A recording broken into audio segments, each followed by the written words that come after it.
think I'm sharing the space in my head with a phantom. Makes me wanna throw lead in my magnum. Aim at a cop, empty my cannon. Blow me some pot, empty a dragon.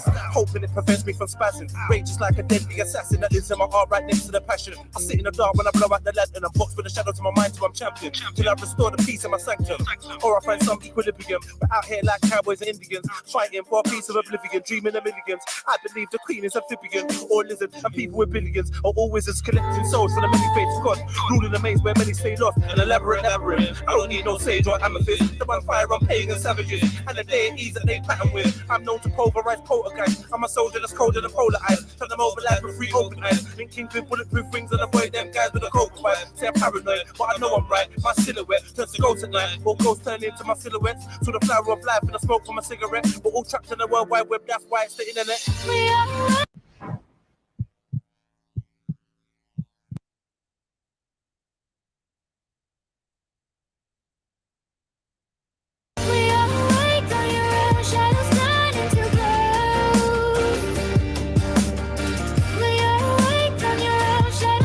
Face killer.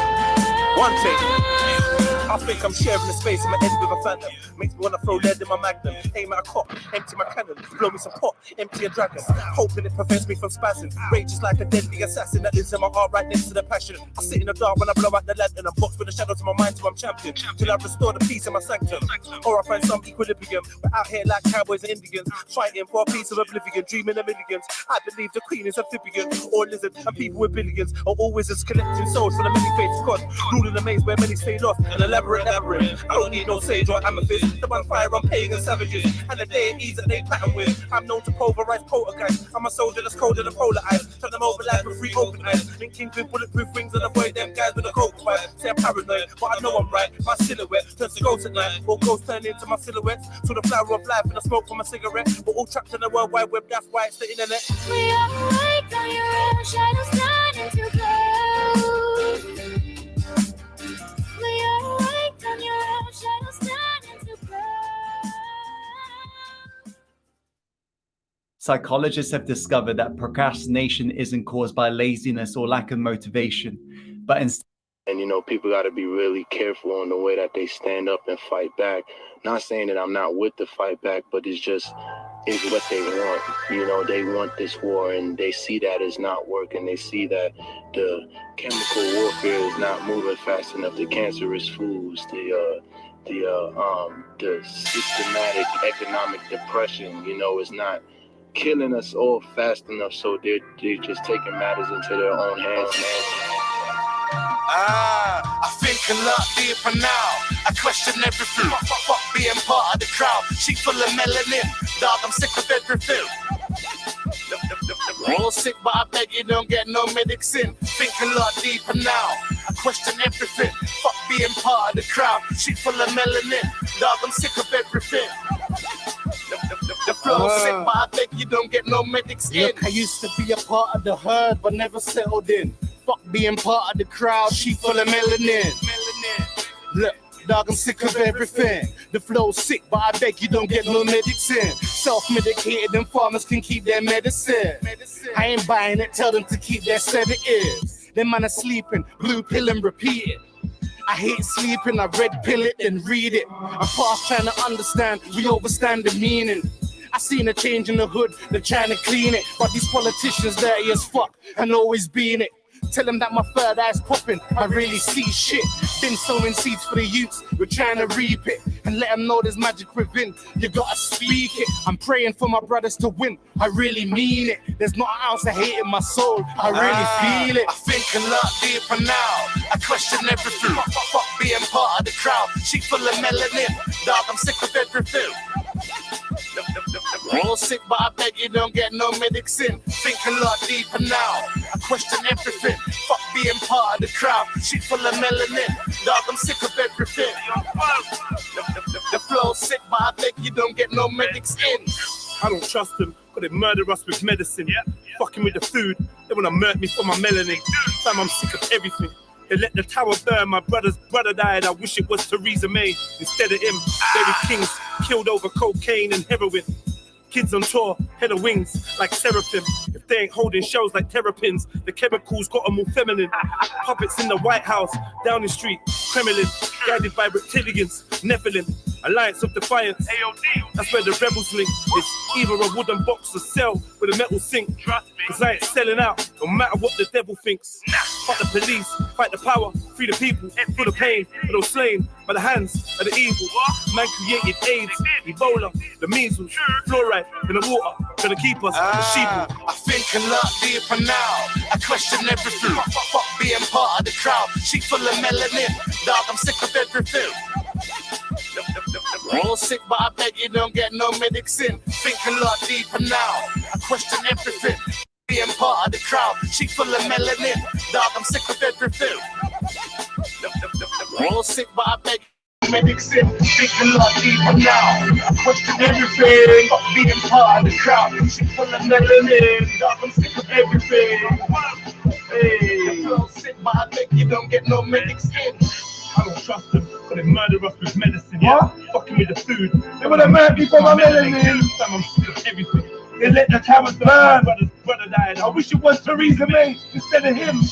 Kings killed over Cocaine and heroin, kids on tour. hella wings like seraphims. They ain't holding shells like terrapins. The chemicals got them all feminine. Puppets in the White House, Downing Street, Kremlin, guided by reptilians, Nephilim. Alliance of Defiance. What? That's where the rebels link. It's either a wooden box or cell With a metal sink. Cause I ain't selling out. No matter what the devil thinks. Fuck the police, fight the power, Free the people. feel the pain, feel those slain by the hands of The evil, man created AIDS, Ebola, the measles, fluoride in the water, trying to keep us. sheep. Hey. Deeper now. I question everything. Fuck being part of the crowd. She full of melanin. Dog, I'm sick of everything. We're all sick, but I beg you don't get no medics in. This your boy, the live for the online Trilluminati live. REDPILLTRILL, like, comment, share, subscribe, hit the notification bell so you know when we go live. And please put the number of your like in the chat. You know, like that. Happy Friday, happy August, happy 2022. You know how it is, man. We in the building. Yeah. Hey. Like up the show. Let me see them likes flowing, man. Bang, bang, bang, bang, bang. You know the intro. This is your captain, this is your captain, this is your captain, this is your captain, this is your captain, this is your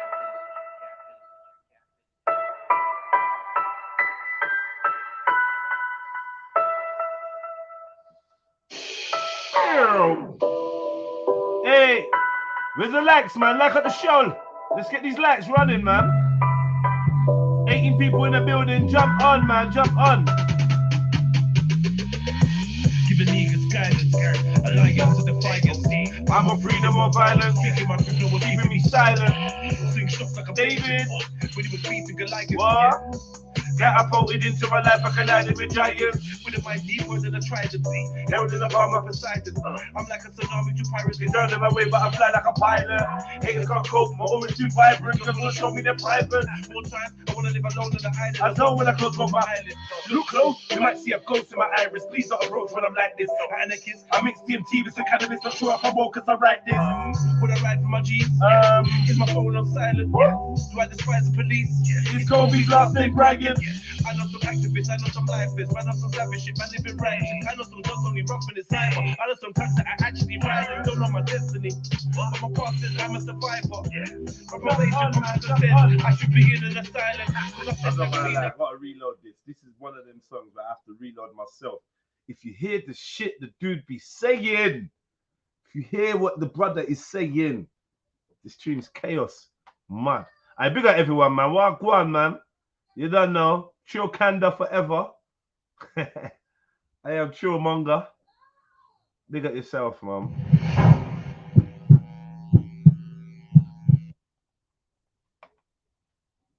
This is your captain, this is your captain, this is your captain, this is your captain, this is your captain, this is your captain, this is your captain,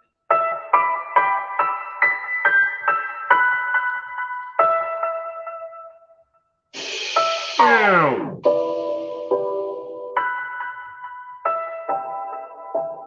Boom, boom, boom.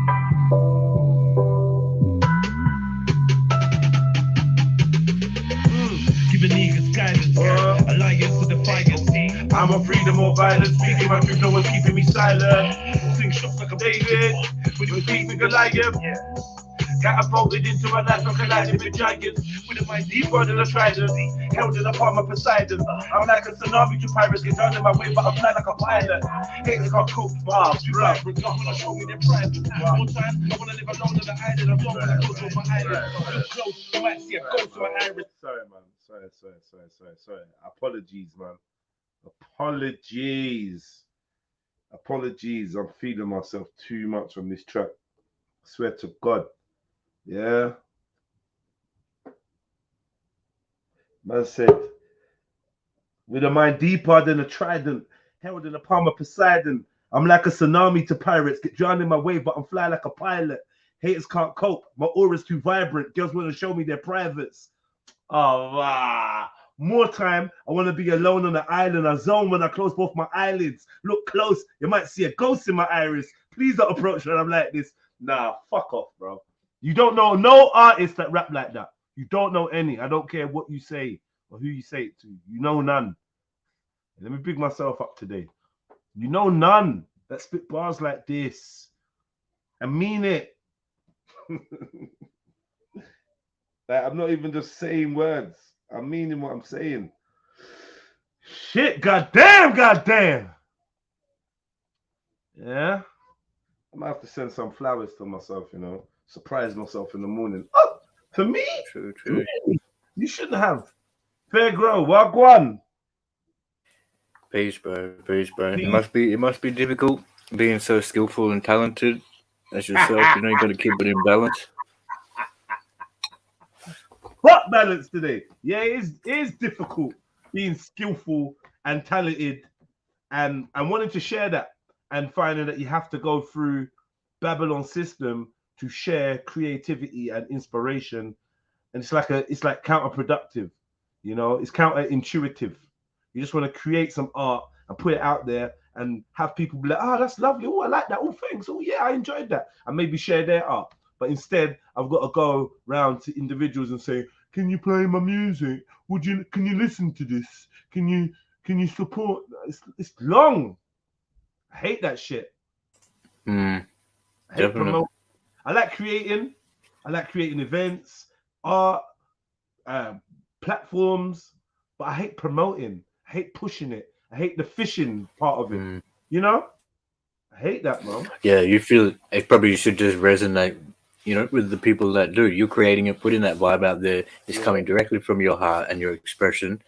And then I guess with that sort of sentence, you're seeing a lot of artists who are, and I guess it's probably always been around, but like they're portraying a character which isn't like authentic in a manner to try and like gain some sense of platform, some sense of audience to get their to get an income maybe, or just to be famous rather than expressing themselves like authentically and letting that resonate with whoever does. Yeah, but you know when we say this term, yeah, we just put it out there. Yeah, when we say this term, putting it out there, we got to actually ask ourselves, where is out there? Right. Because good point. Essentially, when we say we're putting it out there, we're actually uploading it to the internet and putting it on platforms that are owned by conglomerates and companies that are known to be anti the sentiment that I'm actually talking about in the art. So, like I said, again, counterintuitive.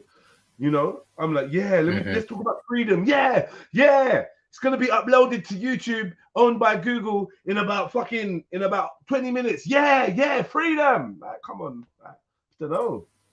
Really? Most definitely.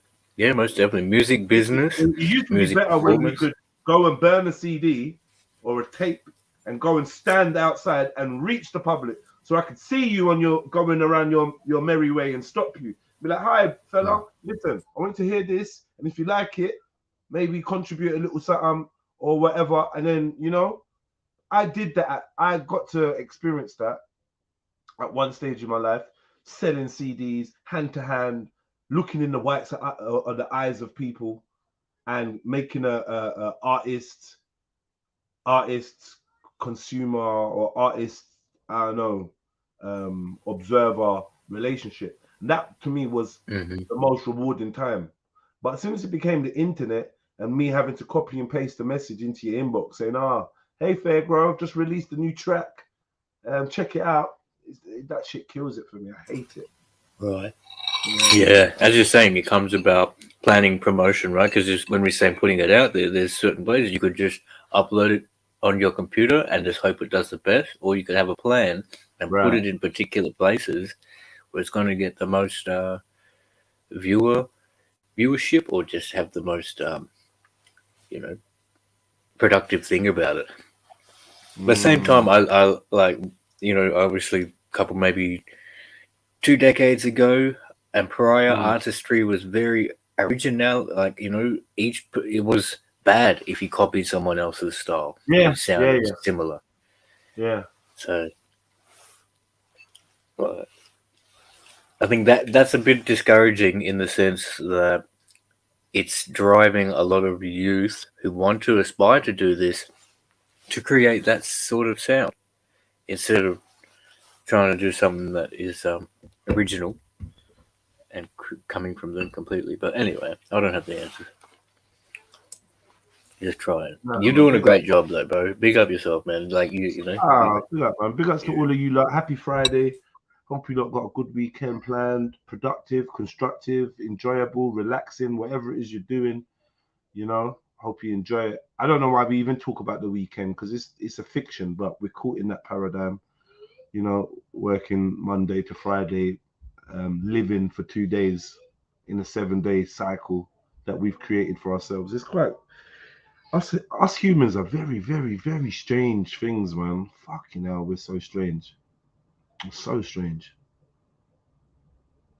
So strange. 5 days of expected non-enjoyment for the reward of an evening and a day. Because Sunday is good, but Sunday often makes you think about Monday. It's often a proprietary day. I don't know if I'm saying that right, but yeah, a day of preparation for Monday. Yeah. So if your Monday's not great, if you got shit things in store for Monday, Sunday ain't the best. Because especially Sunday evening, because you're thinking about the shit that you're returning to. Now, I try to make sure my Mondays are good as well, just like my Sundays. I try to make sure my whole week's live, man. That's why I quit work and started working for myself, and I do certain things. It's like, fuck that. I wonder if that's had any thought into that. I wonder if people who come up with these regulations had any thought of, all right, if they get 4 days of rest, when they come back to work, they're not as good as they were if they had 1 day of rest. That sort of shit like that. I wonder if that was. It's a certified system, Fairgrow. This week, it's not a coincidence.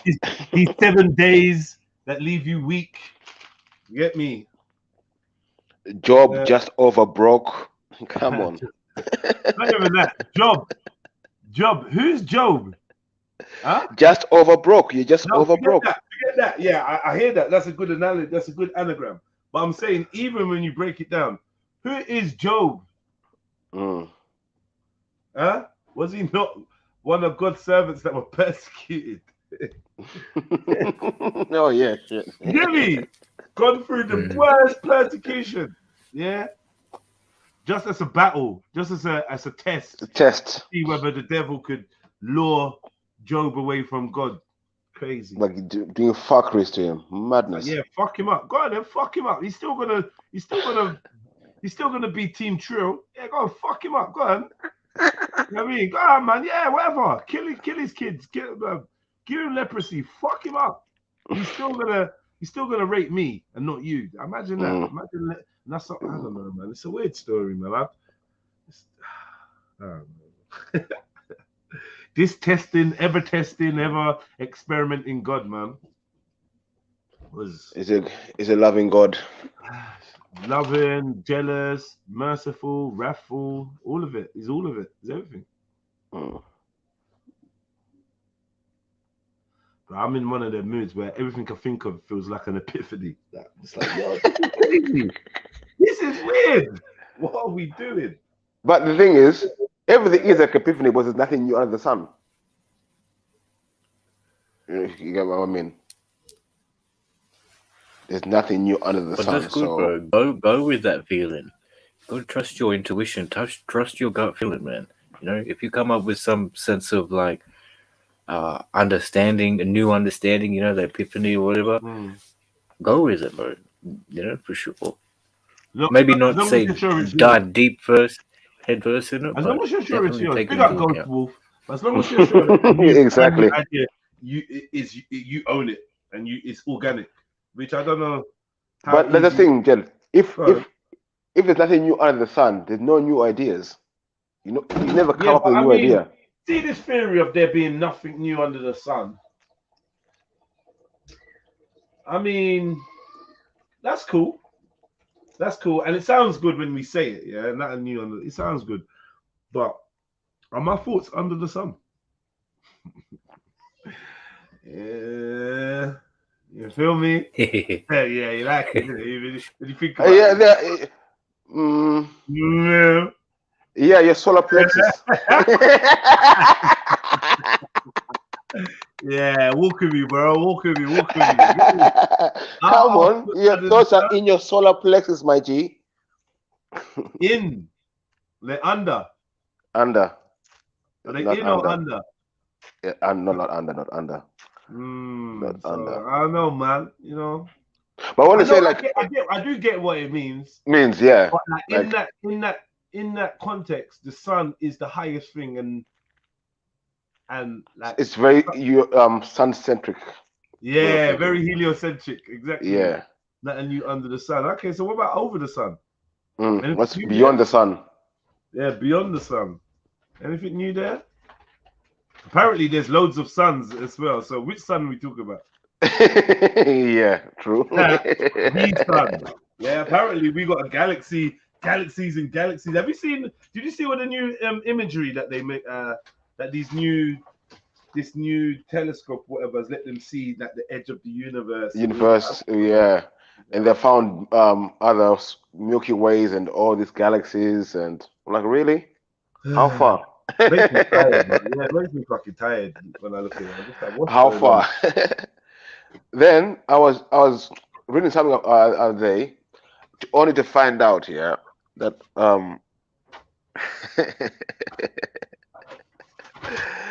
we've only been into space orbit, and the space orbit is only 61 miles highest. The highest point of space orbit is 61 miles from the ground. What you on a Van Allen belt thing now? Yeah. No. Listen, that's how far we've gone up into space. No more than 61 miles. Everything you see in the sky is within 61 miles from the ground, basically.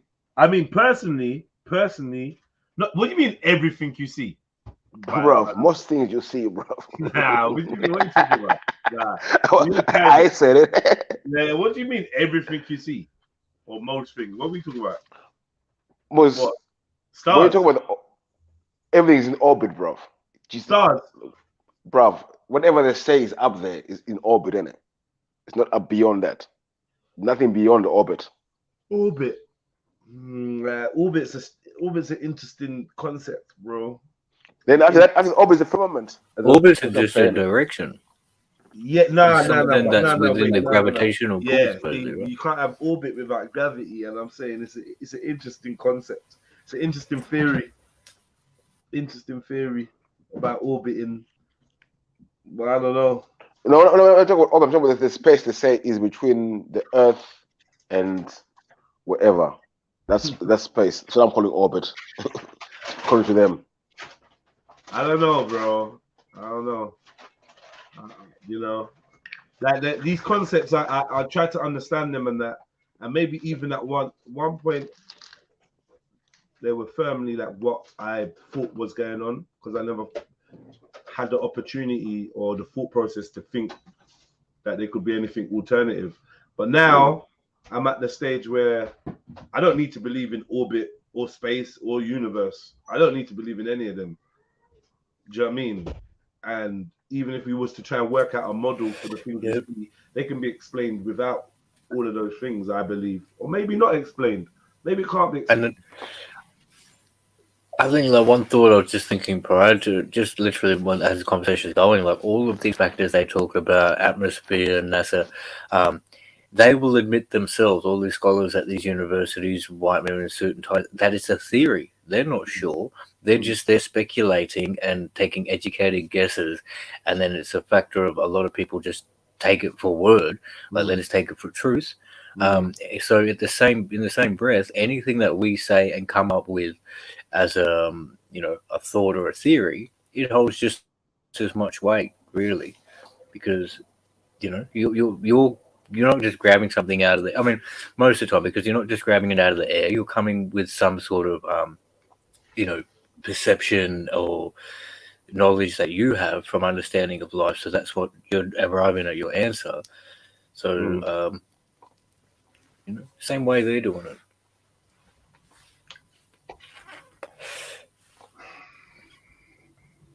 I hear you, man. I hear you. I'm just. I don't have the answer though. Like nobody really. And that's where I'm at. There, I'm there. Like I don't have the answers, and it's not distressing me to admit that I don't have the answers. It doesn't feel like it's detracting from who I am or who I think I am or who I want to be, because I don't know the answer to these specific questions. Like I'm actually at peace with it. However, not saying I wouldn't like to know the answers. I would like to know the answers, but it's not gonna it's not gonna cause me trauma not knowing the answers to certain of these questions. Like I don't know. I just right. No, that's totally true. I get that with people arguing about so many things. Like one example, the Earth is flat, the Earth is round. Now, if you get to that answer, what benefit is it going to have to your living standard from that point? They argue for hours and hours, and then it's like, ding, ding, ding, ding, ding. This is where I get off, driver, because I'm with you until you get to that point where we're like, oh, what difference does it make? I do believe it would make a difference having truthful, rightful, exact information about your reality. I think ultimately would be a benefit or a game changer, at least. Even if you feel shit, even if you feel like, what's the point of living? I'm gonna kill myself. But you're armed now with truth, and I think the truth is always of some form of benefit, right? So for sure. I would say whether it's if the Earth is flat or round or square or hollow or whatever, I would like to know the truth about that. I would like to know, but me not knowing is not keeping me up at night. And it's not going to stop certain things. But I do think, for instance, if the TV turned on today and they were like, yo, breaking news, NASA has been found out that they're part of a massive conspiracy to suppress the information about the true nature of reality, the world as we know it would change. And that's important to us. Your children, for sure. Your children, your grandchildren, your parents, your cousins, your siblings, their world will change too. Even if they didn't change, particularly the world around them and the way that the people around them viewed the world would change, and therefore it's important. It is important. I'll say that's very important as well, because I don't want no one to govern my mental. I want to govern my own mental. I want to be sovereign being. That's what where people fail to realize. Why do you want someone else to govern you? How you think and feel? Why can't you do that for yourself? We're born into it, and it's just like an implied tradition, an implied. This is the way it is. That's just the way it is. Some things will never change. You know? It's just standard. Like, why wouldn't you? Yeah. Oh, and if there wasn't that, then it'd be anarchy, and everyone would be killing each other and raping each other. And I'm like, yo, when I turn on the news, is everyone not killing and raping? Everything already. Yeah. No, that shit ain't going on a daily basis everywhere. No, ain't that what the news has been telling us? Ain't that what the death records and all these statistics we can pull out of our ass? Ain't that what these statistics tell us? But then see, this one thing, even anarchy, they say anarchy is a bad thing, but anarchy just means going against a rule of law. Yeah, it simply means regaining your sovereignty and not allowing anyone to govern you unless you have accepted that. Yeah, so going against organized government in order for you to be a sovereign and make decisions for yourself. They call that anarchy, and anarchy has been painted, like you said, with like riotous, violent, Violent. It doesn't be car violent burning, riots. smashing, killing, lack Mm. of law, lack of consideration, lack of common law, and it's like it doesn't necessarily have to be that, because when we do see places where people govern themselves, even to a smaller degree, maybe not to a complete degree, but to what they know, they're living. I always go back to the Amazon and stuff. They're living in the Amazon and they're doing their thing. Then they're just not raping each other. They're They're just not. not. They're just not doing drive-bys. They're just not like, you know, like, I mean, it occurs though, and they have their own form of punishment, right? They realize these things do happen in life because it's human. Sometimes it's just a behavior, but it's not the majority. Absolutely, Right. absolutely. Right. I'm sure. I'm sure that stuff like that Like, does go on to some kind of like over here with the Australian Aboriginal Society, they have their own culture and they have tribal law, and you know, if those situations occur where you know there was a rape or a theft or something, you know, those the tribes which have still got their recognition, they don't want the Western courts to deal with it. The police might do something and these people get charged, but when they get back to their society, they do it their own way, and basically have a court of their own. And not most will probably one of the most harsh penalties would be get a spearing. So you get a spear in the thigh or something like that. So you've got a permanent scar. You walk with a limp for the rest of your life, or you're banished from the tribe or something like that. You know, and that's for cases where you've done really heinous, you know, something really bad. But is it, I accept that. I think that's being from Africa, yeah, I never heard of like crimes being punished by death. I've never really heard of that, but I've heard it around the world, like in Europe, that death penalty and all that, and they call that civilized. I don't know. They shall not kill, but who kill you if you're a murderer? cool. I don't Right. know. Okay, bro. It's hypocritical, really.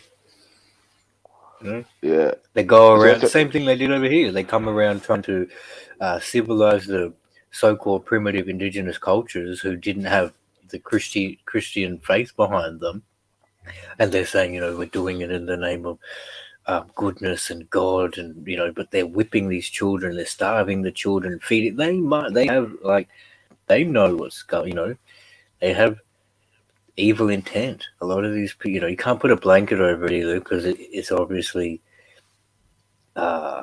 It trickles down, right? There's the people at the top who wanted to start this whole agenda, like the Queen and the conquerors and all these things like that. But then the sublings under it, they try and push it as hard as they can because they think, oh, that's what the right thing is to do. I'll fit in or something. can I So read I'll be prejudiced against this motherfucker. Disgusting. Dave Martin goes, there's cannibals in the Amazon. Why are you going to Amazon? Leave them to themselves, innit? Why are you going there for? To tell them to stop doing cannibalism. Why? What? cannibals in the Amazon. I hear you, Dave Martin, but like there's also cannibals like in London. No? Yeah. I challenge you. Why can't? I mean, Challenge there me should to prove be. that there's nobody in London that eats human flesh or enjoys human blood. I challenge you, because it's like this is like even yesterday when we were doing funny jokes with Kel's name, because he was making statements that people deemed as being extreme. I'm not saying that the statements weren't extreme or whatever, but I did understand his perspective. I'm not saying I agreed with it, but what I found funny was automatically we started trying to compare him to bad black and brown people, right? Like, oh yeah, start calling him Idi Amin and all these other names, and so the way my psychology is set up now is like, okay, I do think that Kale is saying some mad shit, and this is quite funny for us to play with his name. So I started calling him things like Kale Hitler, Kale Churchill, Kale Blair, Kale Bush, Kale Clinton, because guess what, guys? in modern times, these are the people that have apparently been at the head of decisions that have killed more people than anyone. These we somehow we put them in different categories. We put Pol Pot and Tony Blair. Idi Amin and all these other people in one pot as dictators, tyrants, bad guys, Saddam Hussein, and and then we put the rest as world leaders, as politicians, and prime ministers and presidents. But really, these are the mass murderers of our modern times. These are the. Do you know what I'm trying to say? It's like the psychology. Serial killers. The psychology makes you think about, oh, there's cannibals in the Amazon, which maybe there is, maybe there isn't. But what I'm telling you is there's cannibals in Europe, innit? And I'm not saying you don't know that, but sometimes we don't speak about them things and we allow this psychology to become a little bit one-sided. So when we see the bad guy is of a certain earth tone, should we say? You know what I mean? Ruddy. And the good guys are the white saviors, and this is another narrative, accidentally or on purpose, of what they call white supremacy that needs to be challenged at every point. Yes. Our associations with the light stuff being the good stuff and the dark stuff being the bad stuff, it runs deep. In some of your religions, it's worded that way, and I don't know, man. I don't think it has a positive impact on our psychology. But this is why I was trying to bring to Kel, like he's talk about white supremacy being bad and everything, but he wants to take a white supremacy ideology to Africa and implement it in Africa politics, where there's hierarchies in societies and all this stuff. Between when we just do our tribal thing, me and my people, what you people are doing there is your thing. I don't need to come and govern you and tell you what to do because I want to be in power. Right. That's how I see it. I don't know.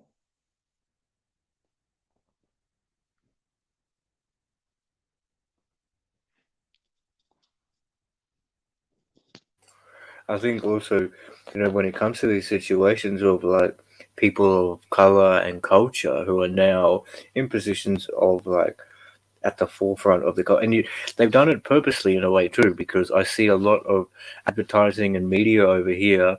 In the 90s, you would never see a colored face on an advert or reading the news or reporting the sports or anything. It was always very much an Anglo person. That was up to about 5 years ago, and now there's been a real total purposeful shift in that. So you see a lot of colored faces, a lot of different targeting things towards the audience, but in that same sentence, these colored faces are not representing their traditional culture and traditional ways. They're representing like the aristocracy, or what do you call it, the bureaucracy, the courts and the suits and ties, and that's what they're pushing forward. So they're saying, all right, we're accepting the colored people, but as long as they talk in this manner and they behave in this, and it's good for our agenda, and it doesn't go back to the truth these people were the original, the civilized. We took a lot from them, and we're took over the pieces of land and just took over.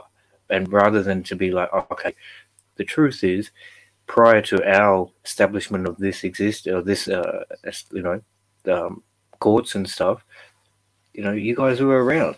So there's a bit of balance, like acceptance for everybody. We're all human. We all need to breathe. We all need to have sunshine, shelter, water, have feelings, love. So there should be some bit more understanding about it, acceptance, rather than if you don't think like me, I'm going to kill you or you're bad.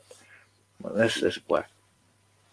That's my point to Kel as well. Was Africa has always been a very diverse continent, where people who from different cultures and backgrounds live along each other, because people that stick to themselves and do what they don't.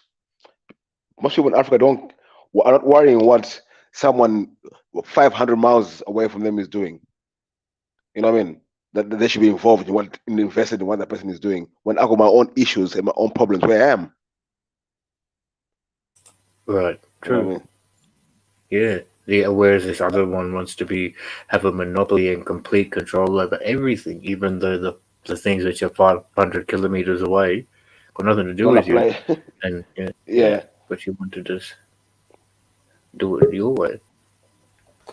Anyway, I mean, it's going that way, and it seems to not really be slowing down. So it's already gone that way. It's already gone that way. What the example I give is lockdown. Someone up there, one person said, "Listen, we need to lock this thing off.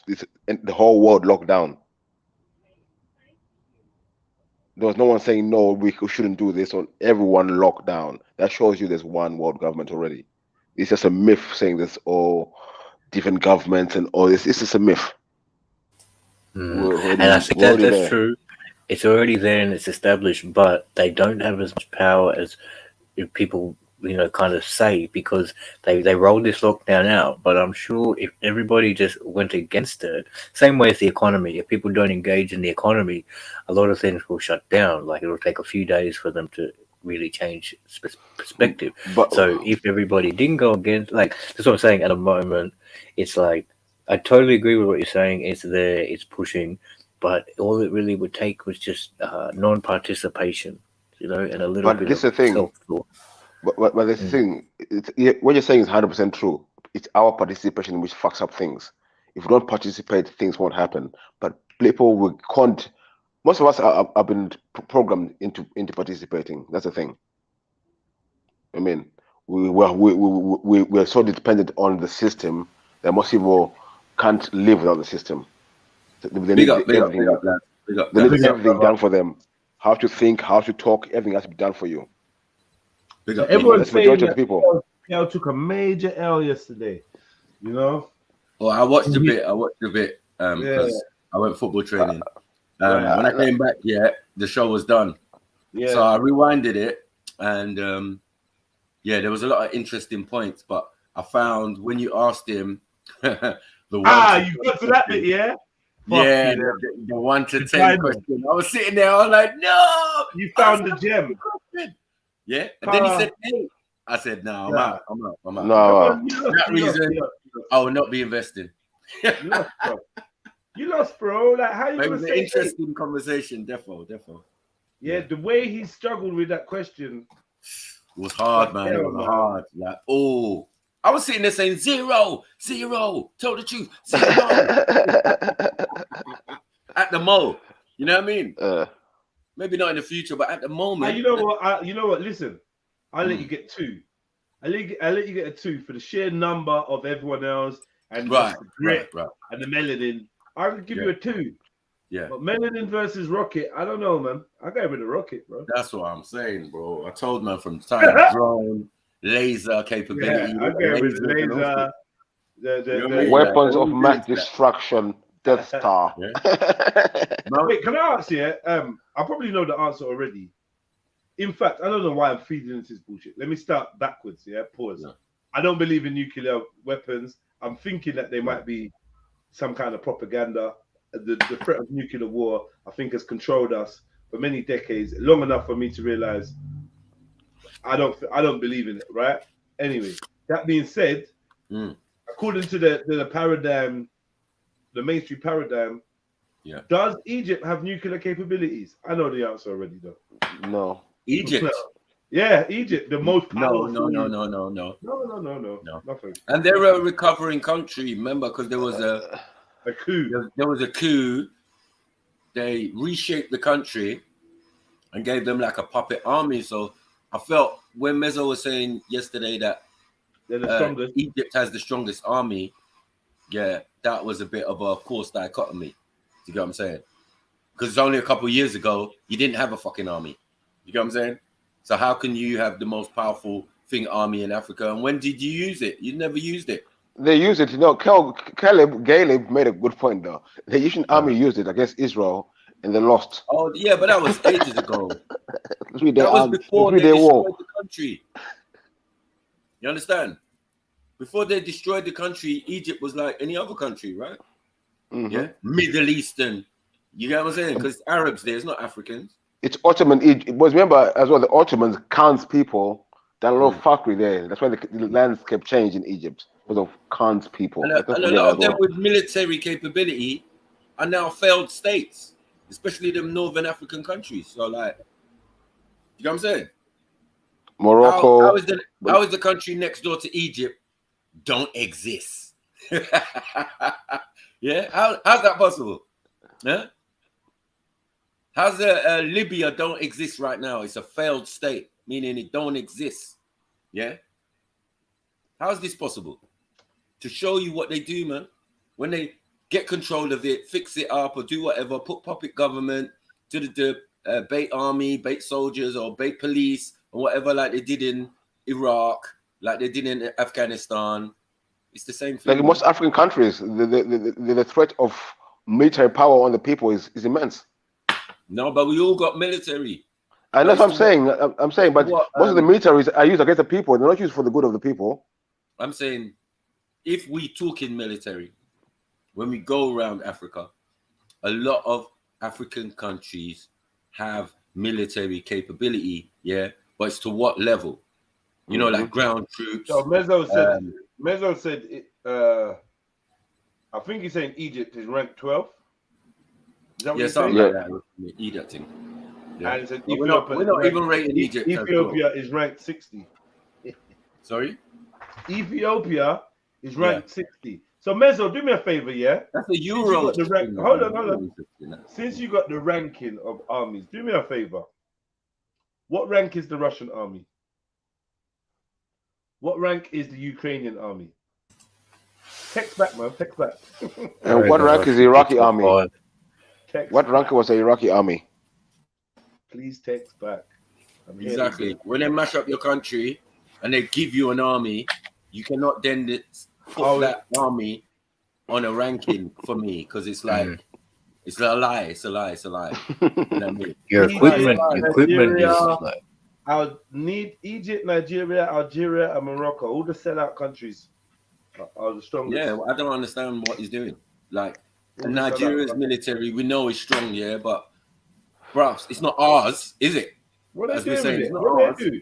I never seen no Nigerian army go and go extract no Nigerians going through no fuckery anywhere. Same with the Egyptian army. Do they go and if a man is, if people are getting mashed up, Egyptians are getting mashed up, let's just say in France or something there, what's the Egyptian army doing? Nothing, man. No, nothing. These Nigerian army. These African armies are pants. I know they go and do peacekeeping and all that with the UN and all that bullshit. Dead. But that's peacekeeping. Peacekeeping is just putting a detector in place anyway. When they do peacekeeping things. Our country is the only one that does peacekeeping or intervenes for any other African country. Intervenes how? What kind of intervention? Bro, they don't do shit. Sometimes before they send the UN, or sometimes they can't send the UN because the UN is their capability is not to do anything. So you can't send them. Do you get what I'm saying? And that's usually after the fact. You know what I mean? Like in Sierra Leone, it was the Nigerian forces that helped try and quell that situation. Then after the UN comes in, oh yeah, we're peacekeeping, we're trying to help too. But if it gets a bit sticky and man starts shooting at the UN, they will leave. Yeah, Nigeria's got a navy. They're a coastal fucking country. Of course, they got a fucking navy. Of course. Yeah, I did say this to thing a long time. Navy. Like, the only thing we don't have is nuclear capability. The only thing we don't have, yeah. But again, that's not a thing to boast about. You know what I'm saying? Like, it's not really a thing to boast about. I was thinking, do they have like a secret service, bro? Hold on. Out of 142 countries, Russia is second. Yep. Second, yeah? Okay. And Ukraine is 22nd. Of course. So I just want that to kind of sink in. Measure. How long does it take second rank army to defeat a 22nd rank? Second one. Like, even in their little war games or whatever you want to call it, because I don't want to speak out. In fact, just carefully. The math on maths. All I'm saying, the math on maths. Not mathing. That's it. Yeah. Shit, man. And as I said, a lot of these countries that they're talking about are failed states. So, like Libya, they would have said had a massive army and all of that before, but they did. They didn't no more. They smashed it. They broke them. Yeah. When they break your country, yeah, what they give you in return, then they can put on a list. You get it? Remember Desert Storm, Michael. You weren't on no list, bro. Remember Saddam had the biggest army in the Middle East. They went there. There was no army to be found anyway. All of a sudden. No, because what he had was troops. What he had was troops, and the Europeans don't deal with troops. You know what I'm saying? They deal with bombing the place for 30 days, then going in with troops. So there's no resistance. Do you get it? That's what I'm saying. They don't want crossfire, fighting with man on the ground level in their own ends. How does that make sense? They've learned a long time ago. That's dumb. Better we bomb it for 30 days and then go in. You understand? They've done that everywhere. Rebuilding. Shock and awe. Weaken the infrastructure. Get key target locations. Drone the fuck out of them. Destroy the infrastructure. Then rebuild. Small groups. Yeah. To take out whatever's there to take out. Insurgents and all sorts. Yeah, definitely. We've seen their tactics of war. You know what I'm saying? But so maybe we're jumping on in 10 minutes. Can't jump on. Where you look at, man? I got to run out. I was going to say, are you guys aware of any of the? Go on. Say that again, Figure. I was going to say, like, aware of the kind of like any of the establishments in Nigeria. I mean, I'm sure it just burst in my mind now all over Africa. If all of these things got together, it'd be helpful. But things like the CIA, the Federal Police, the FBI, that's in Nigeria. No, sorry. You see the Biafran War, yeah? Mm-hmm. Is the biggest and the craziest civil war in the whole of Africa's history. Mad, yeah? Mm-hmm. And that's because both sides were funded and helped by different European forces. Russia on one side, France on one side, England on the other side. You get what I'm saying? China on the other side. Right. It's That's why it took 10 years. Big up everyone. Big up Mezzo. Big up Sniper, Beefy, everyone. Big up, bro. It was a 3-year war, innit? Arab brother. Yeah, man. Seriously, man. I need more Arab mates, man. I need more Arab mates. Proud Arab. Nah, you can't JEDI. It's very unsynchronized. You can't have. Arab mate. You get me? Unsynchronized. You're not allowed. You're not allowed. No, boy. This is the thing as well. Like, I think when we talk about solution we need to talk to Kel. But does he think that building up a Pan-African country is going to defeat white supremacy? No, I'm saying you can't say you're level 8. You can't rate yourself as 8. No. That was mad. I got him though. Where did he get that? He would have delivered that question. Yeah, I knew I had him before I even finised the question. Boom. He was trying to avoid it. He tried for a long time. They don't even have a village on the whole country. You know what? You need that explosion sound effect. Yeah. I think with Kel, Kel is smart as well.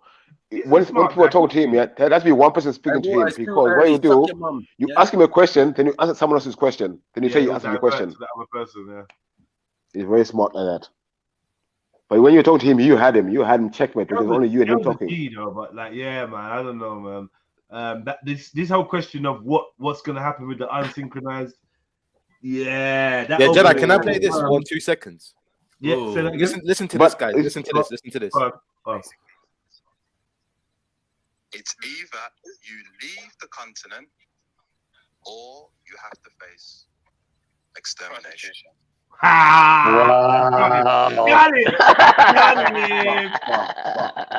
Got it. But you know what? Wait. I'm gonna be a bit controversial here. Yeah, I'm gonna be a bit controversial here because I kind of hear what this is saying, Kel is saying, but to me, I'll say, I'm not putting it in color. I'm saying if one day there's gonna be a time where you either for the system or against the system, and things are gonna get picked. But Beefy, you're saying if you don't conform, man. I don't even know what that means. Yeah. Regardless, if you don't conform. Remember that one time? Yeah. What the fuck? Yeah, Beefy. I don't know Try what and you said. explain that again, I'll be please. real. I'm saying, I feel it's going to be a time was when we talk about revolution. Innit? For me, it's not revolution. It's not about black revolution or white revolution. It's about people against the system. And there's going to be a time. There's people who are invested in the system, who kill for the system. The people who die to get out of the system. I think there's going to be a time when things are going to get picked. And the lights are going to get turned off and shit like that. Mm-hmm. Yeah. I agree with you, Beefy. So I think so. But yeah, Mezzo, you got him. I don't agree with no extermination of no. That's the clip. That is the clip. It's hard for him to wriggle out of that one. But You're done at it, yeah, exactly. And anyone that's supporting him, you have to play that to them and say, "Do you agree?" No, but Sniper pulled the button. Like, he's Pan-Africanism, something else. I'm telling you. It's something else. It's something else. It's something. It's socialism. It's militant still. And You at the same understand, time, as I said, I feel like my his thing was rhetoric, always the loss of life. a level of his rhetoric is needed. I'm not going to lie to you, and I want to apologize. It is. It is needed. Yeah, it's as a scare tactic. He's not crying shit. I don't It's know. just like, You just need to know that there's people that feel that strongly. So I think that will encourage more diplomacy from those that do oppress, because you realize there's more chaos than you think. Yeah, you have to meet us, because to be fair, chaos coming from a place of fighting for the oppressed, right? Yeah. And in his opinion, all the people he perceived to be oppressed would like to join forces to stop their oppression. And if you don't want to stop your oppression, a bit like being on the plantation, if you don't want to uprise against the slave master, then you might be in the way. Personally, I think what he's saying is you're going to have to get out the way. And he's used the word extermination. I don't know how far he's thought about that actual extermination. When people were asked about, okay, so the migration of, for instance, some people you would deem as non-African that live and have roots in Africa, what you doing with them, where you putting them? He had no answer for that. No answer at all. And what answer can you give? Like and when we got to that type of hyper reality, that vivid, that lucid reality, so we took his hypothetical and we're forcing flesh on there. We're forcing it to become a real life thing. Reality. Like, okay, look, in a reality, how are you warring these men that are already established and they're at level 10? Yeah. Right. How are you warring them? What have you got? And he turned around and said we got level 8. And I'm like, yo, reality has left the group chat. You know what I mean? Like, I was like, what? No. How did I miss this? I know every time I go away, I always miss something good, man. But it's good sometimes, obviously. I mean, to let other people. You was missed though, man. But yeah, he got dissected in a different way. I know, man. I know what you're obviously like. Your sister jumped on as well, and she was running free, bro. Running free. Yeah, well, let's just say, let's say he presents. Once I hear Miss Sarah, she's like, oh my God, Cal. Nah, not Miss Sarah, not Miss Sarah. You know, he's talking about Eunice. He's talking about Eunice. Thingy, thingy, man, Godzilla. I didn't say our sister. I said your sister. That's cute. AV jumped on as well. Allow AV, man. But some people just kill the convoy as well. Some people, man. Allow AV, man. Can I just quickly say something? Like, AV, it was dead. Honestly, brother, from the time that you've been jumping on, when you do this, let me just quickly say something. You always waffle. Like it's like you're prompted to jump. You waffle. Tell me a time he hasn't done that and he's not waffled. That's not stop. That's what Khan. Like, what's he talking about? Khan, you did yesterday. You came on to say something to units. We took up about languages. We took off the convoy somewhere differently. No, it was Caleb that switched it to languages. I was just answering. No, you don't. Just keep quiet. Tell him don't answer him. Asians got the convo flow. H has taken the L. AV, you take the L. The Asians have to take an L for these. Asians. The non-Asians. Every day. That's a daily basis. Daily L has been handed out, man. Hey, please do the minimum. Pan-Africanism and Africans have to take the L yesterday for Kel as well. You know? Yeah, we took an L yesterday. Yeah, I've noticed L. Chakara's been a bit quiet lately. Usually he'll swoop in and defend Kale, innit? But he's like, wow, how many times can I do that? Yeah, I've pulling back. I've said it before, yeah. If Shakira was like MNS, yeah, Kale is the smart price of Pan African. George.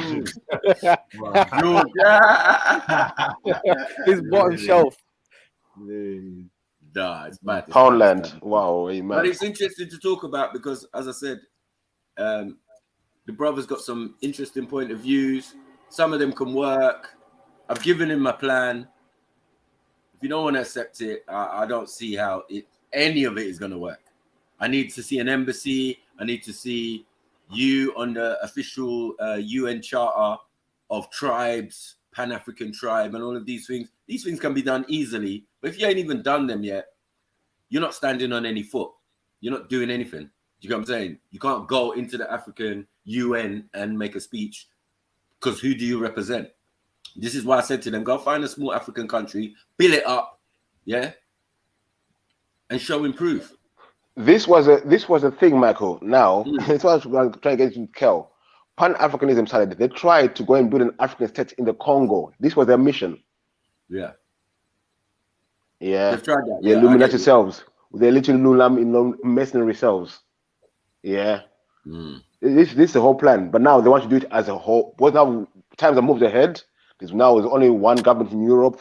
Now they have to build one government in Africa. So they're going to use Pan-Africanism. So they're pushing it. Yeah, but this is my point, though. You say you're going to tell the Europeans, yeah, that the resources in the African continent, yeah, we have to talk about that little more. And I'm saying, who are you when you're saying that? And Michael, who are you appealing to? I ain't appealing to no Europeans about nothing, bro. But you as a Pan-African, you will now want to appeal to the same non-Africans. For what? For business. Well, this is the whole thing. That's the whole point. These are plants. Pan-Africanism is a plant. Controlled opposition, in my eyes. Yeah, Creflo Dollar Africa thing, man. Like, man, stop it, man. Yeah, it's not viable, that's all. You know what I mean? We're not saying it's a totally bad idea. But the European style of business it's is viable. down the barrel of a gun. It's He's got viable. a gun in one hand and he's got a pen in the other going, sign this contract. You know what I mean? And you're looking in the other hand going, what's the gun? What's the gun for? And he's like, don't ask questions. Just sign. That's how Europeans have always run it that way. From the Chinese opium wars till now. It's always military. I'm seeing more as I'm trying to look beyond the rest thing, but I realize that resting is just a tool. It's not beefy. I'm not talking about race here. What I'm saying is, let me finish, Khan. What I'm saying is, right. I'm not cutting you. You're talking, aren't you? What the fuck?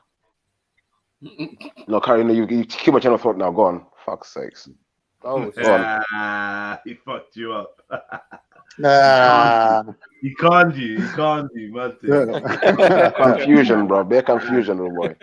Take a ticket and join the line. Big up Egypt, though. Big up Egypt. Yeah. Why big up Egypt? The Arab brothers, innit? Pan-Arabism. It's not even Pan.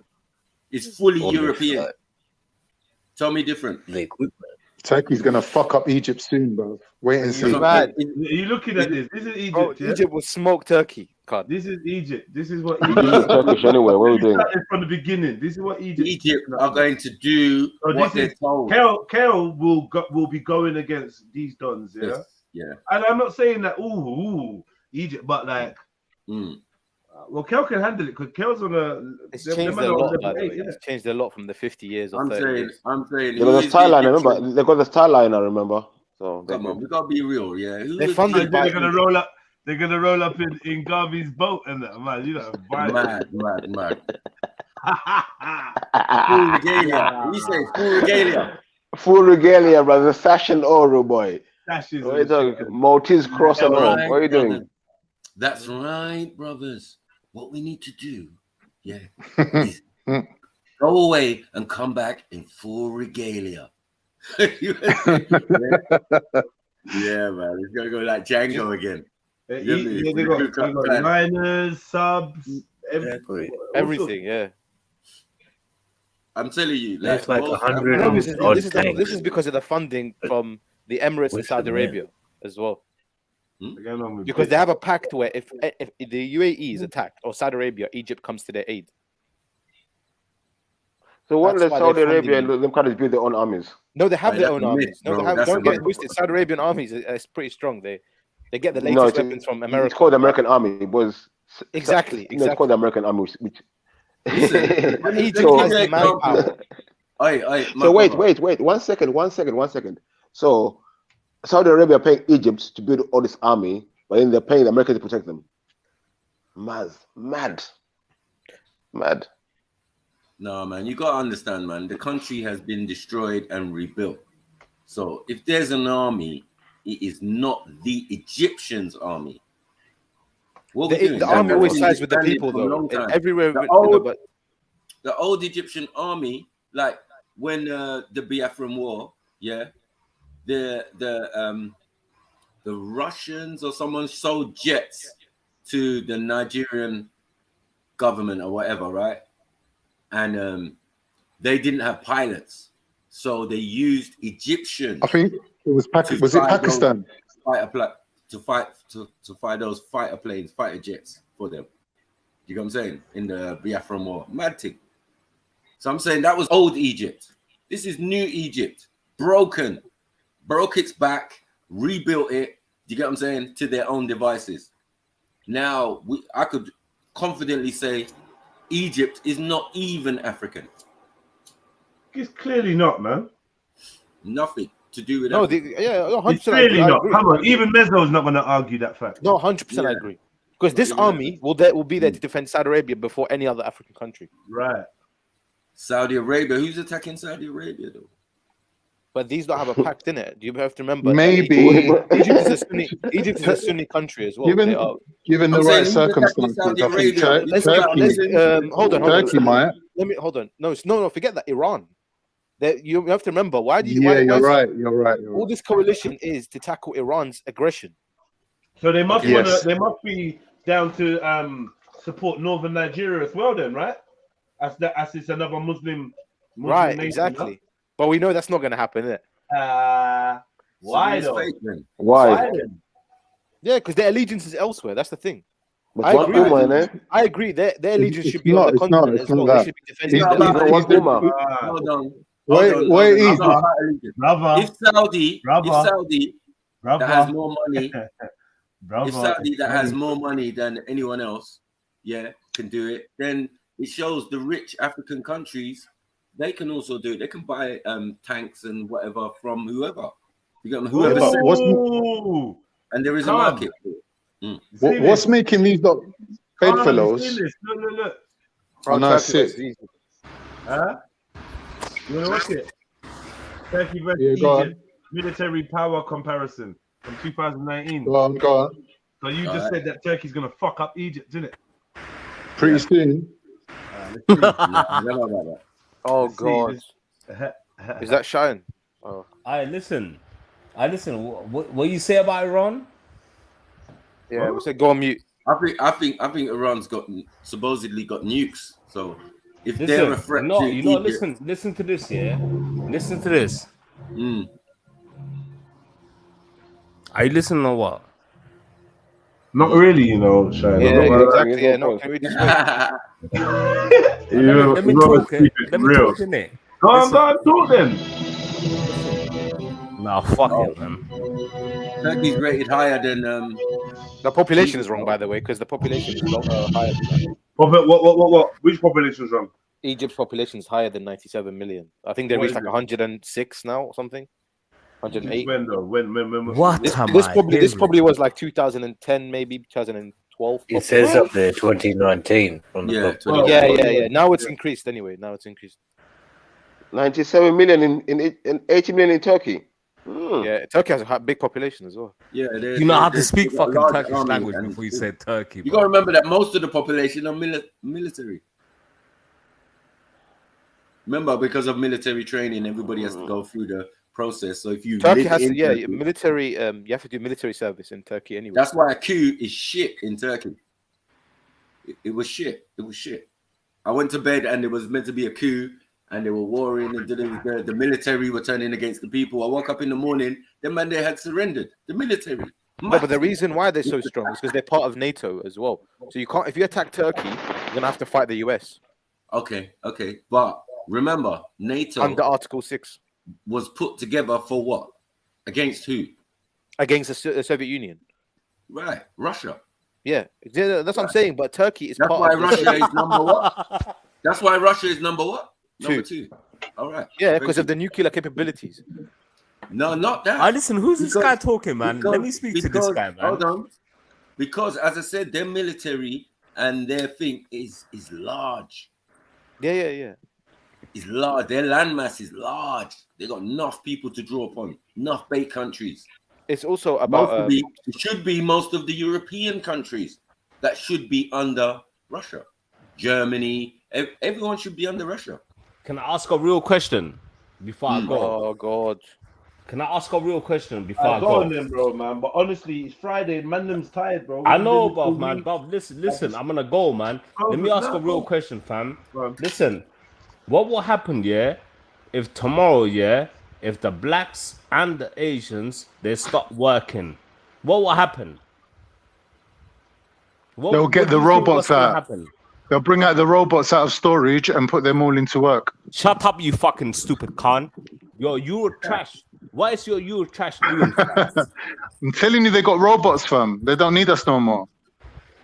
Listen, Khan, you are a fucking creepy collie. Why do you not do this? We're gonna be brutal today, cause I want to help you. Look, like I said, I'm gonna have to chip out in a minute. Yeah. I've got some important stuff to do, man. I wish I didn't, but yeah. So I don't really want. I noticed recently I've been quite slack, just letting anyone on, and we're rare, and you lot be appealing to me. Oh, I beg you lot get this guy out, and I don't really do it. Because the policy, but I do see how great conversations have been recently been fucked up by people, by the lively crew. So Misfits crew. Listen, do you want me to hang up? Nah, I don't want you to hang up. I just want you to learn work with the energy of the panel, bro. Learn the rhythm of the panel, and you're all good. Shine, I like you, bro. You're cool, man. I don't come fucking hell, man. Give me a shout out or something, man. Big up Shine, man. Big up man like Shine. Big up Shine. That's it, man. Big up man I like love it. Shine, man. Get me. Big up Shine. I learn now. Yeah, let's big up this house, man. What you saying? Aye. Listen, Now he got a deal going. Shall I go crazy right now? Yeah. 4 for 3. Shall I drop a fucking real cake box right now? A real one. Do that, man. Enjoy it. Makes you feel good. Do it, man. Whatever makes you feel good. That's what you should be doing, brother. All right. So who was saying something? I'm just gonna say Mezzo. No, right now someone's getting it. We're saying that the reason why Turkey is so powerful, they're part of NATO. And under Article 6, they have to come to the aid if Turkey is attacked. Mezzo, can I answer you on that one, please? That is not Brother true, Mezzo, are you there? On, Mezzo, if Turkey and Egypt went to war... Who am I answering first? Sorry. I just... sorry, my bad. Go on. If Turkey and Egypt went to war, at the way things stand now, they would be fighting over the Eastern Mediterranean, and Egypt's already got a pact with France. So France outranks Turkey in NATO. So NATO would not intervene on Turkey's behalf. So if any war was to happen between Egypt and Turkey, I think, in my opinion, NATO would be on the French side. I mean the thingy side, which means the Egyptian side, rather than Turkey. Because Turkey's had this problem with NATO that they don't back them up. So when the Kurds in Syria and Iraq were attacking Turkey and they killed 40,000 Turkish people, they said to Germany and these people, like, where are you? You're supposed to be backing us. But instead of backing us, you're sitting down at the table with the Kurds and turning terrorists and enemies into allies. Okay. Let me answer you, Khan. The reason why, because you're talking about a domestic problem within Turkey. The Kurdish groups that fight Turkey, they're not an established sovereign country. right? If they had their own sovereign army and they fought Turkey, then you'd have to see that under Article 6, the US will have to come to Turkey's aid. Yeah, so that's a problem. Yeah, but they're not enforcing that article. Egypt is not part of NATO, right? So the moment Egypt fires one missile on Turkey, all of NATO have to come to Turkey's aid. You see what I'm saying? Why it's so powerful? Why NATO's once you're in NATO, you're safe, and that's why Russia doesn't want to allow Ukraine to join NATO. Sorry. Did we leave out one thing that Turkey's relationship with Russia? Exactly that. Most importantly, no, but Sniper, my point is most important. No. Because if Turkey, listen, if Turkey and the whole NATO thing is against Russia, right? But lately, Turkey's relationship with Russia is so good that they're going to war together in other countries like Syria, for example. Yeah. Exactly right. Yeah, but now they condemned Russia. You see what I mean? Because the US told them condemn Russia.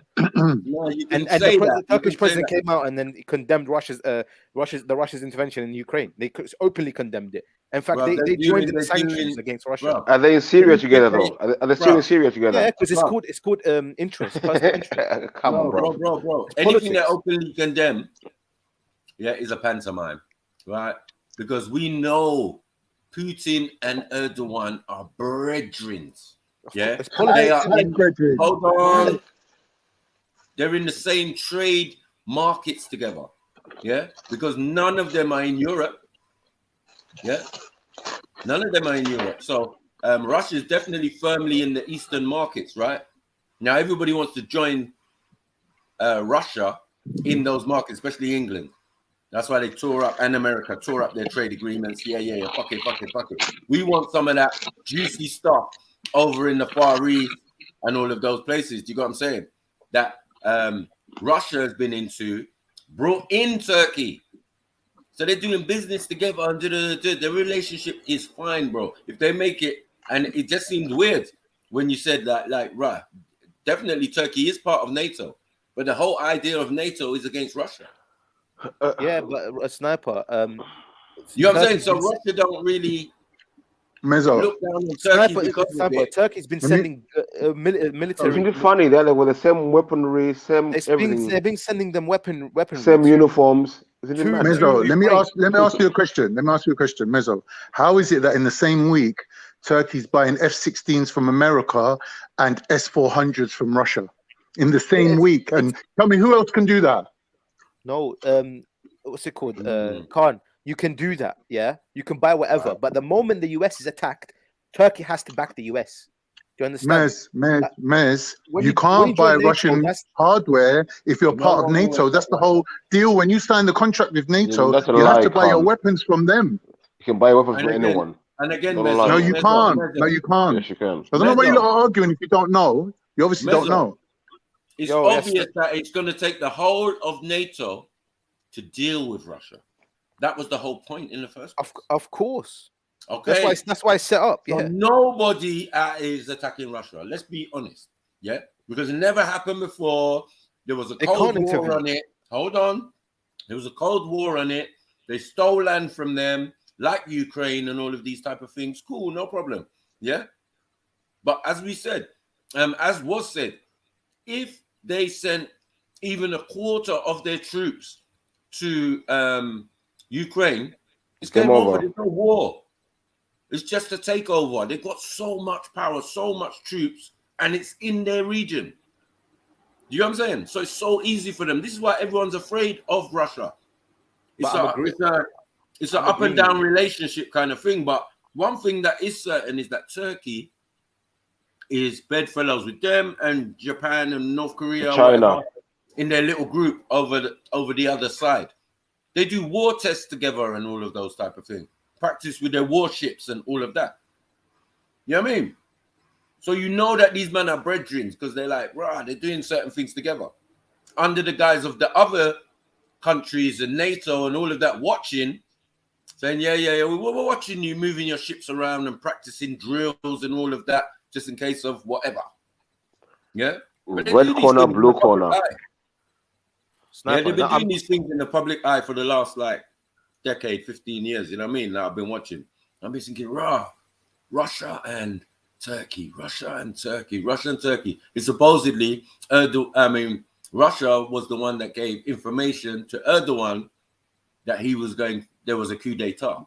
That's right. That's right. So from that It's a fake moment, one, from that moment, the relationship, that was not so obvious became obvious. Do you know what I'm saying? After that, the way they were working with each other, no one could blame anyone. You know what I mean? If they saw Putin and Erdogan together.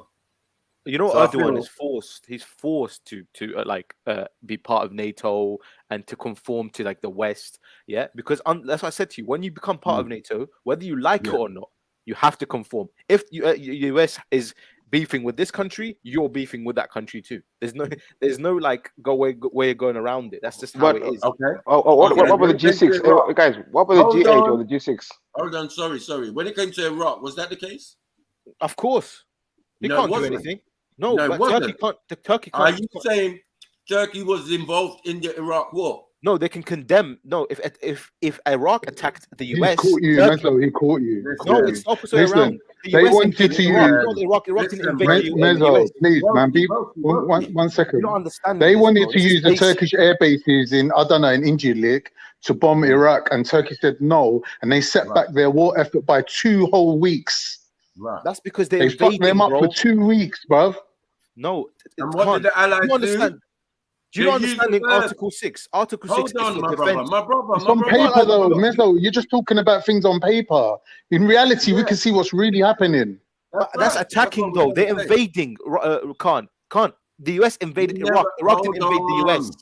Bro, my brother. When has America attacked somewhere, and been supported by the aid of Turkey to make your thing a reality? It's never happened. Exactly. And America has attacked loads of places. You know what I'm saying? With the Iraq war is a significant, obvious one, because it's like they're not involved, but Turkey is sending bombs over the border, right? They're beefing. Yeah. They've said, listen, we'll come and help you, allies. Yeah, we'll get involved. They know how large Turkey's army is, and it would change the whole course of that situation there. Because they're the country next door. You know what I'm saying? Yeah. The Turkish wasn't interested. They were interested in destroying the Kurds, because they saw what the Europeans were trying to do. After you use these men as allies, and you win, you're going to give them land. Yeah? And Turkey's saying, nah, Kurds don't deserve no land anywhere. Yeah? Like you're looking for beef now. You know what I mean? So they said, no. You know what, Turkey? You fall back. You know what I mean? You're good. We can handle this. You know what I mean? Showing that it's not a must that Turkey must thing, because everything being done is not via the NATO anyway. When America attacks someone, it's not via NATO. NATO doesn't necessarily agree with it. You know what I'm saying? But Sniper, I'm saying to you, in defense, if the US was being attacked, they have to come to their aid. It's not when the US is invading a country. You're not understanding the point. The US invaded Iraq, and even France, disagreed with the war. Yeah, they went against it, but it's not about. They don't come to their aid because they're attacking a country. If the US was being attacked, Turkey will have to now come to the US's aid. This is all a pantomime, and vice versa as well. It's all a pantomime because again, it's a false dichotomy. No one's attacking America. No one. You can search Article 6 of NATO. No one's ever bothered. Hold on one sec, bro, because you're making a scenario that could happen. No, never. The most they can get now is terrorists, right? Most you can get in most countries is terrorists. Someone dressed up with a bomb, someone putting a bomb, or you know what I mean? You're not going to get a force saying, I'm taking on America. No, because Sniper, look, why do you have the Ukraine right now? NATO, and then again, what's NATO got to do with it? NATO is to protect, not to, you know what I'm saying? Not to be the aggressor in a sense. That is not why it was set up, remember? But why are these countries joining NATO right now? Why is Sweden joining NATO? Why did Ukraine want to join NATO? Because when the moment Russia attacks Ukraine, then Russia's fucked because they'll have to deal with all of the NATO countries. Yeah, but Russia's not fucked, is it? No, because that's why Putin is against Ukraine joining NATO. Like, you're making up stuff. It's not, bro. Are I'm they not fucked, bro? This is politics, Is bro. Ukraine their land? Hold on. Because I the studied war, this. I can't believe this, man. Okay, I'm hold going to on, mute. man. Hold on, man. You might have studied it, yeah, but we lived it. We was living through the time of these things happening, the Cold War and everything, the wall coming down and all of that. Gorbachev, you name it. So you're not gonna do that, bros. Yeah, just because you studied something. Sniper. Yeah. 2 whole regions of Ukraine are Russian. Yeah, the country Ukraine is made up of Russian regions and Ukrainian regions. That makes up the country, right? So if they join Ukraine to NATO, that's like Russia turning around to its people and going, they just robbed our babies. They just took our little babies and incorporated it into their system. Now we got Russians living under Europe and NATO. That would be the biggest embarrassment for them. So the deal they cut was, okay, Ukraine can stay as a nation, as a united country, but any policies that need to go through, we get the power of veto. In other words, those 2 small regions make up 50% of the decision making. Right, and Ukraine was like, yeah, all right, we'll let your people have that autonomy. Just leave the country without tearing it into pieces, right? Now, Ukraine agreed, but when it come down to doing it, they kept blanking them, Donetsk and the other region. They just kept blanking them and moving closer and closer and closer to NATO. Until the end, where Russia said, well, if you're ignoring these people's democratic right to have a freedom where they can decide where they want to live, but we'll just come in and take them then. And so far in the war, that's all that Russia's done. They've took their regions where their people live. And they're not even trying to take over the rest of Ukraine. But Ukraine's making out like it is, so they can like fix up their whole country, fix up their infrastructure, send all their poor people to live in Poland. It's just a scam. And who's paying for it? We are. Because Boris signed the deal to say that we're sending them millions. Why do you think that's all it is? Why do you think people are attracted to join NATO in the first place? Yeah? Money. It's a money thing. No, it's not money. No. The main issue is it's protection, it's security. You fuck with us, you fuck with the protection from who? Protection from who? Why is Sweden joining? Yeah, exactly. Yeah, all these little countries, all these little countries. I asked about G6, the G8. The enemy of guys. Wait, one at a time. But yeah, Mezzo is right, Khan, on that. He's right, but he's outdated. He's outdated on his thinking.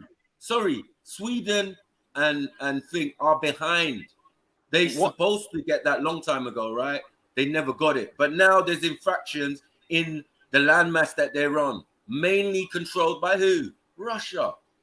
Yeah. So now they're gonna get a bit nervy, but no, Russia's not really on that because it was those countries were never owned by Russia. So they ain't really got a problem. You know what I'm saying? It's just to secure themselves anyway as a society. You know what I mean? Like, oh shit, are we not protected by NATO? Shit, fuck's sake. Give you an example. Poland. Why can Russia never even... Russia can't even shoot one Polish soldier. Yeah? Because that's a declaration of war against all of NATO. If one Polish soldier dies in Ukraine... If Polish soldier enters Ukraine and shoots a Russian soldier, that's a full-scale war. Yeah? And vice versa, yeah?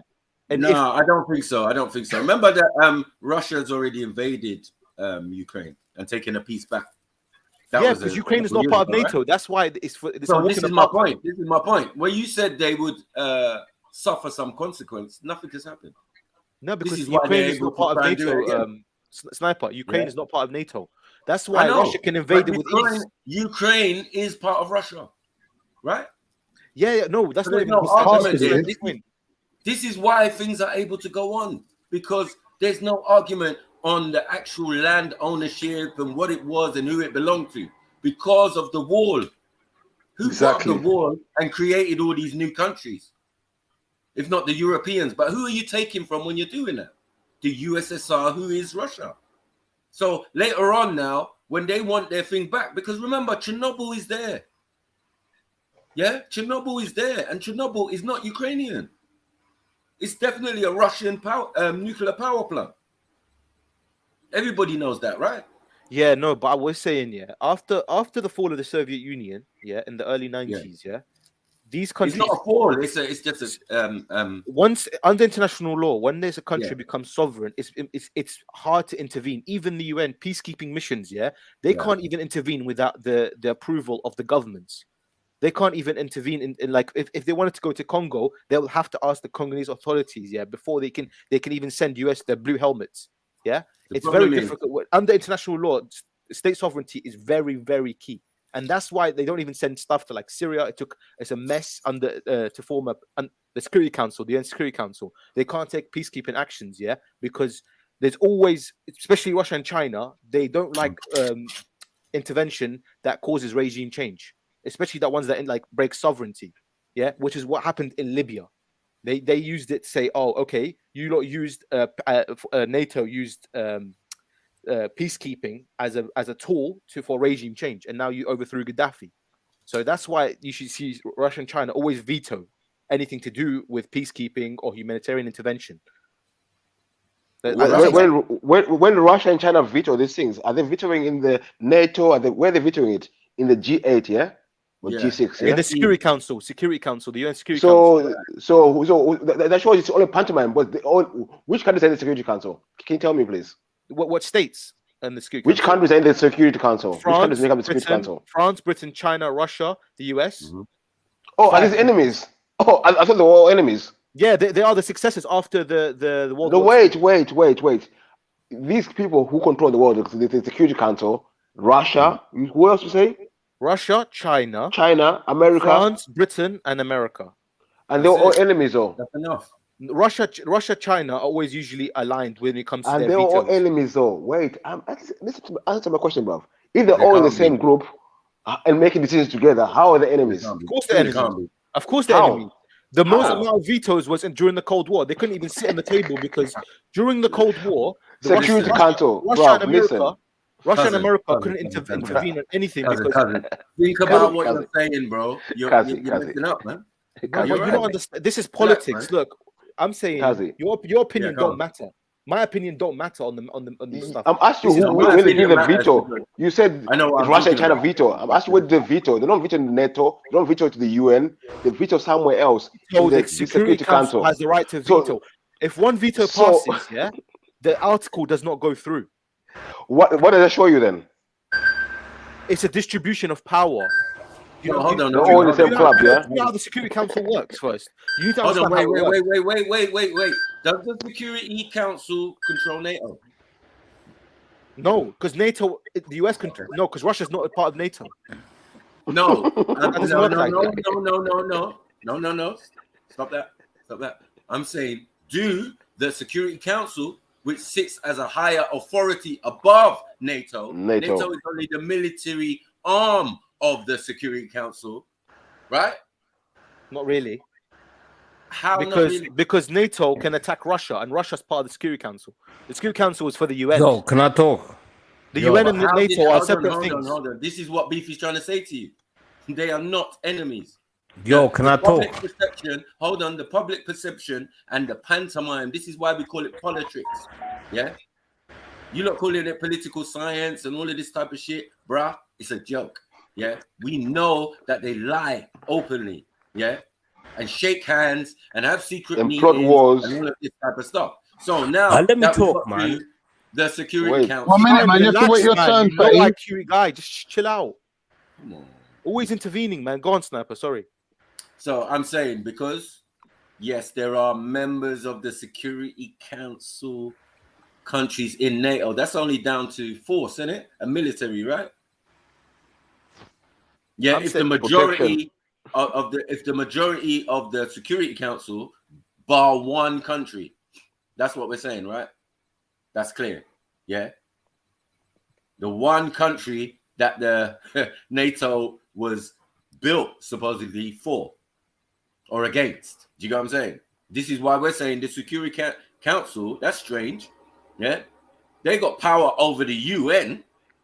They got power over the G18, and they are the G18, and they are the G8.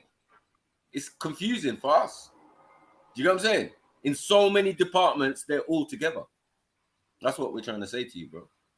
There's no all one NATO thing. is not a political Pantomime. arm of the Security Council. The Security Council and I'm just NATO asking. are complete separate things. Yeah, the Security Council was the successors of after the Second World War, the main superpowers after so it's a distribution of powers, and it's very outdated now anyway. Very, very outdated, because if you look Whether at it's outdated or Britain and France are no longer Remember. superpowers like that. Mezzo, NATO, sorry to cut. NATO, Mezzo, sorry, That was I'm a calling big you mistake. NATO. Mezzo, NATO itself is outdated. There's no purpose in NATO anymore. Yes, because exactly. the Warsaw Pact countries don't exist anymore. Exactly. After the Soviet Union fell, the NATO was to tackle the Soviet Union, which no longer exists, but it's still there because of Russia, China. They need this stuff anyway. These small countries in Europe, they can't take. Yo, Jay, man, bring me in, man. Bring me in, man. Go Let on, me then, talk, go on. man. I hope it's something sensible. Go on. Go on. At least you Let me waited. Go talk, on. man. Sorry. Has there ever been a clash between NATO and Russia? Yeah, World War II. No. It's funny, It was yeah. formed It's after funny, that. yeah. I'm It was looking formed at after that, I'm looking at all these time. British kids, yeah, and they want to talk about like, yo, Paruski Panamashka. They don't even speak the language, and they want to say like, yo, we do this, we do that. My G, we're already in London. Like, what are you saying? Like, I am from Afghanistan. My name is Sunshine. Like, what you not saying? Like, I don't understand. What's your up? point? Who's gonna Please go on entertain mute. this BS? By the way, who's gonna entertain this? Mute, please. I was going to say, Sonny, What's all this if muting your point about, man? is I don't Listen, understand, bro, then you're try in the convo, listening bro. Let's more talk in it. and Let's talking less. talk. Let's talk Talk about it. what's your point? We're What's your talking. point? You're the one that needs to get your pen and Let's pad talk out and about start it, taking man. notes. Shut up, Brother, we're already talking. Brother, big man are talking. Take notes, fam.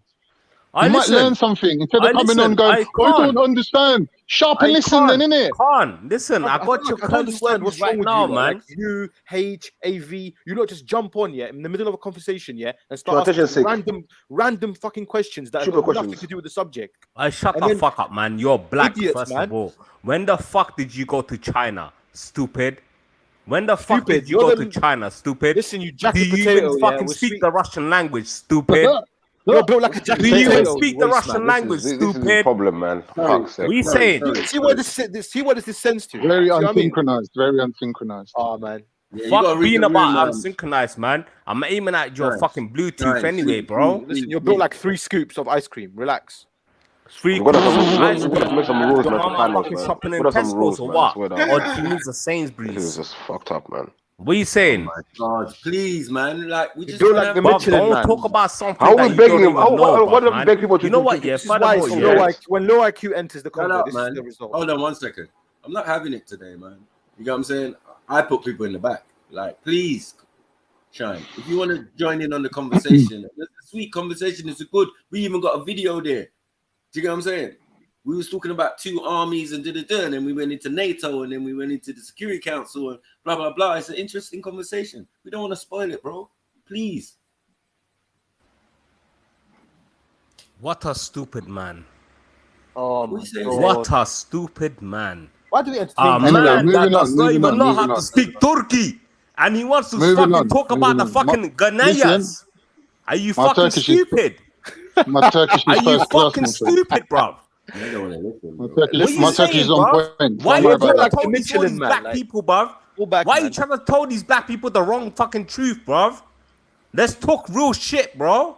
It's good, What you brother. saying, It's bruv? good political science. You don't give What away the political secrets, science, yeah? man? I Don't know what fuck you're your talking wifey about. political science. What you saying? Thanks for Shine, ruining, what's your thanks point? for ruining Shine, the please. convo. Thanks Guys, for wait, ruining the one convo. second. What are One you second, saying, guys. bruv? One second, Look guys. around Shine, you. What Shine, do you see around you? Shine. You're I Shine. listen, I don't want to talk to you, man. Listen, I want What's to your talk point? to real fucking bosses. I don't What's need your to point? speak to you. You're shit, You're on man. the panel. What's your Bro, you're a point? dickhead, bro. What are you trying to say, bro? Can you What's your can fucking you point? speak your own language? Shall bust your language right now. Turkey Uri mana mate kada mana munu. porcaria. Uri mate What you munu. saying? Uri mate munu. What you That's what saying? I'm saying to you. What I told you. What an actual What was that, Chinese? I heard Chinese. Chinese people are good people, you know. Don't disrespect This them, is what bro. happens, though. You get people like this. They kill the convo. Everyone starts jumping off the panel. This is not like. Please. I listen. I'm too good for this shit, man. my Yo, brother. Jay, man. I drop a cake box, man. I'm out, man. Safe, man. Look after yourself, bro. Bye. Fuck off. Oh, this is fucking. Anyway, man, who was speaking? I swear Sniper was saying something. You want to talk about this G8, all the G8 and who controls what? Yeah, like are these some in the Security Council, right? Because there's higher groups, higher than that, is there not? Well, higher than the Security Council? Yes. No, the Security Council is the highest. You Oh, have it's the the General highest. Assembly, where all the Right. UN countries, and then the Security Council is Right. the ultimate power. And who's in the Security Council? Who's in the Security Council? So I already hold said on, that. hold on, France, hold on, Britain, US, hold on, Russia, and hold China. on, hold on. If they are the ultimate power, yeah. When I said that NATO, yeah, the countries that all agree, yeah, to have a world army, right? That's never been used. Let's get that right. Never been used. Yeah, we can't even see where NATO has intervened or been implemented or anything like that. It's all hearsay and, threatening, and you know how they do. Nuclear weapons, they threaten. They threaten to bomb each other, threatening to do each other. That's why the Cold War was that. Because it's not a blatant war. It's called a Cold War because it's fucking covert, And they fight proxy wars. They'll fight war in Iraq. They'll fight a war in Africa. But only to each other, but they never fight. They'll never fight with each other. But they'll fight in Libya. They'll fight there. They'll fight in Afghanistan. They'll fight over there. They'll fight over there. And you know what they these do? two countries are DZ? neighbors. Once again, How these is it countries that are neighbors. they don't They send share in a NATO fucking border. troops? Yeah, They share a they fucking send border in in Alaska. Canadians. How is Canadian troops involved in all this shit all around the world? Because NATO's clever, bro. They use their offshore countries like Sweden and Canada and that. They send Canada them is in, and half they're like, British no, but and they're half not French. NATO though. They're not Canada is NATO. Canada is half British, half That French. is the way. Hold on. What are you That is talking the about? weight. That is the weight that Britain brings to the table. Commonwealth. The whole of the Commonwealth. Right? Exactly. So that is the point.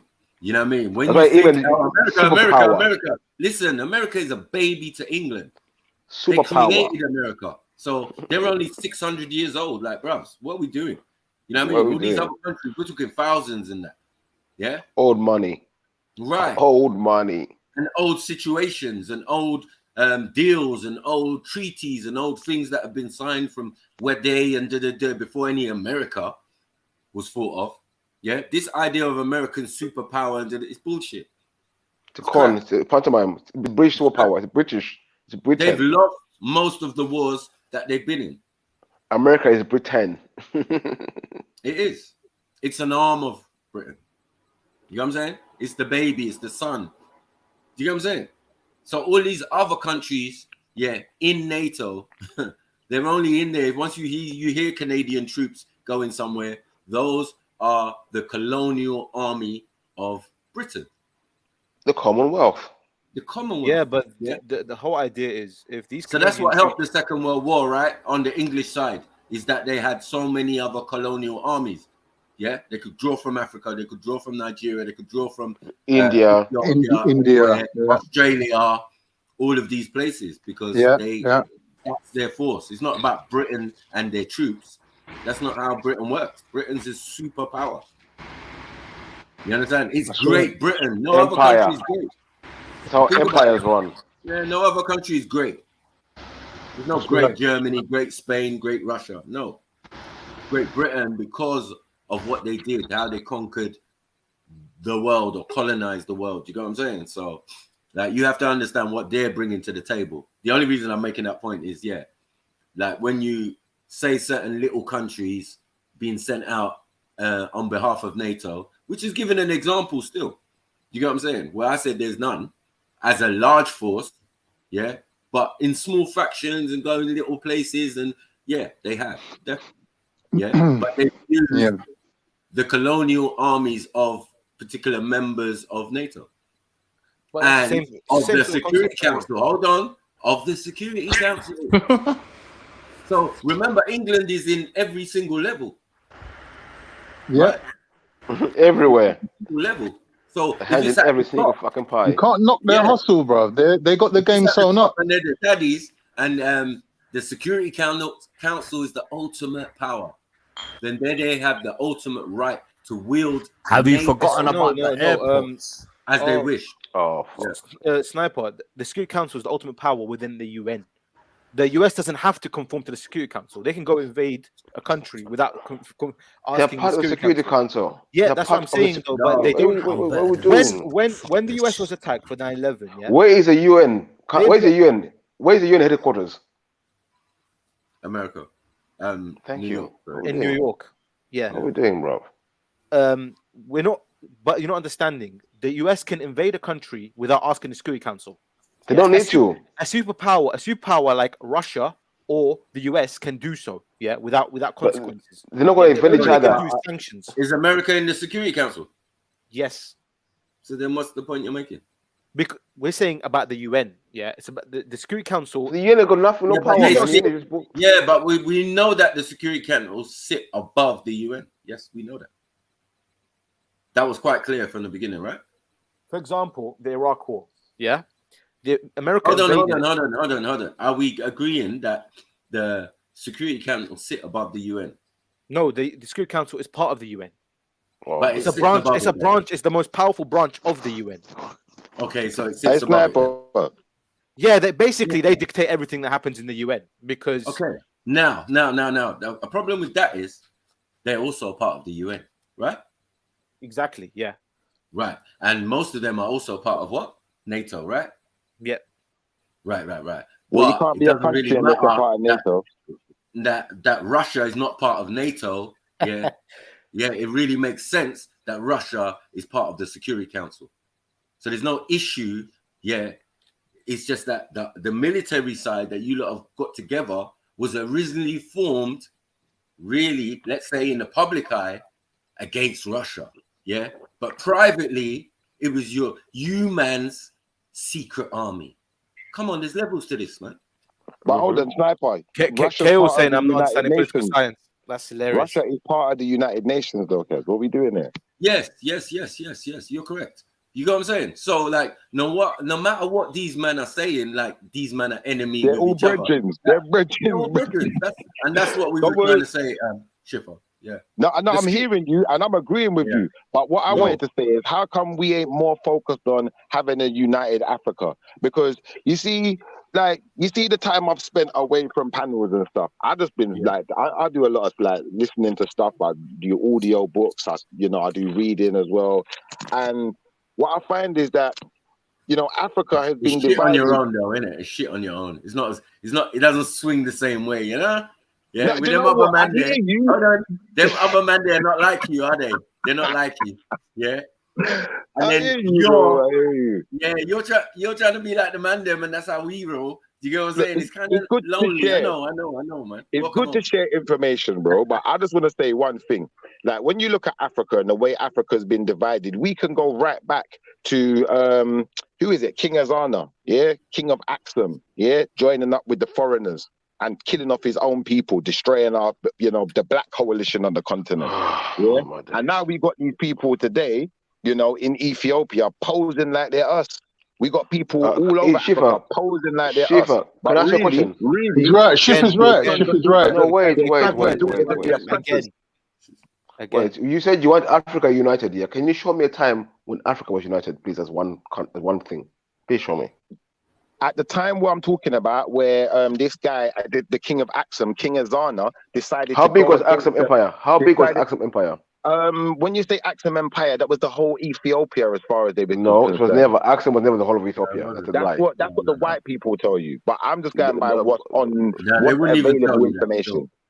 Yeah, that's what's available information. I can't. There's no information that says Axum was whole of Africa. There's no information not all of Africa, Ethiopia. Not all of Africa, Ethiopia. It's even suggested by the Europeans that the Ethiopia came after Axum. Bro, actually Ethiopians, and Ethiopia was Sudan. Was just like a listen.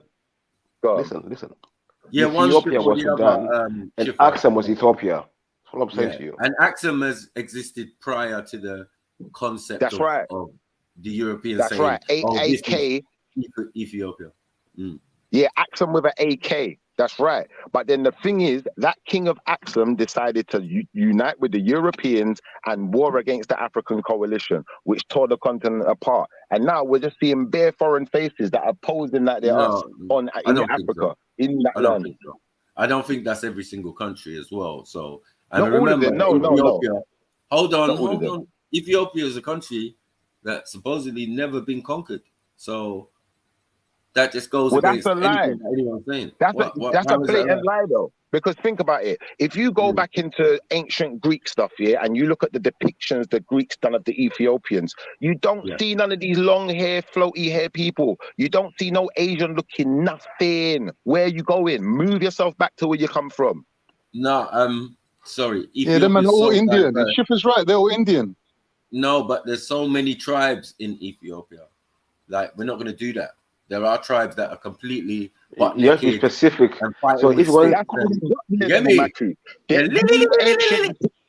Ethiopian with any of that long Indian-looking hair. There is listen. Shifa, I beg, listen. There's definitely carefully. Different dynasties of. Please name Semitic one tribe. Caucasians, Name the tribe. Semitic Name the tribe. Listen, if you're dealing with Africa, you're going to say these people. It's easy. Just name the tribe, and we can go into the history and find out. But you're saying Ethiopia or you're saying Axum is not Eritrea is wrong. So we're trying to show you. You want to do like Africa is not like Europe. There we deal with tribes. We don't deal with countries. That's not what I said. I said that the king of Axum united with the Europeans, the Greeks specifically, to conquer the rest of the African nation. Yeah, but he didn't. So what we do that never happened. Hold on. What nation did Ethiopia conquer? Like, please, I beg. I'm gonna pull out the information for you. Let me get the accurate information. I don't just want to say. He's saying they killed their own people. Obviously, it was an empire. It was an empire, isn't it? You're saying we deal with tribe, but when you're dealing with empire, that's a different situation. No, it's a European situation. Once you use the word empire, you know what I'm saying? Africans, we had ancient civilizations. So, like, in the same region. So we're not doing that. We're just talking about a time period in history. Yeah. Because if we go back in history, there's older civilizations in that region that have their own story and their own thing and their own military campaigns and all of that. We're not going to do that because that would hurt your head. So if you want to bring up Axum, the Axumite Empire, or which is a certain time in the history of that region, and it's definitely older than what you're calling Ethiopia, the region that is adjacent to it or joins it to it now called Ethiopia. Definitely, Axum is an older set of people. Do you get it? Those people, those tribes are older. You know what I mean? In that region, those people in Ethiopia are not that they're not older either. It's just there's more diversity. There's more different tribes. Tribes came in. Tribes went out. You get what I'm saying? So that's how Africa is anyway. Do you get what I'm saying? So there's no one can you explain King Izana joining up with Romans to conquer the rest of the African nations? Can you explain which rest of African nations? Please, I beg. African coalition. Sorry. This is historical. That might be in his own. Sorry, that might be his own region, but it's not the whole of Africa. You sound retarded when you say stuff like that. Do you get what I'm saying? You have to overstand and look at the situation for what it is. It's only a section of the Nile up and down from his region that he would be trying to expand. Do you get what I'm saying? And mostly to know that a man's trying to to know that a man's trying to expand his area, showing there's other kingdoms, other regions, other thing right next door. Yeah, that rose up. No, but why? The question is, why did he unite with the Romans? Why did he join up with the Romans? He can do what he wants, bro. Like, that's not my issue. Exactly. Hold on, he's not king and king of Africa. He's just king and king of his region. Right? But imagine up with some real batty boy. So cool. Yeah, but people are going to do that all throughout history. You get me? Yeah, but Shifa, you're coming from a Pan-African ideology. What you got to realize is a lot of these Romans, they were living in Africa for hundreds of years. They were very much African as well. They mixed with Africans. They're African Caesar. Of course, they're African Caesars, bro. Even the Caesars were African. They ain't African, bro. Bro, stop it. I don't know why we're going over to the left. Can we just stick to the topic, please?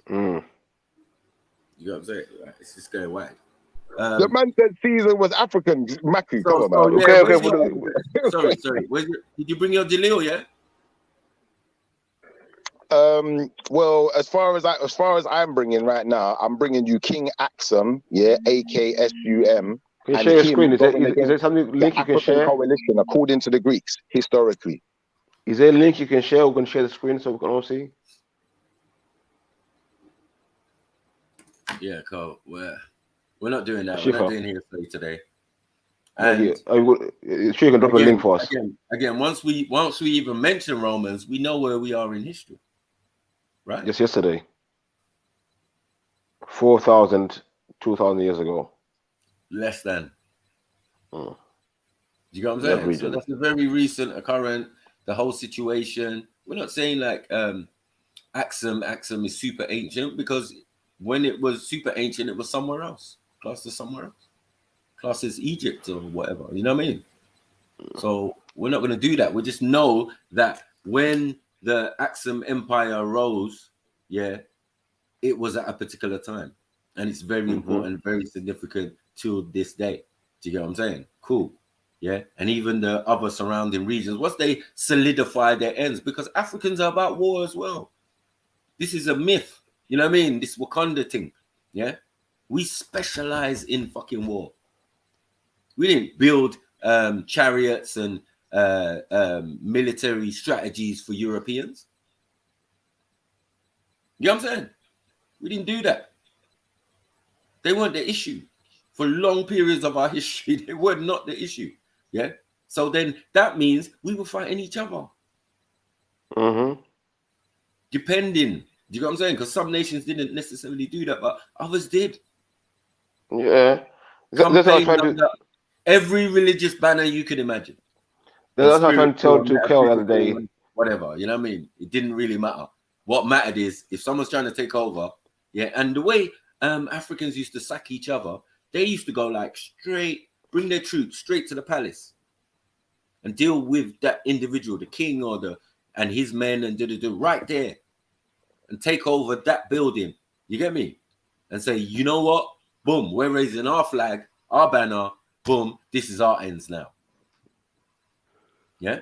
And there's always been war. And because of what? Because of trade, because of commodities, because a man down the road is growing something and making peas with Middle Easterns, Europeans, and from time, especially in North Africa. There's so many different trade routes and people who came in and was trading with the North Africans and all the way down to West Africa. It's how language spread all over the world. You know what I mean? Right. Because the Niger River goes all the way to Mali. Do you get what I'm saying? So we definitely, as Malians, had some mad campaigns. You know what I mean? We had some mad campaigns, but I don't even think it's about Africa. We was dealing with Europe. That's what I'm saying, even about this Africa United everything. Where's Mezzo again? Where's Mezzo? Yo. There's some tribal issues in Africa which go back before any European ever walked the earth. I know, man. So when you talk about Africa Unite, I'm telling you, you'll have problems. There's history in Africa which goes deeper than before the European ever walked the earth. So I don't know what you're talking about. Just know yourselves, innit? When you go to Africa. We got time for this Pan-African stuff later on. Like KO will be grilled. Yeah, when KO jumps on. When KO jumps on is gonna be peak. You could defend his take because Shiva gone. Yeah, but that's what they do in it. They jump on, ruin the convo, and then leave. Yeah. It's terrible, man. Madness. You know what I mean? So early in the day, like you just be on some weird stuff on a Friday. It's called narcissism, I think. People like to, when they see, I need to get myself there, so I guess I can be heard. Yeah, I can be heard. Exactly. Try and make sense, though. Why? You know what I mean? Try and make sense. Doesn't make sense. But this whole power business for me, it's all a trick. All politics for me is how the governmental, innit?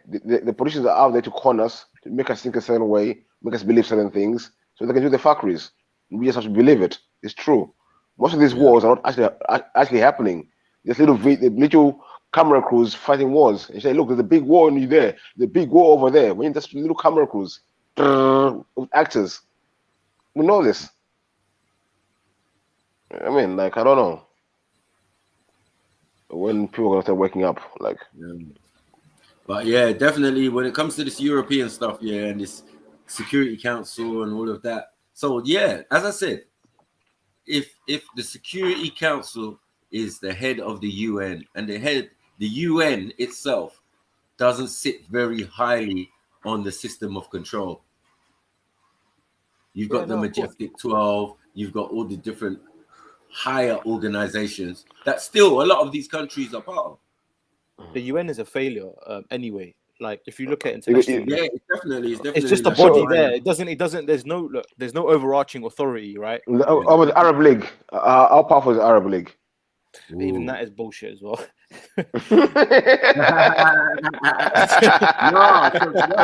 Why? There was a time where it was kind of powerful when they did that. No, what they're doing in the OPEC crisis. Remember? I don't know if you don't remember the OPEC crisis in the 70s. Yeah, when they caused mayhem with the oil prices, so because of the whole Israel thing.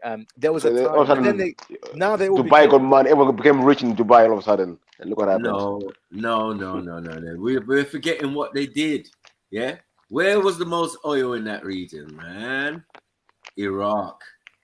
Yeah, and Kuwait and Saudi. Right. Yeah. If you sack Saddam, who seeks to before that, remember in the 60s, what's his name?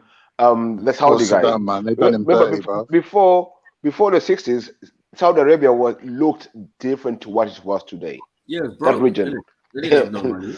Forget Saudi Arabia. Have you seen the Emirates? Until they struck oil. When they struck oil, then OPEC dollar got involved, and then things changed. Have you seen the Emirates in the 80s? There's literally it's nothing. There's literally nothing. It's like one building. There, nothing there, man. But man want to be building in sand. Now they're building artificial islands. They're building the wall. Is it the wall? Yeah, the wall soon built. You get me? That's their politics, though. These Gulf countries, their politics is but you've seen the neighboring countries. But see what happens? But the funny thing about Saudi, they got so much peas, they haven't got really that much of a military. They don't need to. They're like another England. Yeah. Because if you destabilize Saudi Arabia, the oil, America will intervene with like. Yeah, but look what they did. Look what they did. Little by little, they started to mash up the Arab League. Yeah, they started to mash it up.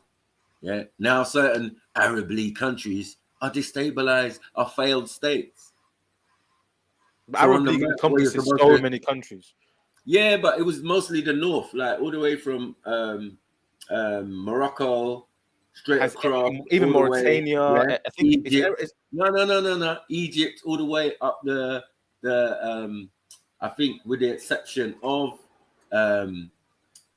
Israel, Somalia tried to join, but they got everything else. Everything all the Arab League as well. Levant was the Arab League countries.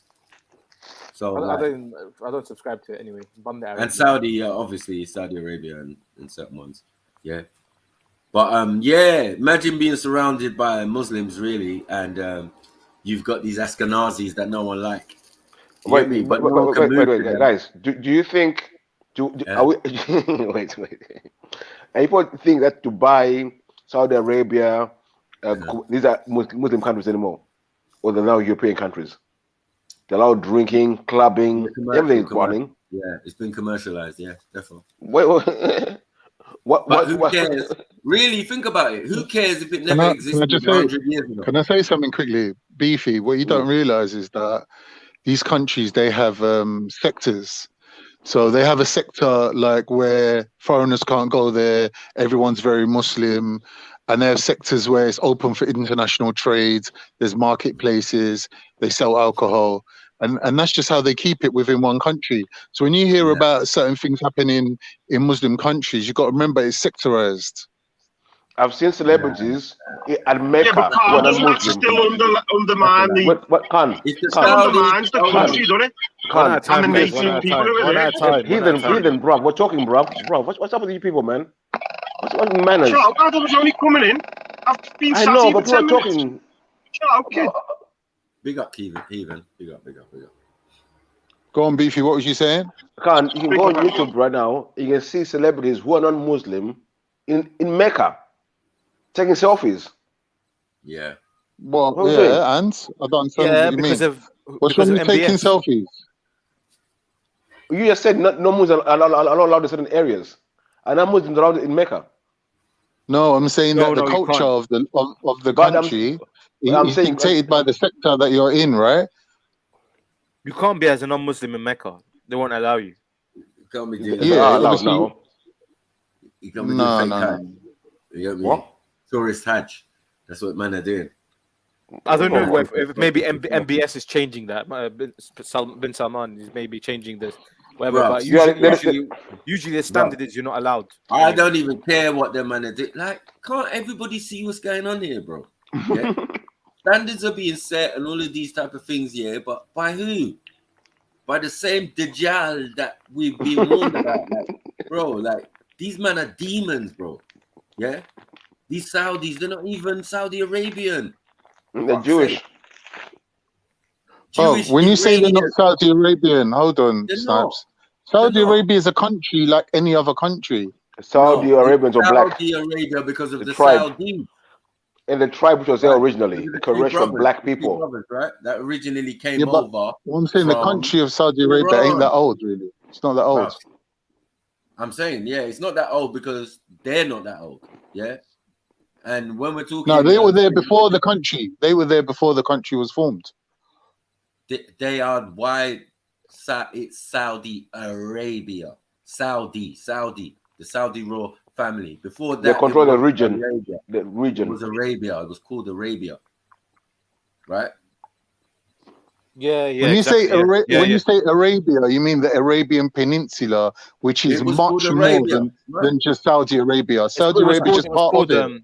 Al It's just a Jazeera Al country. Arabiya. Yeah, it wasn't a city like that. Yeah, So exactly. Mecca, Al Jazeera Al Becca, Arabiya. That's what it's called. Arabia. Mecca or Becca, which it was originally known as, was a place. So it was a city. There are cities scattered in that region, yes, yeah, but it was not unified to say a country. This is a country. No, until the tribal areas, right? Until given power and Saud, the House of Saud, yeah, they come over. Yeah, it's named after them. Yeah. So as I said, they're foreigners, right? That's why they're wearing sheets. They're not foreigners to the country Saudi Arabia. Wow. They were there before the country was formed, right? The country's how old? No. You're not listening, yeah. Well, but they founded the country with the English together. They looked over. They took over the area, right? 1932. Right. They took over the area. Not even that old. No, not bro. Take over. Remember, you lot are there as well. Remember. Mm-hmm. Wow, take over what though? Take over what? What are they taking over? The entire Arabian Peninsula? No. Okay. Just and who them establishing their own country. They're establishing their own country within Arabia. Saudi Arabia is a country like any other country. This is the one time, yeah, I'm going to give Ottomans their fucking credit, yeah? Because it was the Ottomans who were there prior to them, right? And then when their little inflection and beef and they get pushed back, yeah, it led to a vacuum, right? Mm-hmm. So other people took over because the Saudi tribe, they weren't that strong at the time. They had to wait their time and then take over. So don't think that these societies and these towns and cities and in that area never existed. No, that's not true. Yeah. But as a unified and putting a name and a stamp on it, yeah, well, it comes with the Saudis. It comes with the Saudi supposedly royal family. Right, so it's their country, really. It's their country. No, it's not. Yes, in a sense. In title, yes. Saudi Arabia, right? Exactly. Saudi Arabia is a country, and But it's they're named invaders. after the people who took over the country at a particular point. So back to the point of being invaders. If you're going to call them invaders, right? What was No, Abraham? foreigners. I said foreigners. I said foreigners. Right, foreigners. So what was Abraham then? Weren't he a foreigner? Weren't he No. from? Weren't he from Mesopotamia? Weren't he from? No, he Ur? wasn't.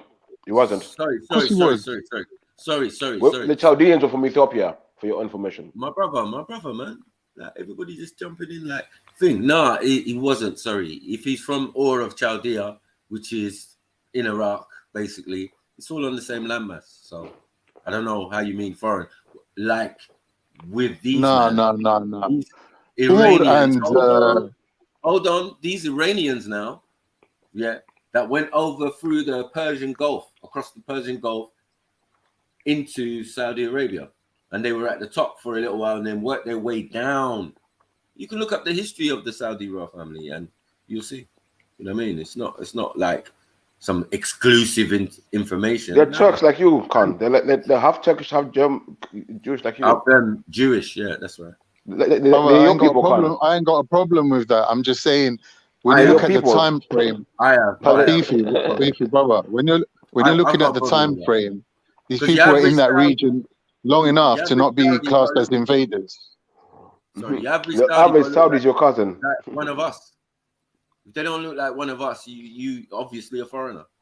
That's our point. Simple. Yeah, it's fucking 40. I don't know what you mean by what do you mean by one of us? What do you mean?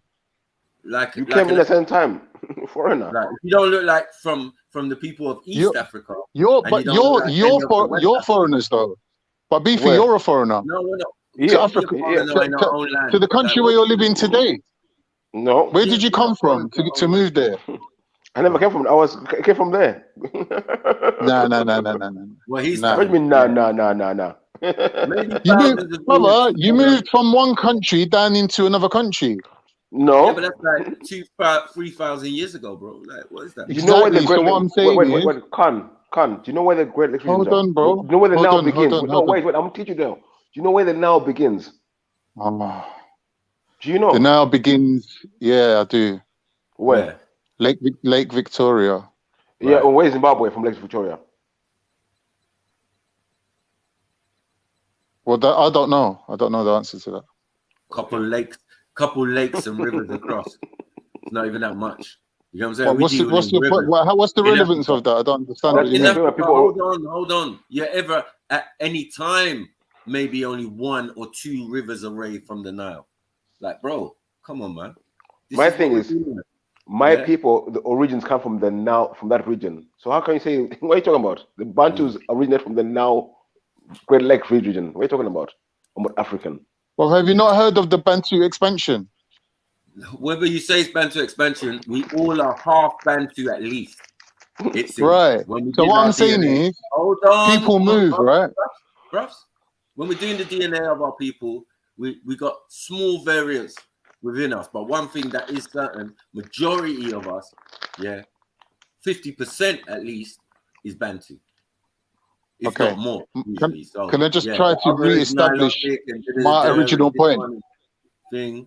You know what I'm saying? Like, we're all the same people, bro. Like it, man. I hear what you're saying, but my point is, when you're talking about people moving, from one area to another, the amount of time they spend in that new area and how they kind of mingle in and marry women from the area, and like you said, become 50% Bantu then you can't start calling them people foreigners anymore or invaders because they're established in the area.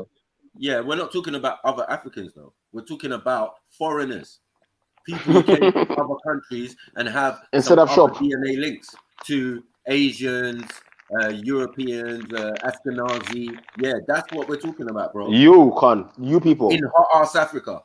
Yeah, that's what we're talking dying about. Today. Yeah, in 40-degree temperatures every day, Khan. That's what we're talking about. So, like in Saudi, the expected look. Is that if anyone's got melanin, it would be at its highest. They'll be super yellow, super golden looking, super dark skin, anything. Some will maintain. The only thing that proves is that they moved to the area from a different area, and as we've already established, that everyone's done that. Yeah, but they are foreigners. Let's get it clear. So we have to know the enemy within our midst, right?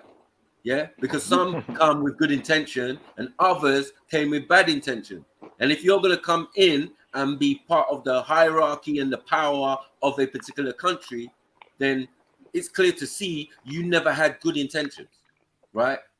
So we don't scorn on anyone who's in our countries who's of mixed origin and and we don't do them parents, things. their people might have migrated in there in the last 100 and 150 years. We got allies. We got allies all over the world.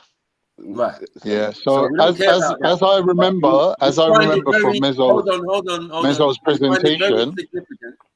Yeah, we find it very significant that when a foreign entity, yeah, comes and rules within the African continent, yeah, and even names the place after themselves. But hold on, who's the financial arm of the Saudi royal family? The Bin Laden. Rothschild. Yeah, the Bin Ladens. Huh? So, but Bin Ladens, where are you from? Where are you from, mate? Huh? Because that family photo in Delhi back in the day, yeah, standing next to a car that all of the Bin Ladens standing there in black and white. I've seen the picture.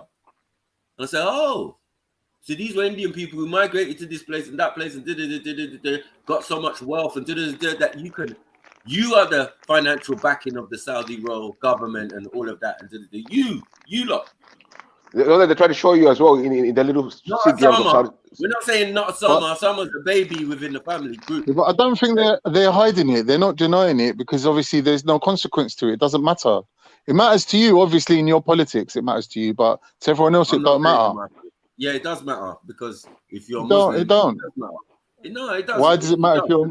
It matters even less if you're a Muslim. Yeah, but it says look, the way they played it out is like it's those in authority. So those in authority can be assumed that listen, it's the Saudis, right? And they hold sway over the religious monuments and holy places and pilgrimage places, right? They do hold sway over that.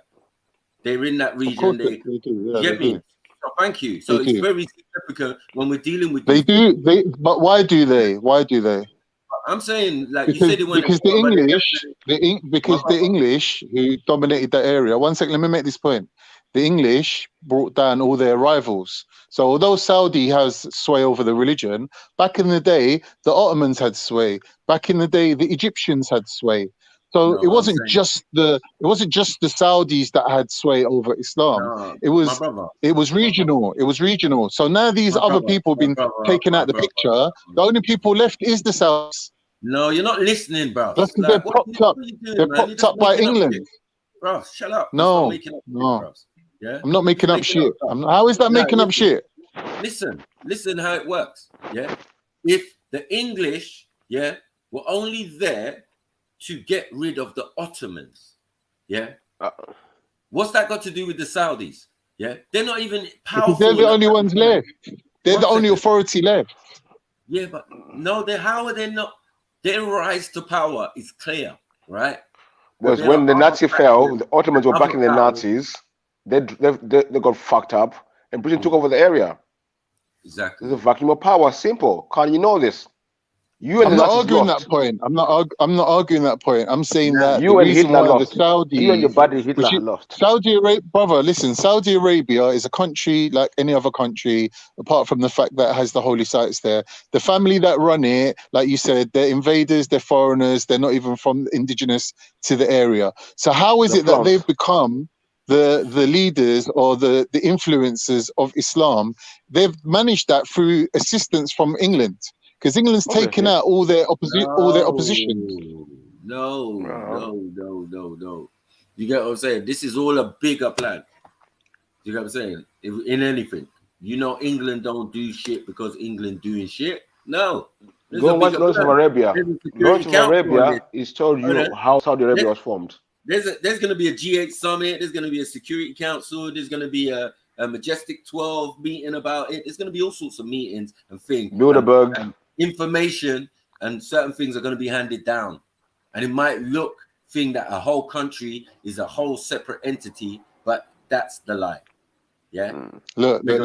Historically, that whole country, is represented by one individual, right? And that one individual is not the sovereign of the country. Let me make a He's point, just the Stamper, representative. please. He's the secretary. He's the secretary of the business, which is the government. Yeah, he's the I hear president of you. the You're business. outlining the structure of who is the CEO, etc. But what I'm saying to you is, historically, we jump in our little time machine and we go back in time, yeah, we'll see that even before the Ottomans moved into the Arabian area, the Ottomans were just up in Turkey, moving into Greece and Bulgaria, right? There weren't no Islamic caliphs at that time. Who was the caliphs of Islam? Who was the lead? Well, maybe not use the word caliphs, but who was the leaders of Islam? All right, was the Egyptians. No, The Egyptians, all the schools of knowledge was in Egypt. All the scholars came out of Egypt. Like, let's not forget. Yeah, no, he's right. He's right. Al-Azhar, Al-Azhar University. There's a house of wisdom in Iraq. So, like, I know what you're talking No, about. but that no, That no. wasn't was that Islamic though? Oh, 100%. Was that Yeah. Islamic though? That house of Tabri wisdom? was Islam. Hold on. Bruv. It's not only Islam in the house of wisdom. Wisdom, the house bro. of wisdom. Exactly. The house So of don't bring that into Beit that. al-Hikmah. Don't Beit bring that al-Hikmah. into the conversation, hold then, innit? on, my friends. Hold on. There's different schools and different Yes. places of learning, even as a Muslim. So I don't Yeah. know what Carl's talking about. You're strict. We're talking about the scholars of Islam. Where did they study? Who produced them? In We're not Iraq. talking about In the Iraq. House of Wisdom. Iraq. That's irrelevant. in many In Iraq. different places. Yes, House of Wisdom was one. So The like, main, we're not the gonna major do that. four school of thoughts come from Iraq, Khan. Thank you. Baghdad So, used to be the center of the Islamic world. Tabri, who wrote the autobiography of the Prophet. We're going on a timeline House here. of Wisdom. Oh, now Didn't the we're going Mongols on a sack timeline. Baghdad? Don't Brother, didn't the Mongols sack Khan, Baghdad? after, exactly You are after. partly correct, Khan. I'm not going to brush you out of hand and say you was wrong. You was partly correct in what you're saying. It's just that there's more places, yeah, that if you say scholars needed to go to Right. and learn certain information. And if you're going to deal with the Quran, you definitely would have been at the House of Wisdom. All right, but moving on from that point, and the yeah, Turks as well. let's say The we Turks, all the agree. Turks. Let's say we all One agree. second, 1 minute, Khan. brother. Beefy, please. If we move on, yeah, from that point, there was houses of wisdom and scholarly places. Saudi Arabia wasn't one of them. They were just desert dwellers, bro. All right, the tribe of the Prophet, the Quraysh were from there and all that, right? But that's not where everything was going on. So when you look at today and how have these people become the beacons of Islam, yeah, it's just constructed. It's a construct. Sorry, It's did been you say made to develop that way unnaturally. Sorry, did you say a nomadic tribe was fixed to a permanent address? Well, they were trapped within the Arabian Peninsula. No one's trapped. Same as Europeans were trapped in Europe. No one is No, trapped. it's trapped If you- anyway. If you're nomadic, bro, wait, dumb. You're nomadic, bro. You know the roots, right? All the way up to the Jordan, Levant thing, all the way up to the Levant, Africa, if you want. Sahara Desert, They know how to the traverse Kobe the in desert. China. The Hashemites. And as I said, there's many cities, yeah, in those regions. Do you know what I'm saying? As we said, Mecca was a city, was there. It's been there. Can you please agree with me so we can move on? Can we please agree? No, we don't with have me, to yeah? agree to move on. We don't have to agree to move on. Listen, the Saudi Arabian royal family are not invaders of Saudi Arabia because they established the country. They set it up. Prior to them, they were not the leaders of Islam. That, like you said, it was in Iraq and it was also after that in Egypt, right? So Can how you did stop it end saying, up being that the Saudi Arabians? Everyone No one follows. said- When we can see the moon in Saudi Arabia, that's when we're starting to. Can I come in now? Can I talk? Can I talk? Why I'll is it explain that? to you. Why is Let me it break down that? for you, Khan. Let me break down for you. After the No death of one Prophet, said, sorry, no one said invaders, please. Can we get that clear? let me can I talk, please? They are foreigners. Do you Can understand? I talk, please? Sorry, I missed the half the argument. I'll make a point. I'll make a point. Was after the death of the Prophet, when the caliphs were fighting the Prophet's family for power, someone brought the Turks in to help, the missionary Turks. Then they took over Islam, and one of the tribes were left over behind were the Saudi family, the Turkic tribe. What are we doing? No, What oh are you shit. talking about, bro? Yo, what's going on, guys? Yo, real quick, man, I got a lot of feedback going on in the background. Truck driver Who's here. this, man? And State your Just say name, the bro. N-word. State Just your say the name. N-word. Just say the N-word and leave. nah, you guys don't remember me? State your name. Michael Sanchez. Come on, dog. You guys don't remember me? Big up Michael Sanchez, brother. Yes. I don't remember. Don't worry. You can take the screen off. I'm not going to show my penis. got you, I'm man. driving right now. I'm not going to say the Arabian N-word. King. We know what he looks like, man. Manny Pacquiao. I mean, not Manny Pacquiao. Is he, Oscar are you De La Arab, Hoya. Michael Sanchez? You got that Oscar De La Hoya look. There you that go, one. Oscar De La Hoya.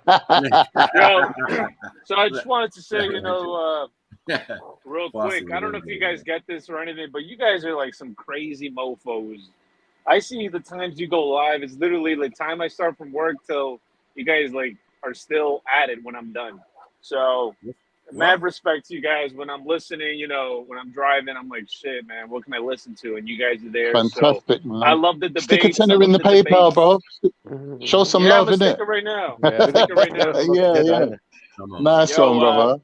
Appreciate it, and I love the debates when you guys go at it, especially when it's early in the morning. It wakes me up, and good shit, guys. Thank you. Well, what time is it where you are, Michael? What time is it where It is you are? 7:43 right now. AM. Yes. Oh yeah, 5 hours. Motherfucker. 5 hours behind. Where are you, mate? Where are you from? Where in America? New Jersey, yes.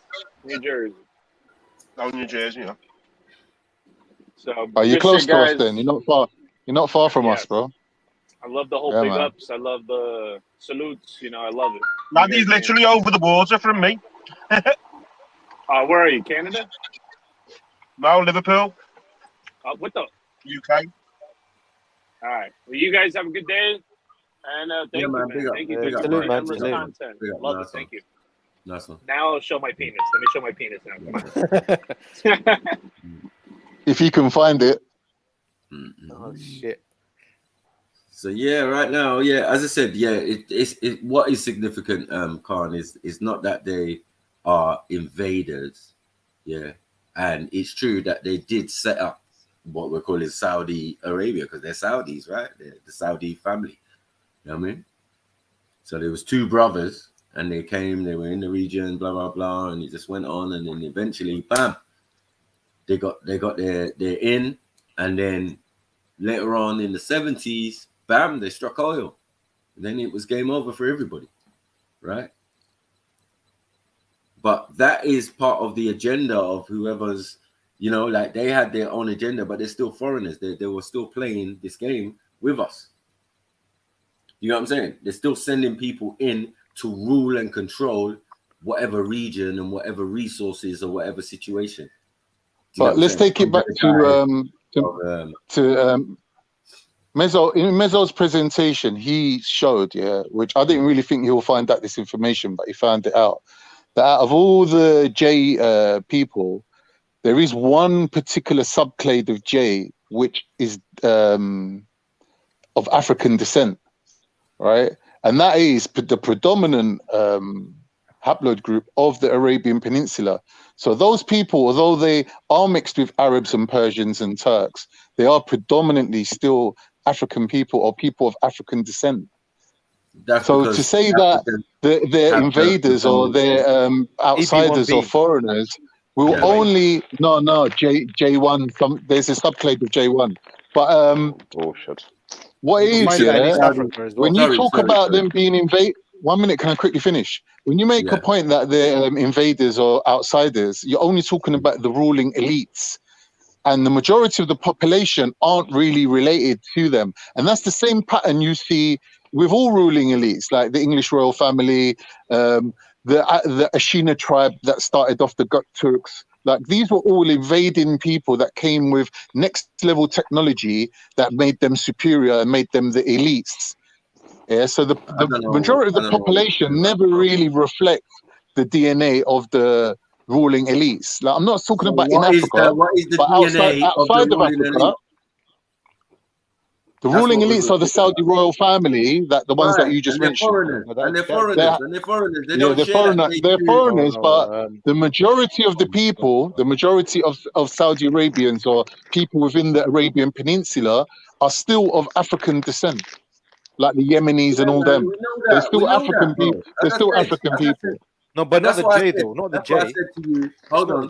Yeah, there's a subclade of J. That's go on. as I said to you before, if black people have the predominant gene, yeah. I didn't say black people. Well, I said people of African descent. Okay, people of African descent, yeah, it's usually predominant, yeah. So you can see that they're of African descent, regardless. Yeah, you might make it out like, yeah, they look European and they're there looking Arab or whatever. No, nigga, yeah. The nose might be still broad. It's just what it is. As I said, it's the predominant gene. We're never gonna argue that fact. Yeah, we don't do ghost DNA. You lot do ghost DNA. Yeah, Michael, the funny thing, yeah. Ghost DNA is only when the people have died out, and the only remnant left of them is in your DNA.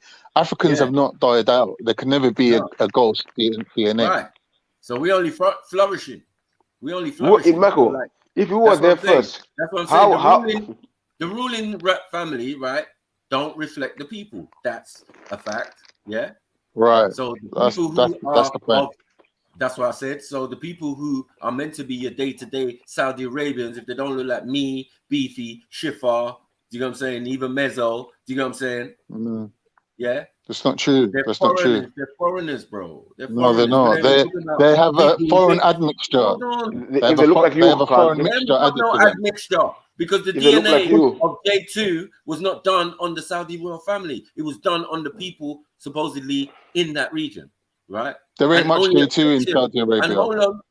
Only a section of people in that region, because you're not really dealing with the indigenous nomadic tribes and going to them and grabbing DNA. They are. Of course they are. I don't personally think so. Because, if you do that, because they don't look they're black. going to be E1B1A, E1B1B, predominantly in that area. Like, let's be honest. If you go to these places, you'll see that. Don't let them fool you with their city living and all of that. The people who live in the city. By that argument, Mike, by that argument, Egyptians and the rest of North Africans are E1B1B predominantly. No, they're. And even though they're walking around looking whiter than a Frenchman, they're French. They're French, most of them, and Turkish. You said it. They're Turkish, most of them. They're your people. You snitched on yourself. If you go to Cairo, which is a multicultural society, Turkish country, Turkish city, the place has fully been invaded. But if you go down the Nile, bruh, you know what time it is. So like, we're not gonna play that game. Right at the north of the continent, where these men have set up their city, set up their whatever they're doing, after all the multiple Ottoman Empire. How long were you there for? Hold on, all the multiple infractions, of the different peoples that's come there. Now they've settled and built up a country, Egypt, and we're supposed to recognize it and say that Cairo has anything to do with the indigenous people, the history, the heritage. No, fuck all that. Yeah. How dare you? You know what I mean? It's obvious to see they're foreigners. You're gonna find E1, that and take it back to Turkey. R1. You're gonna find every fucking DNA in. Brother, you're a foreigner. I'm you're moving in like a cow. Take your Cairo and take it back to Turkey, little boy. Take your Cairo and take it back to Turkey. Listen. If you're E1B1A or E1B1B, you come from Mesopotamia and you moved into Africa. No, bullshit, bro. Because there was always people with E1B1B and B1 within Africa. So that's right. Yeah, that's true. That's true. Yeah, but bruvs, I'm agreeing with you. Yeah, but that's what it is, though. A section of people. Yeah, they originated from Africa. Yeah, they did. But but then you're always discounting the original Africans. The original Africans would be who? Who do you mean? The original Africans look like like the gollywog on the jam jar. They look like the gollywog on the jam jar. No, they don't. Bro, what are we doing, Shiva? Yeah, why are you saying that? I look like the gollywog on the jam jar. I'm dark skinned. I don't. There was no light skin business. No, you're wrong, bro. There were red skin. There was no light skin business until you're Alexandria, bro. You're lying, Shiva. You're wrong. The thing is gonna become Christian, bro. Yo, complexion has nothing to do with it. You can't say one continent has the same complexion. Everyone. Why man like Africans look like Gollywog? That's mad. That's a disrespect. Disrespect. No, I'm getting sick and tired of people trying to disrespect Africans all the time whenever they can. Little slight digs. They did though. What they did? Why are you using the worst example? Africa didn't exist then, man. Let's be I'm honest. going on mute, bruv. I'm letting you Africans sort this out because you got to talk to the shiffer, man. Bro, there was no such place as Africa at the time, innit? And all I'm dealing with at this point really is Ethiopia. So if we're going to deal with Ethiopia, Kemet, and such places, you're not going to find no white people till after Alexandria. You're not going to But find then no they look like gollywogs, did they? Did they look like gollywogs, though? Well, they look dark. I'll give you that much. So what's dark got to do with look like gollywog? I would say I look like a gollywog. I look like one. I don't know about you. Back then. You said back then they all look like gollywogs. No, I'm saying back then they all look like me. You don't even look like a gollywog, bruv. You're far too light to look like a gollywog. No, that's not true, man. That's not true. Probably got European. You probably got European Union shifter. For all That's you the know, worst half white. example you could have used, by the way. Probably half white. Yeah, I am Probably like half Carl. white. Look, because Probably I'm half in white, but England, yeah, careful. you see black people, when they come to these white people countries where it's cold and we don't get enough sun, we lighten up a bit. But you send me back to Jamaica, you're going to see the darkness come back. You're going to realize, yes, I am blacker than black. I'm the darkness. Yes, you don't look like a gollywog, then, do you now? At night. I disappear at night. All you be seeing is eyes and teeth. Yeah, Jamaica take this hell, man. That's all you going to see, eyes and teeth. Oh, want to diss Africans at any point they can. It's pissing me off, rude boy. No, but you know the problem is though, Beefy, yeah? You see what's happened is, yeah? This light skin thing and this white people thing has mashed up our whole essence of understanding blackness. Blackness is the most beautiful thing on the planet. The darker you are, the more beautiful you are. 100%. Can you catch a tan? Can you catch a tan in Atlantis? Jamaica. We haven't established. Can you catch a tan in Atlantis? I don't know, bro. You told me. Are you from Atlantis? Have you been there? You hold the passport for me. You're an Atlantis. Have you been there? Have you been there? How old are you? Are we discussing Atlantis? I want to go there. I want to go there. Get back to the point. If you want to derail the conversation because you got some kind of personal beef with me, all I'm saying, yeah. All I'm saying for people. Saudis that work, man. It's a joke, Shiffer, man. It's a joke. All I'm saying, yeah. For people who, man, like let's just stick to the convo. Like, all I'm saying, yeah. I find it offensive whenever people who claim to be non-African want to make non-African jokes like people look like non-African look like gollywogs. That pisses me off a lot. I want to put that out there. Borderline still, borderline. I'll put that out there. It's definitely. I know all kinfolk are skinfolk. I know that. But every dig, Africans that aren't synchronized, Africans look like gollywogs. You're for fucking dumb. Come say that in my face, innit? We'll see who looks like a gollywog, innit? No, bullshit. But that was a wild statement. Hold on. What difference does it make? Beefy, if he was reflecting it, he did reflect it on himself, right? So that's he says, I would have looked like a gollywog, and that's cool. Right. I do. But this man don't identify as African. This is a game to play. Well, it suits them now when arguably look black, but they don't identify as African. That's right. Listen, is it not a fact that West Indians have African DNA? Is it not a fact that Africans? Do you identify as an African? West Indies? Is it also not a fact? Are you an American? Are you an African or an American, Chifa? Is it also not a fact that a lot of the so-called American tribes were also black and have been I'm talking about you. Forget about Allah. I'm talking about what you identify as. They don't call them. Do you identify as African? Do you identify as African? I'm asking you. Do you identify as African? I identify as having African DNA, yeah. That's new to me. But you always say you're not African, you're American. That's changed now. I wasn't born in Africa, was I? I ain't African. I don't know. I don't speak an African language. In fact, you know what? If we're going to go back to my ancestors, 1 second. If we're going to go back to my ancestors, no such place existed. What are you doing? Okay, I know what I'm talking about then. I know what I'm talking about. The white man's You're not smart, bruv. You're not smart. I'm telling you, you're not smart, innit? Did the people exist though, bro? Yeah, the people existed, but the word Africa didn't exist. Cool. If you but regardless of the title, though, who cares about the title? You obviously don't do much research. And my people was among those people. So what are we doing here? My people was among those people before they were called African. What are we doing here? Yeah. Okay. So, what's the point? The point is, yeah, like I was trying to get to before, yeah. How does the king of Axum, King Ezana, become the first Christian king? And if he's the first Christian king, you said, who did he go to war against? Who was he? What was his goal as a Christian? At the time he's a Christian king, were Christians not doing crusades? So what makes you think he wasn't part of it? What makes you think he wasn't part of the Christianization of Africa? Because we didn't need Christianity. We already had the teachings. We didn't need Christianity. But No, why did we have to go under the Roman the Roman or Greek denomination of what we already knew? Because some of us got used to it, didn't it? Like, come on, man. Let's be honest. I don't know what you're doing, but good luck to King Azana or whatever, right? Because at the end of the day, he's not here Well, now. weren't you trading with the Romans? And was he not trading with the Romans? Talk to me. Anyone could trade with anyone at the time. If the Romans were around, then you trade with Romans. If the Greeks were around, you trade with the Greeks. Yes, I don't And know. did he unite with the Romans against the rest of Africa to help the spread of Christianity? Yes or no? No, I don't think so. I think the spread of Christianity in Africa or just in his region. Because if he's a king, hold on. If he's a king and he takes on Catholicism or Christianity or whatever, right? Yeah. That's his business. Yeah. There's no such thing like man imposing it on the people. Yeah. They will probably take it from him because they appointed him as king. When they appoint someone as king, they're saying that's the person closest to the Most High. Yeah. Now you're right in the opposing because he adopted Christianity. He wasn't imposed. He adopted it. How you think Africa run is like some city business all the time, and it's not in that way. Do you get me? You got the royal palace and the government and all of that in one place, bro. But Sniper, can I just quickly say, before Schiffer starts throwing stones at Africans, weren't the same thing happening in Jamaica? Weren't there tribes that lived up in the mountains that were making deals to return runaway slaves?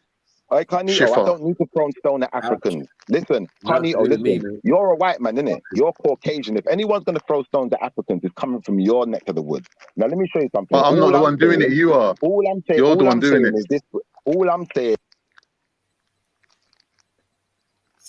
Huh? Cut out. Yeah, he didn't want to answer my question. I think that stone you threw fucking knocked him out there, lad. Yeah, man. But yeah, Khan was out here lying still. It was a mad thing. You know what I mean? Like, what was he doing, man, earlier? I just didn't make sense. I can't. Why you not speaking, man? Yes, my Cody. Well, go no, on. I'm not your fucking Cody. I'm not your your friend, family. Man. If you're from Iran, your family. You could be family, Shine. Listen, you can't be family. Listen, so, hang on a second, man. The black people are more fucking smarter than you, bruv, man. What happened to you, bruv? What happened to you? No, what bro. do you mean by that? What do you mean? That's we're surviving thanks to black. We're surviving thanks to black people. Shit more than you, bruv. Yeah, we're surviving thanks to black people. Man. What do you mean? Bruv, they know more than you, bruv, man. You came. Why do you think we're here every day? Why we're not on any Afghan panels, are we? We're here, innit? With the brothers. Fuck you. Listen, forget about that shit, bruv. You're on the internet, right? You're on YouTube, right? So it's these man, right? It's these man's thing, innit? It's these man's channel, innit?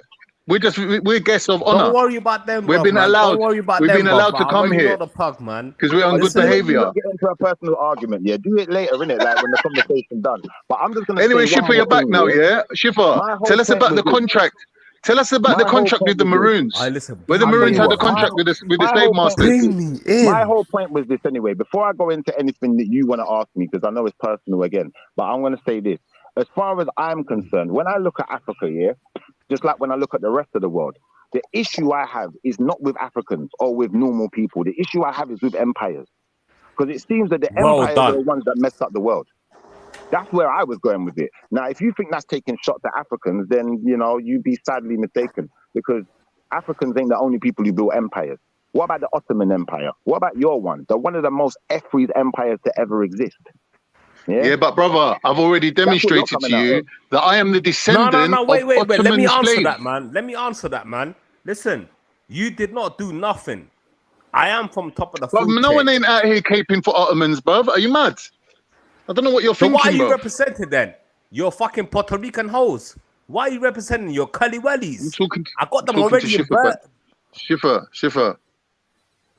I'm not Shiva, man. My name is part of your Sunshine. Ottoman Empire. Yeah, I ain't out here caping. Do you ever hear me, bruv, Schiffer, do you ever hear me caping for empires or colonizers? Do you ever hear me doing that? Why would it be different just because it's Ottomans? Can we Obviously, all people's going to represent throw... the sausages, please? Well, you said, no, Brother. the point I'm making is, Khan, you said I'm throwing stones at Africans. No, I'm throwing stones at empires and saying empires destroyed the lay of the land. They destroyed the tribal essence of the place and made it into something else. And now they've amalgamated everyone into these sects, what they're Yeah, calling I think you're just trying to avoid. You're just trying to and the avoid rest of taking it. the L. I think you should be a big man I and don't put need up to your take the hands and L. say, "Do you know what? Bro, listen. You're right," and just move on. But now you're going to try and stifle it. But you Do you know what the real it's all issue good. is? The real issue is, yeah. The real issue But is, read yeah. the Like, chats, let's get bro. into Read this. the chats. Let's People get into saying this. Schiffer take the L. I don't care. Listen, I don't care what the chat says. I don't look at the chat. I'm not a boy like you. I'm a man. So understand. Be a man. Stop looking So at the now chat. you're going to Now, get personal now. I'm gonna say this to you. I'm gonna say this to you. You see, what the problem Tiffy, is you know what that they you're say? gonna God have loves here. a trier, bro. God You loves see a the trier. problem. Keep You trying. see the problem you're Keep gonna trying. have, Carnito, and the reason why you're probably trying to derail the conversation is because Not derailing nothing, fam. Is this King Axum trying to destroy your Kaaba in the year when Muhammad is born? Is that what his whole ambition was about? Were they trying to destroy your Kaaba? Were they trying to destroy? man. Excuse me. Excuse me. What did you say? What did you say? Were they not trying to destroy? Big up on the cow. The Kaabas, were they not trying to destroy the Kaaba in the year Muhammad was born? Yeah, and trying to push out the I don't think they was called Muslims at the time because Muhammad was only just born, but this Arabian presence within our land. Can't attack for Juma, had tried to conquer us Schiffer, Schiffer, I don't know. Can't changing the topic, man. This is getting time for Juma. Excuse me. Time for listen, Juma. what are you trying to say? Like, Okay. All right, then. I'll be back later, yeah? Like, Bye. what are you trying to say? Come talk I'm to trying me. to say before What are you Muhammad trying tried to destroy the Kaaba, You mean the King of rebuild Axum it? already went in there. They already went and tried to mash that thing up. You understand? One Yeah. second. Not the How many first one. people? How many people do you see in the world right now in the planet? Can you do the count? No, Schiffer, you might be right. You know, there was a war. There was a war between them, man. There. I know, You're bro. right. You think I might be right. Can't fall back, man. Can't fall back, man. No, I'm not gonna. I'm not gonna call him a liar. I'm not gonna call him a liar if he's telling the truth, bro. Come on, man. I go. Why What's do your you name? Shalini or Zilini or whatever. What's your name again? Like, what'd you say? Schiffer. How'd you get Zilini out of Schiffer. Schiffer? My name is Sunshine. Listen, what you say about Muhammad BPS up our name? He said before Muhammad went to destroy a Kaaba, yeah, the king of Axum, King Azana, went there in the year he was born to destroy the Kaaba. Before Muhammad Okay, even had the now idea. spell your language in backwards. Count Yeah? to backwards. Even Count if to we're 10 gonna in backwards. if we're gonna get into this technically, we could even suggest that there was another Muhammad before Muhammad. There's 100 Muhammad. There's only one. There was Peace be Islam upon him. we What could you say? suggest. I'm not saying it's definitely true, but I'm saying we We're could talking about suggest it. politics. How are we going from politics to religion? Yeah, no, exactly. That's what I mean. And then they come Well, back I don't understand, down, religion because what we have to This is what I don't understand is understand. Yo, you the lot, bring people, man in, the man. people Chill who out, was man. following Bring that man in, Kaaba bro. thing, yeah. So The what people is who this, was man? serving So the Kaaba are we are the so same are we people all we're from the calling same Muslims continents? today, Are we all and that trying was to their say, are we religion. against each other's and are we trying to throw the rope down and trying to climb up the ladder? What is it? No, what I'm saying is that those people who follow Muhammad, they were years behind. They were playing catch up. We were already trying to mash up that Kaaba. It was too late. We already did that. We already had the teachings. We already had the prophet. But you ain't got the Peter. But you didn't. Listen, But Schiffer, you didn't slow the roll. Listen, where's your Peter Bucken? Where's your Peter Bucken? But Schiffer, Islam still became a world power and took over the whole world. So you failed then, innit? So where's your Peter Bucken? Where's your wallabies? Where's your wallabies now? Where's that? Where's that honey with the hoochie? Where's that honey with the This guy needs to go in the back, bro. Nah, this guy needs to go in the back. Big up, bro. everyone. Play I'll back be in his back box, on. man. I'll be back on later, man. This Yeah. is too much. This is getting a mess. Yeah, it's getting silly now. I can't. Look, the point is, Yeah. the problem with But maybe Africa, come on yeah, in comedy hour. Comedy hour, you can come on. the problems in Africa can't, are not man. due to the African people. The problems in Africa are 9 times out of 10 due to the white people or the ones who look white. And call No, you're themselves, wrong. The problems in Arab. Africa, is because of Africa does not want to help Africa. That's the fucking problem. I'll tell you. I I'm disagree, telling you, man. bro. You lot divided us, innit? You lot divided us up. Who's It's you lot, lot, bro? bro. I'm just, Oh, bro. no. I'm just a poor man trying to make a living. What? Yeah, Who? but who's the What? people? Like Who's the what? Bro, people then? shut your mouth, man. People are talking. Who's the What's people shut then, my bro? mouth, man? What's wrong with you, What's blood? shut my mouth? Bro, But there you who's go. your Get your people mouth then? shut now. Simple. There you go. Go on. Continue the convo. Cheers, mate. Big up. Fucking I'm just pussy. saying that between the Arabs and the Christians or the Europeans and the Arabs, however you want to depict them, they messed up Africa, bro. Africa was united. Africa had a Yeah, coalition. What we doing? What we doing? Even though it weren't called Africa, those nations would have fought against you. All of you white imposters coming in and trying to replace us and impersonate us. We was fighting against you. Do you know what I'm trying to say? Like, so let's be honest, that you lot messed up the lay of the land. You inserted all your fake ideologies, you know, inserted your homosexuality and all your messed up behaviors. And now Africa's messed up. You want to blame the Africans for the atrocities for the problems you caused. Same way you want to blame Jamaicans. Yeah, you say Jamaica's rough. Jamaica's like, they're criminals. They're this, they're that. Hold on. You destroyed the economy of Jamaica. Yeah? You but if destroyed the Africa land. was so You united- destroyed the food. You destroyed everything. You owe us. Understand that. You owe. And you ain't paid your bills. That's what it is. You ain't paid your electricity, your light bill. You ain't paid your water bill. You ain't paid none of your rates. You ain't paid your council Kinda got tax. a point there still. You owe. And the fact that You you have to owe and send you the ain't bailiffs, paid, man. you have an audacity. If Africa was so united, though, Shiva, any opinion.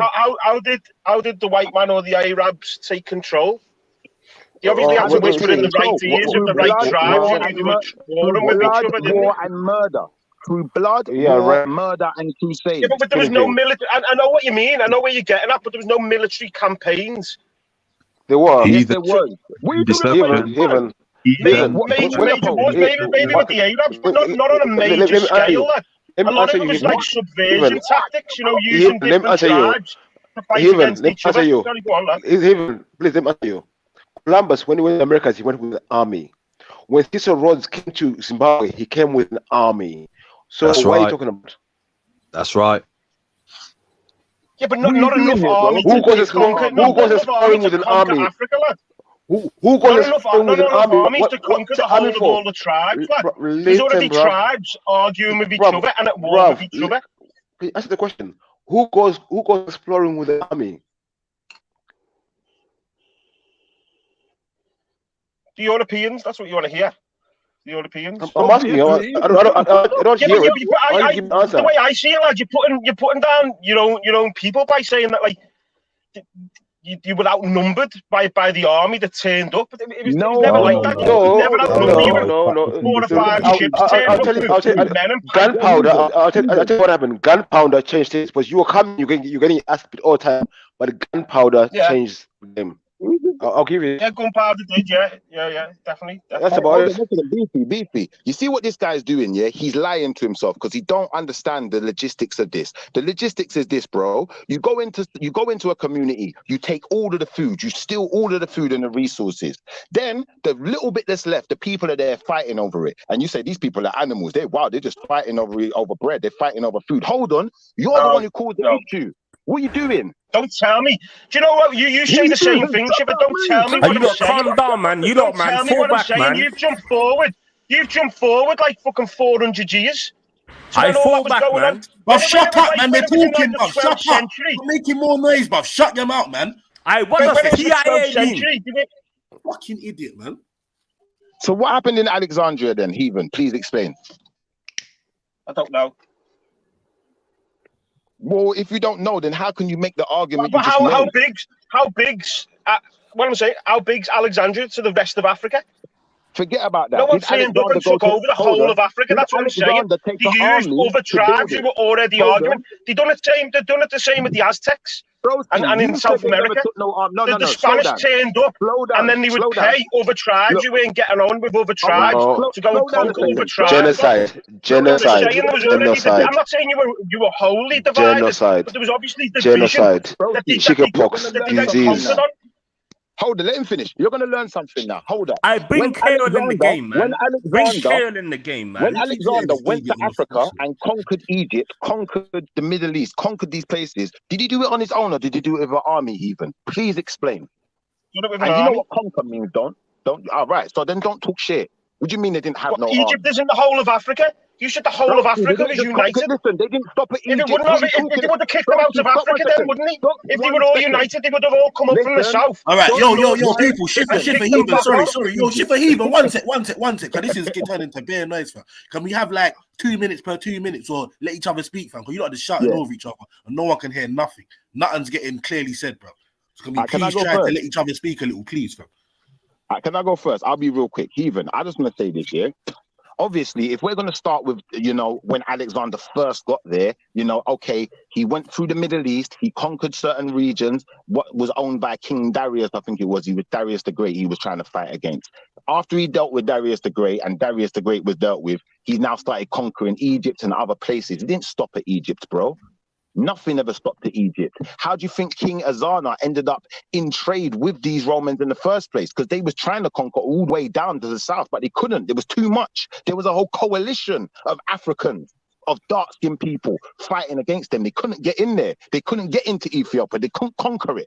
Yeah, it had its own kingdom, its own empire. Yeah.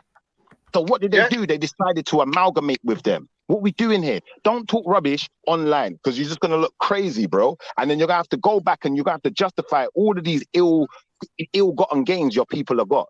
From way back Cool. then. Shiffer, cool. All right, cool. You finished now. Let Even say what he said.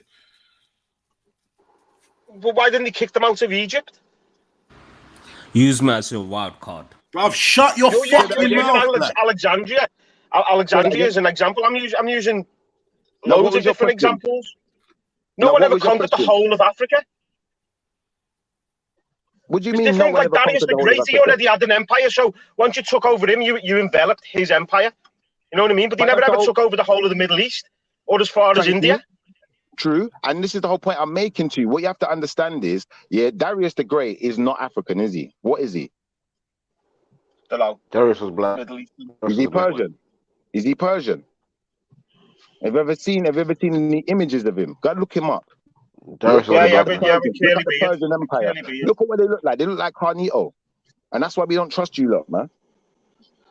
Don't have to trust me. Well, we can't. We ain't got a choice. We can't. We did before previously. Look and at these where it got British us. boys. We ain't got no choice. What are we gonna do? Like, as a black man, how do I trust the system? How do I trust your racist system? How can I trust the police? Yeah, the same police that's gonna pull me over in my car, and you know what? They ain't nothing in my car. I don't even smoke weed no more. But you know what? I think I can smell weed. We need to search you. They will make up any lie. They are crooked.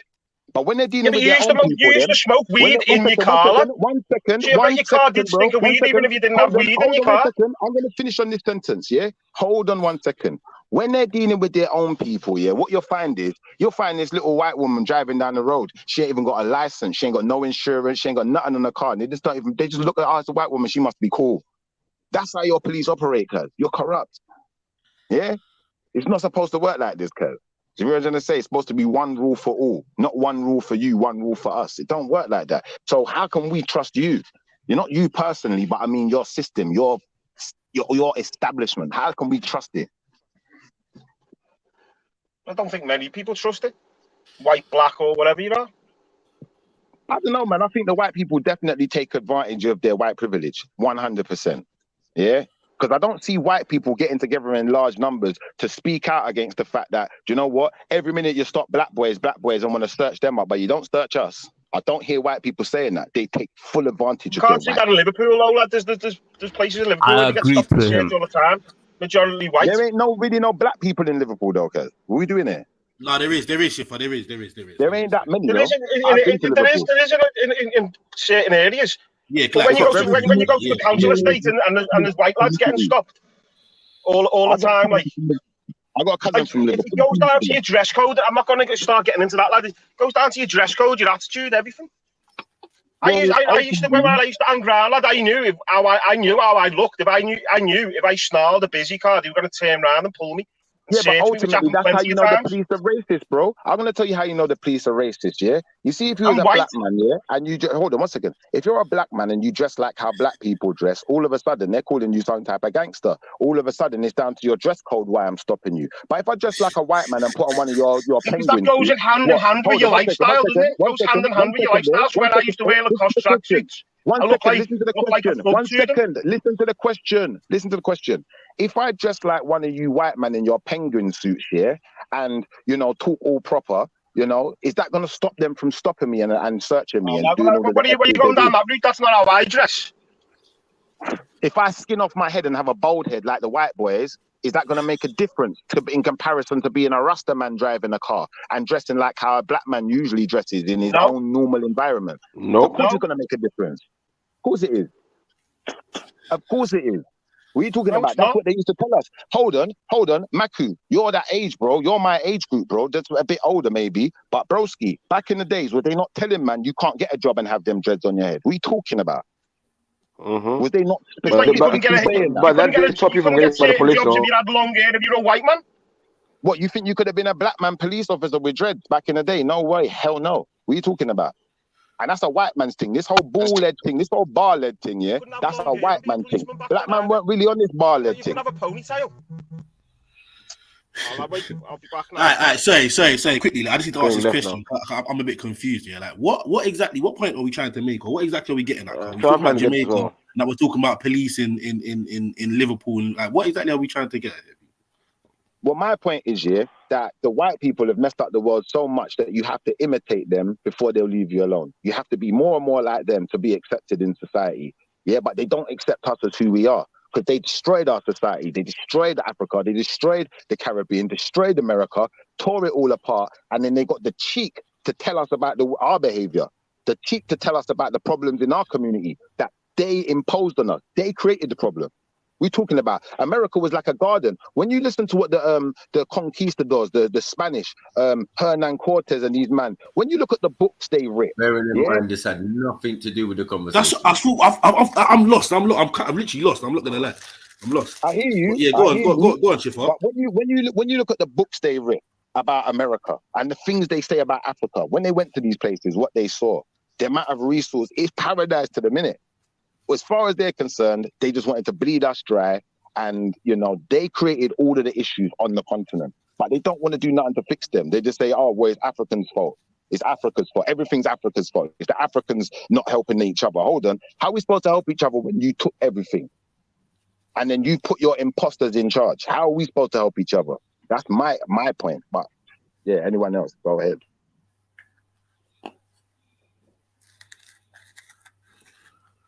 Even? But he's gone still. So Brother Kel. Oh, yeah, Brother Kel. So what do you think on this, Brother Kel? Yes, family. Big up. Big up.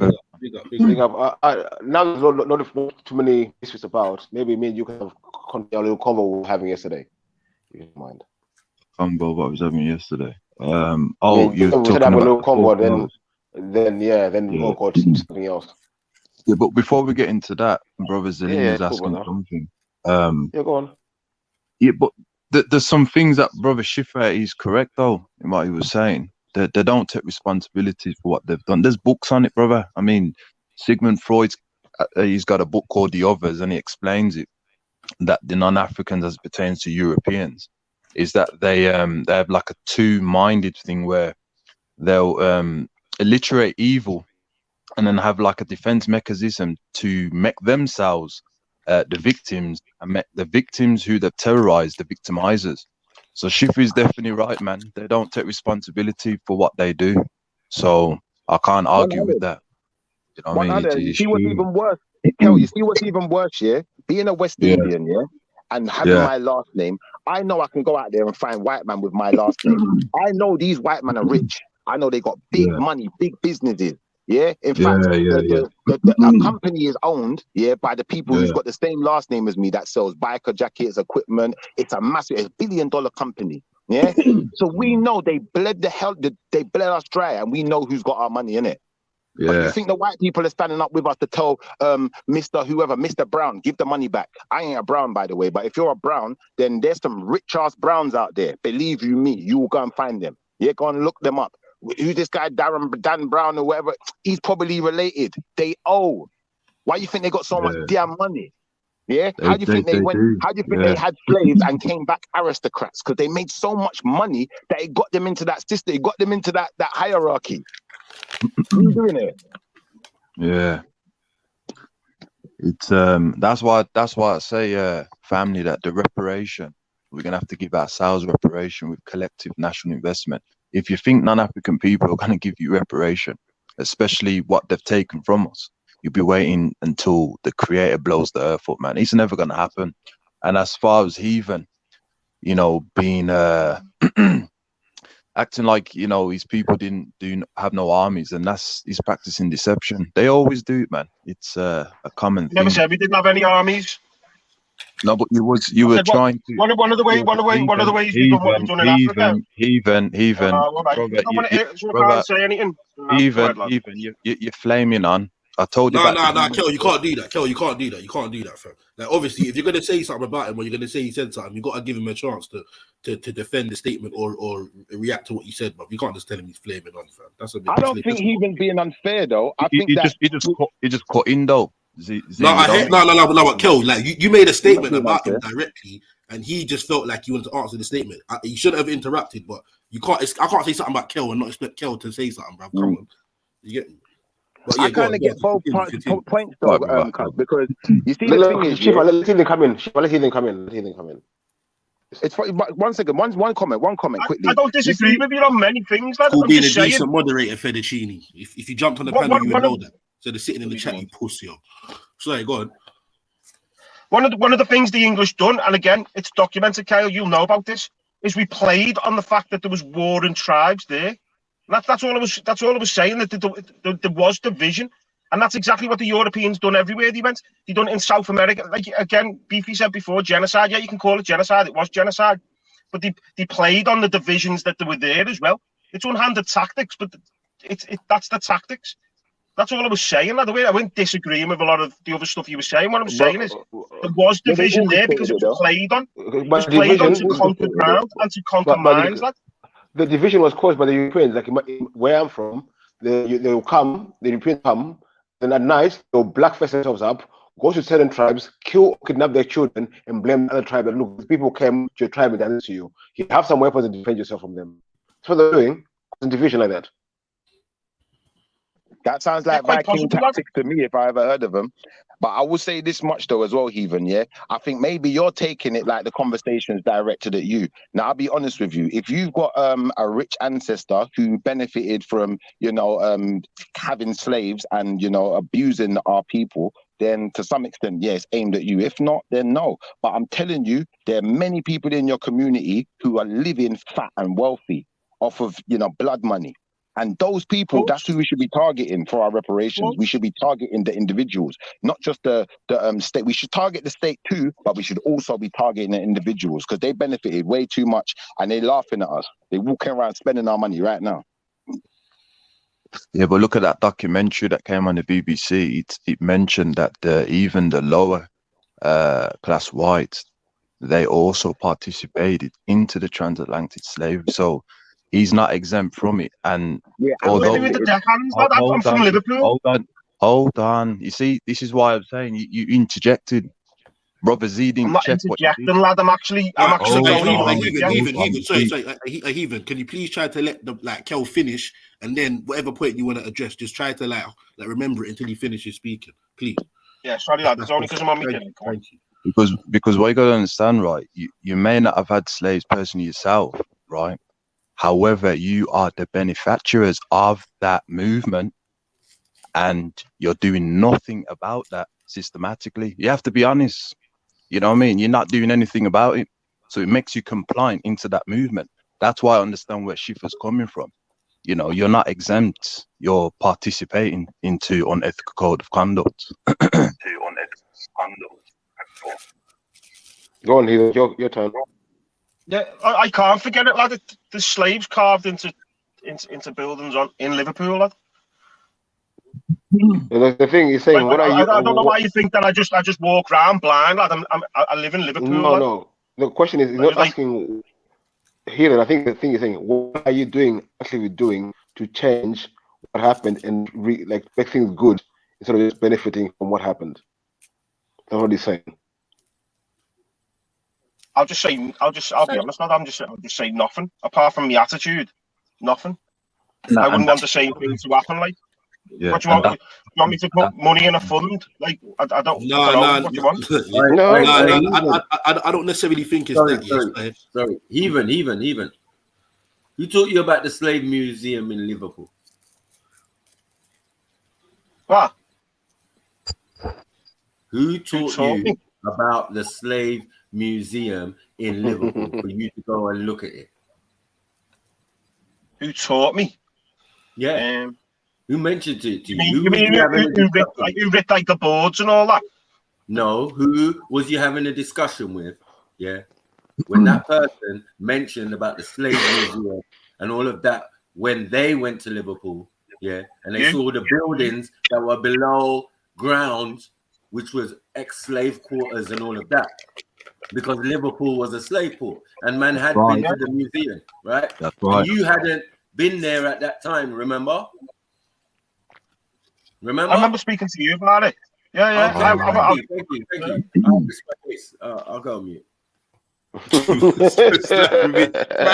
deadly jabs, you know. What that was about. Jupes, how you doing, Jupes? You right, love? I don't need, Matthew, I didn't need to go to the slavery museum to know that there was underground tunnels that took slaves to holding points. That's well known in Liverpool. I don't need to pay to go to the museum to know that. That's part of me just being Liverpudlian. We all know about that. Yeah, say, I'm heaving. Can I just make a quick 1 minute statement? Yeah, this is out of moderator mode as well. I think basically what Kale and Schiffer was trying to get at is that when we're not saying that you directly had a link or you directly caused any or your ancestors caused what went on previously, but we're saying that you're benefiting in this current day and age from what was done, and you're not doing anything, even though you know the benefits were gained through fuckery. You're not doing anything to say, well, I shouldn't have these benefits, or we shouldn't have these benefits, or something active that shows people that you're trying to say, right, this is wrong. Do you get what I'm trying to say? Like sometimes it needs a bit more than you just saying, I condemn it. All right, cool, you condemn it, but bro, when we go outside, you still get all of the benefits in public, brother, and on road. So you saying you condemn something really means fuck all. So I ain't finished, Jupiter. Sorry. Yeah. So obviously, basically, I think that's more what they're getting at, heathen. You get me? As opposed to, I don't think anyone's trying to draw you out like that, bro. But I get it, lad, and I would say sort of what Jupiter said there. I think everyone's benefiting from it now. Like it's not the same. No. Like we really can't try and compare it like it is, bro. So let's not even do that. But I'm going back into I get that, but Salini, how do we get to the bottom of it? What is the answer? To the bottom of it for you now. I'm going to get to it for you now. Listen, when you say we all benefit, hold on. You have to understand. Is your grandfather is your Portuguese? Have you got Portuguese blood?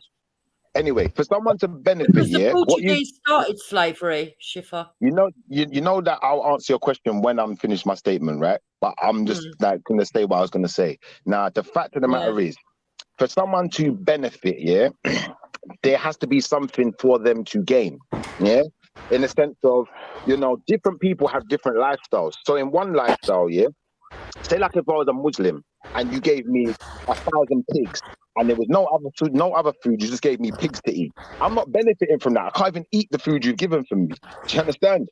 Now, the point I'm making is this, You see, we as black people, we never created this demonic society. This isn't the type of society that we was used to living in. This is your society that is created and based on want. It's not based on necessity. It's not based on anything that's productive for the actual world or the people living within it. Based on what's productive for the few and what people want. It's demonic. And you know it is.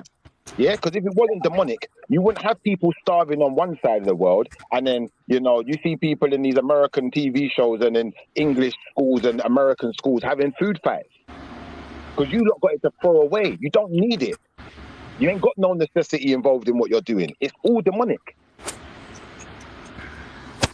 That doesn't answer what I said. That doesn't answer what I said, which was, how do we get to the bottom of it?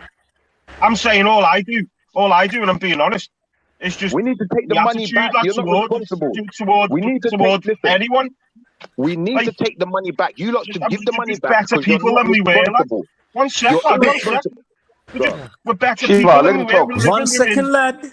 1 second. We're living in the consciousness of the past, lad.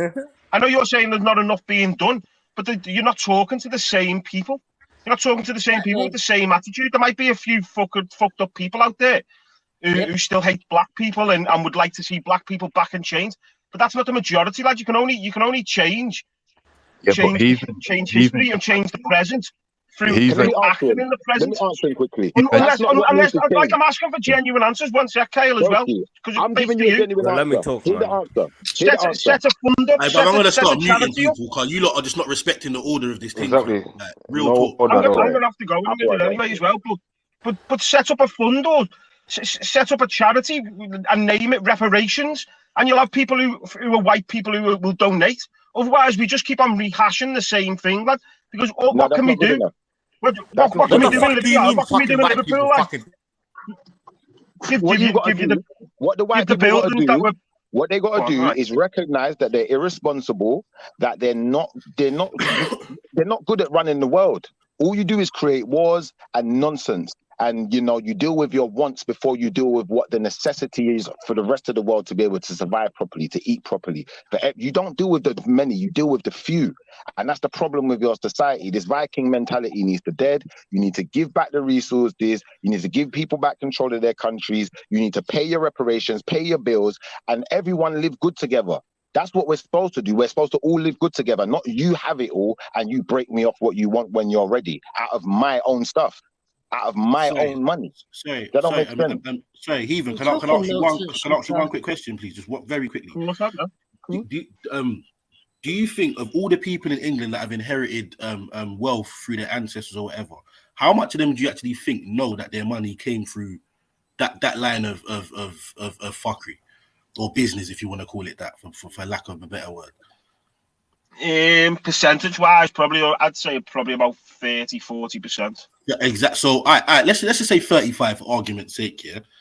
Yeah. That's a third of all them people. Now, do you think all them people have gone through a certain type of means to try and return goods or return things to whoever they came from, or even try to compensate some people, even though it wasn't them directly, it was their ancestors that done it? Do you think they've tried to take any means to hand any of this shit back? Yes. I didn't ask you, GPR, so shut your fucking mouth. I'd say no. I'd say no. Like, thank you, Heathen. They'd probably say yeah. They'd probably say they've introduced some sort of scheme in these countries where they've still got a factory. No, listen, you taking someone's house. So they give 5 cents out of $1. Sorry, Heathen. Taking someone's house, taking someone's livelihood, and then offering them a fucking one scholarship or a little housing scheme, bro. Is nothing, can it? No, I'd agree. I'd agree with you on that. I'm not content. What I'm saying is I know. That's the type of business corporate mentality. I'm saying though, this is their barometer for helping people. They think they can take all your shit and offer you a little fucking scheme, and then we're equal. Like what?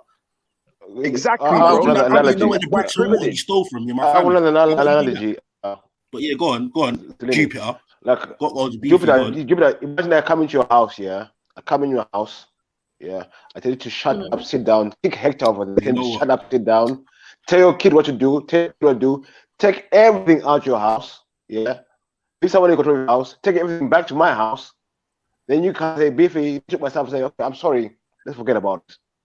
Is that cool? No, I don't think it is cool, but that's not what I'm saying. I'm saying what happened. Hold on, let me finish. There has been a concerted effort by British people to try and redress some of the problems, and you've seen that the way that they have allowed the identity politics to run. Actually, what about the money?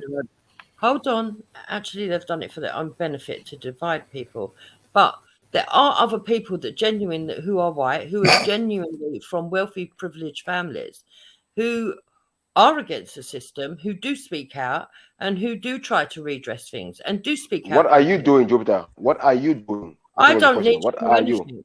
I don't need to do anything. She's got because just call one nigger. Just call black one nigger. That's cool. No. Let her finish. Let Jupiter finish, please. Oh, MJ, I thought you didn't want to hear this bullshit. I don't need to do anything because I am not the guilty party. I know. I am not part of the establishment that made all these decisions. And many white people are not. I'm not privileged. You say I'm privileged because of my skin. Hold on. You say that I'm privileged because of my skin color. That's simply not true. Privilege is privilege. When you stick a colour on the front of it, all you're doing is dividing yourselves. Can I prove you wrong? The class problem in this country is far worse than the race problem, but they want you to believe otherwise. Can I prove you wrong? Let me just prove you guys. Real quick one. I'll be so quick. Watch this. Hold on. How come the Jewish people got paid for what happened to the atrocities that happened to them? Hold on, Beefy was waiting to speak though. Yeah, I'm done. I'm done. Is that white all right? privilege? So Beefy, go ahead. So Jupiter, the problem we're saying is, yeah, there's people who know that fuckery happened like you do, but are willing to not do anything to solve the problem. But people like you, we will even kill the problem, calling people nigger. That's what we're saying here on this panel today. Do you get that? So Beefy, that's not true. So, but not the N word part. That is true. I did say that to Maku, and I don't back down on that. Where Maku's concerned, not other black people. If Maku apologizes to my husband, I'll apologize to him. It's as simple as that, right? But let's not make this personal. Let's stick to ideals.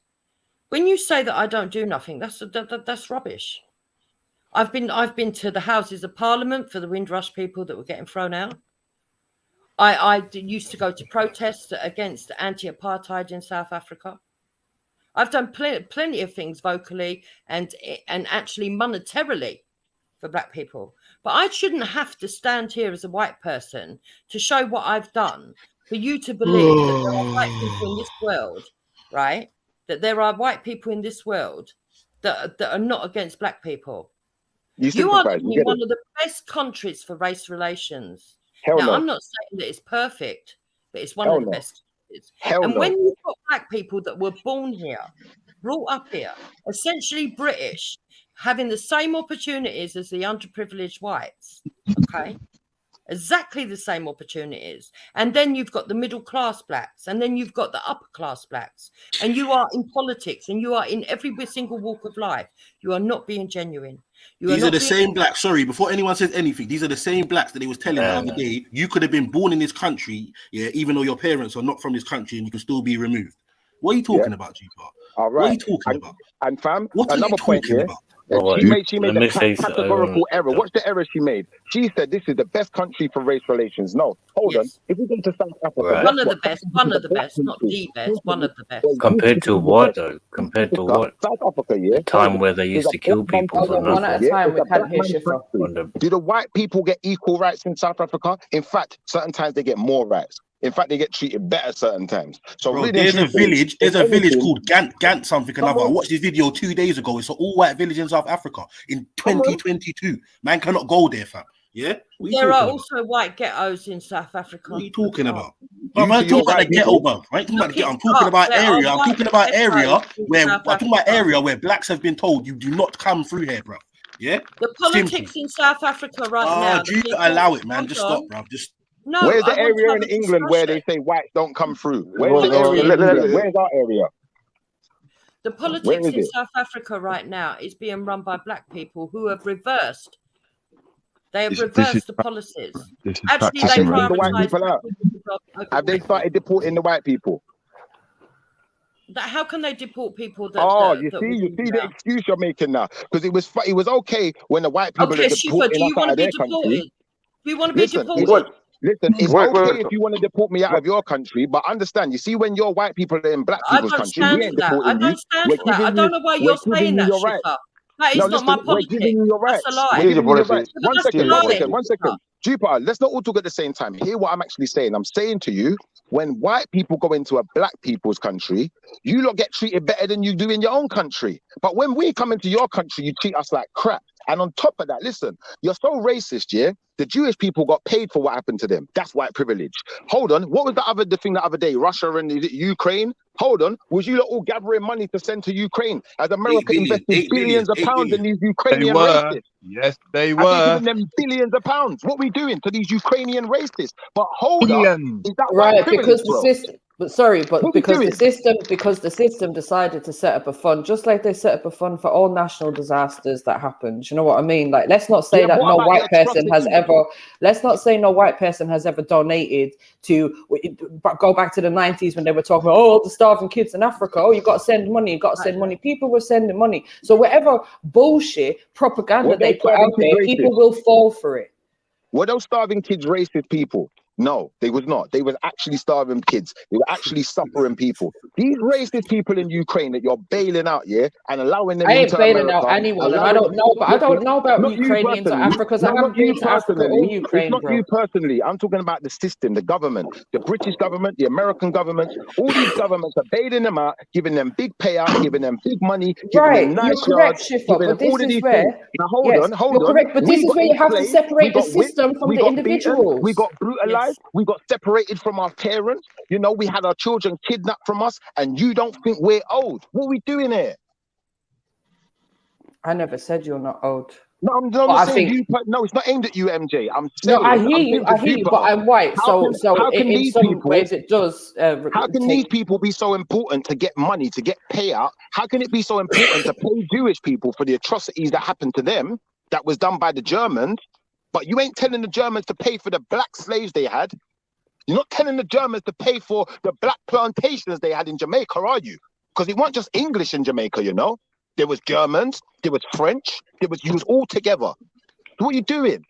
And this is what pisses me off, because it's like, you lot have got a cheek to sit here and talk about, oh, well, you know, we have to do Schiffer, these let things. me ask you a question. You know, we pay for aid in Africa. Hold on, you don't pay for no aid in Africa. What you do is you supplanted us, yeah? And then you make up these fake things, this first aid, whatever it is, financial aid that you're sending to Africa. The money don't reach the Africans. It goes to the flipping people who's already rich.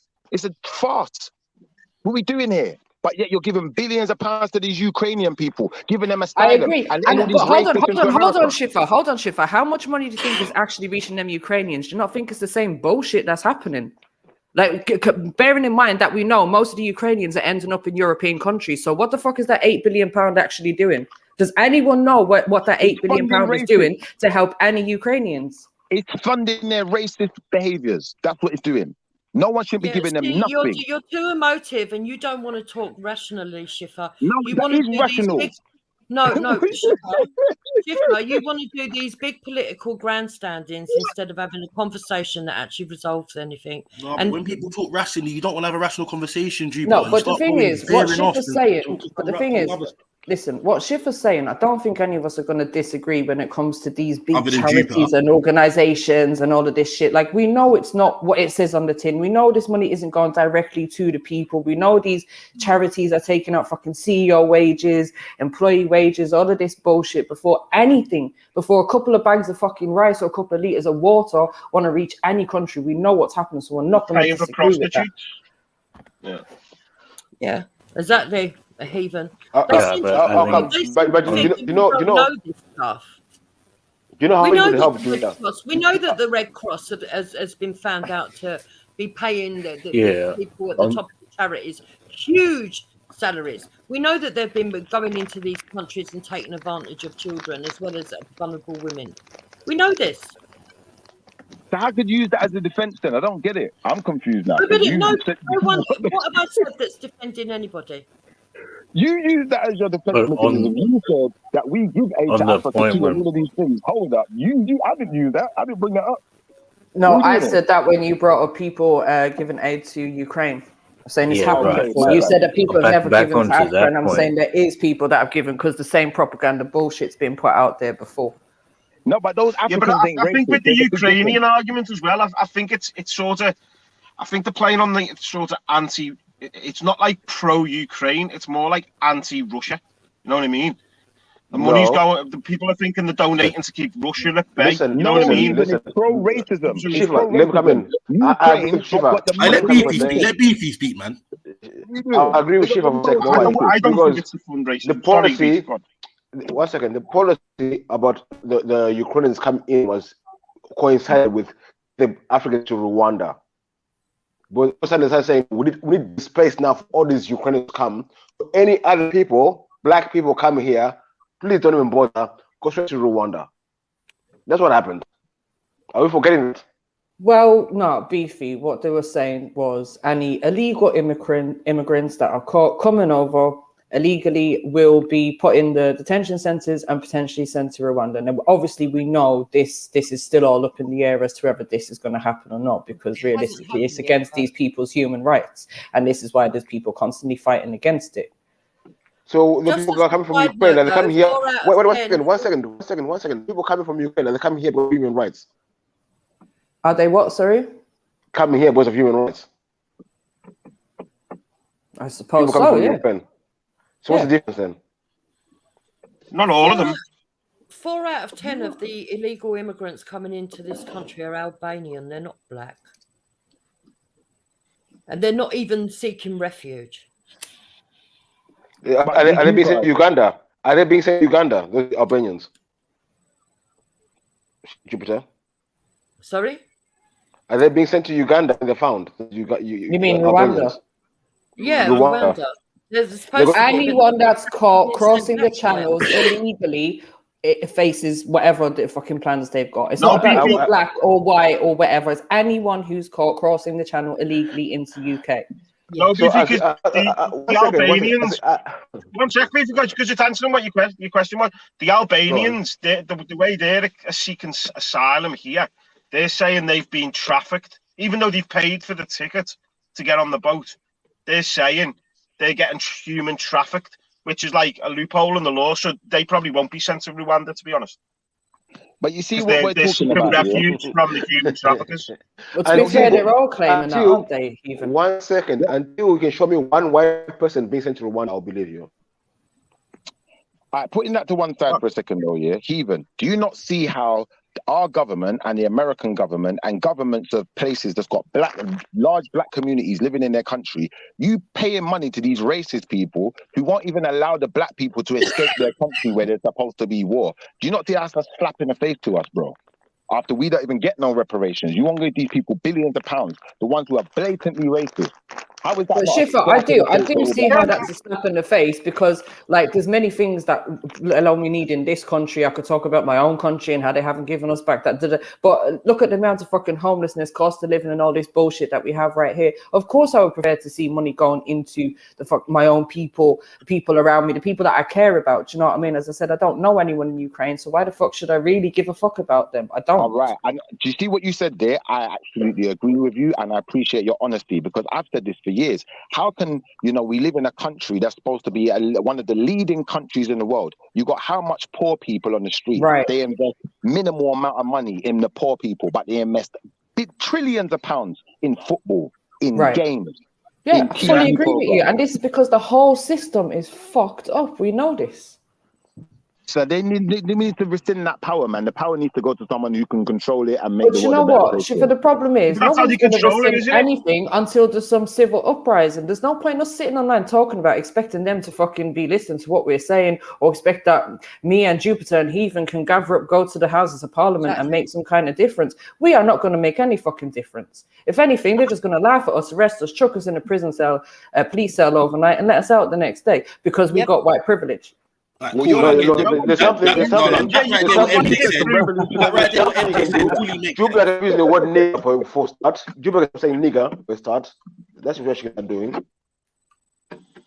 Listen, all right, let's leave that out of it till she says it again. You can't have an uprising through voting. Like, people need to start voting. All right. Sorry. Very quickly. I Kel one sec.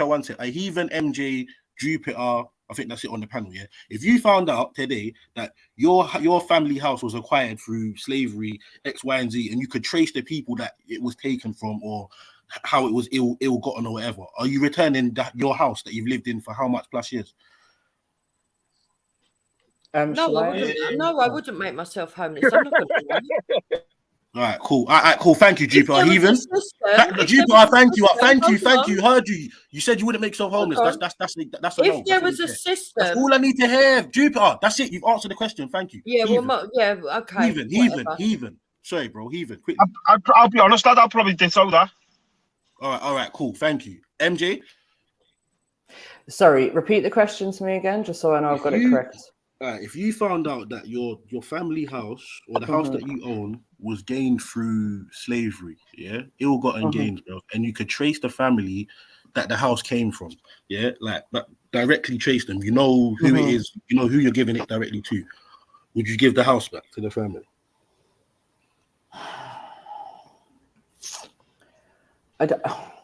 It's hard for me to say yes or no. I think I'm not going to say no, and I'm not going to say yes. I think if I could trace them and speak to them, whatever, because I've said this before, right?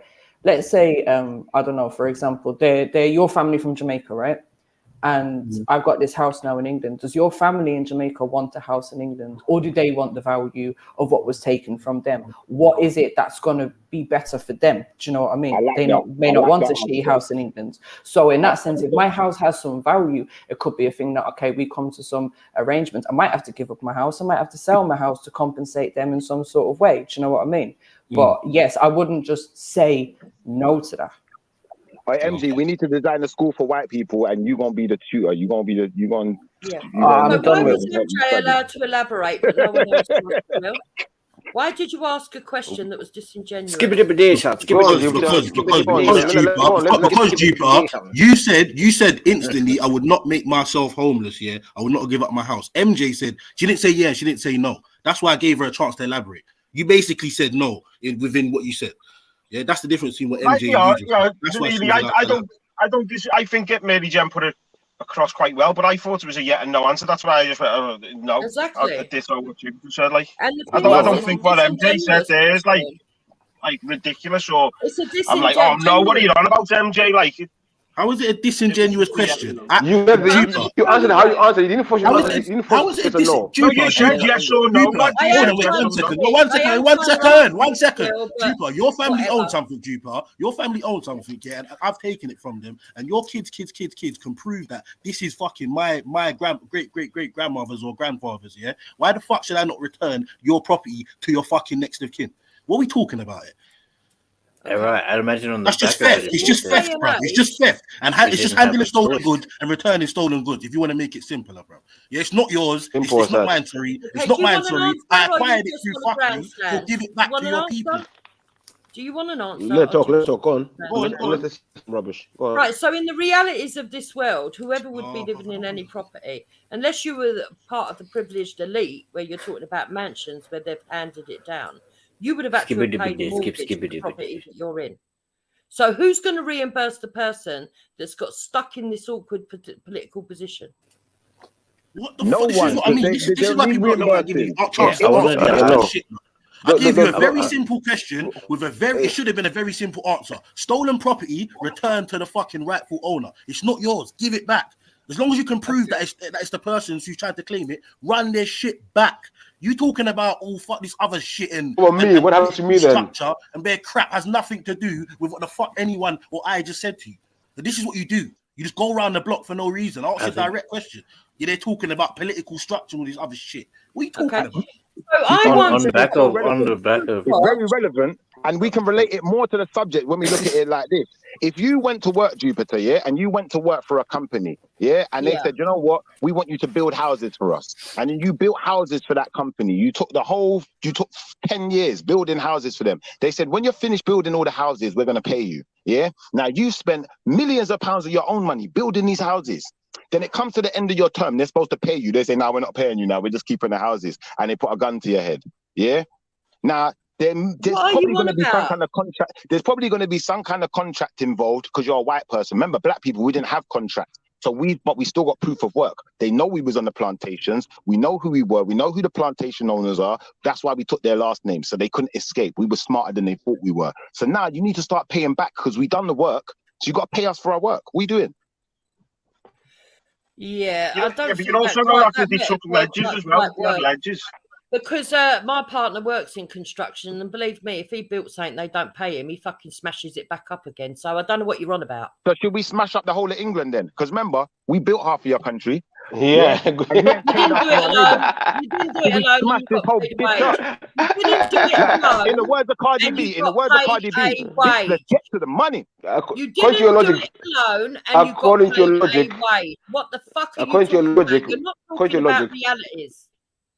The fund to build, where the money comes from, your Jupiter? irrigation systems? Who built your Where irrigation systems? where the money, the funding comes from? before black people come here? Guinea. Were you drinking piss and shit water before the black people come here? Talk to me. I've never drank piss and shit. I don't know about What were you I doing? don't know What were you doing in there. England? What are you talking about? The Black Death? You don't know about that? The plague, drinking piss and shit water. You don't know about that. That's what you lot was doing. We showed you. Carry on with your racism. Thank you for the conversation. I'll come back another day. Are you saying that the plague never happened? Yeah, the plague of London never happened. It's reality, love. What are you doing?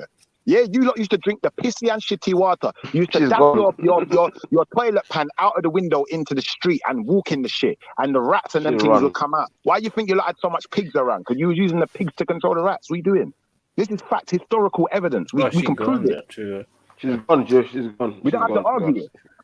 So technically, we can. Okay, Shifa, I want to ask a question. We can mash up the whole place. Shifa, 1 second. I want to ask a question, please, to all of the African descendant people on the panel, right? If I was to go to Houses of Parliament today and make some demands as a white person on behalf of the African descendants, what is it that you would like me to ask for? First and foremost, I'd say for them to honor, the deal that, if someone does work and works for a living, they should be paid for it. Nothing ain't free in this world. So all the work that was done for free needs to be paid for. All of that free labor that made your first billionaires needs to be paid for. Secondly, land needs to be returned.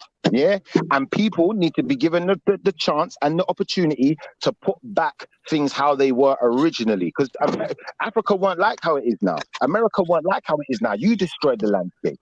Yeah. Okay. America was that's fair enough. But what I would say to that is, in order to honor the payment, people would have to obviously make claims. Do you know what I mean? So if you got family who were slaves and they were working for free and you think they need to be paid, then you need to make representations on behalf of them. Now, secondly, in terms of the land and Africa, I would say this is why, although it's controversial, I would support Kale's movement of Pan-Africanism, because I would say that seems to be the only plan that I've heard so far that will get back your land and will stop the Europeans from going back in there and taking over again. I wouldn't expect the UK government or any flipping white people to help you do that, to be honest. I think that's something that you have to do yourself. They're never going to help you. You see what? I like your answer, but I think somewhere between yours and Jupiter's answer lies the truth. Because to some extent, some people are going to have your attitude. Some people we literally going to have to fight tooth and nail with if we ever want anything back. So unless we turn Vikings, unfortunately, I don't think we're ever getting any reparations, man. And if the thing is, Shifa, it's not going to be nice, is it? It's not going to be nice. Shifa, the thing is, right, there's plenty of information out there in terms of who the slave owners were. Do you know what I mean? So why are we not directly going to them? We're always talking about white people and this and that, but why are we not going to that list of slave owners that was paid? Bearing in mind that those slave owners were paid compensation when the slave trade ended. Why are we not going to them directly and asking them for MJ, I'll tell you directly why. Because most of these people are protected, bro. Yeah, protected, keyword, by people of a certain stature that make sure that certain things will not get past a certain point, or they always end up at a dead end, bro. This isn't by accident. You think people haven't fucking fully tried to go through these processes and procedures, but to get rightfully their shit back? Right. It doesn't work like that. And just the last point I was going to make is more of a question. Is there not reparations committee that's being set up in the UK to actually start discussing this now? Yeah, but the problem is, Mary Jen, is that the people we're discussing, the people who have the money that should be giving it back, are the people who built your cities. Half of your cities, like Bristol, Southampton, infrastructure in Britain is built off slavery. Half of these cities are built. The lords, the people who own the land in those cities, are the people who owe the money. That's why they're protected. We ain't getting. I hear you. But without the infrastructure of slavery, the money from slavery, there would be no infrastructure to do the industrial revolution in Britain. Come on, there wouldn't be no industrial revolution. Most of these cities wouldn't be here, bro. There'd still be a going hand in hand. Look like it is. So if the government asks for this institutions to pay back, the people say, "Are you mad? We rebuilt everything." So basically, what's happening is everything belongs to the India, that my signal China, or Beefy's? Britain. You know what I mean? Everything belongs to them. I because think they're it's the ones Beefy's. whose money was. Beefy, you're breaking up, love. I'm only hearing like every other word, kid. Basically, the reason they can't give back the money is because if you give back the money, we're gonna own England.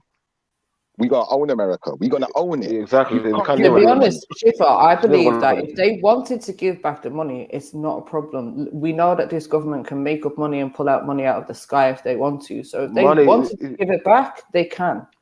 See, Mary Jane, it's not fiat money. You won't, though. You won't, Mary Jane. It's assets. Asset and money.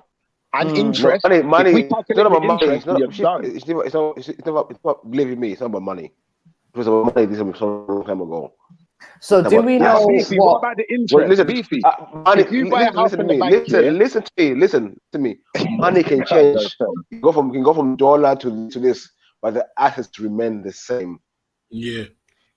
So this is what it's all about. No, but Beefy, listen, if you're a company, say like I work for your company, Beefy, yeah, and you just didn't pay me for the whole year and you withheld my money. If I take you to court and I win my court case, you've got to pay the interest on top of that money. No, you see, now we're it's talking called yeah, but this is where they'll catch. 1 second, Shifa, let me Yeah, but answer you. Shiva, that's probably where they'll catch it out because there was no salary to reimburse that for a slave. Is Shifa, there? this is how There's it no works. salary to Shifa, reimburse. it's called 4 intellectual acres property. and a mule. 4 acres and a mule, Heathen. If you didn't know, once again, Heathen, 4 acres and a mule. That was actually supposed to Hey, be. what, you lot don't hear Beefy trying to speak, bro? Come on, man. I know. It's called intellectual property. So if I work for a company, if I work for some company and I do something which is intellectual property, the company don't pay me any money they've made off my intellectual property. It's my money. That's how it works, Shifa. Do you see my point now, BP? We would end up owning everything through interest, problem. Intellectual property, through the rest of this. Bro, we'd own everything. You have to understand, they can't pay the money back that they owe, innit? Yeah, exactly. Give back half. It's impossible. Give back half, man, and make it balance. Balance out the But world. I think, Shifa, this is for me why, for this to be realistic, you have to be able to tell me what it is that you actually want. Do you know what I mean? So if you're saying leave Africa alone, if you're good, if you just give 50 years, just come out of Africa, live for good, maybe 50 years, just live to themselves, let them do their own shit. 50 to 100 years, just leave them alone. Just leave us. And I agree with that. Just I agree with that for Africa. For Africa, I don't want agree nothing with else. Leave us alone. Just don't get it. Just leave it. You don't do. Just leave them alone. right, but then what about compensation, as Shifa was saying, for the money that people didn't get paid, etc., etc. You know, it's good. Nah, just leave us. Let me answer that part, because I agree with what Beefy said as far as Africa is concerned. But for the people outside of Africa, you need to fulfill your promise. That's 4 acres and a mule. And if we do the interest on the 4 acres and the mule, we're talking probably about 10 acres now. In fact, we're talking too much money. But hold on, Shifa, where do you want your 4 acres? Where do you, Shifa, want your 4 acres? And this has not been disrespectful. Let's just say I'm Mrs. Government now and I'm doing repatriations. I need to ask, why is it that you, Shifa, deserve this? What has your family gone through? And can you prove that? Well, for one, yes, we definitely can prove that my family was enslaved in the Caribbean. For one, we can definitely prove that. We know who the slave masters were. We know what their last name is because we took it from them. Yeah. And thirdly to that, what I'd say is, if they asked me, where do I want my 4 acres and a mule? I want it in Florida. I want it in somewhere prime. I want it in like good land. But what claim have you got to Florida? But what claim have you got to Florida? It's in America, ain't it? It's on my continent.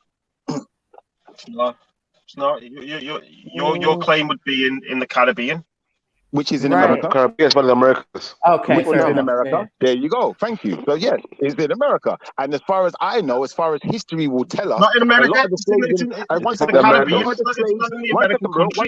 second. As far as the history will tell us, a large percentage of the slaves in the Caribbean were taken there from America.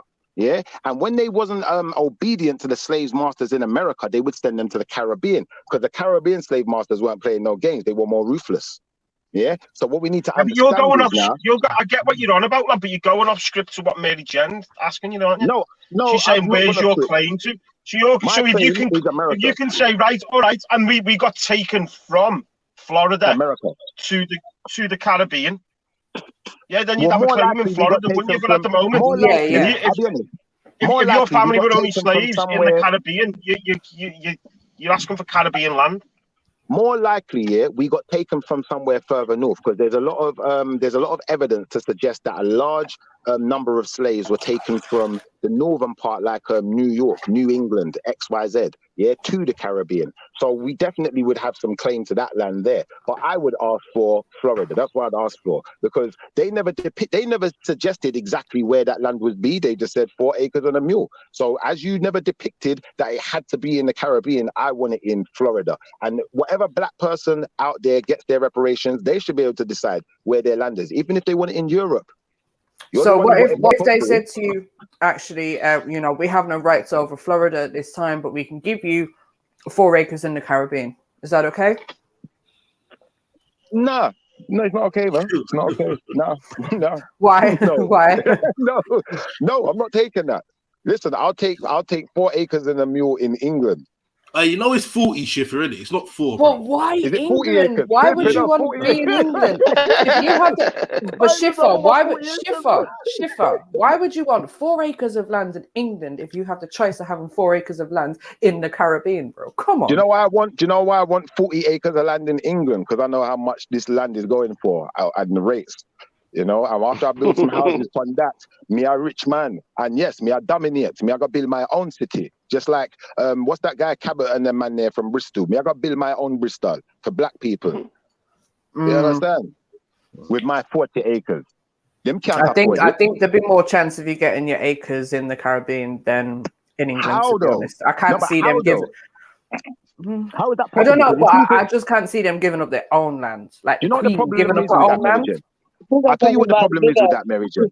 Mary Jane, the only problem with that is that the people in Jamaica already, there's black people in Jamaica already. They already got land, innit? Now, if you're going to take some of the Chinaman land away and some of the white people's land away, the holiday resort land, and give me that land, cool. So when you lot come on holiday, you'll be paying me. I'll happily accept that land. But if you're not giving me that part of the land, then I ain't interested. I want England. You understand?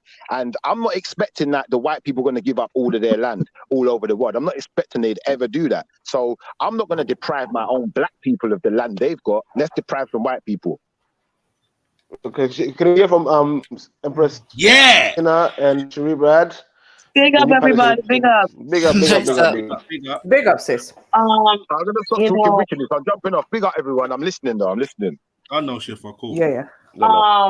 Yeah, I live in America. I'm an American.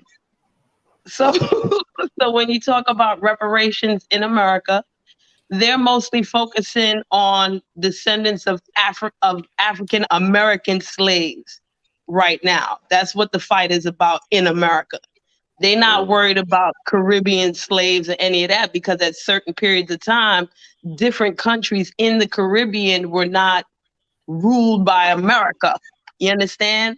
If we're talking about the Caribbean right now, there's a handful of Caribbean countries that are so-called claimed by America. So they might be able to have a stake in a reparation of American slavery. You know what I'm saying? But they're mostly talking about the mainland.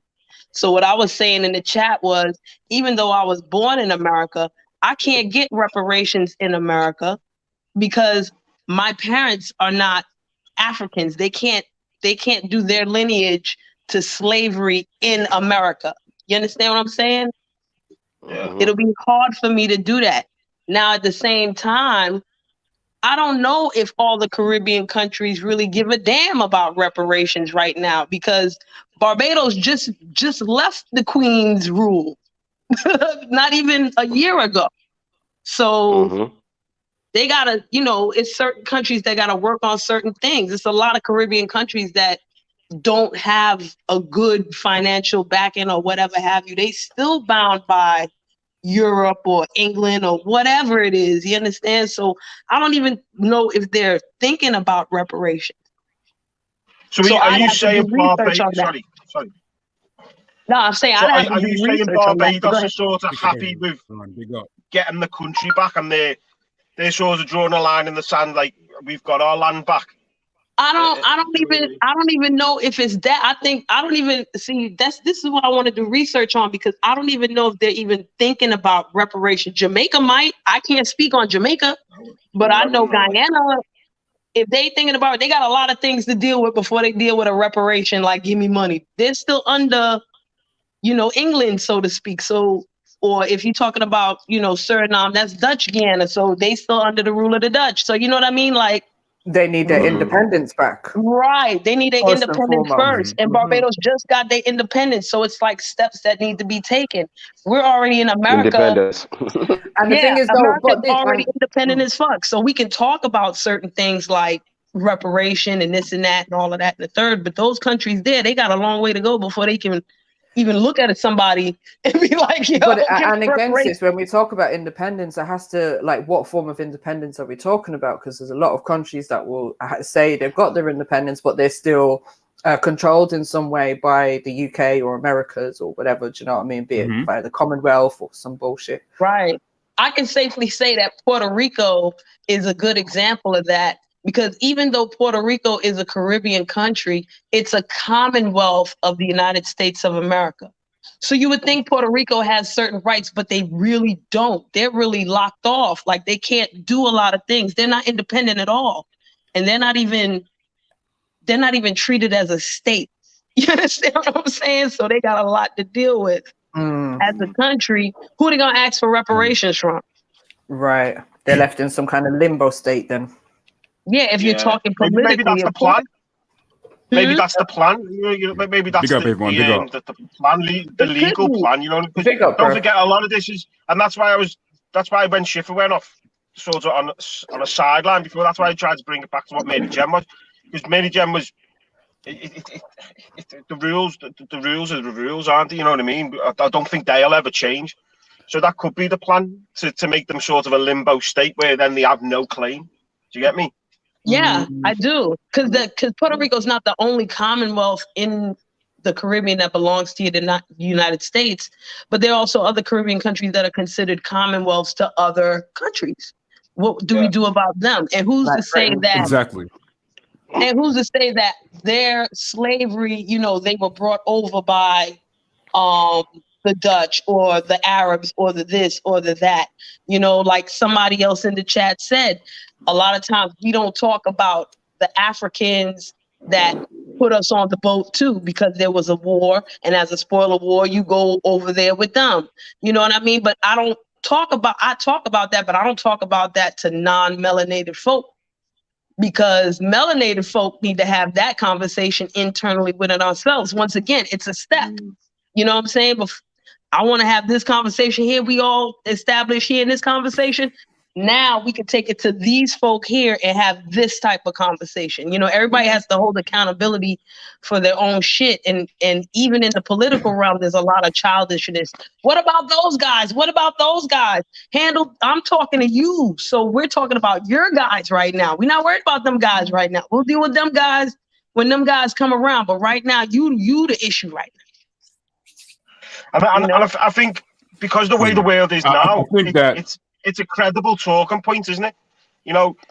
Say World War III kicks off. Probably this will be put back 40 years. You know what I mean? If World War III kicks off. Yeah, there's always some next distraction getting in the way. Yeah, because remember as well, we've had the World War I and World War II since all then even. Yeah, and that's what I mean. I'm sorry. That's what I mean. Yeah, sorry, go on. No, go on, because I lost my train of thought anyway. Go on. I was going to ask a question, and it may sound ignorant for me being an American, and we're kind of blocked off with world news and everything, or whatever we hear about the world. It might be a little skewered because we got our own problems. But I'm reading in the chat about China, and I know that China has a deep stake in a lot of different African countries, or Africa as a continent. So would you ask the Chinese for reparations because of what's happening right now? Or you gonna go all the way back to these people over here? You gonna go to the Queen? Does everybody get held accountable? I mean, I even asked the question, like in American slavery, if I'm asking for reparations from the slave masters, am I gonna get reparations from their black descendants as well? Who wants to or am answer I that? only gonna get it from their white descendants? Yeah, no, I would. Yeah. No, Yeah, I would answer you. What you really want to do is go to the government. You're not going All to rich, big up. What's up? What up? But you're not going to slave owners and slave masters as people. I heard that mentioned earlier. No, you don't. You don't go to them. You go to the government that condones slavery. That actually made laws that tells me, Born Rich, if you escape this plantation and they catch you, they have to legally take you back to your plantation. So they changed laws about this shit. So you want to hold the people who made those laws accountable. You're not going to. My last name is McGee. I'm not going to white man McGee somewhere in Kentucky for my reparations. Fuck him. Let's go over his head and let's go to the government, hold them accountable. They let these companies make money out free labor. They got roads and buildings and shit built off this free labor. They benefited. Everybody benefited. So you go to the people who who condone the slavery. So then, only when you do that will it'll drip down into McGee. Like you said, you go over the head, and then they'll put it down to McGee if McGee's got any assets to take. Yeah, totally. Totally get you. So yeah, Born Rich, I'm going to ask you the same question again. Then, when it comes to Africa as a continent and separate African countries, and they wanted reparations, would they be able to go to China because of what's presently going on, as well as these other countries from their past? Yeah, I don't know about that China thing. I think the China thing is too new, really. But if you had a country that was colonized by the China thing isn't by force. I was going to say it's going to depend if the governments there have allowed the Chinese to come in and do certain things. Okay, thank you. Thank you. That's what I'm saying. I need to know. But then that would make the argument. Then that would make the argument for the people who originally sold the slaves from Africa. The Chinese are all doing business with the white people in Africa. Did you go right down to the root of who sold? I'm literally going now. No, you've all been speaking too much, right? Did the Africans benefit from the transatlantic slavery? That's what we got at. Did they benefit, the Africans? Did they benefit? What, sorry? Did the Africans, who everyone's saying, sold the other Africans into slavery, did they benefit from it? Yeah, of course they did. No, they didn't. No, they didn't. They got money. Of course they got money. No. Or whatever they wanted to trade. Whatever they wanted to say. If they benefited, then the continent wouldn't have been conquered. See? So they didn't benefit. So we can't ask the Africans, you need to pay because it backfired and got the continent conquered. We can ask those who benefited from the transatlantic slavery, and that's who we're focused on, not the Africans. It backfired if they didn't benefit off it. You have to ask those who are still in possession of those landmasses, or who are in possession of the items or the resources from those landmasses. You can't ask people that don't have possession of it, or don't have control over it.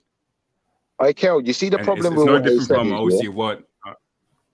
I only came back for this one thing, what this female said. I want it, but I thought for us talking, I want it. I know, but it's jumping in there. I want to say one thing. That's so cool. I was going back to what Shifu Which female? Going back to what Shifu was saying. My name is Shree. There's just been up here. Oh, is that finished now? Yeah, finish. No. Hold on a second, Dark Foreigner. Could you please just specify which female you're speaking about, and then carry on with your question or statement? No. I said Shifu. I didn't say Shree. I was saying in regards to what Shifu was saying earlier about what type of land or whereabouts the land that he would choose, or he would be able to choose in regards to the Americas or anywhere else. Like Americas would be the same thing. Namely, Virginia. Virginia was actually colonized, or the slave colony there was heavily colonized and heavily heavily colonized by English settlers. Sorry.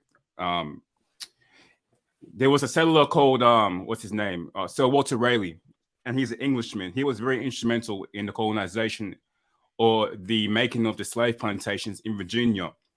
Now, a lot of the slaves, or a lot of the people that were conquered in Virginia, a lot of the indigenous Americans, a lot of the black people there, a lot of the melanated people there, they were taken in between North America and the Caribbean and different parts of South America. So that would still be, that would still place you to be, I guess, within the right of choosing anywhere you want in the Americas to have Thank that you. quote unquote land or 40 acres and a mule. That was before the transatlantic slave trade. The Indian slave trade had already been taking place, or people were already being traded and sold from Virginia to other parts of Americas and South America and the Caribbean, back and forth and back And that's and like forth, 100 and to years other before the places Africans, you know. in Europe as well. Exactly. And like even like books like by Jack D. Forbes, I think it's Jack F. Forbes or Jack D. Forbes, and other books such as The Life of Sir Walter Raleigh tells you this, that there were already slave trades, already trades going on prior to the transatlantic slave trade. So these things are already happening. So when you even go to from Guyana to Jamaica to Trinidad to Brazil, these things are already happening before. And that was from English settlers being in America doing that. That was from the Spanish doing that. That was from the French doing that in the Americas. So wherever you are, whether it's you're in Europe, whether you're in the Caribbean, whether you're in Asia, whether you're in different parts of Africa, because there were also Black people that were taken from America and taken to Africa as well. That's right. This is like a worldwide trade.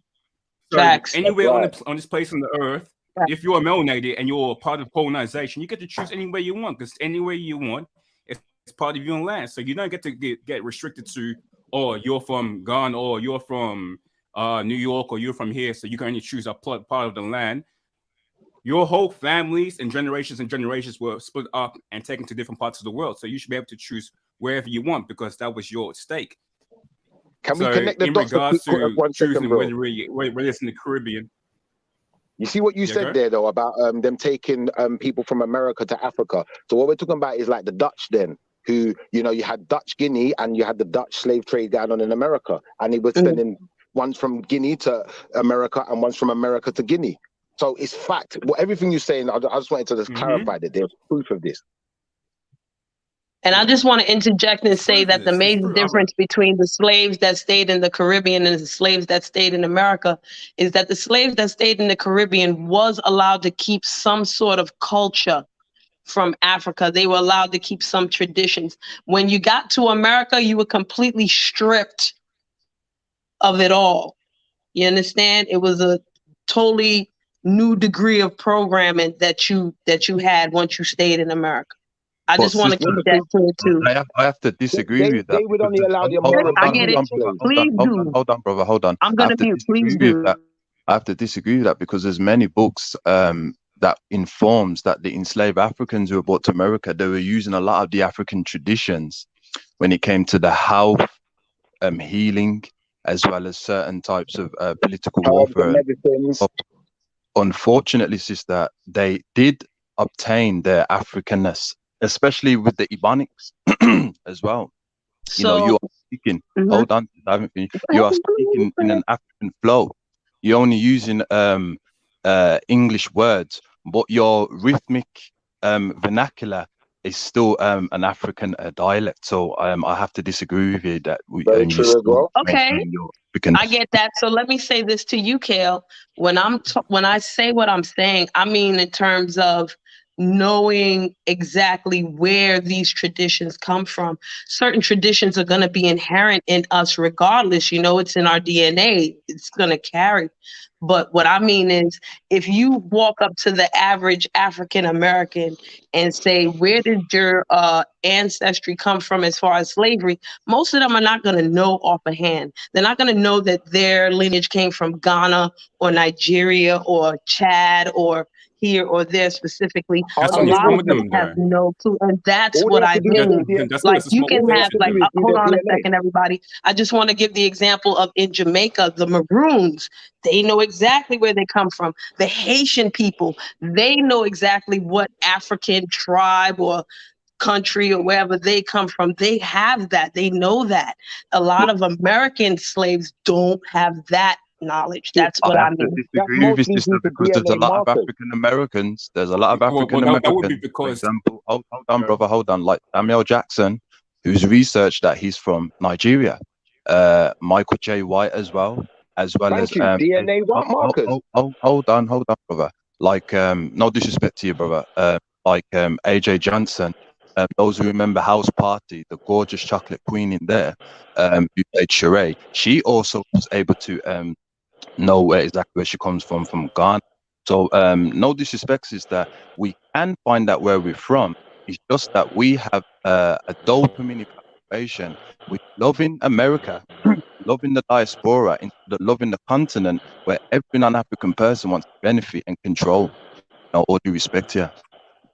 I respect what you said as well, but I Respect to just you want as to say well. one Thank more you. thing, bro, yeah, because someone brought up this thing of Africans selling other Africans and benefiting. And I just want to make this clear to everyone, because for those who haven't done the history on this, what you're going to find is the Africans there were Africans selling other Africans, but they were conscripted by the Europeans. They were funded by Europeans. So these weren't Africans that were just going out on their own and just catching other Africans and selling Africans. They would literally benefit in the European system. So when Kel said, how did they benefit? He's right. How did they benefit? They didn't benefit. They was conscripted. They didn't really have a choice. Do you understand? When this big army comes in with guns and weapons that you can't fight against and tells you, do you know what? We're going to give you a little blight if you help us do this. Same way you had the slaves on the plantation, the overseers. Some of them were black. But you think they really had a choice? It was either that or get whipped in the field too. So you can't really talk about them like that.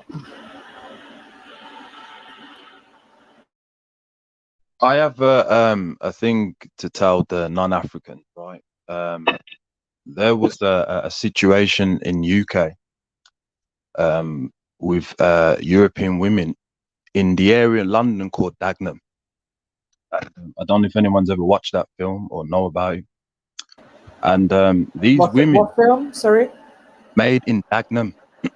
I don't think I've seen it. No. It's a good film, man. You know, it's a lot of female power and resilience towards oppression. But what's very interesting is that these European women, they collectively said to themselves, it's not right that men have all the, the right to pay more than us. They get to be in higher positions. And what they did was they globally, collectively, right, protested and demanded that you give us rights. So if these European women can do that, then I know that Europeans globally can do the same thing for Africans while we are paying our reparation to one another. You can get the rights back. It's just that it's not for your best interest, which is why you don't want to do it. You see, agreed. But hold on. As he was speaking to the non-African, I'm the only non-African on the panel at present. I would say, yeah. And the thing is, Kyle, again, we have to know what it is that people want. We have to be clear about people want. So until African people are in agreement of what it is that they want, I've said this before, I cannot go and fight for something if I don't know exactly what I'm asking for. I cannot demand something if I don't know what I'm asking for. And so far, from the people that have answered my question of what is it that you want me to ask for, when I go to these Houses of Parliament, I'm getting so many different answers. Some people want money. Some people want land. Some people don't know where they want the land. So we cannot do this alone. I feel like for European people to fight on your behalf, we need to do this collectively, right? And even if that means you're going to direct us and we're going to be at the forefront, I cannot go and say, give African people and then 90% of African people are going to say, but we don't want that. So why are you as a white person demanding things on our behalf that we have not asked for? Here's the thing, Mary J. Here's the thing. Hold on, brother. Hold on, if I can just allow, right? If I can just allow, there is a Pan-Africanist curriculum that the elders have laid to us. That this is what we want with reparation. First of all, we want a unified reparation. We don't want it just for the Caribbeans or the Africans on the continent. It must be a unified reparation, because if it's singular or individualism, the non-Africans will capitalize on that, and we won't get what we need. As what Mary J said, there's a bit of division of, I want to stay here, I want to stay that. They will use political science and you'll end up getting nothing. The second thing, right. Mary J, we want them to pay institutions for the psychological effects of African people on the continent and on diaspora. So we want them to pay for the institutions. We as Pan-Africanists, we will know exactly how to do, but they must pay for that. The third thing is, we definitely want the reparation with resources, land and etc. for those who was taken and those who weren't taken and had to suffer with that. The fourth thing is the psychological shocks of it, because African people descendant, we're still shocked by it. Every time a non-African decides to make excuses for racism and that, it still triggers our dopamines and makes us want to rescue. The fifth thing is that the Arabs, the Europeans, the East Indians, the Jewish, the Church of England, the Roman Catholic, all those institutions, they must also pay reparation, and we want reparation of the businesses, what they've benefited of, whether it be the fashion businesses like Versace, etc., whether it be all the tobacco company, the cotton, all those institutions which are benefiting up today. We want control of that, and also the children who inherited that. We want all that back, and all the resources, all the inventions, and everything back. That's what the Pan-Africanist reparation is, what we're pushing. And have you, has the Pan-Africanist movement made sort of calculations as to like how much is needed, and who's going to give, like, is it all expected to come from, let's say, the UK government, or is it the American government as well? Like, has actual calculations been done as to how much is required to meet all of these goals? As the European governments, though. As I was saying, is that as I said before, Mary J, it's not just the Europeans, it's the Arabs, the East Indians, the Church of England, the Roman Catholic, the Jewish people and their institution. Because remember, the transatlantic slavery, it was the whole ethnicities united, the religious ones and the non-religious ones, right? So as for calculation of money and that, we as Pan-Africans understand that money is only backed by resources. So we're more interested in more of the land, for example, the African Americans, all the land what was stolen off them must be returned back. You see, everything. Same thing in the Caribbean, etc. As for the money, we're saying is we want you to pay for institutions, right? So we can heal our people. Remember this, in mental health, non-African people have the ability to go to mental health institutions where their community will more show some form of leniency than me as an African, because they're trying to exterminate us psychologically. So we want these things put in. That is the Pan-African reparation, and it has been pushed, and it's definitely been spoken about continuously, and this is how it needs to be. All due respect to everyone. Yo, Kel, can we add one more thing to that quickly? 1 second, sis. I just want to add one more thing to that. All of the children that were stolen from their families, yeah, and all of the people that were murdered, they have to be paid for too. That's right. That's right. Blood money. Blood money. I just want to say something real quick, because I'm about to get off the panel. Okay, sis, no problem. Yeah, I just want to say something real quick. I'm about to get off the panel, and y'all can definitely continue your conversation. I appreciate being on here. I thank you, everybody, for allowing me to be on here. Big up. Please, big up. Big up, sis. But for me personally, right, I'm looking at everybody on the panel and the conversations that you have, and it's like I see equality and equanimity. I search for equanimity. I want to be human. I don't want to be dehumanized anymore. You understand? I don't want to be treated like less than. I don't want to be treated like, oh, you're this, you're blah. Fuck that. Just cancel all that shit. Just look at me with the same respect that you would give somebody else. So there would be no need for me to say, you're dealing with white privilege, whether you want to or not. You're going through this, you're going through that. I just want to cut out all that shit. But we have to get through the equality, which is what you guys are discussing right now, before we can even reach the equanimity.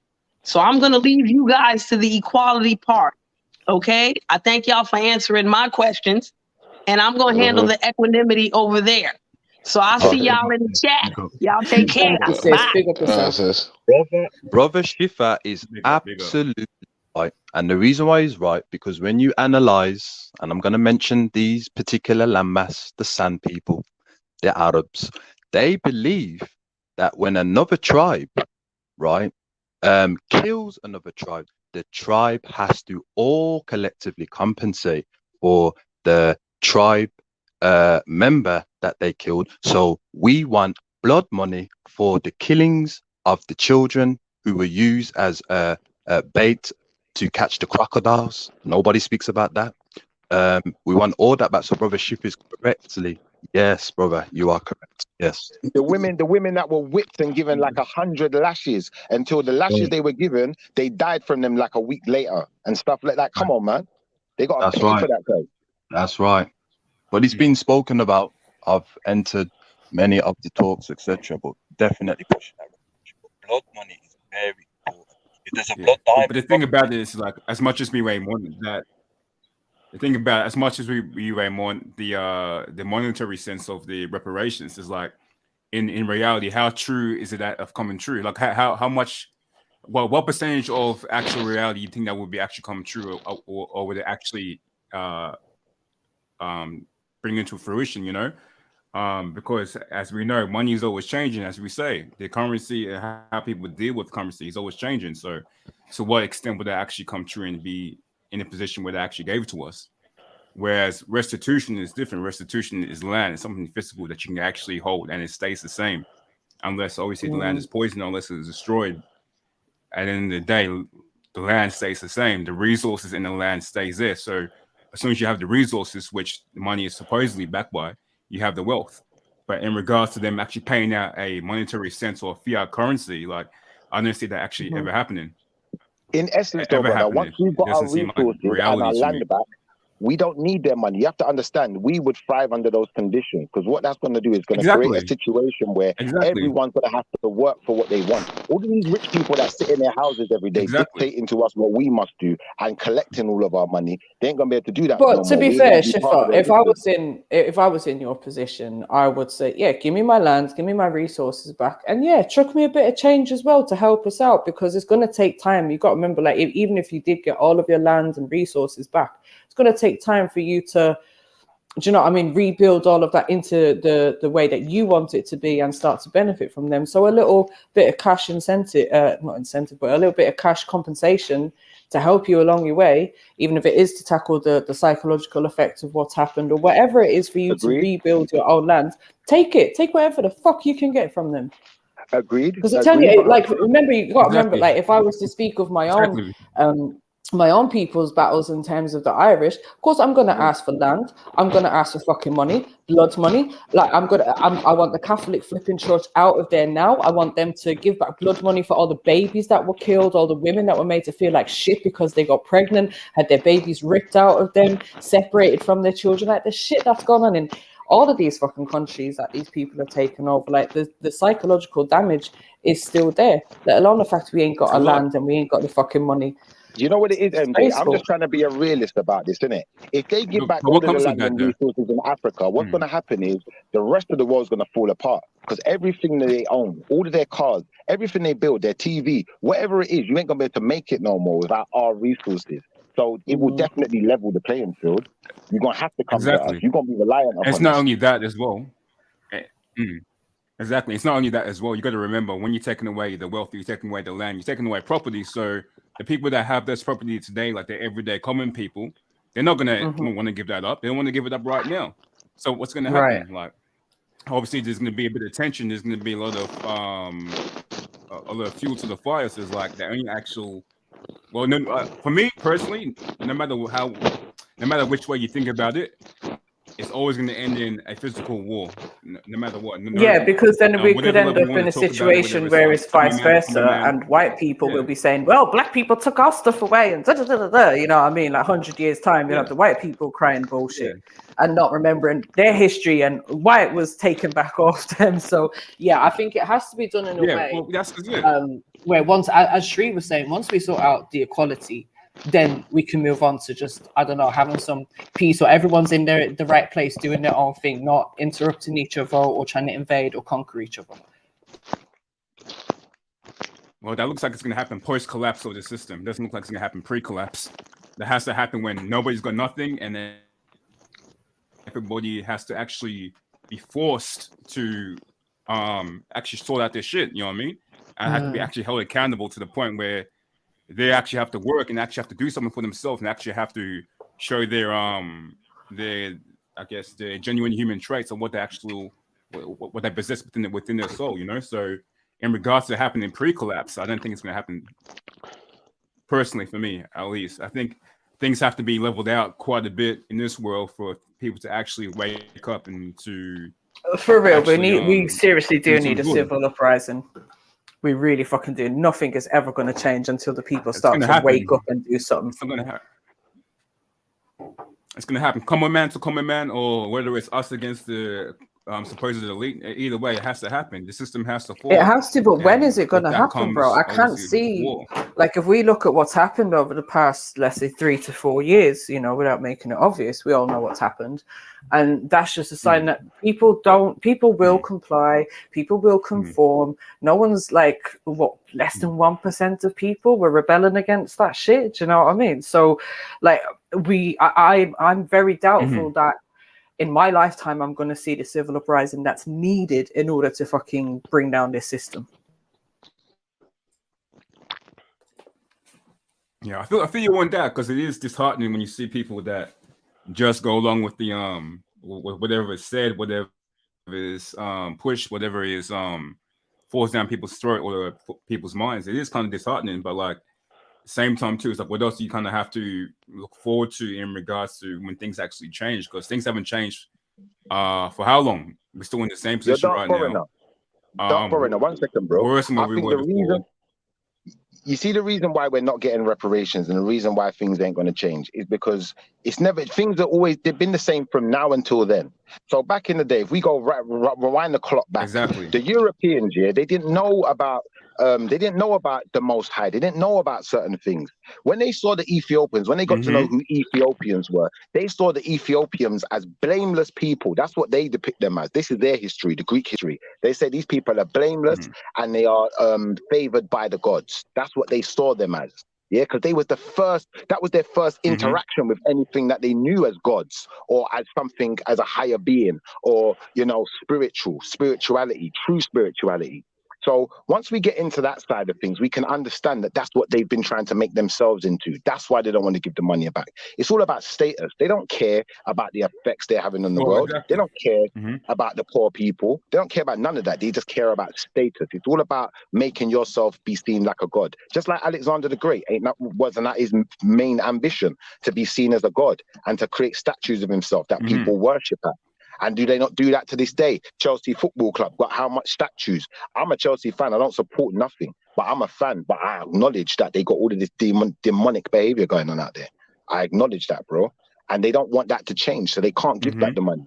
Because if you give back the money, now it's going to change. Now you ain't going to be revered so high no more. Because the only thing you can be revered for is money.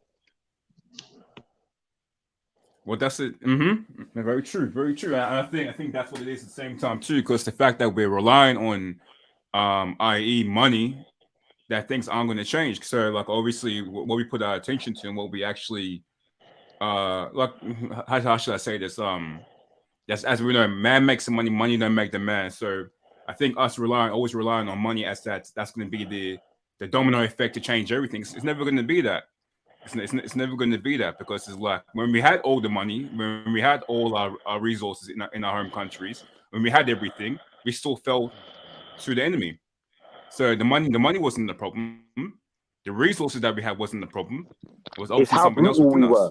You know what I mean? So, it's how brutal we were was the problem, and this is why I made the suggestion earlier that to some extent we ain't getting no reparations unless we turn Vikings, because we still living in a Viking society. That mentality has never left the society. They can bring out Christianity and Muslim and whatever they want within their society. The question: do you think you should be asking or taking? You guys, do you think you should be asking for reparations or taking reparations back? I didn't hear that. Say that again, Beefy. Do you think you should be asking for reparations or taking your reparations back? What is it? Well, I think there's a time to listen. There's a time for everything. You know, like there's a film. Have you ever seen that movie, A Time to Kill, with Samuel Jackson? Yeah. Yeah, that's a film. That is a good film. You know what? You can allow for justice to take its course, but if justice ain't gonna happen, There's a time to kill, bro. Was I'm hearing about, you know, we're going to ask for reparations, but I'm thinking time for everything under the sun. It's not going to happen. Let's be realistic. Well, maybe it ain't going to happen unless we fight for it. Maybe that is the only way we get it. That's what I'm asking was, I'm talking about realistic now. How do this asking thing go about, and how does it work? Well, think about it. You see, there's certain countries in Africa, yeah, that are Muslim countries, and one in particular, I'm trying to think. I think it might even be Sudan, but one in particular, yeah. The reason they're Muslim is because they use the Muslim influence to chase out the invaders and to chase out the Christians who was trying to run them ragged, yeah, and took back their independence that way. Do you feel where I'm coming from? So to some extent, yeah, maybe we have to fight. We know that in Jamaica, they didn't just get freed, you know. We didn't just get freed. We had to fight. We had to go and bust them heads and make them know we ain't playing with you. Yeah, we're human. You're going to treat us a certain way. Exactly what the Irish had to do as well. We had to fight. We didn't get anything back easily.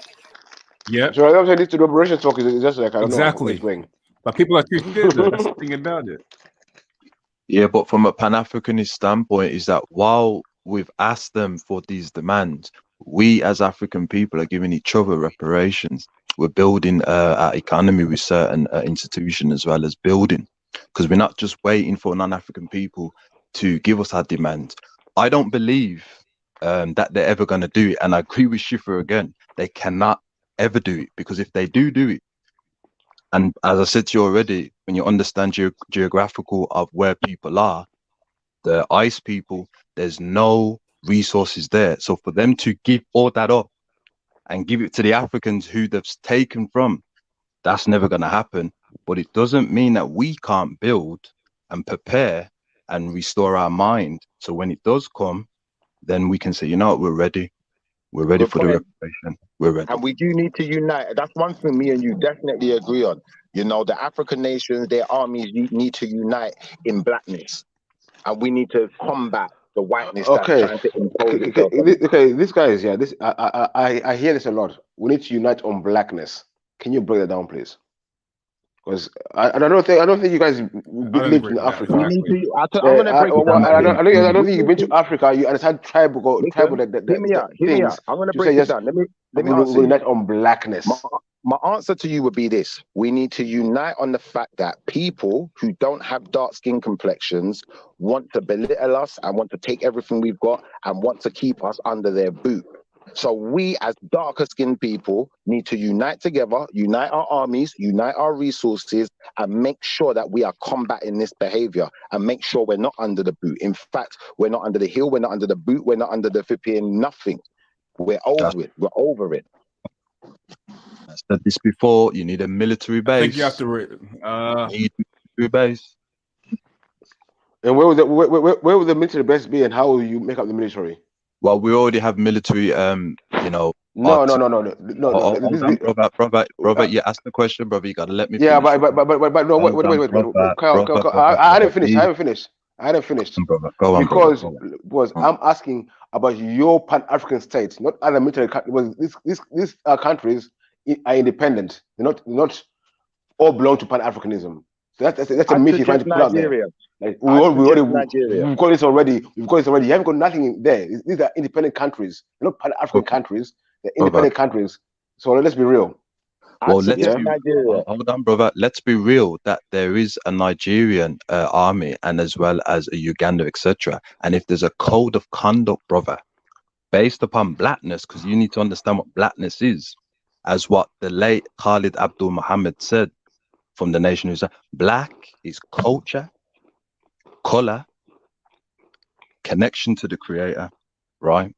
So we understand that we use the blackness as a movement for those who are being oppressed under that banner, but we recognize that we're African, whether we are an Israelite or whether we are Wolof or Igbo, whatever maroon tribe you are, and we unite on, we need your help with the army, we need your help with the army, because Nigeria is being attacked. They are standing up to the IMF loans, so the non-Africans are going to come this way, so we need backup. You see, if we do that, you can defeat white supremacy. The Haitian revolution did it. It's just that they didn't have the support of the rest of us when sanctions was made. If they did it, we can do it more. So, like I was saying, who's going to be the commander in chief of your Pan-African army? I've explained this to you already. The commander chief is the code of conduct. No. Hold on, brother. Let me explain, brother. We as human beings cannot deal with praise, cannot deal with these type of burden, which is why when our leaders get assassinated, no disrespect to our Abrahamic followers, no disrespect to them at all, is that because we have that prophet syndrome, that we're waiting for someone to do it for us. When that prophet goes, the people goes to sleep. So we're saying that the code of conduct is okay. the I hear you. leader. You understand? I hear you. Hold on, brother. But now, I don't think you're hearing, brother, because you I'm need hearing to you. no respect here. The code of conduct is the leader. You see, we Okay. uplift that code of conduct. That way, Okay. to all out, there's always those uplifting the code of conduct instead of one. Okay. So now a war breaks out tomorrow in Nigeria, say, and what is the code of conduct going to say to who's in charge of the code of conduct to say, let's go and stop this now? Is the book going to stand up and say, people, stop fighting? Wait, you're telling me a piece of paper, you're going to stand up and say, people, stop fighting? So what are you telling me? No, the governments of Africa would already be adhering to the rules and regulations. Listen, Shifa, please beg, I beg you. Shifa, stay out, I beg. Shifa, I beg, stay out. I'm talking to my man here. He said no, I want him to answer. He said the code of conduct is a leader. I'm asking him how a piece of paper is going to tell people what to do. Please answer me. Government following it. No, brother, I've already explained this already. You know, if you can go into a lift and there is a code of conduct in the lift that when you go into the lift, do not violate people's personal space, look straight ahead, don't violate their comfort. If there's a code of conduct where it doesn't need to be written on the lift and it's understood, then we as African people can have a code of conduct memorized, and that wherever you are, you can implement that. It's not rocket science if you want to liberate your people. It's only if you're comfortable and you want to participate in oppressing African people. And didn't you give us part of that already, Kel? When you said about listen, the Africans, am I dumb? Then they have to collectively come together and pay for the atrocity that they did. So there is already a code of conduct. To some extent. Is saying what to build an army. So what army is? Are you building an army out of code of conduct or books? How are you building this army? Who's going to lead this army? No, brother, I've told you already. To me, am I an idiot, bro? You're a fool or something. Brother Beefy, I've explained it to you already, right? The code of conduct, right, is going to be the principles of Pan-Africanism. Listen to this now, right? Now, the principles of Pan-Africanism is not taken away if you are, I know Brother Shifa is an Israelite. We're not taking that away. I know some of our brothers are Igbo and Yoruba and Wolof, and we know some of them are Maroons and etc. It's not taking away that. What the Pan-African blueprint is, it's a shield, right? That the mind will be able to unlock and control its dopamines whenever it wants to cause division. Do you understand? So if Nigeria is having a problem, we can say, okay, Nigeria, they're standing up to the non-Africans. So this is going to help Nigeria as well as benefit all of us. So we're going to help them. This is the code of, but it's not going to be over, oh, that tribe is warring. When you say we, hold on, brother, let me finish, brother. Let me finish. The tribes are just warring because the non-Africans have engined. No, brother. If the tribes are warring because one tribe doesn't want to commit to Pan-Africanism, which is going to help all the African people out, then we're going to fight against that tribe. It's simple political science.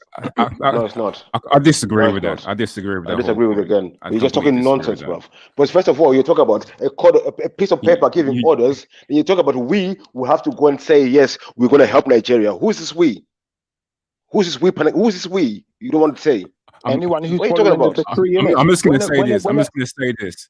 When the emperor gives the decree, is it not the same thing? Okay. Who's the emperor then? Who's the emperor of Pan-Africanism, Shifa? You don't necessarily have to have an emperor. Who is the emperor of Pan-Africanism then? One second. You don't necessarily have to have an emperor. You just need to have a council, and I'm sure the Pan-Africans will go. Who's the council? Who's the council? So I'm asking, who is the council? Councils are going to be black. the councils are going to be black custodians, right? Unifying around simply blackness is hold on, brother. We're going to have black custodians who are uplifting the principle of Pan-Africanism. Who chooses them? Who elects them? Brother. In African culture, brother, the people elected a type of representative to channel the energy as well as talking about certain political issues. The people elected. It weren't that the leader was in charge, the people was. So we're going back to the African traditional way where black custodians are making sure the code of conduct is uplifted, where the burden is not on the black custodians, because if you take one of them out and we worship them, then the code of conduct's finished. It's uplifting the code of conduct. I don't know why you keep repeating yourself, you know. That's why I get tired of listening. But I'm asking you a simple question, yeah? Listen, please, I beg you, answer it. Simple, yeah? I beg. I don't hear no call. Well, we. You said, yeah, in Africa, there's over 1,000 tribes. You want to unite them all. There's going to be a council of 1,000 tribes. How do you make this council up of 1,000 tribes? I'm asking you. You get one person from each, the same way you make a government. Brother, I've explained already, brother. Hold on, Jupiter, because you're a non-African. Yeah, your people has done nothing for African people. Am I? Hold on. So speaking on African issues where you have a history of not helping African people will be classed as trans-Nigerian. Hold on. Now, brother, what you got to understand, brother, all African people recognize that there's an IMF loan. They recognize that there's question. I beg, that's my question. You see, brother. I rather answer my question. Brother. Are you not entertained? Are you not entertained? Is this not why you are here?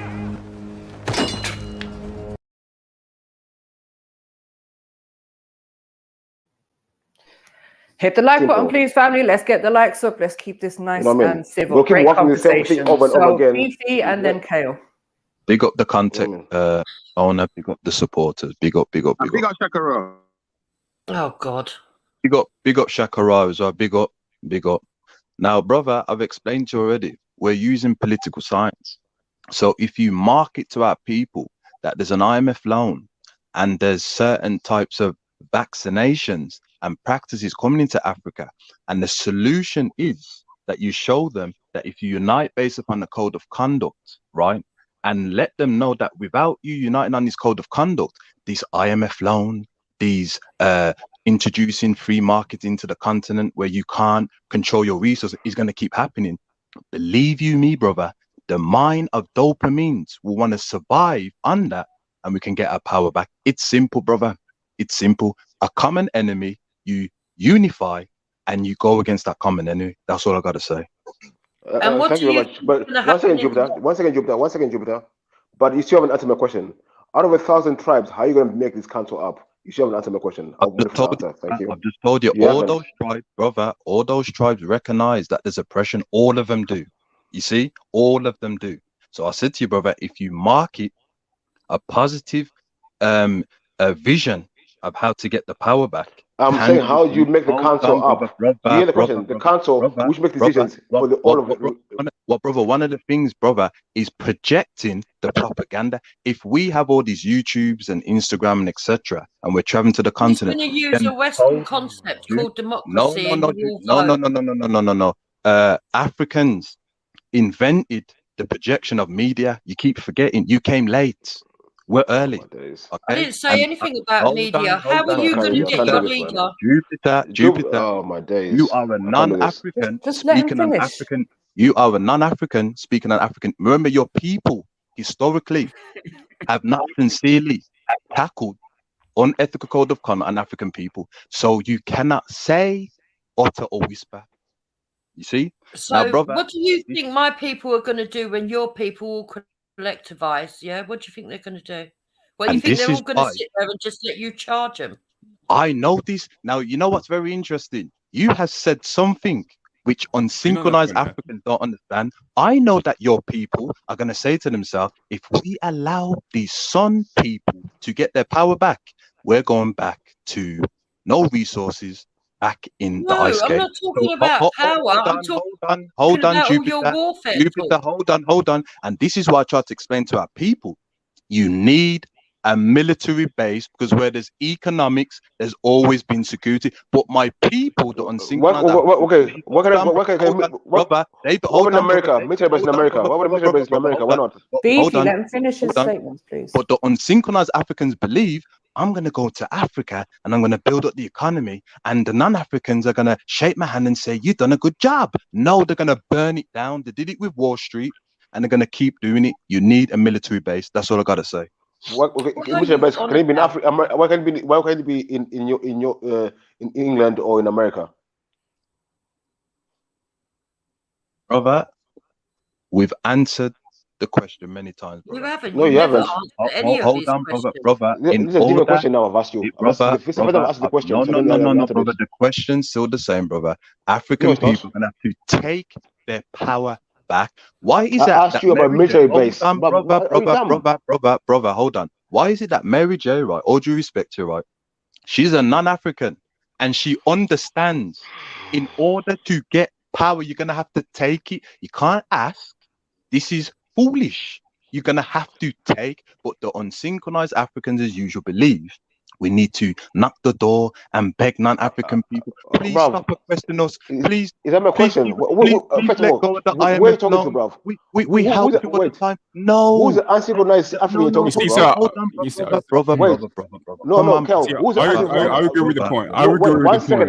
I agree with the point that. Please, 1 second. I beg. Kel, I'm talking to you. Are you calling me the unsynchronized African? Because I didn't ask you the question. You avoided my question. So I don't know where you're calling unsynchronized African. Brother, what are you doing, bro? Hold on, brother. Here's what you understand, brother. As a political analysis, right? I asked you a question and I asked you about politics. Why don't you build a military base in America or England? Simple question. I've told you already, brother. If there are African armies, with the exception of the non-Africans who pretend to be African, right? And there's a code of conduct on Pan-Africanism, you better believe that this code of conduct will say, you know what, Nigeria, we have a military base. The East Africans are standing up to the non-Africans. So while they're trying to obtain that, let's back them. You see, this is the code of conduct. You see, it's no different when you're on the streets. Okay, if I'm gonna go to Southport and there's beef, I'm gonna let those in North London know that we're gonna have to help them out. It's simple, but if you are unsynchronized, it's a code that you're never gonna be able to crack. You understand? It's simple. It's on liberation for your people. Yeah, you don't make a lot of sense, Cal, because what you do is you talk a lot of war talk when actually the only way that you're going to get power back is through diplomacy. Yes, you might have to put a lot of weight behind it and have a people power. But if you're going to start talking warlike, all you're going to do is make Europeans collectivize and use all of the tools at their disposal. You'll end up losing. You'll end up slaughtering a load of people that don't need to die. I'm glad you're talking this way. I'm glad you're talking. Diplomacy is not going to do anything. Sorry?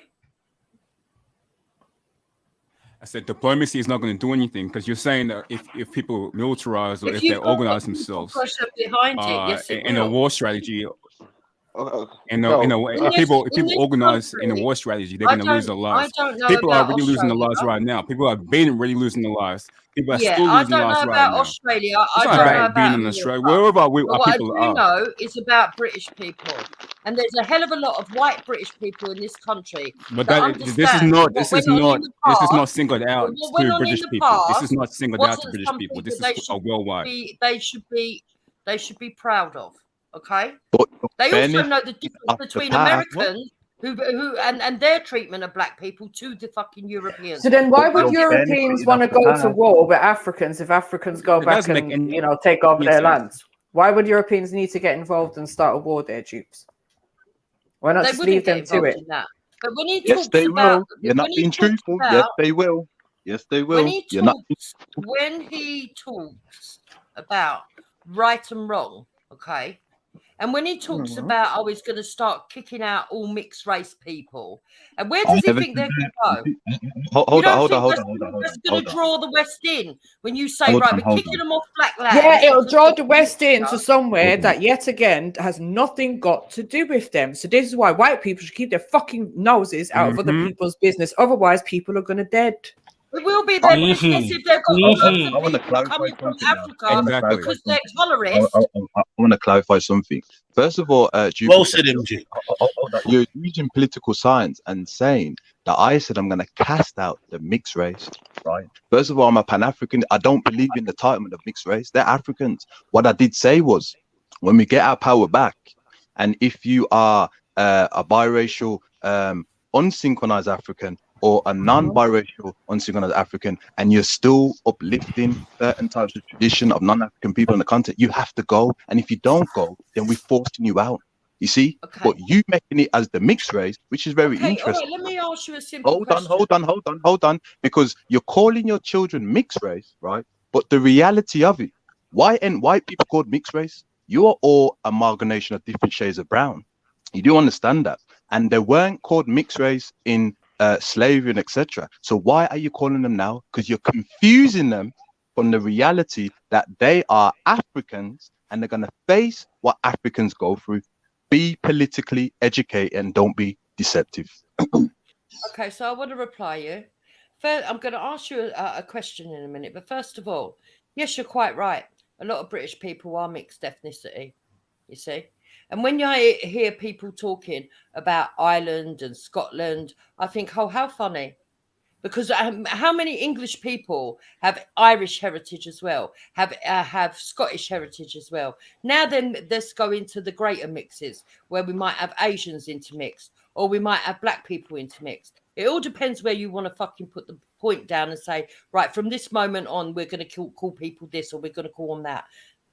All the mixing, that's irrelevant. The point is, you and your politics is colorist, okay? You might not want to call it racism, but it's colorist, definitely. At the end of the day, if you are going to go over there with this purity spiral, right, what do you think any layperson, whether they be black, white, brown, or any other color in between, is going to look like? Well, you think they're going to sit here and go, look at this group of pan-Europeans, right? Because that's what you are. You're not Pan-Africans. You're Pan-Europeans. You're from Europe. So Jupiter. So we go again. Hold on. Non-African. Hold on. What do you hold on. Let us finish your point and then respond. Brought up in the West, go and charge into another country and say, oh yeah, we uphold their rights to chuck out all these indigenous people of that land. We're not going to fucking intervene. Of course we are, especially when the people that you say you don't want, that don't fit your mindset, you're going to start chucking them abroad. What do you think is going to happen? You're going to draw them into the argument by saying that we've got to take in the people that you don't want. And who gave you the right to select when those people were born on that land? Now, notice how the non-African is practicing deception. Definitely, the deception tactic of dividing and that's crazy. Man. That's mad. People different names and removing herself from the race that's in charge. Jupiter, we Pan-Africanists understand political and military. You cannot fool us. We will backflip over you. Hey, Kel, do you know what the strange thing is, bro? You see Jupiter's question, what do we think the white people would do if all the black people got together in the capacity that we're talking? I honestly think the white people would make up some type of story, just like they did with the pandemic. They'll make up some type of spin story, and the people at the lower level of society in, the white people's countries, they're going to be the ones who pay. You're going to suffer, unfortunately. That's what I think the government would do, because they'd realize that, some wars ain't worth fighting. You don't fight a war unless you can win. And Jupiter, hold on, Jupiter, hold on, and Jupiter, hold on, and you do realize that your forefathers named Europe after the African queen Europa. Do not tell me I'm a pan-European when the queen of Europe was named Europa and your forefathers named your land that. I'm Pan-Africanist, so don't put me with the same as you. I'm an African, you're a care less. I'm son. Other than it being an interesting fact, how does that pay my bills, mate? Yeah. Okay, can we hear from Dark Foreigner and Shakara? Yeah, I want to hear from Shakara. Shakara, I know you got something to say. Hold on. Dark Foreigner's been waiting to speak. Go ahead, Dark Foreigner, and Shakara can come in afterwards if he wishes to. No, so respect, man. Respect, Mary J. So I want to ask two questions to Drips, right? The first question is, because you're talking about, obviously, colorism and this and that, and how Cal's doing this, talking about purity speech, and what do you classify, or how do you make distinctions between race? That's my first question so for to me, you. there's only one race. There's only one race. But for the purposes of these discussions on these panels, people will do it by divide it by color. So you're is saying that for the purpose of the panel or the purpose of your government? Because come on, who really came up with that concept? Did the panel come up with it, Jupiter, or is it your government? If you're Talk to us, asking me, please. what is my ideology? I think there's only one race, the human race. Yeah. And you're saying the only thing that separates human race is skin color. That's the only thing that separates it is skin color, it's complexion. He's saying that's the only thing that separates it is skin complexion. No, I think it's culture. Okay, cool. So if you were to become darker, it's more damaging than skin color. He's practicing political science. More damaging than skin color. Okay. Yeah, I think. So what culture is your culture? My culture. So what culture is your culture? British. So would you say that your culture is damaging to other people's culture? Outside of these shores, just like when people come in from other cultures here, they're damaging to our culture. Yes. See, then wow. Say irregardless of who's bringing us here. Who was bringing us here, Jupiter? She don't realize what she just did, bro. You killed the whole conversation. What the fuck, Jupiter? What are you doing? I thought you were smarter than this. Shifa, relax though, bro. Just let Dark Foreigner finish what he's saying. Exactly. What, did we bring ourselves here, Jupiter? Did we force ourselves into this country? Did we force ourselves into European lifestyles? Or did your people impose themselves on us? So he's really destroying his culture. Mute him, MJ, mute him. No manners. No manners. It's so cool. This goes top. 1 second, Dr. No, seriously. This goes top. You can hear man talking, but you want to talk over. This ego business. Yeah, you better go and rehearse that one, Jupiter. I'll think about that one and come back, man. Shifa, please, I beg. I don't need to rehearse anything. My second question is, can it be damaging? And my second question was, yes. Can it be beneficial? Also, yes. But that doesn't make any sense because you said culture is damaging. It doesn't make any sense. Down into a direction. What you said just now is an oxymoron. What you said just now is an oxymoron. What you said just now is oxymoron. I'll ask you a simple question saying, remember she said one race and humans, you know, remember she said human and one race. Right, you finished? In any action, what you said just now is oxymoron. And there's always a negative.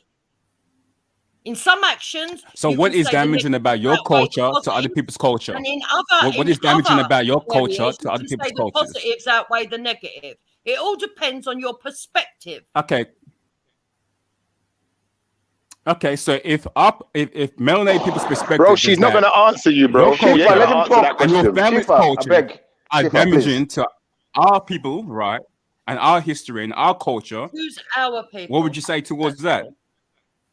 Say that again. I just said melanated people. So people who are being affected, melanated people, or people who have been affected by colonization, or slavery, or any of those types of systematic oppressions. Right. Your culture, right, has been very instrumental in the oppression and the suppression of our cultures, right? Can you tell me what is damaging about that from your culture? What do you mean? What is damaging about that for my culture? So what really?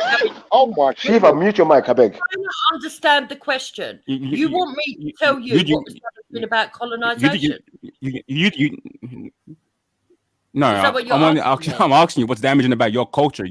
I'm asking you what's damaging about your culture because you said everybody's culture is positive. First, you said culture is damaged, or how my culture damages other cultures. Which question? Yeah, no.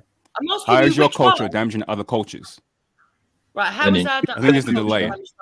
Go. You said other people have had traditional things that they've carried on in their countries for years, and whether it was done with the right mindset or not, people went over there and tried to tell them that they should do it a different way. And people Notice- didn't. Okay, Sorry, cool. Sam, So they Don't yep. confuse Okay, the cool. thing. Okay, cool. So Right. it wasn't only Now, that. do you want to So know how it wasn't other only that they cultures tried are to damaging Britain? colonize them Would you or like change. to know how other cultures are damaging Britain? He didn't No, ask you that. No, Oh no, no, you're only no, going one no, way. I'm Yeah, not you're like to only that because I going wasn't one finished with way. my speech. Yeah, No, we're only no. going one I'm way asking because we've got to leave. before down you the were big- speaking. No. Before you were speaking, I allowed you to speak. I said I had 2 questions for you. I wanted to expand on that, but now you're going back and forth like you didn't hear what I said before. Right, go on then. Exactly. Now, your culture, you're saying that, okay, cool. They went over and they tried to change a few things. It wasn't only that. It wasn't everything that they tried to change or try to enforce their own culture, their own ideologies into the people there. They went there to rape, pillage, and steal. One of the things that they're stolen, or one of the many things that they're stolen, is land. So you're telling me if the people that have been affected by that, right, are trying to get back their land, that's a problem for you and your people. And that's going to be damaging to your culture. Is that what you're saying? So the land that you claim is stolen is not on these shores. I don't care See? if any land in Africa is given It's back key. to people. Why would I care? Yes, you do care. Yes, you do. Because if Why would they I You get care? back you their- said that in hold on, regards to what Kayla Jupiter. was saying. You said if care we about- militarize, you said if we militarize, right, and gain our land back by force, there's going to be a problem. You said you think white people are just going to sit there and just take that? Yes, she did. Don't you know how these Western countries run? Stop They run flaming the on, guys. resources of Let her stolen talk. land. Can I ask Otherwise, you some What are you questions talking get in away with it. return? I want to ask you some questions in return, Dark Foreigner. In Africa, is it predominantly black people or predominantly white? It's predominantly black people, obviously. Who are you going to be taking the land from to keep it for yourself, European? The people that have control that sit outside of those countries, the people that have their outside reach that you can't see, the hidden hand.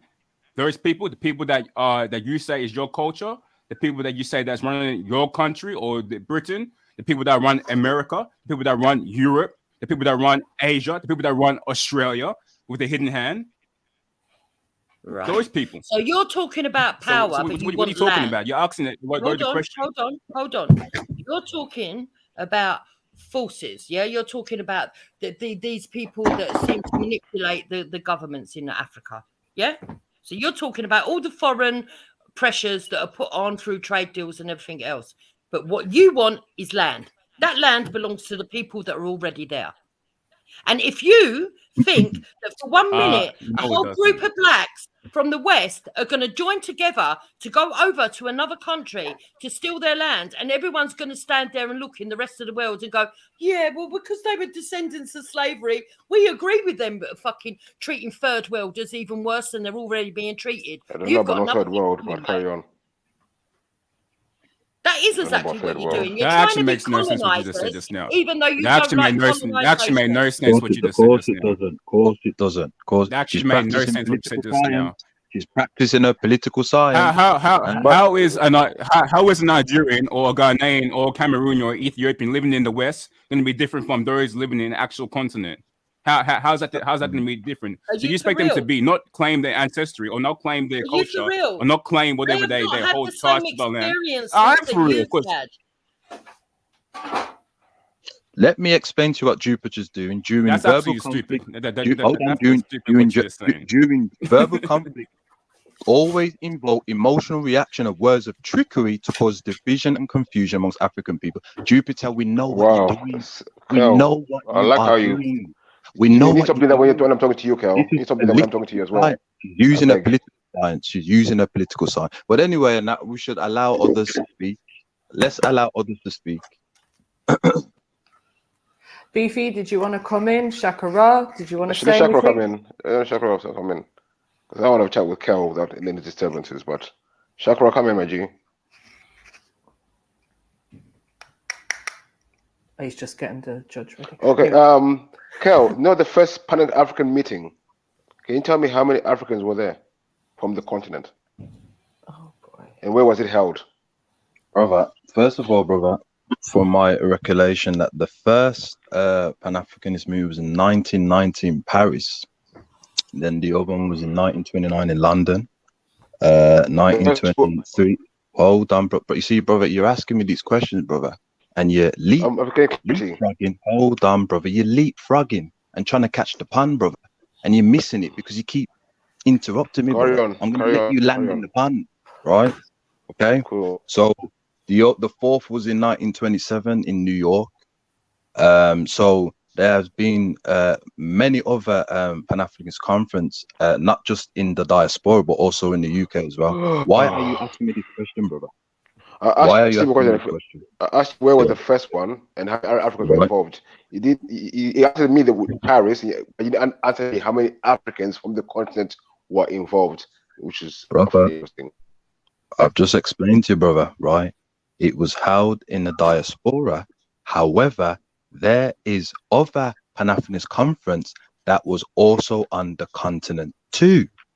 I heard you. So, brother, if you hold on, brother, if you heard, why are you asking me a question that I've already answered, bro? I didn't know where the first one was held, so that's why I asked you where the first one. I didn't ask you how many were held. Were they held in Africa? But I know. Listen, let me talk. Why are you cutting me up? Go on.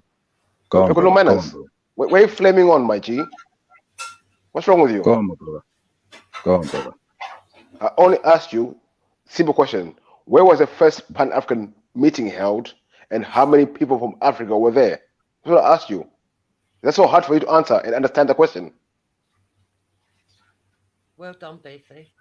Yeah, blessings. I don't know what you mean by the first Pan-African meeting, because there are many Pan-African meetings held prior to even the term Pan-Africanism being held. The first Pan-African conference was held in London in the year 1900, and there was one or two Africans from the continent there, if I remember correctly. But it was very difficult for Africans from the continent to get anywhere. Just that due to the fact that there was colonization. You know, the colonizer wasn't just allowing you to leave for a Pan-African conference here and there. You know what I mean? That never quite happened. But also there were conferences held on the continent itself that were of a Pan-African nature. Oh my days! Related to the master diversion, the West African Federation and so on and so forth, and various different meetings and collaboration. Some of them were official conferences, but Africans across the continent have always collaborated on anti-colonial agendas. He asked you the first. And so this is the I've already answered that. And so this is the development of Pan-Africanism as a movement and an ideology. So yeah. So Akra, how many people from African continent were at this first Pan-African meeting? I think I've already answered that, but I never heard you. He cut out. He missed that. Again, to say the first Pan-African meeting is not a logical question.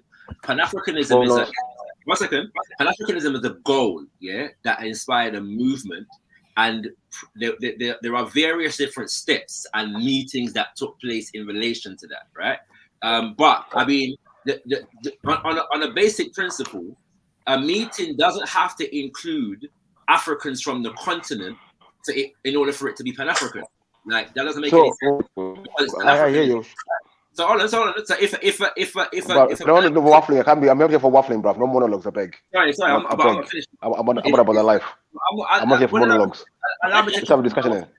Allow my waffling to flow to its completion. Then you can continue. Yeah, you're talking to yourself. I'm saying no point. You're talking to yourself. I'm not here for waffling, bro. Monologues. Okay, just let him finish, please. Shakira, just wrap it up as quick as you can.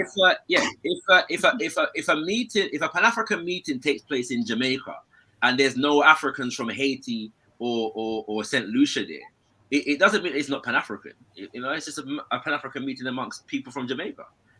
That's what that means. So I don't know what you mean by the first Pan-African meeting. I don't know if I can even date the first Pan-African meeting. Okay, but we can date the conference in 1900. Yeah, and I've already said. I've already said. If you don't know the answer, why are you answering? I don't know why you're filming on. Well, Mr. over there. Let me talk, bro. You finish. Let me talk, innit? When Mr. Kyo yesterday was telling us, we're the forefathers of Pan-Africanism. He gave us 5 names in the first 5 meetings. If you don't know, Kyo can answer. I don't know why you're flaming on. Telling me I don't know what I'm talking about. Because I do not know what I'm talking about. There's forefathers of Pan-Africanism. Mr. William, whatever you were telling us yesterday. That's what I'm asking about. There's what? Sorry. I beg. The forefathers of Pan-Africanism. Don't no, Mr. Kel. Sorry, say again. There's what? Sorry. He's asking the about forefathers of Pan-Africanism. Which I've already answered already, but brother Shakara, Who are the forefathers of Pan-Africanism? Yeah, who are the forefathers? I've answered it already, but brother, there's many forefathers. Have you ever heard of Mojola Agbebi?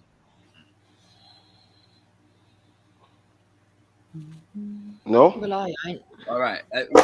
What about J.E. Caisley Hayford? Nope. What about James Africanus Horton? Nope. These are all Africans from the continent. Okay, cool. But this one not Kel told me yesterday. Thank you very much, Chakra. This one not Kel told me yesterday. Kel didn't tell me something different yesterday. So this is news to me. I the ones from the diaspora, and I was gonna continue with the ones on the African continent. But brother, you won't allow me. But brother Shakara is now explaining, and I told you this yesterday. Wow, the lies. The lies. No, brother. No. I haven't lied. It's all documented, right? I told you Alexander Cromwell and Henry Sylvester, Robert Lovin, etc. There were many more, but you were trying to get out of the fact. But Kel, the thing is, like, it doesn't make it any less legitimate, even if all of them were from the diaspora. They're no less African, right? So, let's say all diaspora, and all of the Africans. Why do they want outsiders coming up with ideas for it? Okay, wait. What do you mean so what, Chakra? What do you mean so what? What do you mean so what? So people who have never been to people who've never been to Africa are going to be the leaders of Africans. You're saying so what? Excuse me, no. But you've missed the That's not. No, I haven't. I heard you very clearly. But you actually have, because that's not the purpose of Pan-Africanism, right? The purpose of Pan-Africanism is not for Africans in the diaspora to be leaders of Africans on the continent. That's never been the case. Yeah. Whoa, sure. 100%. What if you're talking about, for example, if you look at a lot of the early conferences that took place in the name of Pan-African, and this is not dealing with the specific term now, not the prior to that inspired the development of that term, right? What they were dealing with is colonization, yeah? And so we're talking about the late 1800s, the early 1900s, during which the European nations were formally establishing African colonies, yeah? After about a century of warfare with the Zulu and the Ashanti and many other groups of people, right? Throughout the whole of the 1800s, yeah? And so the Africans in the diaspora, seeing what is taking place on the continent, they're in communication with Africans on the continent, and they're organizing from outside the continent in order to develop an anti-colonial movement, yeah? But they're not doing it in isolation from Africans on the continent. So there was no idea of ruling Africa. That's never been a thing. That has never ever been a thing.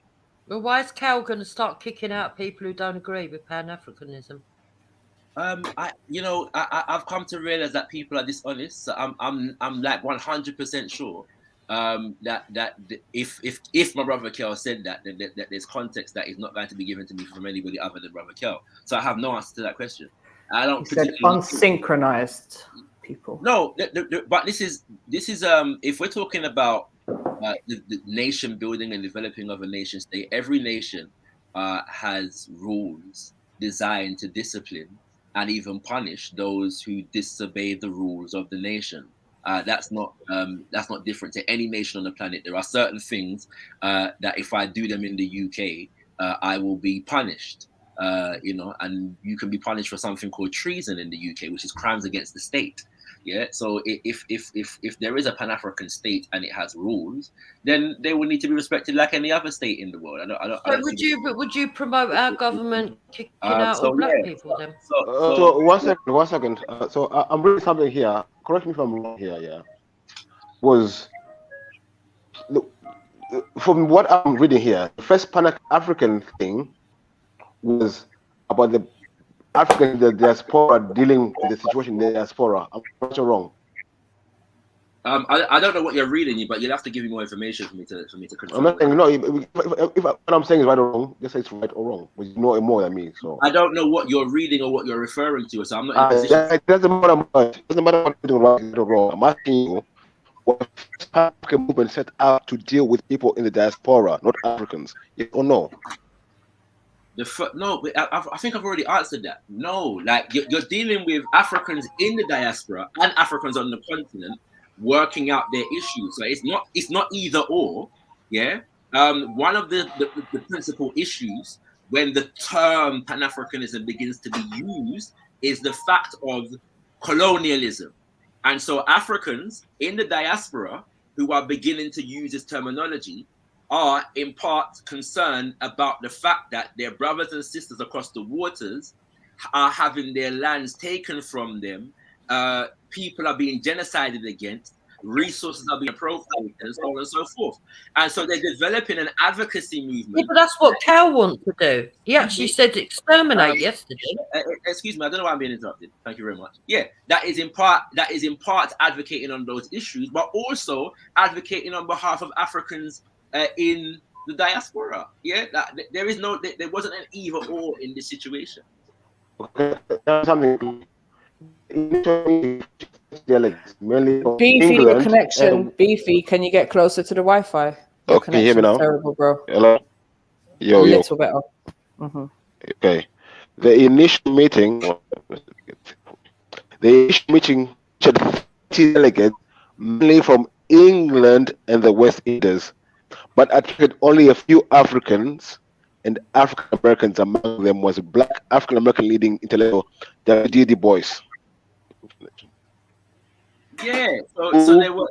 I've already said that. Don't flame on off. Calm down. Who was to become torchbearer of subsequent Pan-African congresses, or Congress, as they later came to be called. Conference participants spread papers on a variety of topics, including the social, political, and economic conditions of blacks in the diaspora, the importance of the independent nations governed by the people of African descent, such as Ethiopia, Haiti, and Liberia, legacy of slavery and European imperialism, the role of Africa in world history, and the impact of Christianity on the African continent. Perhaps, or even greater significance, was the formation of two committees. One group chaired by Du Bois drafted an address to the nations of the world demanding modern reforms for colonial Africa. The address implored the United States and imperial European nations to acknowledge and protect the people of African descent, to respect the integrity and independence of the free Negro states of Abyssinia, Liberia, Haiti, etc. So, yeah, what are you saying from that? So what I'm saying there, let me elaborate. What I'm seeing there, people in the diaspora, African diaspora, who wanted to form their own state of identity from the diaspora, giving themselves their own identity, own nationhood. That's all about going to Africa and doing that in the Congo. Yeah, I don't know how you got that from what was read, but okay. I mean, yeah. The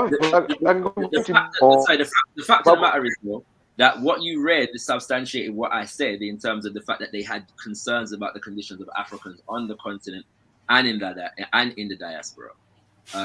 Yeah, and this is not the only.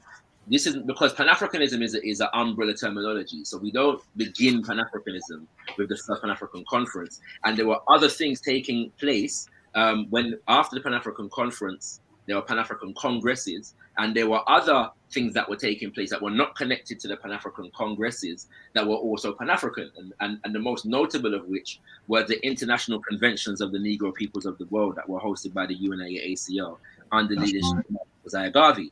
And by the way, it was Marcus Garvey's birthday like 2 days ago. So, you know what I'm saying? Salute to the prophet, you don't know, and all of these things, yeah? So when we look at the first international convention of the African peoples or the Negro peoples of the world that was held in 1920, we see a mass gathering of black men, women, and children. Where was it held? Where was it held? It was held in New York, my brother. It was held in New York. Westminster, London. Sorry. Allow me to finish. Yeah. And a number of Africans, both covertly and overtly from the continent, came to the conference. There was over 25,000 people at the opening session, and 100,000 people marched in the procession at the end of the convention. And so you had Africans from Ghana, Nigeria, South Africa, and other parts of the continent, but some of them came covertly. Why? Because they're coming from nations that were colonized. And then there were those who were not able to make it, but sent correspondence of solidarity, and their involvement was factored in to the convention. And a closed door session was held specifically with some brothers and sisters who have come from the continent whose names were not recorded for obvious reasons, but they were updating officials of the organization in relation to what was taking place on the continent and the conditions on the continent and so on and so forth, right?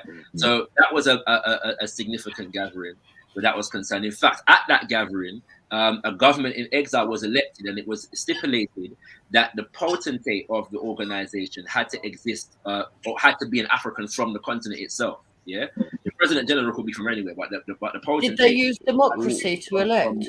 1 second, let me finish. From the continent. So yeah, there's many things that have taken place within the continent. When you finish, please let me know. Yeah, no more. I'm done, my brother. Okay, so the first elected cabinet of the Pan-Africanism, who was the leader of this organization? Who was the elected leader of this government? That's what I'm saying. There is no one Pan-African organization. You just said we elected the first government. Okay, so you're referring to the UNIA-ACL. So there was a whole executive high council, of which Marcus Garvey was the president general, of which a brother by the name of Samuel Johnson, who was from Liberia, was the potentate. They had a first assistant president general, second assistant president general, chaplain general, minister of education, all kinds of different positions. Yeah. So when you say government in exile, can you break it down? Who was this government representing? This government in exile. Very simple. A government in exile is quite a common feature of liberation movements that are striving for national sovereignty. It is a fact that when your land is occupied by a foreign force, some of the people that are fighting on behalf of the people will have been exiled. Oh my days! And so a government in exile is designed to challenge the illegitimacy of the colonial power, and develop a base through which to put power back in the hands of the original and indigenous people. I hear you. So which nation were they representing? Which government of people are they representing? The government in exile. Again, you're missing the context, yeah? I'm not. Sorry, let me finish. You asked a question, and it's a good question, but it's one that displays a lack of understanding of the context or a lack of representation. It can't be a good question then. It can't be a good question and then lack something, bro. It's a good question. It's a good question because it allows one to expand upon the context, right? The point is that you're talking about a continent that had just been carved up at the Berlin Conference in 1884 and 1885. Yeah, and so 20 odd years later, at that time there were Africans around the world, on the continent and in the diaspora, who were fighting against this partitioning. Okay, and that legacy continued. By the time we get to 1920, we're dealing with the fact that Europe had officialized its colonization of Africa and created borders and so-called nations, well, not even really nations. They created colonial protectorates, yeah, in that regard. And so, for example, Nigeria didn't become a full. The borders of Nigeria weren't fully consolidated until the year 1914, yeah, which is a mere 6 years before this particular convention. There's a very new formation. So there's no individual nation that the people them are advocating on behalf of. If you're defining nation by borders, yeah, that were drawn up by colonizers, they're advocating on behalf of an African nation in the making and African people on the ground in general. That's what's taking place at the time. When you say African nation, bro, I don't know, bro. I don't know if I'm unless full. you believe, Listen. colonized. You just said 1 second, Shafra, please. You just said, yeah, government exile is there to represent a certain people from a certain place. You said that you have your own words, not my words, your own words. And I'm asking you, which government is these people representing? You're telling me is it the whole of Africa? Just say it's all of Africa. Is it the whole of all Africans? Yeah, yes, because of the fact that the whole of Africa was colonized, right? If colonizers can have interest in and stake power in the entire continent, yeah, then the people of that continent can also do the same. And so it was seen as prudent because of the fact that a pan-European axis had engaged itself in the colonial process, that a pan-African axis had to engage itself in the liberation of the people. Yeah, so to the Africans on the continent as well as in the diaspora. There are very few, if any, liberation movements that took place on the continent that only included one individual group of people. Yeah, you know what I'm saying? Like, along the lines of so-called tribe, yeah? That's why Shaka Zulu incorporated a number of different groups of people into what became the Zulus. Right. That's why I want to follow on question, Shaka. No, I want to follow on question, but you can put the monologues. Only with the Shona people in relation to fighting against the British, right? Just what I'm saying, there were various different groups of people that collaborated to fight against the British. The Ashanti with Yara Santua didn't only engage with the Ashanti, yeah, in relation to fighting the British. I have a follow-on question. Are you going to come on monologuing or what? I'm actually answering your question, but yeah. No, you answered it, but you answered it, but you kind of want to talk about other things. Ashanti, bro, you didn't ask about those things. I asked you, bro, listen, bro. I asked you who was the representative. You couldn't answer. I said, I asked you simple. You did all of Africa. I said, oh yes, you answered it. Yes, didn't you? What are we doing? Okay, go and ask your question then, brother. Go on then. So now I'm asking you, if you're saying they're representing all of the people in the diaspora, this government elect which has done by this Pan-African movement. Yes. Yeah. Yes. Who gave them? Did the Zulu people give them authority to do that? Did the Shona people give them authority to do that? Did the Yoruba people give them authority to do that on their behalf? 100%. So first and foremost, the first thing is that it's not just Africans on the continent, it's Africans globally, yeah? And so when we're talking about the government in exile, it was organized by Africans globally.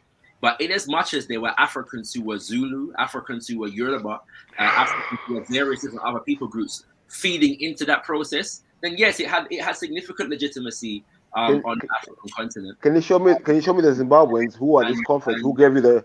Can you show me the short?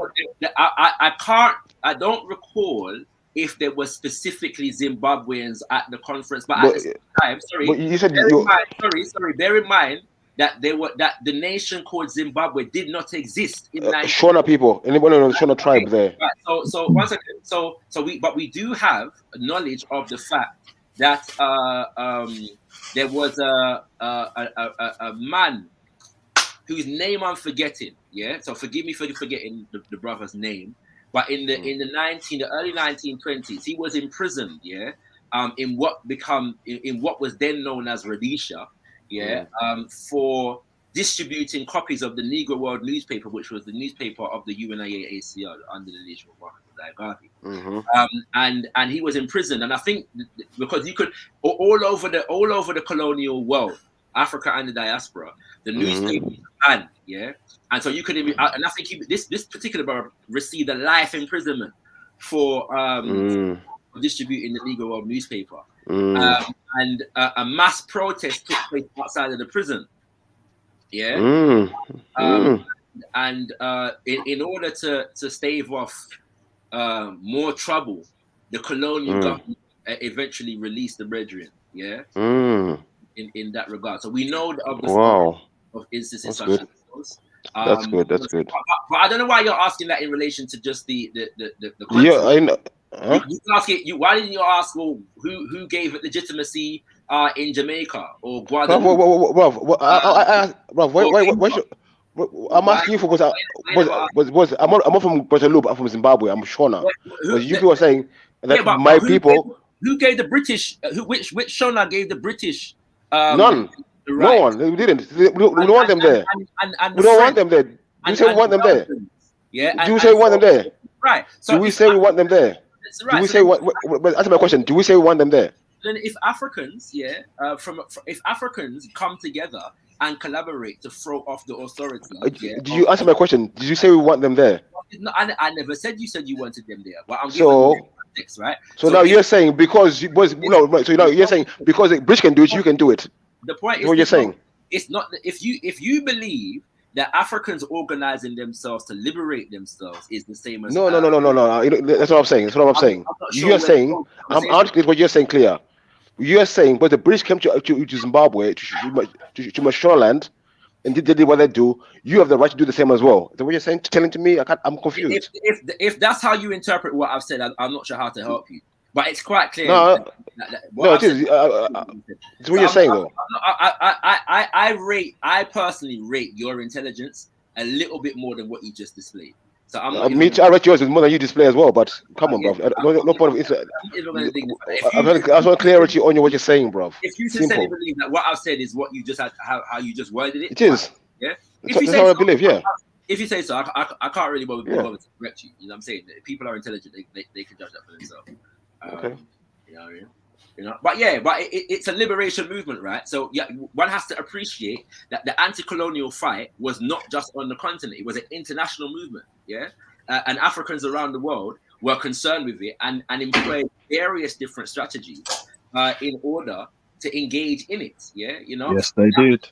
That down to some even traveled to the continent and fought in wars, anti-colonial wars on the continent. Yeah, I told them that. That happened too. Right. You know what I'm saying? And all kinds of different Okay. things. Can I ask you the thing? So if Pan-Africanism was against European ideology, and remember the first nations were built by the colonialists in Africa. Why is it that the Pan-Africanists want to build a nation just like the Europeans have done in Africa? Nation is not a European concept. This is a it's not. Okay. No, Africans have had nations for time. So when you said you elected the first government in exile, one second, bro. I was actually in the middle of answering your question. Oh, I was still talking as well, but you can answer still. Okay. When you elected the first government in exile, how many governments with president-elects were happening in Africa before that? I'll wait. How many what? Sorry. Governments were in Africa. What do you define as a government? Because you tell me, innit? Every African nation had a government prior to. You tell me. I don't think so. Well, of course they did. I mean, a government is simply a structure, yes, that manages, the affairs of a nation. All right. Which nation they talking about in Africa? They only say nation in Africa. Break it down. Sorry, I know tribal. I know tribes. I'm saying about nations. I'm saying everyone. Yeah. So if let's deal with your nation of the Shona people. Yeah. It's a tribe, but I don't know nation. It's a tribe. Okay. If you say so, if you want to rest on, because you're going to tell me about what is European, but then you want to enforce the concept on your own. No, you asked me to define myself. I'm defining myself. How are you going to define who I am? How are you going to define who I am? I'm not defining who you are. I'm actually suggesting that you don't define yourself according to European terminologies. Okay, that's right. And concepts. Yeah, that's okay. what I'm suggesting. At the same time, because sorry, let me clarify that. There's a reason why many, include, and this is not just a Pan-African diaspora thing. Yeah, the Africans on the continent from time immemorial have rejected the characterization of tribe because of the fact that it was a colonial imposition that was used to keep African nationhood or African social development at a particular primitive stage when characterized next to European civilization. So only Europeans are gifted with the capacity to build complex societies that can be termed civilizations, nations, government. And so you say? Whereas Africans don't have laws, they have customs. They don't have nations, they have tribes. And so on and so forth, right? So this was the the psychology of the so-called dark continent, that the Europeans upon the world. So yes, they did. That the Shona, like the Ndebele, like the Zulu, like the Osa, like the Luo, yeah, like the Mokongo, like that's right, brother. Like the Ga, like the Evu, like the Akan, and so on. Okay. Social order through which they govern the affairs of the society. Some were centralized, yeah. Some were not centralized. And then you also have to factor in larger groups of states, right? So, for example, when we deal with Monomotapa in the region of the world from which you are from, Monomotapa is not just the domain or the province of an individual so-called quote-unquote tribe.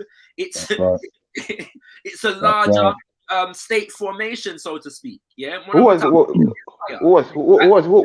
tribe was? Was an empire. This colonial rule ridiculous. Excuse me, allow me to finish. Colonialists out here, bro. Allow me to finish.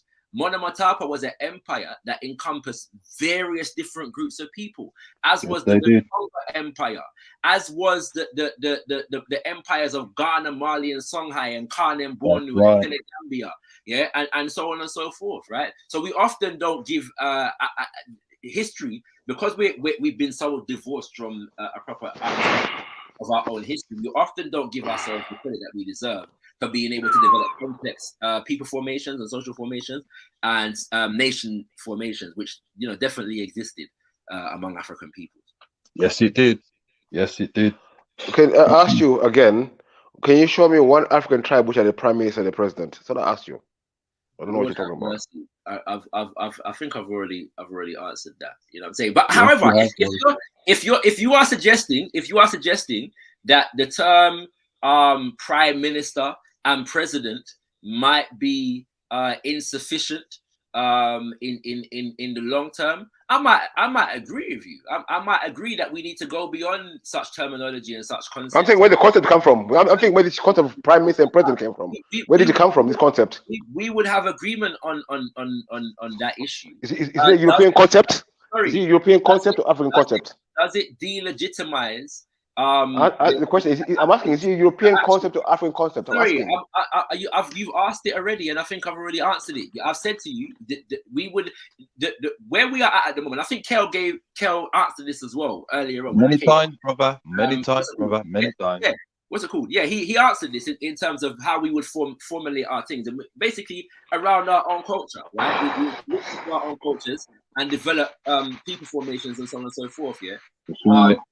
The terminology itself is one that obviously comes from the English language, and therefore we can state that it is heavily influenced by state formations in the Western world. We can definitely say that, and so that is something that we would have to develop on and work out. Just ban out altogether. Ban it out. That was a necessary consequence of the time. Yeah. And if one wants to make that a sticking point, that is insurmountable, then you're entitled to do that. Do you know what I'm saying? In as much as African nations today still have presidents and prime ministers and are running quite explicitly, them all out. Westminster and Washington and so on and so forth and rah. But if you're asking me if Africans had roles among people that were the equivalent of a prime minister or a president, then yes, from we did times until now. You know what I'm saying? That's not to say that they operate in exactly what I'm saying. What I'm saying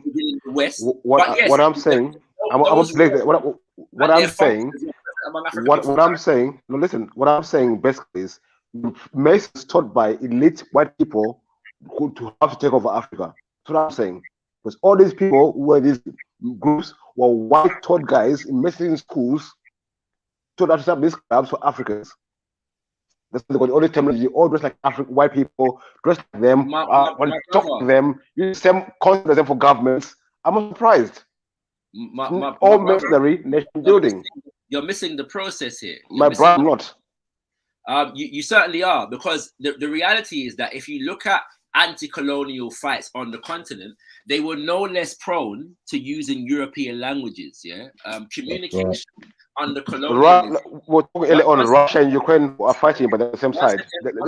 There or there. Hello. One second, please. Thank you very much. Yes. The one of the consequences of colonialism was that there was a premium on being able to communicate in European languages. Yeah, especially if you are communicating with the rest of the world. And so many did not use their indigenous language when they were trying to communicate a message that went beyond their particular group, their particular people group. However, there's a symbiotic relationship taking place here. I gave the example of Zimbabwe in relation to the Negro world. Let me give you another one in relation to Kenya. Negro world. And many other nations, in fact. Yeah. So what would happen in a place like Kenya? Yeah, let's say, for example, among the Kikuyu people, is that they would receive a copy of the newspaper, and then somebody who could actually read, because the newspaper was published or had sections in English, French, and Spanish, which were the number one colonial language. Yeah. It gets fucking worse. Yeah. What would happen is somebody in a village who could read English or any of one of the colonial languages would read it to the people, but be translating it into their mother tongue, into their indigenous language. Yes, they did. And what would happen is that there will be those among them, often young people, yeah, who would memorize what they had heard, yeah, and go around, yeah, their clan and their village, yeah, translating the message in their indigenous language. Yeah? They did. And so translation is a part of any liberation fight, because we have to learn to communicate. I know, it's amazing. It's amazing how we couldn't smuggle food, we couldn't smuggle weaponry, but we could smuggle newspaper to people. Amazing. So again, there's a you can't look at one aspect of the thing and divorce it from its other iterations, right? And as well, you have to understand the concept of time. Me and you right now are having a conversation in English. We're using mostly English terminology. I would much rather be speaking to you in Shona, Tenda Mwari. I would much rather be speaking to you in Moroi. I would much rather be speaking to you in Shona at the moment. Unfortunately, I was not blessed with the capacity to be able to be speaking Shona or any African language on the continent fluently from birth, and so that's something that I have to correct in my adult life, which I am currently doing. And we give thanks for the fact that we speak Patois, which is an evolution of our African languages that we retained in the Americas. You know what I'm saying? Yes, it is. You know, so I don't see what the problem is here. If Africans on the continent understand that many of their brothers and sisters who were ripped from the continent, you know, from some time ago, do not necessarily have the blessing of speaking their mother tongue as it stands right about now, but they can speak English and learn to communicate in English, and the people them communicate in English, and so on and so forth. That's just a stage in the development. It's a necessary one. I hear you. All I said was, we couldn't smuggle food, we couldn't smuggle people, but we could smuggle newspaper places. It's amazing. But you be incorrect about that. For example, amazing. You be incorrect about that. The Black Star Line transported talk about it. Food, yeah, and all kind of different thing across the waters, yeah. Sorry, and as well as the fact that in 1924, this same government in exile was able to send $50,000 worth of agricultural and industrial equipment across to the continent, yeah. It landed in Liberia, but because of the fact that the government of Liberia was in a neo-colonial relationship with America, the program wasn't allowed to flourish in the way that it was intended to. But the fact is that happened. Yeah? Africans from the diaspora and vice versa. I've always sent resources and so on and so forth. To the So continent. how many voyages, bro? You're making these monologues. You see, I mean, bro, can I come in, bro? But your statement also betrays your lack of understanding of how shit. Okay, cool. Okay, cool. One second. Bro, listen, bro, I don't know. Fuck sakes, man. It should be obvious that because food is perishable, yes, and paper is far less perishable, that it would be easier to smuggle a newspaper over a journey of a few months than it would be to smuggle food, because food rots and it tends to go off. Cool. In the same way. Okay, cool. If you're gonna choose, bro, oh my days, this is gonna stop chakra. But you made your point. Can I 9 times out of 10 you're gonna choose a newspaper because it will be still intact when it gets there. You know what I'm saying? Okay, cool. Cool. I'll choose food instead, but in people. But anyways, the Starliner, how many voyages did you make from America? To where? Sorry, to where? You said the Starliner was taking things to people. You said it, so I'm asking how many voyages did you make? Yeah, you made a statement. I don't know the exact number of voyages that the various different ships took. How many ships do they have? In total, there were 4 ships. And there were 2 others that were not under the Black Star Liner, but were under the Black Cross Navigation and Trading Company. That's right. So how many voyages did they make? The Starliner specifically. Let's start with that one. Again, how many voyages does Starliner make? Kel, you said. I don't recall. Kel, you said 0 last time, Kel, didn't you? 0 what, Beefy? Voyages. You said he got sabotaged. They didn't got sabotaged. He didn't make nothing. No.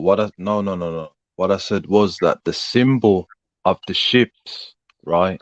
And I'm talking about Starliner. Listen, bruv. This is where you go stop. I'm talking about the first ship, the Starliner. We know that the non-Africans were trying to sabotage it, right? Because you that were packing and disrespecting and saying, well, what's the point it being there? And I was saying that it made movements because it was a symbol of success. You understand? I'm asking, bruv, listen. Now, brother, did he make any voyages? Did he carry anything across the water? Yes or no? Yes, brother. The ship just explained it. He's explained it, brother. Yeah. Yes, it did. The ship, a number of different Black Star Liner ships transported foodstuffs and even alcohol, clothes, and all kinds of different things across the waters. Where were they coming? Like from where to where? But the main voyage was between the USA, Cuba, and Jamaica, and there were other stops off at different points, like in Costa Rica. I believe Panama, and a couple other islands in the Caribbean. Okay, so but he didn't go to Africa at all. No. The 4th ship that the Black Star Line was purchasing was designed to do the Africa trip. Again, due to what Kale was saying, that ship was never able to do that trip, unfortunately. So no ships actually went to Africa from the Americas. But you know this. I don't know. Sorry. As far as the Black Star Line itself, no. The UNIA, however, did send delegations to the African continent on other shipping lines, whilst it was building up its own shipping line. But no, the Black Star Line itself was not able to do the Africa voyage before. Can you say you're being disingenuous when I asked you, did they make any trips to Africa? You said yes many times. No, you never asked me. I did. Rewind. You never, you never, brother. The trips, right? So yeah, so no, they did. The Black Star Line did trip some voyages across sea, but it never did any voyages. It's as a company to the African continent. There were officials of the Black Star Line that went to the African continent. There were branches and offices of the Black Star Line on the African continent, but they were never able to sail on a Black Star Line ship, so to speak, because 1, they were still building up the company. 2, there was a lot of sabotage, and 3, the trip that they had, the ship that they were buying to do that trip needed significant repairs. Bearing in mind that this was in the early 1920s, World War I, Mass European War I, misnomered World War I, had just finished, and there was a tank in the in the shipping industry. Yeah, many of the ships, yeah, across the various different nations that were producing ships were in not so very good condition. There was a hike in the pricing of ships and so on and so forth. So there's a whole context. Okay, but thank you for all the information. But that's all I want to know is if any star line went to Africa. That's my only initial question. The answer was no. We can move on. You know what I mean? No. We can move on, but it would be intelligent to take in, you know, I mean, it seems convenient to say, well, no, we can move on because that's the only piece. We were having a convoy now, but you like to monologue and talk about other things. We don't involve the convoy. It's cool. Carry on monologue. It would seem intelligent to consider, you know, the brevity of information. Do you know what I'm saying? So because the next question might be why, yeah. So I'm answering the why as well. The why might be important to the question as well, to the context and to what actually happened here. Why didn't the Black Star Line go to Africa? Okay, I'm going to see. I don't know why you want me to. You're going to ask me questions to ask you. To me, it doesn't make sense.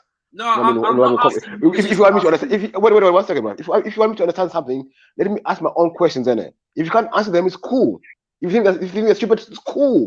But let me ask my own questions, I beg. No, you are asking your own questions. I'm simply giving you comprehensive answers, and you seem to not want the comprehensive answers. So the money which was gathered up for this ship, who built and who was manufacturing the ship for Garvey? Which company was doing it? For them. Huh? You say who manufactured the ship for them? Yeah. No, they bought ships that were already made. They bought. Who did they buy them from? He knows this already, Shaka. He knows this already. Okay, I've explained this already. But go on, brother. Go on. Go on. Was it Europeans? Was it Europeans? Yes. Europeans were the people that were producing ships at the time. If you want a ship, generally you have to purchase them from a European. And how much money did this ship cost the first time, Lionel? I don't remember the exact figure, but it was tens of thousands for the first ship. And where did this money come from? People bought shares in the line, yeah, and some of those shares were bought collectively as well. That's right. You know what I'm saying? Millions of people around the world sent in their shares money. And obviously the UNIA had other businesses through which it funded the purchasing of it. So you collect the Starliner collected money from black people, from all over the money, hard worked money, gives the European for a ship that didn't work. That's good business. Good fucking business. But we already spoke about this already, bro. Yeah, if power dynamic. If that's what you take from that, then I don't know. I don't know what. Like, you know what I'm saying? Took money I gave it to the European for a ship that didn't work. That's false, actually. Because I've already said that the ships did various different voyages. Yeah, African people who were newly out of enslavement and were freshly in colonization at the time.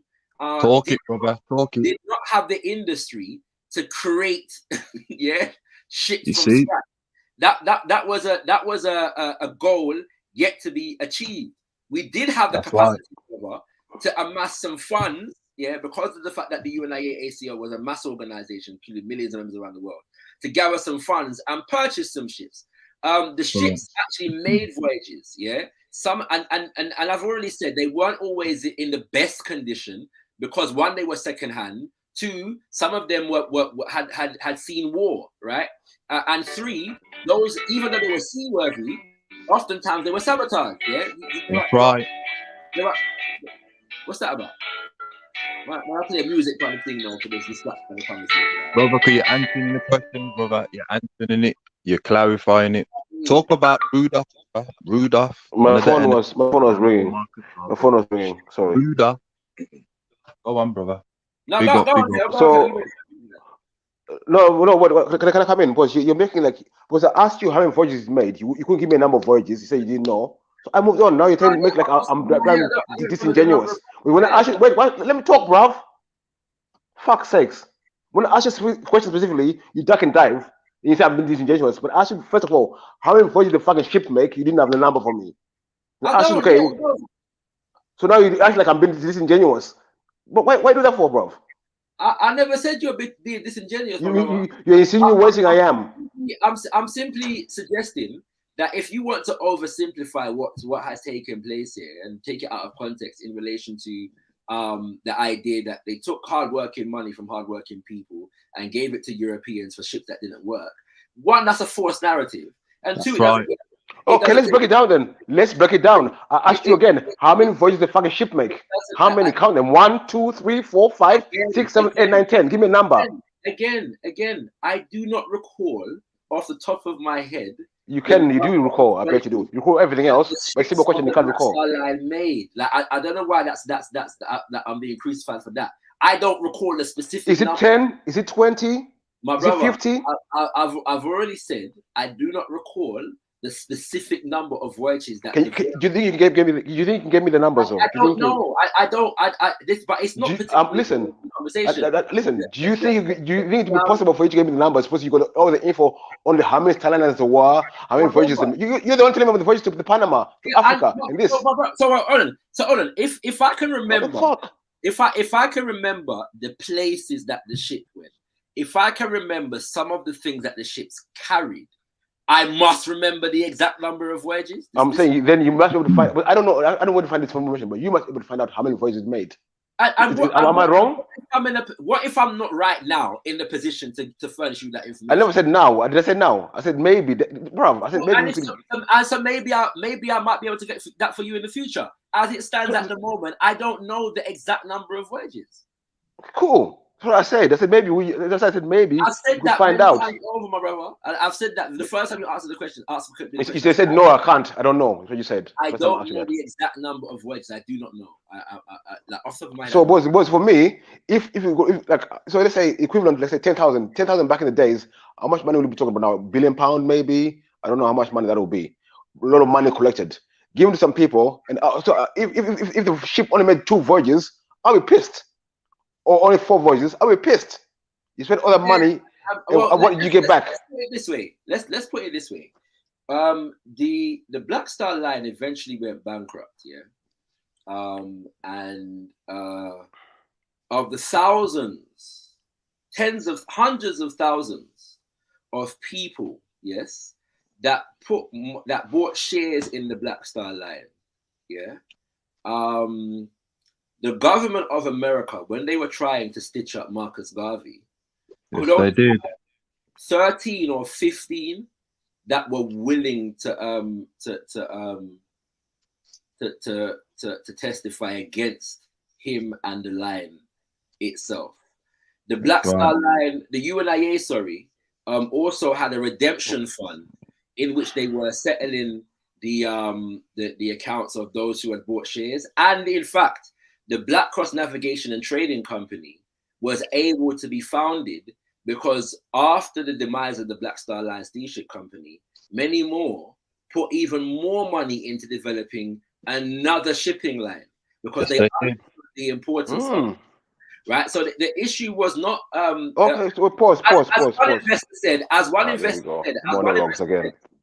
it comes off my mind, as one investor said, some words to the effect, she said, if the Black Star Line fails, then those of us who have invested in it have sense enough to know that there's a level of risk in every venture. That's right. Yeah, that's right. That's what it is. You know what I'm saying? But can I ask a question now? So the Black Star Line, people collected money, the thing flopped, but you said that was a good thing because you were able to collect more money to start another new shipping company. What happened to the shipping company? How successful was this one? They bought 2 more ships and they were able to do a few more voyages. And then that one, I can't remember, it lasted a bit longer, but it eventually folded as well. So yeah, it eventually folded as well. You have triumphs and you have failures, and some things work, some things don't work. I'm not sure why a group of people, you're talking as though this was Marcus Garvey doing this to the people. These are people that are organizing, yes. Can I tell you what I see? Is not. I see a big hustle. But I'd like to finish with saying what I see. Okay, go on. The context that you're trying to paint, the picture that you're trying to paint at the moment, is not commensurate with what actually happened. people are organizing on various different levels. Yeah. As I said, the Black Star Line had offices in various different places. Okay. And so just in as much as Africans everywhere engaged in various different anti-colonial liberation movements, none of which have been 100% successful. Yes, all of our great leaders had their successes and their failures. Yeah. Asantewa. Rob, let's take you on the third line. I don't know what we're doing. We're going here. You see what they're diverting. I want to go back to the third line now. What is diverting? Stop it. Stop it. Stop it. Excuse me. Ya Asantewa was not able to completely halt the colonization of the Ashanti people. Mbuya Nahanda was not able to completely halt the colonization of the Shona people. Shaka Zulu and Dingiswayo were not able to completely halt the colonization of the Zulu people. Yeah. So understand that in a liberation movement, you have successes and you have failures. Economic warfare was waged against the Black Star Line and the Black Cross Navigation and Trading Company, and we won some battles and we lost some battles. That's the nature of the game, and we accept that, and we continue to keep pushing forward and keep fighting. Let's talk about Robert Jabuke. We finished now. Can I talk now? No, bro. No. Let me respond, bro. Hold on, wait. No. You don't know. You and Shaka, monologues. I'm not having it, bro. Fuck your monologues. Okay, well, fuck your monologues. Let me talk. No. I'm going to talk. Kel, stop flaming on. Stop flaming on. But Shaka is here now. Let me talk. Yeah, I beg. Hold on. Have some manners, yeah. Okay, what I see, I'm gonna take that as it is, innit? I saw a big hassle of black people getting conned of their money by so-called Pan-Africanists, collecting both weapons, fought fights with all the money they collected. But no, what did they buy? Ships. No black people build ships, only white people build ships. So they gave the money to white men. How many voyages they make? 2 voyages. Wow, and that was a success. Get the fuck out of here, man. But I've explained it, brother Shakara's explained it already, brother. When you don't have power coming out of a situation, you have to guys, man. Maintain decorum, please. Hold on, brother. We want, brother BP, we need to talk about Robert Jabuke, a Garvey of South Africa, the Pan-Africanist Congress in South Africa. You see, brother? We need to talk about that. Yeah, and Rainbow Nation. No, brother. No, brother. Fuck them. No. We're covering that. 1 minute, man. Beefy. Try to be patient, man. Like you're losing patience.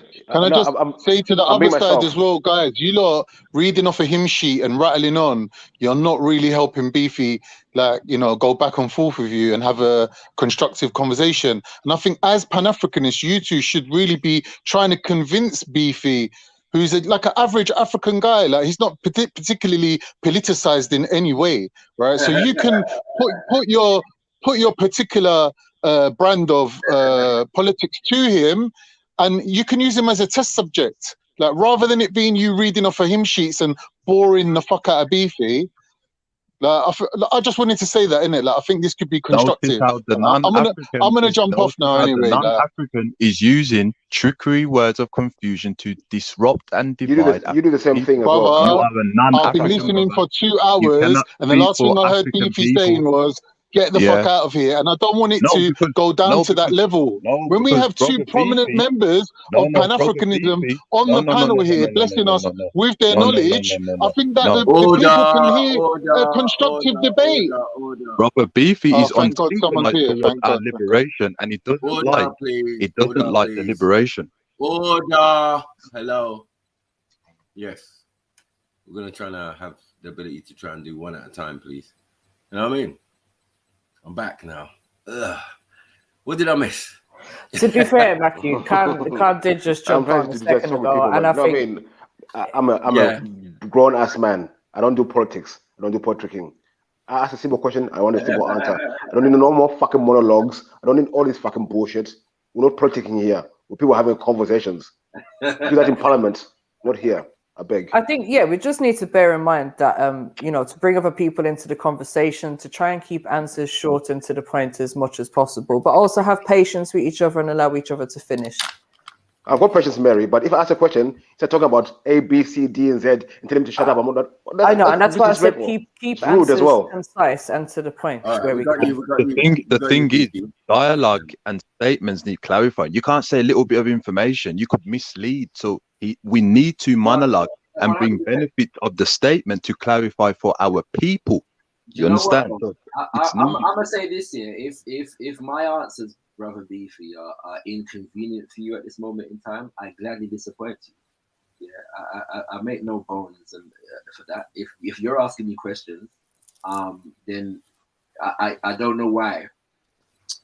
It's genuine for you to accuse man of monologuing when you ask me. You are. I'm not accusing you. Do it, Chakra. Yeah, not an accusation. But then if you don't, but if you don't want me to answer your questions, then don't ask me no questions. It's that simple. No, I can ask a question, but if you ask your question, how come? Why does the question take you 20 minutes to answer a question when we have a convo? That makes sense, bro. You're gonna ask me 10 questions in a row. I asked you one. And then challenge. Don't lie. And then challenge. I asked you one. I've been asking one thing at a time. You talk about 10 things. No, I've been asking you about one thing at a time. Your lies. It's your lie to make, bro. All it is, I get it. The answers are inconvenient for you, right? And no, they're not. Instead of just humbling yourself, you want to get vexed and start effing and blinding that man on the platform. And it's not necessary, right? So that's all it is. It's an inconvenience for you for me to actually give the detail that I'm giving. Because that's not what you want. Yeah, you want answers that you can monologuing again. There you go. Go on, talk. That you can. And you did say, Beefy, that that's it. And I get it. You did say that's right. I am under no obligation to feed into that narrative where that's you right. I'm under no obligation to do that. So if I want to don't like it, then I just say it go. You know what I mean? It's cool. I just say it go. But and you did say, Beefy, that it's not for to ask you the way you want to ask the questions, brother Shakara and myself. We're gonna answer the question the way we need. You don't answer my question. You see the problem, yeah? You don't answer the fucking question. That's the fucking problem. You're answering your own fucking questions in your own head, you dickhead. Flame now, brother. We're flaming on, brother. We're flaming on. Yes, I can flame on, but you're annoying me. It's a political debate, brother. We don't, brother, we don't need to burn up. I'm not doing politics. You are doing politics. I'm not doing politics. Beefy, I'm not doing politics. I'm not doing politics. I'm having convo. I'm not doing politics. You're annoying. One has not said a word of disrespect to you. So if I'm you have. You don't swear. Bro, no, the thing is important, yeah. People can be disrespectful without swearing. Swearing is not the only way to disrespect someone. Don't be clever, bro. Yeah. I can be direct about it. I don't have to hide with fancy words and innuendos. I can be direct. I happen to have fancy words though. I do admit I do have. Okay. So can we establish your point or something so I can, So me, I was talking about the black style line. I don't know if it was a success or not. I asked them how much money went into it, who did the money go to, right? Yeah, and how many voyages did you make? You never asked who the money went to, but okay. I did.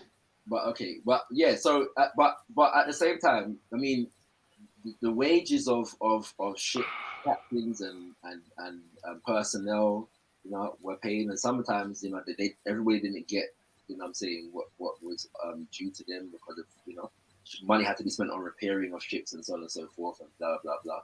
But the line had staff. The staff had to be paid, and so on and so forth. So yeah, there are various different challenges that are associated with the Black Star Line. There's no doubt about that.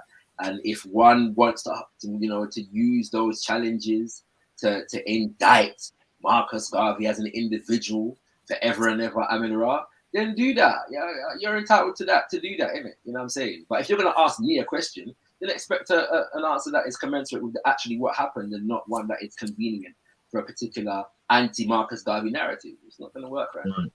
Okay, so is that an answer? Is that an answer of how much it was?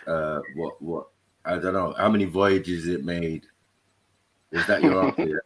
Those questions were already just responded to. Some I knew the answers to, some I didn't know the answers to. When I didn't know the answer, I said I don't know the specific answer. So Michael, for me, yeah. When I knew the answer, I answered it. So yeah. For me, I was told the Star Line was a success, yeah. So I asked a simple question: all the money you raised from all the Africans and all the black people, to buy the Starliner? Was it a black company you bought the ship from, or was it a white company, Europeans? It was Europeans. Cool. Let me finish. Let me finish. Stop. Well, let me finish, bro. I've said 2 words. You guys monologue the most. You can let me speak. Are you fucking dumb? Idiots, man. So then I asked him again, okay, so all the money you gathered up for the Starliner, you gave to white people. You didn't buy the ship of the black people, but of white people. Fine. I can take that. Okay, so how many, let me finish, bro. So how many, I asked him again, Michael, how many voyages this Starliner make? Man told me, I don't know. I said, oh, you don't know? Cool. Okay. Did this ship ever go to Africa? No. Okay, cool. So how are we making assumptions and trying to make insinuations about something? They're giving. I'm thinking, is this thing a success? I'm trying to figure out, is this thing a success or not? In my eyes, everything is being a bit suspect. Am I wrong in saying that, Michael? No, you're not wrong. You're not wrong. Beefy. In fact, anybody on the panel, please please give me a black-owned steamship manufacturing company in 1919. Well, it probably would have been in Africa still. No, it wouldn't have been, because Africa was colonized at the time. So name me a black. Sorry. Because you're colonized, you haven't got the ability to all right, boat. Well, it was in Africa. So find it for me then. Where were the black steamship manufacturing companies on the continent of Africa in 1919? No, I'm not saying we do steamships. I'm saying that if there was one, it would be preferably on the African continent where industry.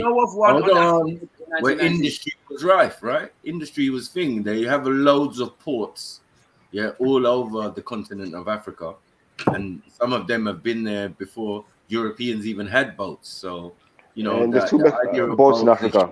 I don't know. They were controlling them, brother. They were controlling them. Sorry. Can anybody find me a steamship manufacturing company anywhere in the black world in 1919, please? None. In the black world. I don't know. So Africa or the continent. Where were black people? Definitely not in the Americas. Black people manufacturing steamships. I never said they were. I'm just saying. I want where the money went. The black money collected from the people. That's what I'm more interested about. Fucking goddammit. We appreciate ships and boats don't need steam necessarily. We've established that none of us have knowledge, of any black people manufacturing steamships during that time. Okay, that's right. It's not a question of whether black people ever built ships prior to or even after. At the time when we're dealing with just after enslavement. That's right. No, I'm saying you collect money from black people, you give to white people, your enemies. That's fucking clever thinking. Political science. One second. During the beginning stages of colonization, there's a particular material circumstance that exists in the world, in relation to black people, okay, and black people on the continent and in the diaspora. We are in a situation in which nation states on the continent have been colonized, and infrastructure is being built for the purpose of facilitating colonialism. Okay, that's right. Developing African nations, and the same situation existed in the diaspora, which was also in which the majority of us also existed in colonized nations, in which our economies were dominated and controlled for the benefit of Europeans, Western nations. In that context, you're right. There were no black-owned steamship manufacturing corporations. So in order to acquire a ship, you had to buy one. And that's just what it was. He had not arrived at that level. I agree with you.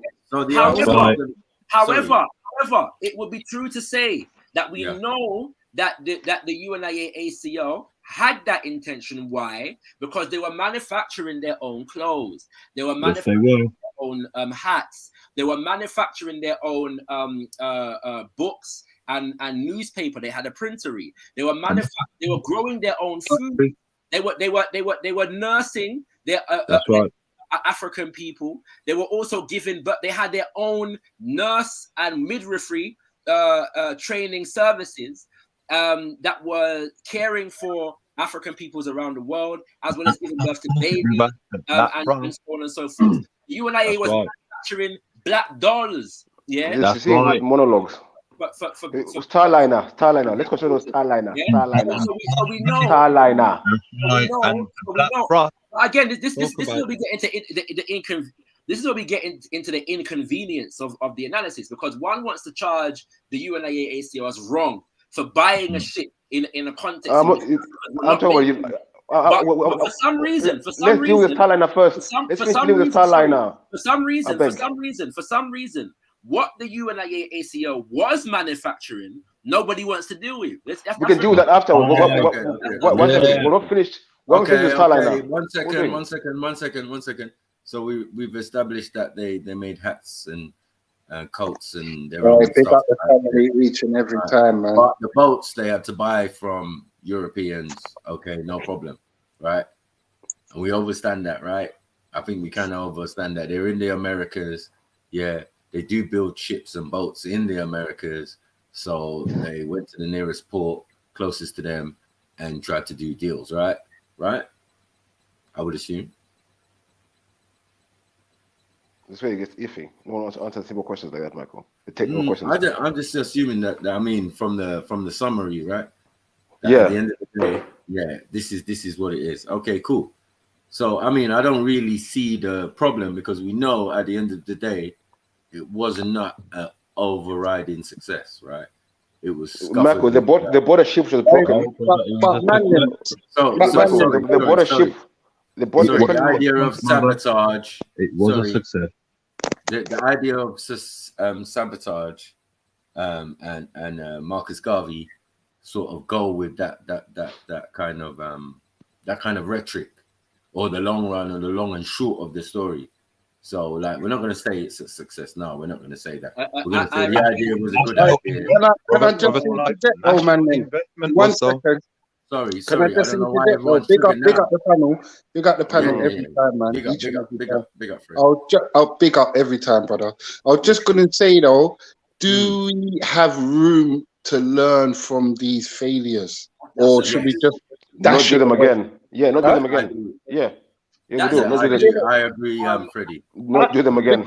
As a successful businessman, Matt, you know that not every venture you start is gonna blow straight away. Do you know what I'm saying, family? Hold on. Sorry.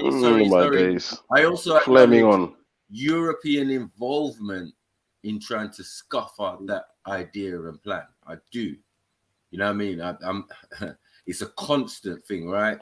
Whether it's FBI, whether it's J. Edgar Hoover, whether it's whatever, we know, that they were definitely invested in messing up anything that a black man was trying to do. So that's clear, yeah? So we look into it and we say, okay, there was good bits, so some ideas was all right, some certain things was amenable, could work.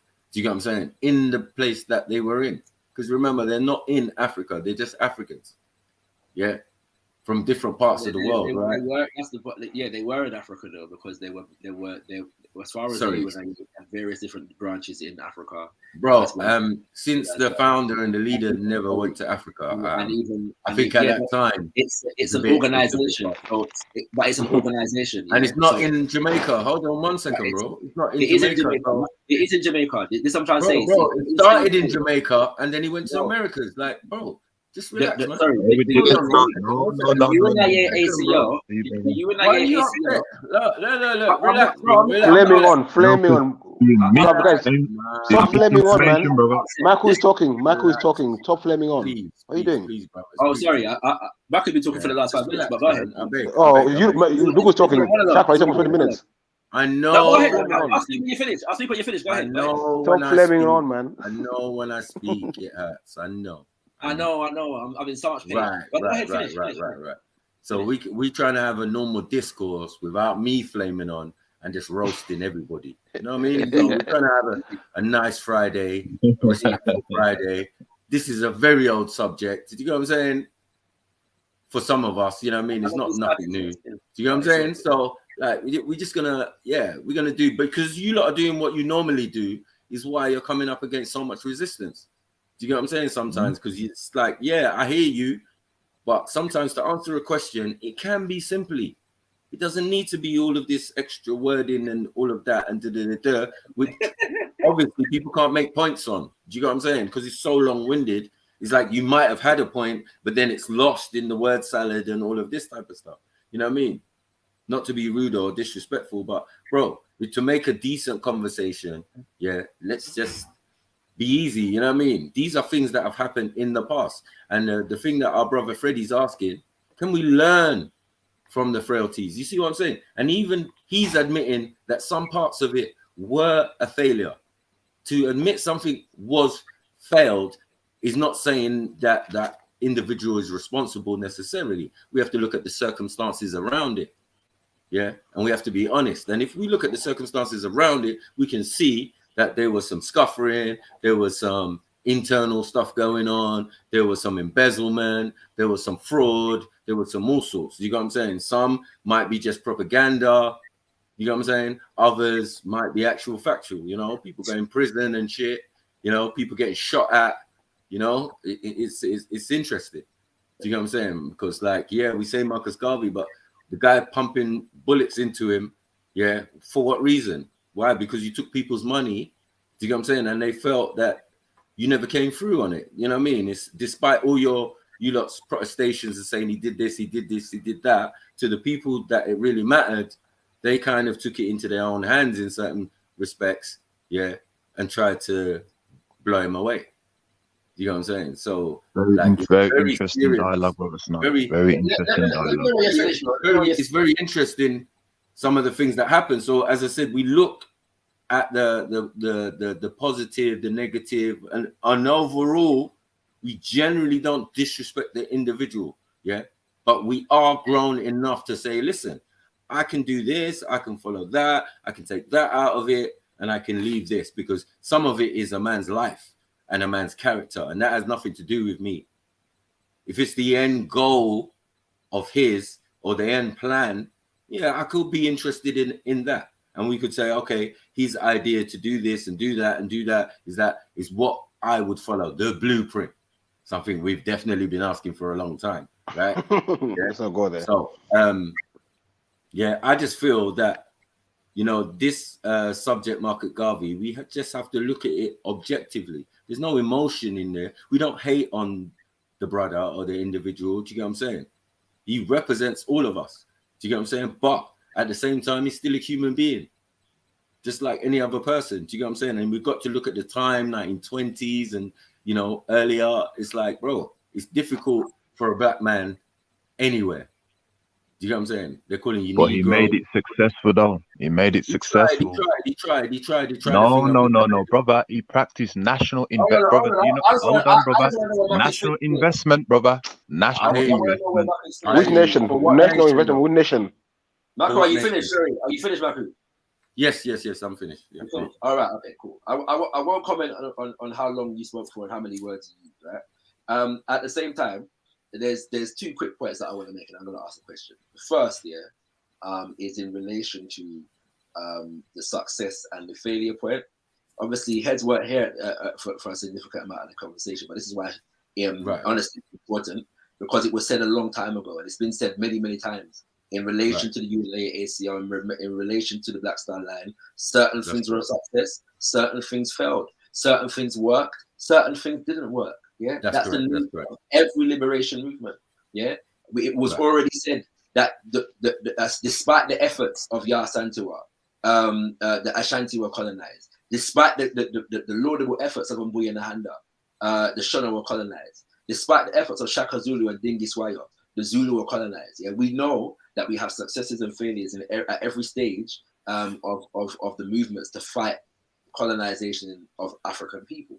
So that's not even in question, yeah. And the people that engage in that that kind of analysis do so sincerely. This was said a long ago, yeah. So nobody has any problems understanding that there were certain things that worked and certain things that didn't work, and the context. But it seems as though the context for it and what happened, and you know, having a comprehensive understanding, doesn't seem to be something that people want to engage in when it comes to learning and analyzing the subject matters. And so coming back to Freddie's question, yes, there's much we can learn, but we're not going to learn anything if we don't do the comprehensive history, right? If one wants an answer to a complex history and one doesn't want a complex answer to that question, I don't know how you're learning anything from that, right? So my question is, obviously, I have nothing to teach, yeah, apart from word salad and monologuing, okay? So can please, yeah, the people who know better than I do, all right, who studied this history more than I have. Yes? Shucks, sorry to cut you, bro. One second. Please engage in that analysis. Please, yeah, bring the information about the Black Star Line and the lessons that can be learned from it, beyond what obviously I am able to deliver in the context of this conversation. Can I talk after you, Shaka? One sec. Go on, Freddie. Sorry, Beefy, man. I just want to give thanks for everybody, innit? Even if you speak long and you don't speak long, because wickedest thing is I ain't really into books, innit? So the time and the dates help me to reference back to things when I'm researching, innit? Like when Maku's giving times and dates and Beef and Jedi and all these things, it helps, man. Trust me, bro. So it might seem like a word salad and a bit long-winded, but if you can manage to log on to the times and the dates, they will help you reference back to things, bro. So I appreciate everything the man them's doing, especially Shaka, you know what I mean? Yeah. Okay, I agree with what Shaka said. For me, yeah, I like to say I'm a realist in it. Truth, I don't know much about. Maybe ignorant to world history and Garveyism and everything. But what I do know is a con when I see a con. That I know very well. Believe you me. Yeah. So when I see, yeah, in times, 1920s, where a black man could collect tens of thousands of people from black people, they give the European. Bruv, to me, tell me suspect. So that's for me. Personally, yeah. Then this man will also go and live. He won't even go to live in Africa. He lived in England with some sort of Europeans. That's where his home was. Not Africa, not the Caribbean, but the home of the beast, the motherland of the place. That's where he set up shop. It's where he lived. Collected a lot of money, gave to the Europeans. So I see personally, that's me. I could be right, I could be wrong, but it's what I see. If I'm wrong for saying that shit, I'm wrong. But he collected a lot of money in 1920s. Like equivalent to like £1 billion today. Man collected it from black people and spent it on what? In a fucking ship we didn't sell. And that's a success. I don't know, bro. I don't know. Maybe that's why people think the success. Good luck. Good luck. But not me. I'm sorry. National investment was a success. National investment of black people collecting their wealth together and the liberation movement is a success. I want to know, why do people, the unsynchronized Africans, have a problem with nationalism for black people?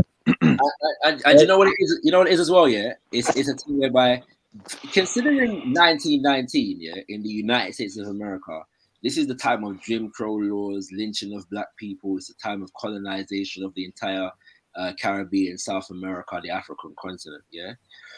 The idea that black people can come together, start a shipping line, and buy not one, not two, not three, but 4 ships. No, 4 ships. I'm voice they make. There's 4 ships. You can't answer that though. You asked me that already, and I said that the exact number of voyages of all the ships I don't recall right now. Like, why do you keep doing that? I'm just saying. Many times. Like, you want the exact number of voyages of all the ships. Chakra. You're allowed to repeat yourself. I'm allowed to repeat myself. Please, I beg. Allow me to complete my statement. Thank you very much. Yeah. So I'm simply, when we say there's success here, there is definitely success here. Like, a black man owning a shipping line in this day and age, yeah, is something that one would consider a level of success. Was it a black man or was it for the people? Sorry. I'm not finished, yeah. And if you allow me to finish, I'm going to address your exact point just now. This was not just a black man owning a shipping line. This was a mass movement of African people, yes, developing a shipping line, put into the services of the African peoples of the world. And they started at a particular point, and they never were able to grow to where they were trying to grow to. But the point is, we don't have that today. Yeah, we don't have a vast movement that is controlling a shipping line today. All right, that's not happening. Yeah, as it stands at the moment, and many of even the airlines that are associated with majority Black nations around the world, one, are not owned by Black people, and two, are private corporations owned. If they are private corporations owned by individuals, not a collective of Black people towards the benefit of Black people in general, right? So that's not happening. So I'm saying, if one looks at the fact that in 1919 a group of Black people got together and did that, it's a monumental achievement. Yeah, sending $50,000 worth of agricultural industrial equipment to Mama Africa in 1924 is a monumental achievement. Then you can look at the why things didn't grow to where they were intended to, and so on and so forth. But you have to engage in a proper analysis of the information. My final point is this: one, use the word con. When people put their money into the Black Star Line, they knew exactly what the money was being used for. Yeah, that's right. The money was not used for purposes other than what was advertised. Yeah, and so the buying of shit was understood to be one of the purposes for the money. Yeah, the paying of personnel, captains and crew, and so on and so forth, was understood to be a part of the purpose. Yeah. Mm-hmm. One of the things that is clear is that some of the goods that were transported between the United States of America and Cuba and Panama and Jamaica and so on and so forth, and Africa, were goods that were developed by Black people. That's by right. African people, companies that were owned by African people. All right, so we have to factor that in as well. Yeah, because that's sorry to cut you, bro. The list of businesses that he registered and owned, and I went into that already, but that was ignored. When I broke that down and what they were manufacturing, I was accused of monologuing. So where is this business now? Where are they now?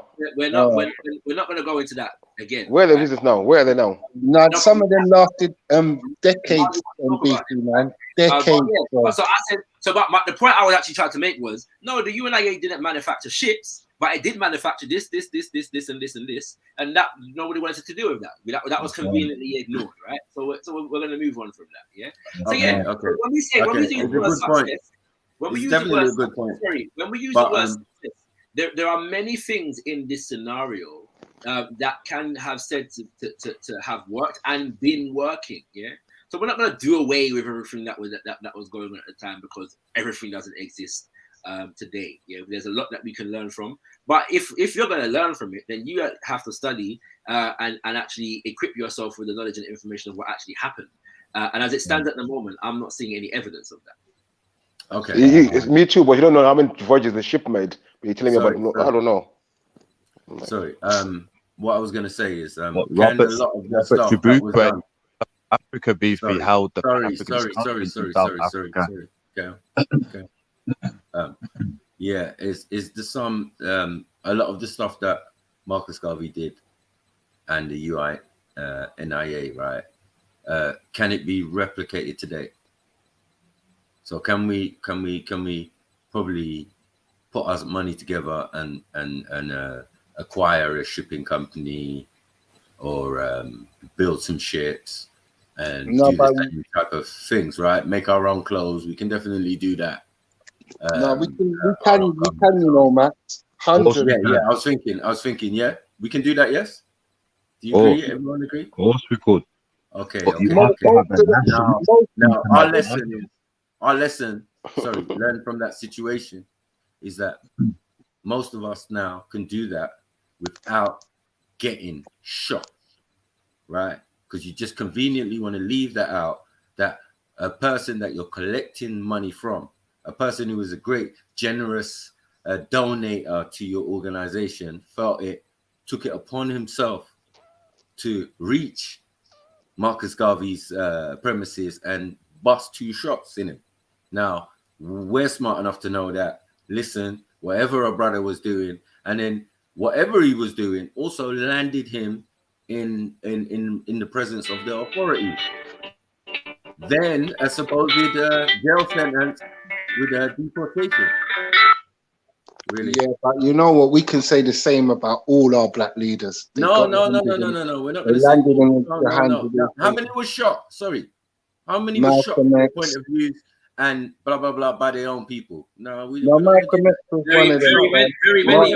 What we're going to do, we're going to take example. Yes, the good example from it.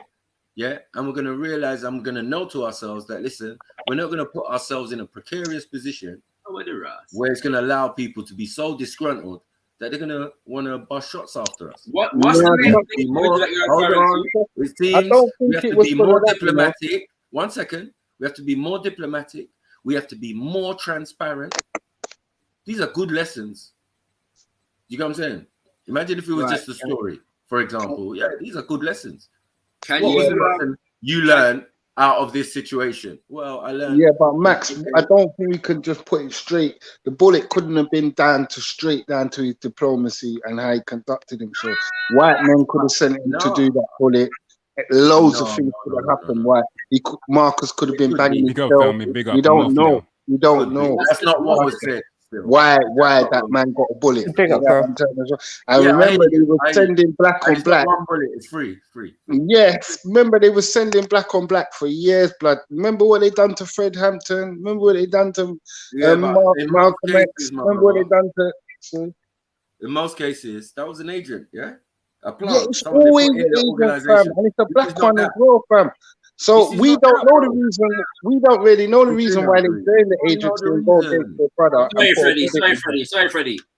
Maku, how do you know this is not that? What? You're saying this is not that, right? How do you know? Because in most other cases, yeah, those people were plants. Those people were put into the organization and backdoor they're working for the CIA, FBI, or whatever. Those are clear. Right, and you're certain oh my God! In this circumstance, this is a donator. Yeah. How do you know that large amount of money that was raised for the project? Right. How do you know that? Bros, I give out the information myself. So you know what I mean. It was on one of my shows. I think I played it maybe last Saturday. I think so, or Sunday. You I don't played know. a video from someone saying this. European propaganda. Listen. It could be, right? I've definitely said that as well, right? But not getting shot. Yeah, there's some things you can make propaganda about, but a man shooting you, yeah, and then the man known to be somebody who donates to your organization, yeah, it wasn't no problem before. That's why his identity wasn't no secret. Do you get what I'm saying? Because he's on the books. I noticed you don't talk about his sponsor. Hold on, my brother, and again. The lessons we need to learn, right, is what we're talking about. Not emotional, how you lot feel about it. And Garvey, you can't do no wrong. I'm saying if it was a story, that's why I said, let's put it as if it was a story now. So, okay, it's a story. So what can we learn from this story is what my point is. You see, yeah? Too many of you are steeped in emotion. You get what I'm saying? You get emotional about things and it throws you off track and all of that. I'm not about that. Yeah. Information is information. I analyze it. I look at it. This is why I said I don't make judgments on the individual. But you are though, brother Snipes, because you failed to realize. I'm not, my brother. Let's learn. One second, Kel. Let's learn. Yeah, let's learn. No, because I agree. Yeah. So as I said, the question never comes. Yeah, as I said, in the spirit of learning, let's ask some questions. Yes. Yeah. All right. The question then becomes, because if we're going to learn from this scenario, we first have to establish that what the scenario that you're putting forward is actually true. Yeah. So what's the name of the individual that you're referring to, who was funding the Black Star Line and was disgruntled and became and shot at? He was a significant what do you call it? Sponsor. Right? He wasn't the only one funding. Everybody. What's his name? But I can't remember at the moment, but as I said, That's not really what's important. Yeah, it is. It is. Now, I think the more situation. If you didn't know that he got shot, though, did you know he got shot? Of course, I knew he got shot. Yeah, okay, then cool. Then relax. Why are you being like that then? Like, did you know that a needle also? It's not the most. Hold on. It's not the most relevant thing for me. As I said, on the process of learning, because I'm from the end. I know about not getting shot. Yeah. Can I ask a question? Can I ask a question? Yeah. I know about not. Hold on. I know about not getting shot. So that side, I know about business as well. So I know how to conduct myself in business. Yeah. So I can impart that information to anybody, right? That's not the issue. When was Marcus Garvey shot, Marcus? So as a what? When was Marcus Garvey shot? Bruh, allow it, man. Was he shot or was We're he learning. We're learning. Bro, when was Marcus Garvey shot? No, you're dissuading. And No. I don't know why you're so triggered. Allow it, man. Just relax. We're not triggered. We're just delivering. You can defend Marcus Garvey as much as you want. But what I'm saying is, I'm giving you a scenario and saying, if it was a story, what can we learn from this? And I'm saying my point of view. You can say your point of view after. Yeah? But we're not gonna mix our things up because it's gonna dilute what each person is saying, you know? I don't think it's thing. I like to be clear, yeah, because hold on. Oh, sorry. We're on different programs and different vibrations on how we do our thing, right? Do you get what I'm saying? And I'm just giving you my point of view, yeah, clearly, yeah. I'm just leaving it alone. I don't care about that supposed when was he shot? Was he shot? Yes. Yeah. Did he go to jail? Or was he indicted and on fraud and Yes. Right? So no, these things are true. 1 second. These things are true. But that wasn't my main focus. My main focus is like all the other things that you said, yes, we can do now. Right? That's the lesson to be learned. We can do all of those things now. Cool. Right? Tick number 1. Tick number 2, unfortunately for you, is that, yeah, we will avoid disgruntled people and getting shot. Right? We can leave that alone and now we can move on to the next one. Right? No, we but can't. You don't want to stick on that one or you good? No, good because it's not. It is an example to say something we don't want. And not all of our leaders had to go through those experiences. So we could even go to other leaders if you follow people, yeah, and say, well, hold on, he did his thing, but he never got shot. He did his thing and he never got shot. Yeah, no. That's what you can do. That's why the information is there for me. Do you get what I'm saying? I'm here to defend the rights of what I know to be Pan-Africanism, right? And it is the knowledge and the information about all of this. So was the guy who shot Marcus Garvey from the government? Was he from the government who shot him? What we've done in the diaspora and all of that. But you Garveyites now, lot are making a problem for yourself. It's not me. You know what I'm saying? Because you want to defend Garvey and all of his ideals and that's on you. But please, I'm telling the people, please don't judge Pan-Africanism by these guys because these are different aspects. Shakara has his own aspect of it, which is more, I would say, which is more related to what I know, right? And then Kel knows the same thing, but his is on the more political, because both of them are Garveyites, yeah? And that's another whole set of ideals, right? Taken from the 1920s and you want to use them in 2022. Cool, no problem. Yeah. I'm sure we could find more advanced Pan-Africans that had more better ideas that could work in the modern time. But no problem. Do you get what I'm saying? That is down to the individual. It's just like being in religion, right? You can decide to be in what sect of the religion you want to be. So this sect of Pan-Africanism, sorry to cut you there, brother, though. Remember, right, even though we don't like even though if you like this guy, hate him, love him in between, right, he did prophesize a couple things realistically moving forward, innit? Because he predicted that we'd be in this position, looking back and blaming on each other, you know, and chatting a bit of, you know what I'm saying, nonsense to each other regarding certain things.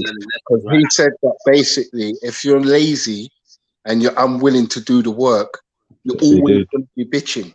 Do you get what I'm trying to show you, fam? Yes, he did. Most successful businesses don't happen overnight. You have to jump off a bag of shit. and then something sticks. Do you get what I'm saying? By the way, just on the point of learning lessons, yeah, one of the things that we have to learn the lessons of is not falling prey to enemy propaganda. Okay. The Black Star Line Steamship Corporation was founded in the year 1919. The person who shot Marcus Garvey shot him in the year 1919. Yeah, there was no return on investment in 1919. The shipping line had just started in 1919. Okay, so if we're going to learn the lessons, it would begin with us having an accurate assessment of what actually happened. Okay, the idea that Marcus Mosiah Garvey was shot because of this fact that this guy was a disgruntled investor is not even the case. This guy is a man by the name of George Tyler who ended up dead in a New York prison cell. That's right. Because he started to spill the beans on who sent him to shoot Marcus Garvey. Yeah, ended up falling from the window of a 2-story building and end up dead. All right, so we're like, I mean, again, if we learn lessons, thanks for the times and the dates and the names. right? So if we're gonna learn lessons, then we have to have and that's why I was asking, because I don't want to assume that people don't know, yeah, and then I'm gonna get accused of monologuing when I actually run down the history, and because of that, I'm gonna stop talking right about now, innit? So I hope somebody has learned something from what I said. Yeah, regardless, as I said, the action is what we were more talking about, and not the time and whether it relates to the Black Star Liner. Listen, and the company of the UNIA was running before the idea of the Black Star Liner, right? So to fund the UNIA, yeah, we can't knock that. And to fund the ideas like Marcus Garvey was putting out, for him to actually carry out the action, the money would have already had to been raised, right? So that we're not going to argue on that. We're just saying that when in raising money for it, yeah, and saying all what you're saying to the people, someone found it within themselves that, bruv, whatever you're saying is not right. They're not feeling it. They don't think you're honest. They think there's some dishonesty or maybe some fraud going on or something, right? Because in the media, yeah, you're going to court. You're on bail, yeah. So a man's gonna say, yeah, yo, Marcus, yo, you good with my money, yeah? Or it could have been something personal. But this was 1919. Right, Marcus, hold on. Regardless, yeah, a man got shot 3 times. Allow it. Yeah. No. You my lesson to learn. Bro. Hold on. No. My lesson to learn from that is just not get shot, bro. Not get myself into a position when I'm supposedly doing business, and I think I've successfully done that. So brother, you're trying to be Shinobi, brother. You're trying to be Shinobi. Hold on, bro. If anyone is doing a form of Garveyism in the sense of business, well, it might be a lot of us, because we're managing to do our day-to-day or whatever we do without disgruntled people, because, you know, they say never use your own money in business. Yeah, it's different now. You can go and get a loan from the bank and blah, blah, blah. This guy was doing fundraising, you know, via the people, for the people, which is cool. Yeah. But as you say, you know what our people are like. And remember, he's a foreigner in the Americas. He's a foreigner in a sense. You got what I'm saying? So that, remember, you're taking from African Americans. Yeah, but you know, hold on. You're saying Africans, yeah? They are African Americans and they are Africans, right? But some of them are indigenous, some of them did it. So some of the ideals don't actually even relate to them. Any type of going back to Africa or anything doesn't necessarily relate to all the people. Well, and I think it was said even by Marcus Garvey that, you get me, those who feel that's their thing, those who know that their thing was, you know, I was brought here by slavery, because there's indigenous people, there's going to be blacks that were there prior to slavery, or even got caught up in slavery while residing in the Americas prior to, you know what I mean, Europeans coming there and all of that. Once the Europeans came there, it changed. They grabbed everybody, grabbed man off their porch, all of that type of stuff. We overstand that. Yeah. In the 1920s, remember, and even 19 thing, the Great Depression is coming. It's only about a decade away. It's only about a decade away in the Americas. One second. Brother. It's only about a decade away in the Americas, right? From Marcus Garvey's time, right? That was engineered. They have the Great Depression. Wall Street, brother. You see, politically, that's why that Great Depression was around. Because the Black Wall Street, governed by the Honorable Marcus Garvey, it was causing defluxation in the European economics, brother. That's right. So it caused the actual stock market to crash, right? Is that what you're saying? It caused a defluxation, brother. And how many businesses went? Hold on. If the actual stock market crashed, not his market, the market crashed.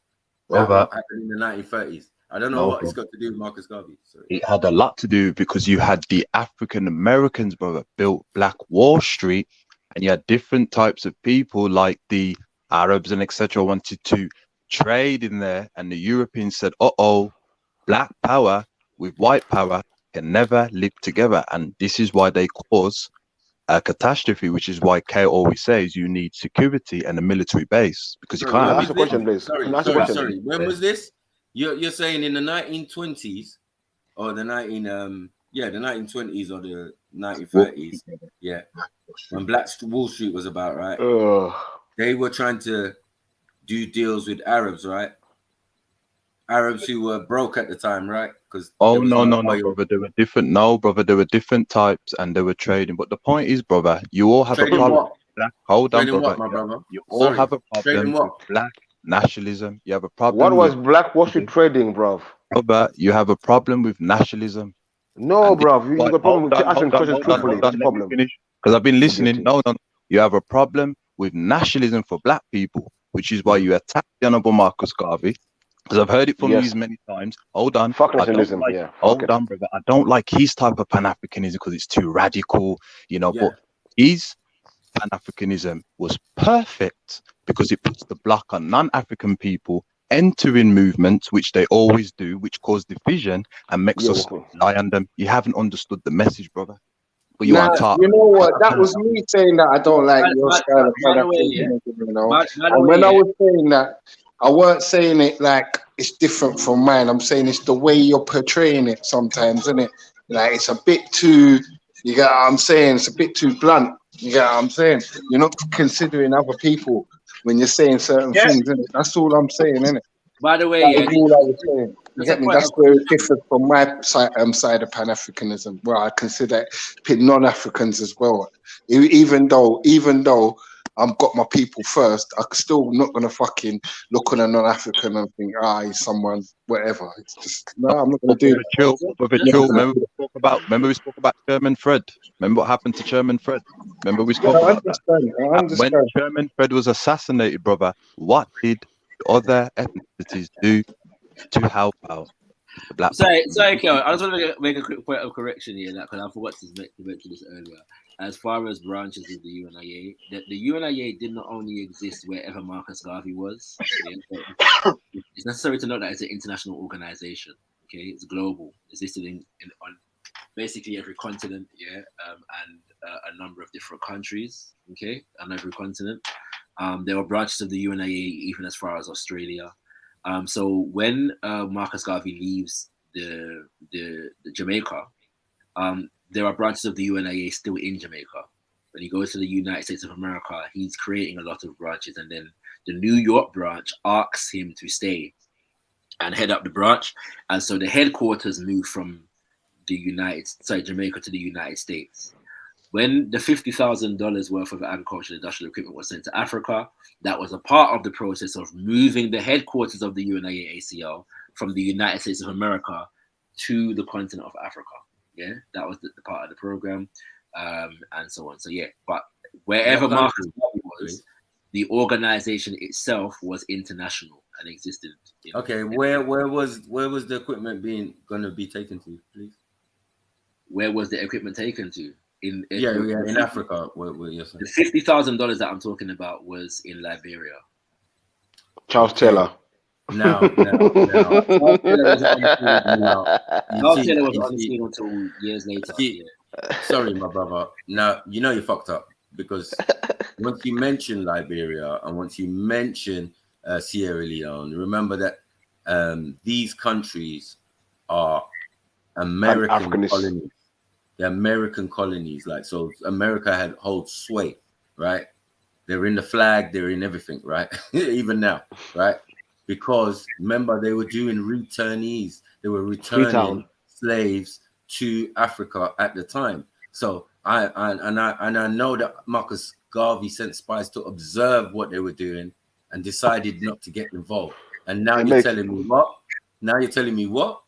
He sent money to where? Come on, bro. I didn't say he sent money. I said he sent a value of equipment. Yeah, agriculture. Okay. But you mentioned money. What do you say 50,000 then? Excuse me. At the time, because Liberia and Ethiopia at the time were considered to be the only African countries that were not colonized.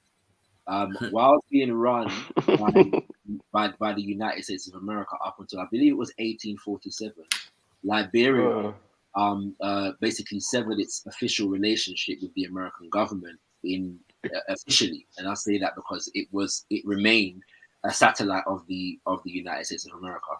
However, the only two places on the African continent whereby it was even considered to be the case that there was some semblance of independence at that time was Ethiopia and Liberia. Sierra Leone was not a colony of America. Sierra Leone was more under British control unto a certain particular amount of time. But that would make it no different to every other country on the African continent. Yeah. So if Marcus Garvey sent money or resources to Nigeria, it was under control of the British at that time. If he sent resources to Cote d'Ivoire, it was under the control of the French at that time. That's right. Resources to what was then called the Gold Coast, which now is referred to as Ghana, it would have been under the control of the British at that time. If he sent resources to Rhodesia, which is now called Zimbabwe, on the one hand, and Zambia on the other, because you had northern and southern Rhodesia, it would have been under control of the British at that time. If he sent resources to the Congo, it would have been under control of the Belgians. Yeah. So there's nowhere on the African continent, and even in where Ethiopia is concerned, because of the wars that were fought, there was an encroachment even upon that land, and there was influence in that region. Yeah. So even though Ethiopia was never fully colonized by the European powers of that time, there was certainly their influence in terms of how borders were drawn up. And the deals that were made with the various different monarchy of that era. Yeah. So there's nowhere, in the black world that Marcus Garvey sending resources that is not colonized Europeans. That's the first thing. Yeah, but unfortunately, when the ships went to Jamaica, Jamaica was colonized by Britain. Yeah. When the ships went to Cuba at the time was a satellite of America. Yeah. Okay, I know this is talking. The staff went to there. What happened when the staff got there? Who was the staff given to? That was the condition of the time. So singling out Liberia as a special. You brought it up. From the rest of the. It's an L. It's an L. It's an L. You brought it up. It definitely was under the control of the Americans, and it had never separated those links. Sorry, it's never separated those links. And you know, and I know. 1 second, it was an operation. By the Americans. The entire African continent was colonized. So where the UNIACR had branches in many countries on the African continent. All of them were colonized by one European power or another. Yeah. So Liberia with America was not unique in that regard, except for the fact that Liberia was considered to be independent. It just happened. It just so happened that the American government had enough influence to thwart the program, as they did 50 years earlier when Martin Delaney and Robert Campbell tried a similar thing among the Eba people of what became known as Nigeria. Yeah, they signed a deal, for the African, for a certain number of the African race in the Americas to settle among the Yoruba people, or the Eba people specifically. Yes, they did. And that deal was signed. Yeah, and Robert Campbell actually stayed in Nigeria at the time, but the program didn't go fully through. Why? Because Britain was solidifying its colonial program at the time, and also the Civil War broke out in the United States of America. Yeah. Yes, so there's all kinds of different things that go on, but there is no different to any other country on the African continent at that time. You had colonial influence everywhere. I'm sorry. When And we in talk fact, about I'll tell you better than that. Liberia, One of the reasons why Liberia sorry. That's enough now. Come on. That's enough, yeah. All right, sorry, go on. Give people a chance to respond. Exactly. Yes. You make your point. You think you made your point. Yeah. But let other people speak now, man. Fuck's sake.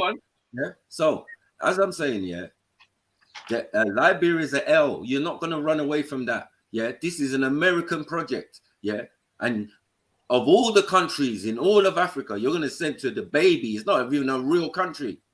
It's not even a real country, Liberia. What's that?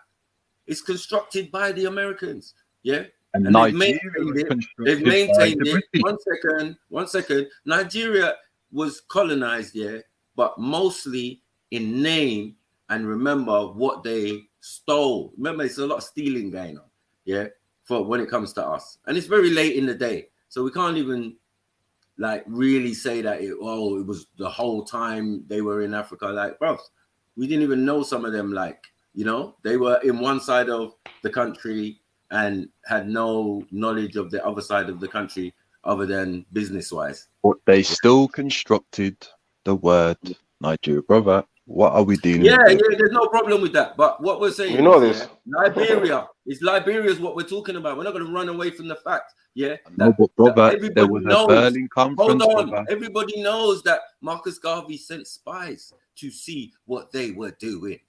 Yeah, there was a Berlin conference. Not to involve himself because that was a whole mess on its own. Let the Americans deal with their mess or whatever they're trying to do. But there was a Berlin conference, brother. So, 1884, 1885. 1 second, my brother. Yeah. So I don't know how the Americans got involved in the Berlin conference because this is a baby country. All the European, brother, European American countries, we shouldn't even be talking about Africa and America in the same breath. Why? How is that possible? Right? How is that possible? We can understand France, England, Germany, Belgium, all of these things, all the people that were at the Berlin conference. What the fuck has it got to do with America? Because the America, brother, is the Europeans. And that's what Brother Shakara was saying, brother. Well, we know this. We know this. So why are you making a claim? Hold on, brother. Why are you making a claim with Liberia? When Marcus finish, I can answer. No, I'll come in as well. I'll like to say something as well. If Marcus Garvey is giving clothes or whatever, 50,000 or whatever to Liberia, yeah, at any point when it's named Liberia, trust me, this is during the time when it's an American project to send Black Americans back to Africa. And the problem with that is, as I said, not all people have that as their circumstances. So in a sense, they're cleaning up. They're just trying to get rid of Black people in general and just send them back to Africa. And then when they sent them back, there was a problem because you didn't inform the natives and that you own the region and yeah. And then you brought these Black Americans with their Western behavior types, and it caused confliction. And Americans weren't really too bothered. And Marcus Garvey's spies or whatever saw all this and reported back to Marcus Garvey, this is what's going on. Yeah? People like Cal was killing people. Mad. Is he giving 50,000 and all of this type of stuff? And Liberia is like any other African country. That is bullshit. Imagine giving Cal. It doesn't have the history and doesn't have the depth. Same like Sierra Leone. They're made up. Imagine giving Cal a gun in Sierra Leone today. He'll be killing everyone left, right, and center. Facts. I don't know about that. Unsynchronized. Unsynchronized. Imagine let Shakara come in with a snipe. Remember, we're dealing with manners. Yeah, brother Kel, bless up. Don't worry, man. Everyone's joking. I was gonna say, basically, we've both got good points in it, but it still don't change the position we're in it. And the position was prophesied by the man. We're gonna be too lazy and too ignorant to deal with our own situation. So you know what I'm saying? That's what I'm really focused on, the words that you said kind of thing, and how I can really kind of prove him wrong in that situation. Brother Chili, you've been raised on Pan-Africanism, and you know, brother, that you have to put the work in. You should know, brother. Liberia was an American creation, to a significant degree would be true. It's no less true to say that Nigeria is a British creation. Yeah? That's right. The borders of Nigeria, what is considered to be North and South Nigeria, the name Nigeria was given by the British. Okay? That's true. That's a Pan-Africanism. But that's not unique, because the same can be said for what is called Ghana today. It was given the name Pan-Africanism and Pan-Africanism as well. Excuse me. Thank you. The same can be said for Ghana today. Yeah, it was given the name Gold Coast, and the borders were drawn up by the British. The borders of called Benin today were drawn up by under a dispute between the British and the French. The same can be said for Senegal and Gambia. Yeah, that's look at right. Senegal, that surrounds the nation of Gambia. What all that happened was the British wanted to maintain control of the river, and so they gave the French the land surrounding the river. Yeah, that's all that happened. So all of these nations and their borders were created by colonizers for their own 100%. Guinea-Bissau, brother, and Guinea-Bissau. Liberia is not a unique case, except for the fact that it was considered to be independent at the time. It was easier, to travel to, and Liberia had a unique clause in its constitution because of the circumstances in which it developed that allowed for repatriates, to have access to land and amenities when they traveled to Liberia. So strategically, it was a strategic point. There were opportunities available, and that. By the way, Liberia, when you finish, let me know, Shaka, please. I'm coming. Sorry, Liberia was not the only place that the UNIA ACL had a branch on the African continent, and it's not the place that the UNIA sent. And things. It's just the most prominent place at a particular stage of its development. Okay, that's necessary to know as well. Yeah, so you have to know these things. This is necessary to know the history, finish. Right? Just I'm saying, and not in South. Know where the similarities and the differences lie. Do you know what I'm saying? Right. And then we'll be able to learn the lessons properly rather than Are you finished? Kind of superficial. Are you finished? Pan-Africanism or perish, brothers. Pan-Africanism or perish. Can I come in now? If it's okay with you. Can I ask a question after you, Beef? Yeah, fine. Yeah, cool. I find it interesting. We know that colonialism came with a European mindset. That's telling an African that is like stating the obvious. Yeah. But what I find interesting is how they hide their Pan-Africanism, where the concept came from. Did it come from Europeans as well? The European mindset? It's one thing I find amazing. They tell everything, oh, that's European. Don't do that. But their own ideology was started by white people, given to them by white people. They'll give it to the mixed brethren first, to give to the black people. They don't leave this out for themselves. Yeah. That's what I want to get to. How did these Pan-Africanists come together? One was a lawyer, a barrister from Trinidad. A black man in the UK, doing what? What business is he doing with who? That's what I want to know. This is a very important. Then we'll know who our real enemies are and who our real people are. Beefy, what's your occupation? What's your job? Huh? What's your job? I'm a builder. You're a builder. Okay. Yeah. Are you working for a firm owned by Shona people? Yeah. Building up houses in Shonaland. No, most of my clients are African people, and I own my own business. Yeah. No, but are you in? Why are you not in Mashonaland though? I'm here right now, innit? So you're here now. Okay, all right. Yeah. All right. Point taken. Yeah. So are the houses that you're building are they indigenous Shona architecture? No, because I'm in Britain. All but right. if I go to Africa, I'll promote African culture. All right. Okay. All right. But then you see, what I'm going to do, Shaq? What am I going to do? Now I'm going to take these standards here, these shit standards, and take them to Africa like the best thing that ever was made. since sliced bread. So you're I'm not going to gonna do take that. the industry standards from the West and take them to Africa. That's what you're saying you're going to do, yeah? No, I don't want to do that. Oh, he won't do that. All right, I'll see. Okay. But you do that, don't you? But you think it's the best thing since sliced bread.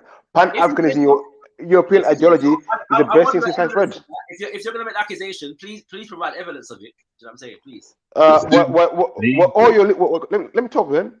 Were all the leaders of your Pan-Africanism movement Masons, high-ranking Masons? Sorry, my brother. You made an accusation. I'm asking you a question about. You said about that's what I do. Right? Yeah, we'll break it down. I'd like you to provide evidence of this, please. Like Do what? Of what I'm doing and what I bring to the continent of Africa and what I don't. European ideology of politics. An ideology of politics, and so you don't believe that politics exists. Not the way you're presenting it. No. All right. Okay. Cool. So it's simple as that. Yeah. All right. Cool. Well, I look forward to seeing that your indigenous Mashona architectural development in Mashona land specifically. Cool. I look forward to the day. I will not indict you for not being there at the moment. You know what I'm saying? And having been in England for however long you've been in England, houses. I will not indict you at all for that. Cool. Robert Jabuka.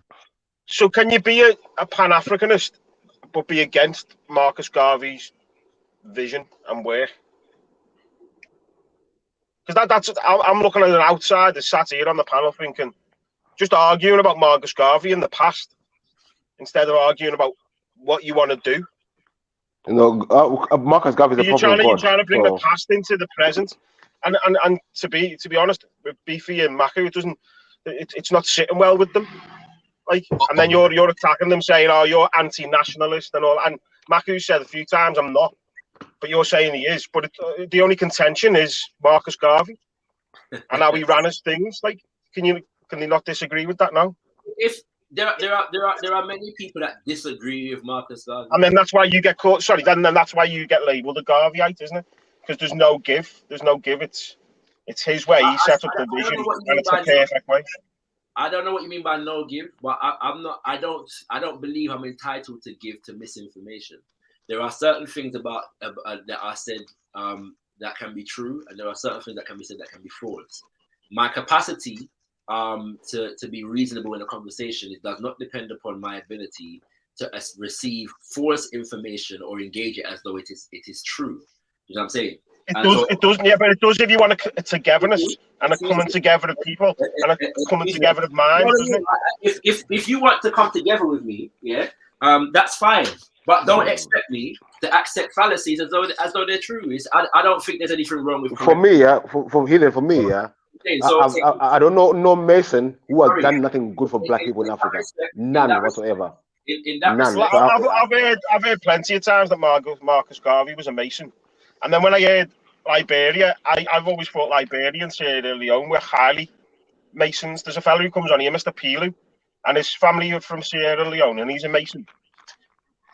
And he says there's a big Mason population over there. Like, I think they even fly the British flag over there, to be honest.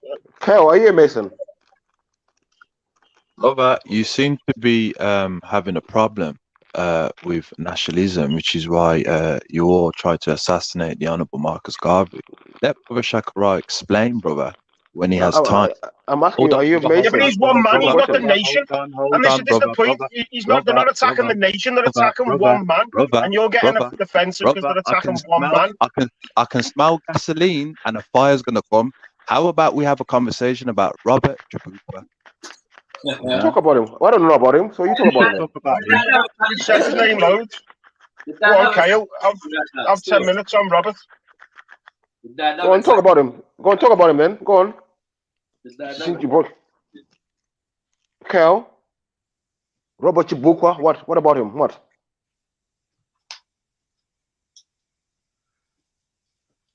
Kyle, are you there? I don't know what just happened right now.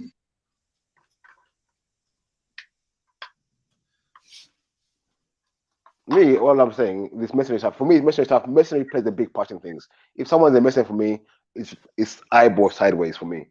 Because one cannot serve two masters. So that's all I'm saying, innit? All right, that's cool. I mean, there's a lot I can say to that, but you're entitled to your opinion with that. You can say it. You're free to say it, mate. You're free to say it. What I'm going to say is that you have some contradictory associations if that's the case. Cool. You know what I'm saying? Cool. All I'm saying is a Mason cannot serve two masters. That's all I'm saying. 100%, my bro. You know what I'm saying? 100%.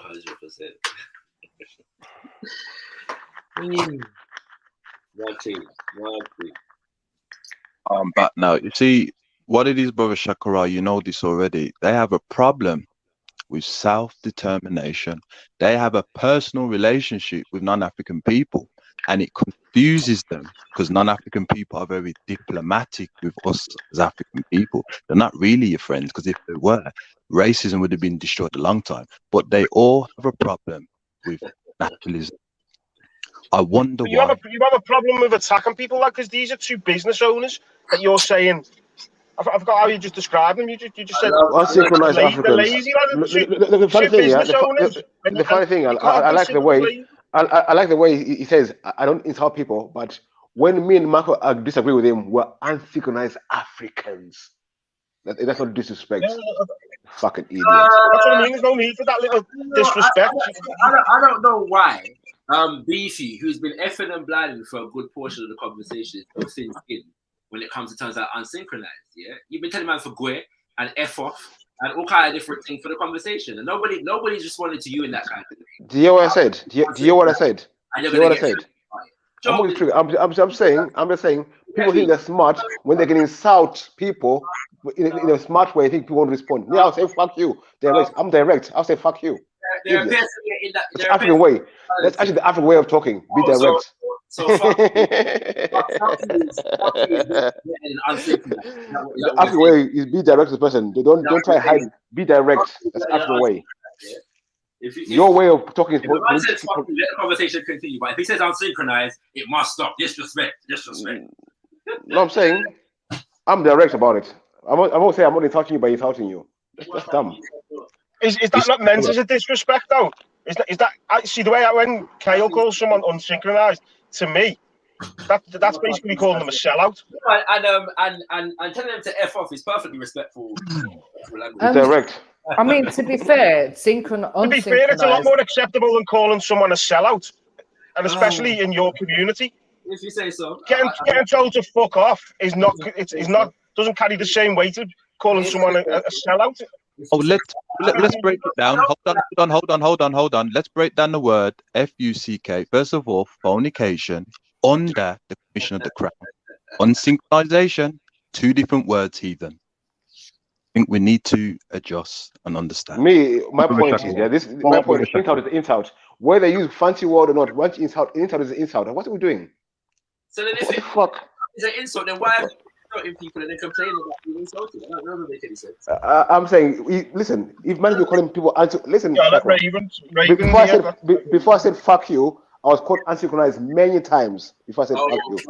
So please, anytime you go against the best interest of, for example, the Honourable Marcus Garvey practiced nationalism in regards to nationalism. What nation? What's the name of the nation? What's the name of this fucking nation? Brother, we are drowning, and I want to help you, but you may sink. You just stuck at one point. We don't expand on the point. You're saying nation. What nation?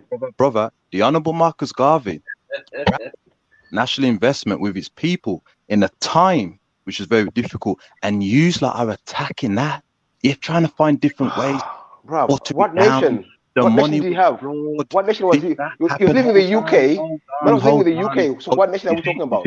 Now you're assessing the UK. We're talking about national investment. You see, brother, this is unsynchronized because we're talking about national investment, which the Europeans practice all the time, which they benefit. And Garvey invested all the money in shipping companies which are European. Yes, and I get you. Nationalization. The Asian practice, the Middle East practice it, but the Africans, they don't practice it because we're too busy arguing over Marcus Garvey. No, brother, it's because we're collectively united. Welcome, everyone. Are you not entertained? Are you not entertained? Is this not why you are here?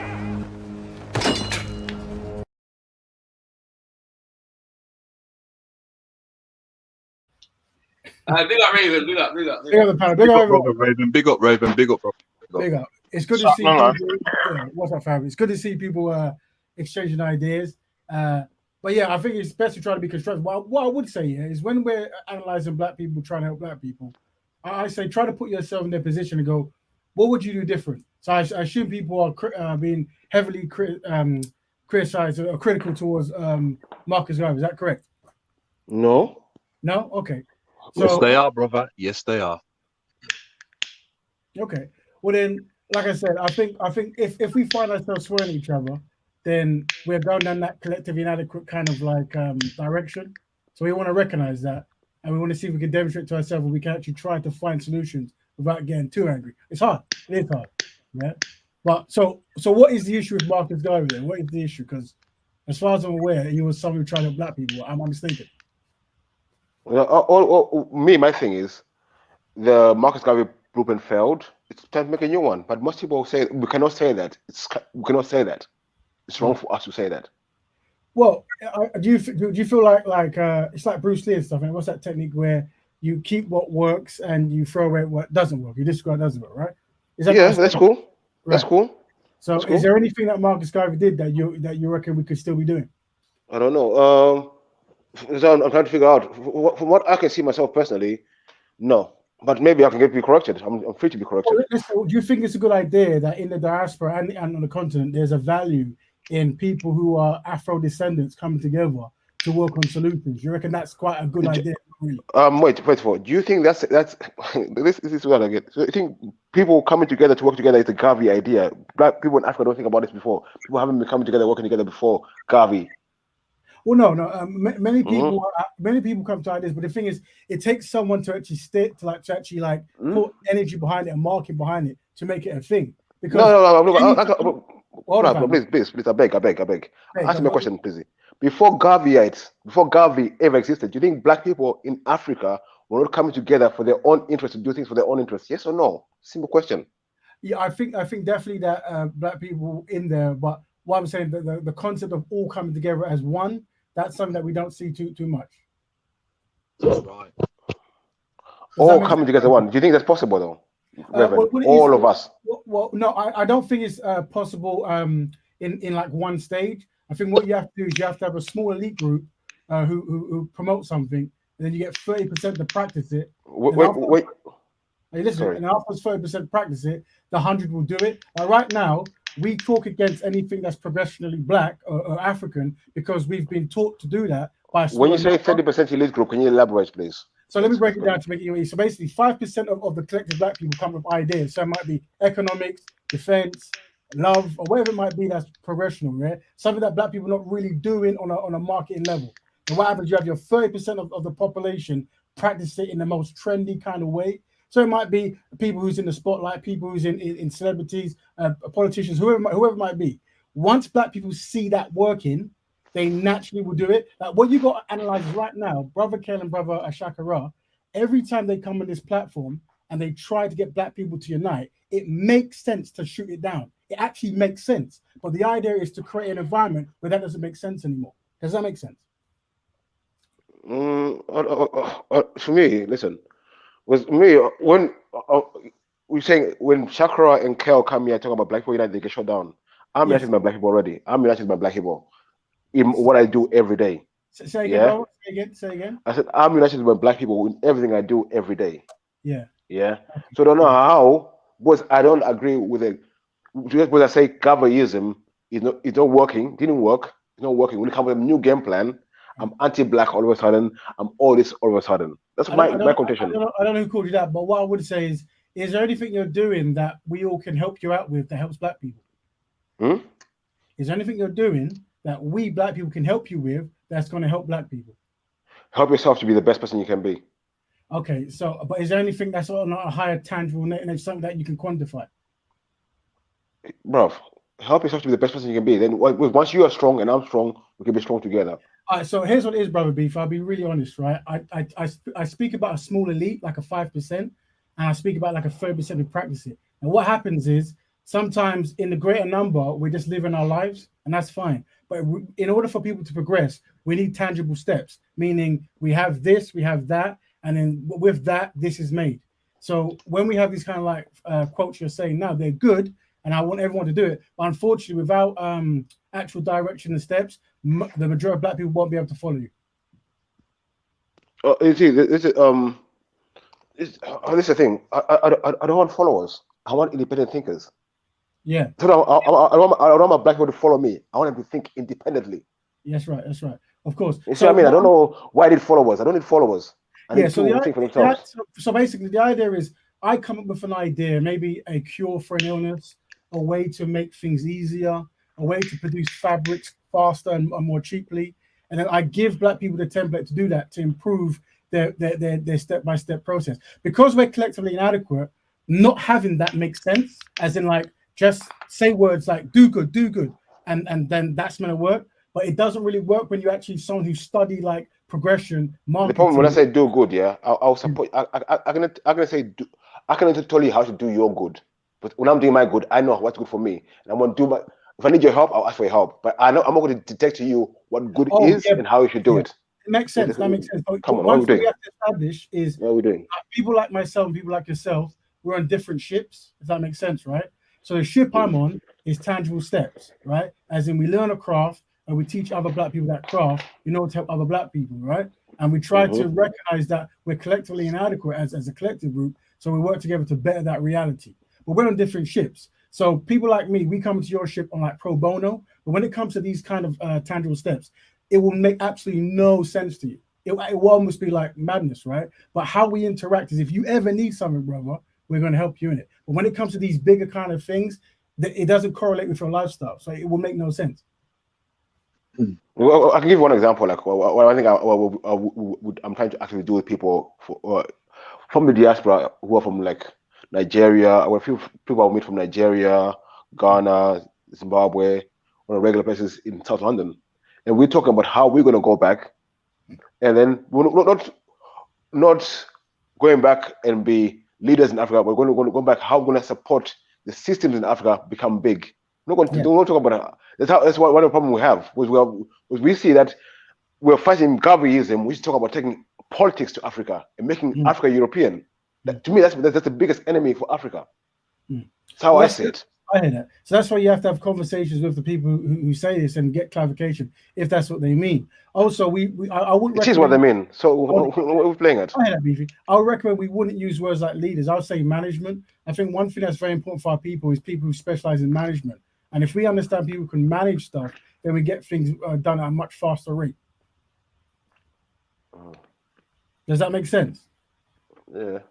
So the idea, have personal goals, like things that we want to do as a collective. Now, what you were saying for a certain part sounds like individualism. And I do think there's a value in individualism, but because black people are collectively inadequate and people, Asian people, Jewish people, European people are collectively more superior when it comes to work as a team for their own goals, and they understand the value of collectivism, I would say that this is something that we need management in, and we need to train more people how to do this so we can have actual goals that we can reach. And also, we have to learn how to communicate better because we're collectively inadequate at communicating. We get angry when someone wants to help black people. This isn't normal. You don't necessarily see this too much in other people groups, but because we've been taught this, it makes perfect sense. So the goal is to make that make no more sense. It sounds like a fantasy right now because of how our mind works, but with much work, we will come on a panel and we'll say, I want to help black people. And actually, we'll all go, that's a good idea. What can we do? If that makes sense. Mm-hmm. Yeah, makes sense to me. But all I'm saying, yeah, I'm here for no arguments. All I'm saying, I don't want no European products in Africa. I want all this. That's what, to me, Gaviite is just a tool which is going to be used to take these things into Africa. They gave us independence already. Look where that led us. I think, the thing with Beefy. God damn it! What's good about you, Beefy? What's really good about Beefy is he shows a level of distrust, and I think, unfortunately, black people historically, especially on the continent, we haven't shown distrust to many outsiders coming in. So, and unfortunately, many outsiders have used, infiltrators, unsynchronized black Africans and diasporans, whatever, to mistreat black people. So it's natural that black people are very suspicious. So I say, whenever they're suspicious, We should have conversations that correlate with allowing them to see that we are completely synchronized in Behrman. That's why the goal has to be Behrman. It has to make sense. It has to make sense for me to see Nigerians doing good, and me not being in Nigeria or from direct Nigerian lineage directly like there, but actually being happy for it and want to see it. You see, once we get there, then it'll make sense. But right now, we're not really there. There's still some forms of like competition and distrust. And I think before we can get to the real deep politics that the brothers are coming, we have to sometimes work on that kind of level of how do we regain trust? What needs to be done to make brothers like Beefy trust other brothers coming from a separate place? And it is possible. The people who don't like black people generally, they do it really good. So we can analyze how they do it. How is it that they can come together to mistreat black people so correctly and so consistently? And we can analyze. Reverend, one thing you never hear me say, is what Zimbabwe should be doing. But I'm not in Zimbabwe at the moment, so you never hear me saying what Zimbabwe should be doing. Yes. You never hear me say that. Would you wonder why? Tell me why. Because I'm not in the land living the hardship they're doing right now. I'm somewhere else. We're living a different experience. How am I going to tell people in their country how to live? Am I dumb? No, that's a good quote you made there. And that's why I say, even though you're in the diaspora, for example, I'm here in England, but I regularly contact Zimbabwe for developers and programmers to hire them on projects here, right? So rather than telling them what to do, I'm working in collaboration with them for collective betterment, you see? Yeah. So this is what I'm saying, like, well, that's how we have to do, right? We have to look, how can we add value? How can we step into a room and be valuable? Yeah. How can we make a difference, right? How can we value learning and progression? If we can do this, we will see difference. But sometimes but I think as well, we see, I hear you, but I wanted, whatever we're doing, we have to try to keep African-centered way of thinking. Well, that's the only way I see us in other situation, where the rest of the world will follow in the end.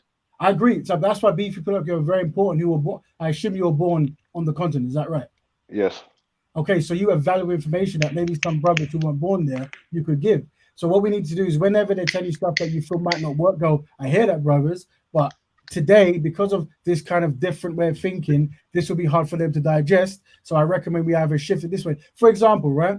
You know, if I came to you with a holy scripture, yeah, and I had this holy scripture on a floppy disk, you might find it hard to actually access it because a lot of our systems now don't have floppy disks. Now, if I had a time machine and went back to the dark ages in Europe and I gave them a floppy disk, it definitely wouldn't be able to work. So I think that we've all got the right information. It's just the format that how we take it, you see? And it's finding out, Brother Beef can be very valuable to us by letting us know this information you have sounds very valuable. However, this format might not work in this particular time, this particular place, for this particular reason. If that makes sense. Yeah, I do try to say that, but then when I do say that, I'm told, no, you're unsynchronized.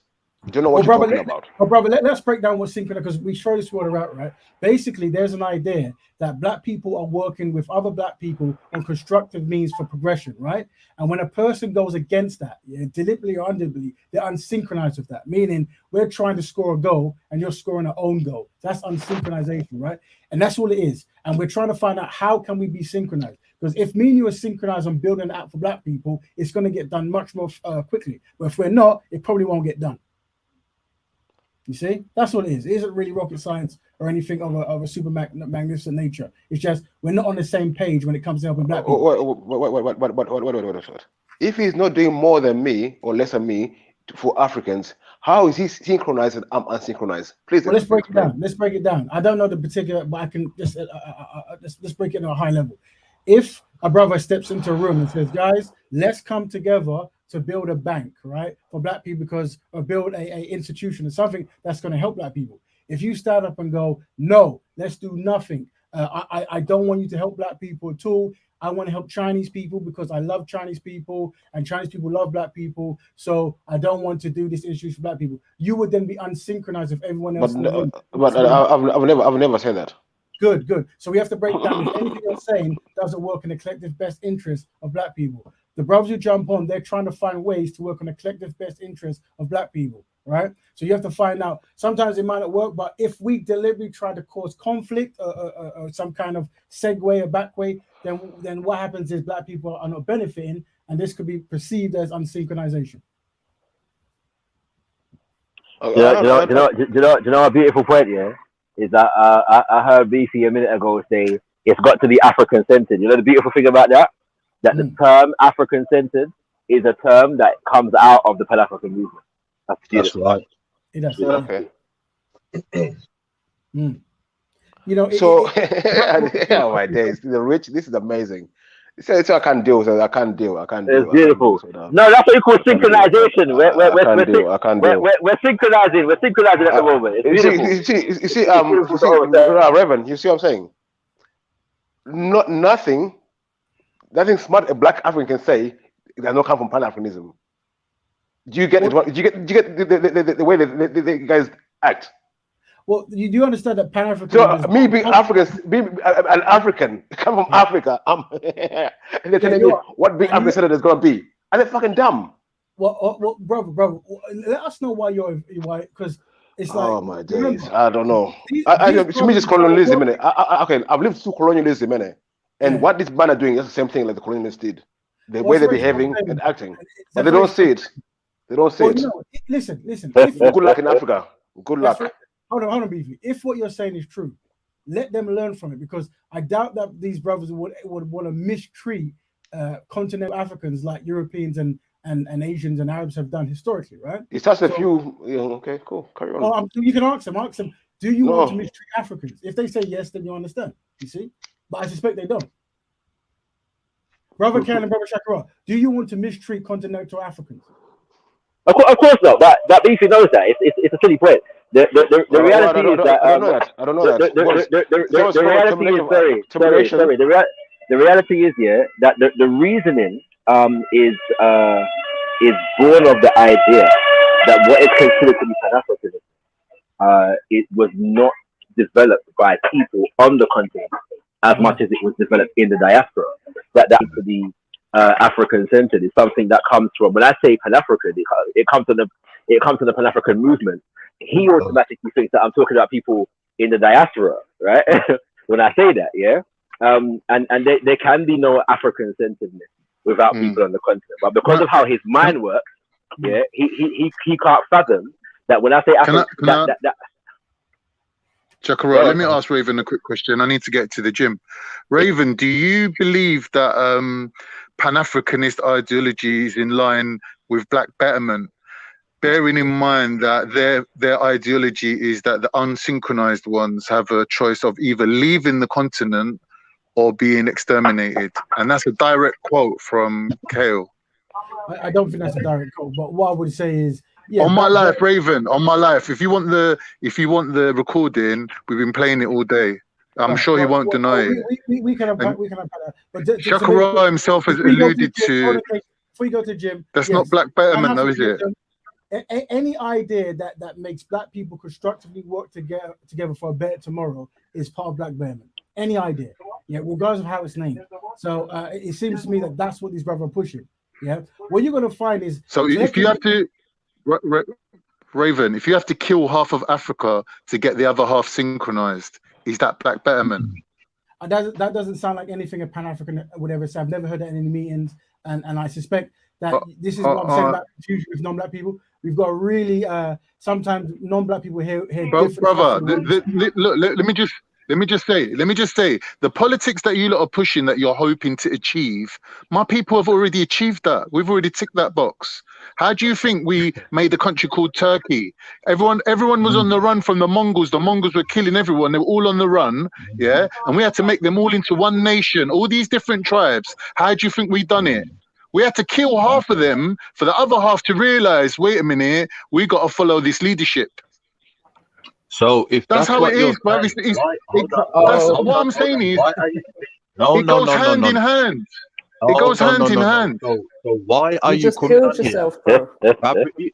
This is what I don't understand. You see, you basically unraveled your own ridiculousness, right? Oh, go on then. The art of fighting without fighting. Go on then. You're going to use my own words against me. Let's hear it then, Kale. Go on then, bruv. I don't need to, Brother Raven. Well, then, I'm just telling you, this whole pan thing that you keep going on about, yeah, I might not know nothing about Africa, but trust me, I know about panism, pan-Turkism, yeah, I know all about it. Yeah, we've achieved it. We've done it. Did you not just say your people had to kill half the people to get where you are now? You see, yeah, and that there was a lot of unsynchronized. There was Right. a lot So of if your unsynchronized people have to do tribes. it, then what's wrong with their people doing it? Because I'm not saying it's right or wrong. I'm just saying that is on the menu. That's what's on the menu. That's what's coming. Khan, this is method acting. I've told you. You know what though? I'd like to probe. I'd like to probe. Pieces for being African centered a bit more still, because everyone knows me. Yeah, this is what I bring all the time in it, like African centeredness, using our indigenous, culture and spirituality, and what I'm saying, those kind of things there, and so I bring that, and I bring Pan-Africanism. But on both of these things, man gets the ultimate fight, right? From other black people, and so it's very interesting. At the same time, that Marcus Garvey taught that we should develop ourselves according to our own culture and civilized idealism. And so if that's African people building ourselves, that means that the culture is African culture, and the civilized idealisms are African civilized idealisms, right? Which is African centeredness. So there is no this dispute here. Yes, King. Bless, yeah. Love. What's it called? Yeah. So there is no dispute here. You know what I mean? It's just a matter of the fact that some people appear to be have a aversion to the idea called Pan-Africanism or the personhood of Marcus Mosiah Garvey. Now at the same time, I want to big up the bridging because I'm on the bus and the bridging this, sort of need to hail up, you know what I mean? And we love that. That's what we call synchronized vibration. Big up. Of course. You know what I mean? So big up to the, No, but like I said, when I think Brother Beefy was talking about more of an individualistic concept, while it seems Brother Kerem and Shaka are talking more of a collective concept. So the thing is, it's hard for us to speak on the individual thing because it's individual. But if ever you disagree with a collective concept, whenever you have one, you can push it forward. And then we can see, okay, because at the end of the day, let me tell you something. Whatever I follow now, I want black people to progress. So if the format has to change for that, so be it. Yeah, but just let us know what it is so we can. Exactly, 100%, and that's part of the thing. So it's a given that none of our ancestors got everything 100% correct. Yeah, it's a given. Yeah, I'm a Garveyite. Marcus Garvey didn't get everything 100% correct, right? You know what I'm saying? That's a given. But attempting to indict an entire movement based upon that is doing the opposite of what we were doing, what we were said that we wanted to do some time ago in the conversation, which was learn from the movements of the past, right? You can't learn from the movements of the past when you're nitpicking at a particular ancestor's mistakes, refusing to look at their successes, right? Or even acknowledge them as successes, and these doesn't make any sense, right? What are we handing down to our children? That's the case, right? Now, I myself, and the whatever movement we're not going to get everything correct, and it's going to take for our children and our children's children to correct whatever we don't get correct right about now, and that's just the nature of the situation. That's just the nature of human development. And we can appreciate that with in a positive way without having to be negative in that kind of way. I'm on a list here, some things which I think are positive things that came out of Garveyism. Then I want Chakra to name me 5 positive things that came out of Garveyism which are working today. 5 things that are working today from Garveyisms. And I'll say 5 things that made Garveyism bad in Africa. I can give you 5. So I want Chakra to give me the 5 best things that Garveyism gave us is working today. Please, I'm waiting, Chakra. Oh, I thought you were going to go first. No, you go first. Garveyism was on about it. Yeah, 5 things that are working. But do you know what Garveyism is? I need to ask you that. Bruv. You see, just give us 5 things that Garveyism brought about and are working today. And that's still, come on, simple, bruv. Sorry, but I made a statement about positive. You want me to identify 5 things that are working today. But if they're not working today, does it mean that they weren't positive 100 years ago? Is that what you're trying to say? Reverend, was my question hard to understand? No, it's not. I'm asking you a question. What's wrong with me asking you a question? You can't ask a question. No, I know, but let's say that there's nothing that Marcus Garvey did 100 years ago that's working today. Does it mean that it wasn't positive 100 years ago? Or it wasn't today? Okay, all right. So now that we've established that, now that we've established that, yeah, I'll give you. You said what? 5 things, yeah. 5 things. Okay. So the first thing is establishing the philosophy of race first, yeah, and that is understanding that we as a people need to develop and understand our shared condition, develop race consciousness, develop race pride, yeah. And so that is one thing that is working today. Marcus Garvey developed, yeah, institutions that were able, yeah, to reconstruct the history of African people. He was at the beginning of this, but his mass movement housed the most institutions at that time, yeah, that were able to channel the rewriting of the history and challenge the colonial narrative that Africans were being taught on the continent and in the diaspora, yeah? And that is a process that still continues to this day, and that Africans are still benefiting from today. The other is the idea of self-reliance, yeah? That we should build things to empower ourselves as a group of people, okay? And to whatever extent Black people are engaging in that today, there are positive results from that. What's that? Is that number 3? Let's go number 4. Yeah, the ideal of anti-colonialism, that we should be challenging the colonial imposition. Yeah, as far as Black people are concerned. Yeah, and we've lost a lot of battles where that is concerned. But the extent to which Black people are engaged in anti-colonial work on any level, decolonizing curriculums, decolonizing economies, challenging the imposition of IMF loans and World Bank loans, people are engaged in that kind of activity. That is a positive thing that is taking place today. Number 5. Sorry, 1 second. Is the principle of seeing God and the citizens through our own spectacle. Yeah? The idea. Your mic's gone down, brother. We can't hear you, Shaka. Shaka, your mic's gone down.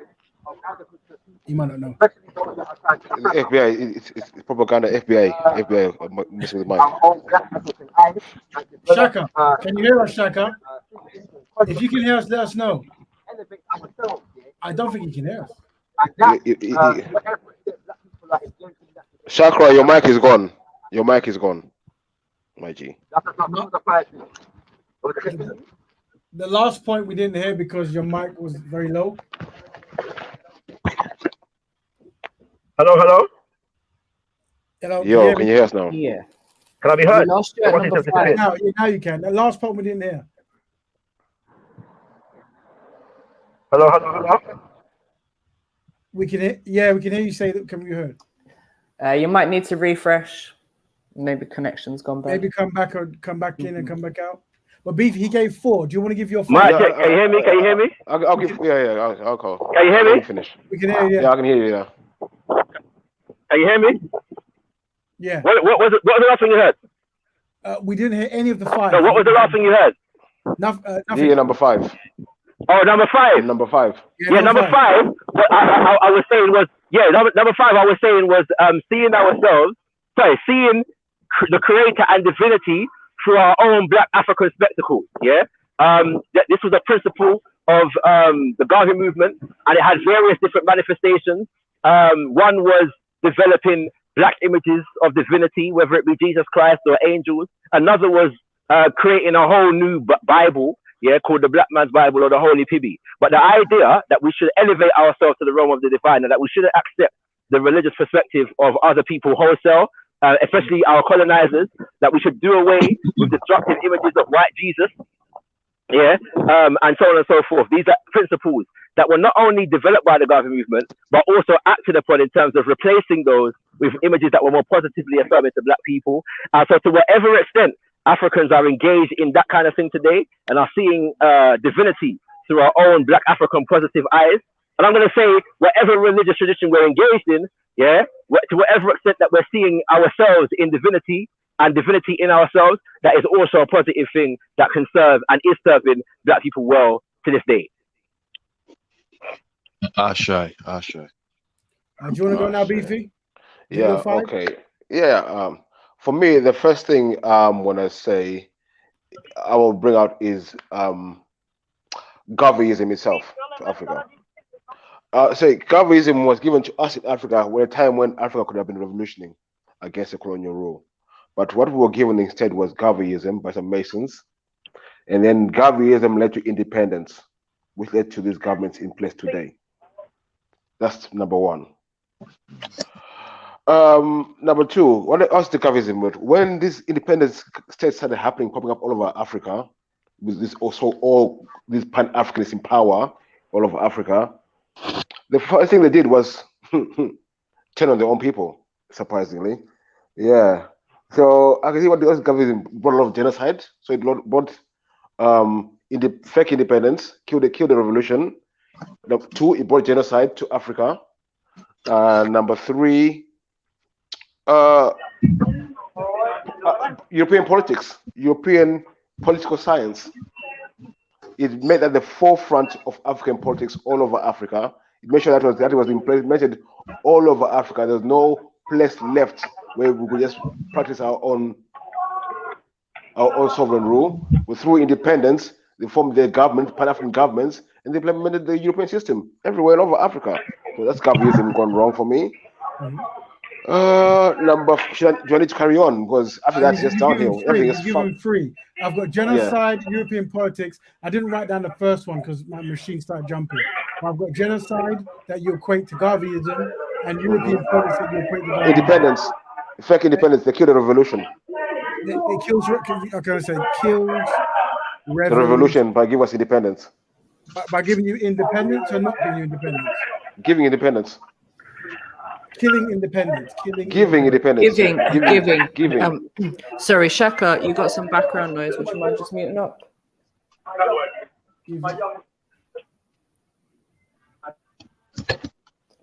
Giving independence. Okay. Killing. Okay. Giving independence. Okay. But they killed the revolution by giving independence to African countries. Okay, give independence and killed revolution. Okay. That's number one. All right. And killed. Number two, brought genocide to Africa. Genocide. Yeah, I've got that. Genocide. Yep, got that. And then three, we've got European politics. You put down. Implementing all over Africa. They make sure that it's implemented all over. Okay, so that's three so far. You want to leave it at that? I think that covers everything basically. Okay, cool. So what Brother Beefy is saying that he says that Brother Marcus Garvey is responsible for giving independence, which killed revolution, caused a genocide, and also introduced European politics to Africa. Does anyone want to refute that or agree with that? I missed your question there, Raven. Please repeat it. So Beefy has claimed that what Garveyism has done is given independence but killed revolutionary spirit. I think a revolutionary caused a genocide and also introduced European politics onto the continent of Africa. That's what he says is the issue he has with Marcus Garvey. That's what he interprets as. Yeah, I need some substantiation of the claims that are being made. Yes. So let's break it down. I need some substantiation. So, what genocide. So, Brother B, okay, let's start with how Garveyism caused genocide. Let us know. Like most of the African leaders, the Chakra will admit to it. But Pan-Africanists will give us independence in Africa. Am I lying, Chakra? Yes, you are. Most of the African leaders were not Pan-Africanists during the independence period.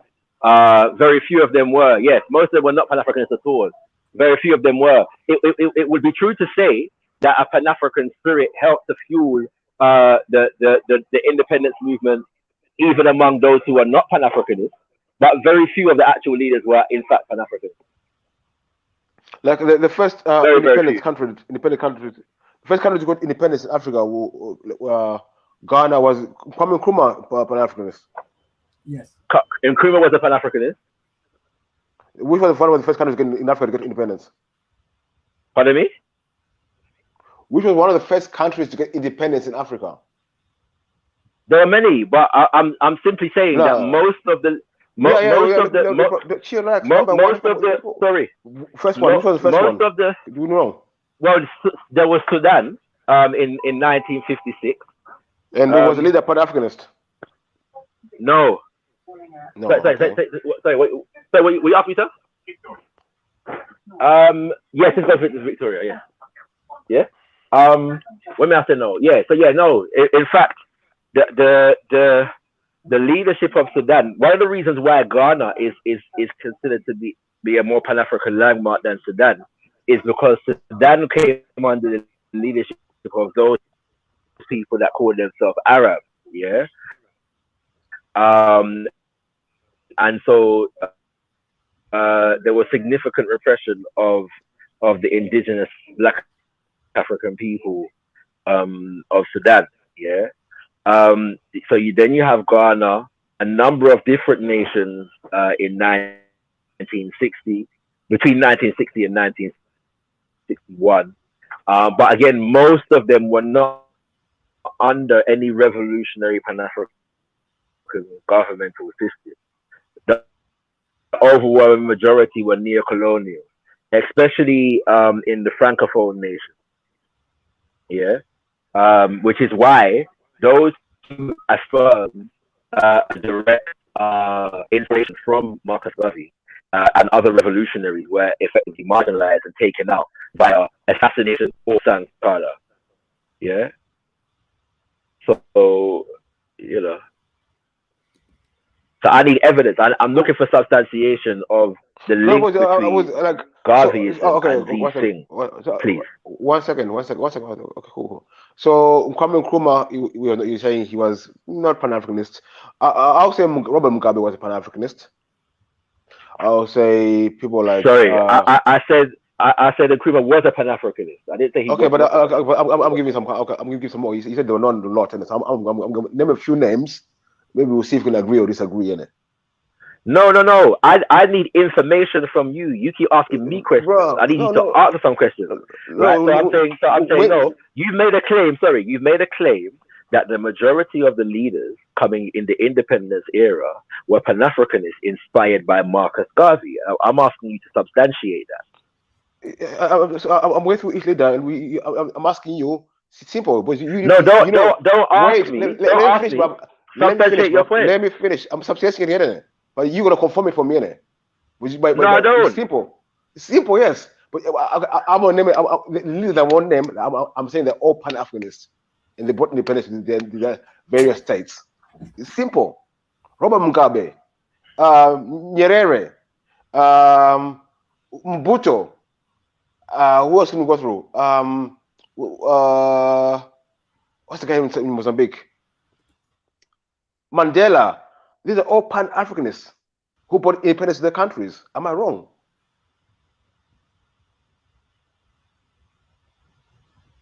Substantiate it. Go on.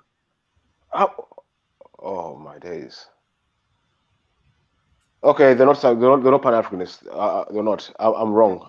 Was this the argument going away? But when you want to claim them as Pan-Africanists, these people were Pan-Africanists. But now I'm asking you a simple question. You don't know.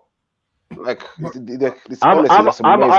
asking you to drop the information and stop asking me questions. When I answer questions, you accuse me of word salad and guiding a monologue. So answer your own questions. What were these people's influence and what were their ideological foundations? What did they do? The Pan-African movement was socialism basically in for Black people. When you look at socialism around the world, shall we go there? Look at how it was worked in the Russian Revolution, how they tried to do it in China, but they don't bring it to Africa. Socialism packaged as Garveyism. That's how I see it. There it is, plain and simple. But That's how you see it, but can you substantiate it? Can you? Is there any evidence that you can go on? Look at Zimbabwe. Look at Zimbabwe. You can look at Ghana, Nigeria. You can look at all these countries. So are you? It's through So are you suggesting? Simple. Are you suggesting that the Chimurenga that was waged in Zimbabwe in the 1970s was anti-revolutionary? No, I never said that. The Chimurenga, but you're using. Let me tell you about my country, innit? You think you know about my country, my G? The Chimurenga was people were saying that enough of the colonial rule. Robert Mugabe actually killed the person who was supposed to be leader, and he was put in power. Mugabe, who was brought up in Europe, taught by Europeans, who was a Gaviite, yeah, all of a sudden came in power and he gave us independence and took over. There you go, my G. That's African history for you, Zimbabwean history. What are you going to tell me? Are you referring to Tonga? Are you referring to Tonga? What are you going to tell me? What are you going to tell me? Why are you going to tell me, my G? You tell me. You tell me now. Are you referring to Tonga? I never said. I'm not talking about him. I'm not talking about him. You don't know my history, my people, my G. So I invite you talk about Zimbabwe like you know Zimbabwe history. Teach you where you from. Bro, you raised Zimbabwe, and I asked you a question. Yeah, I never told you I was telling you anything. I said no. I asked you no. I asked you a question before this one. I asked you, are you suggesting the Chimurenga, so on and so forth? And you're telling me about me telling you about your country. But I never told you anything. But then no. Leave out this narrative about me telling you anything. I never told you nothing. I asked you a question. No. I've been asking you to substantiate your claims for the last 5 minutes. You asked me a question. I said no, and I made a point. Carry on. No, you carry on. You're supposed to be substantiating the idea that the majority of Mugabe, who was a Gaviite, is a puppet for the West. We've not done nothing good for the African people. People say he does. I don't know. All these leaders in Africa we have today, all these governments are no good for the African people. They serve the colonial rule, and that may well be the case. But okay. So you've mentioned. Bearing in mind now, we're talking about 50-something countries, yeah. Okay, and you're saying that the majority of the leadership, yeah, of these countries during the independence era were Gaviites. I'm asking you to substantiate this. So you've named like 3 people, and you said that they were Gaviites. Yeah, you haven't proven that. You haven't substantiated that in any way, shape, or form. All right, but you're saying that they were. Okay. Now, is there anybody else that you can mention? Any organization that brought about independence or whatever else like that you can substantiate these people were working off of a Gaviite model?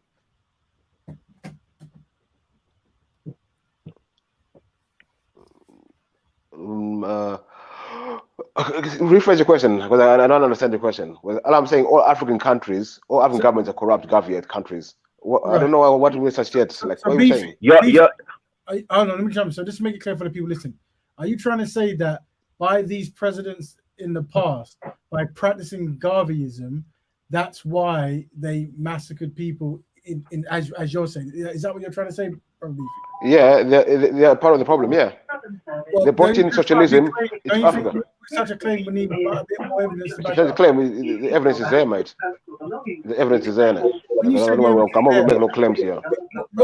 So those people might also be Christians, Muslims, vegans, and all other ideas and stuff.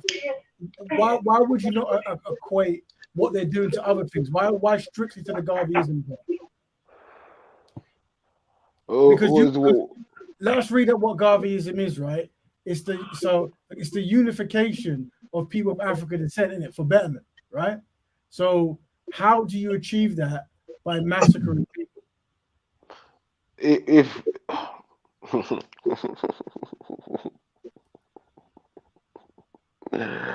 oh my days, I don't know. Like, my head is hurting. To tell the truth, my head is really hurting. To make it easy, the ideology of Garvey centers around unification and empowerment of African descent men, women, and children under the banner of collective African descent and reparations. Kel, I've got a headache. Maybe you can help me here. If people are synchronized, and don't follow the Gavi thing, what do you do with them, my brother? No, all that's a deflection. I need substantiation. Hey, please, of the claims that are being made. Ask Kel to help me out. Kel, please. I said Kel. No. Kel, bro. You need to stand on your own feet. As they say for Kel, no. You made a claim. Substantiate the claim. That's it. Stop piping up, my G. Chakra. No, I'm fine, my brother. I'm asking you simply to substantiate the claim that you're making. You're making statements. Like you said, I can't do it right now. Like you said, with the number of voyages, I will do it. Oh, you can't do it. Okay, you can't do it. Okay, cool. Well, maybe it takes research, brother Beef. So maybe next week or tomorrow, sometime, you can collect the information you want. But until then, the claim can't remain. When you have evidence to justify, you can bring the claim back. But right now, you haven't given the evidence to.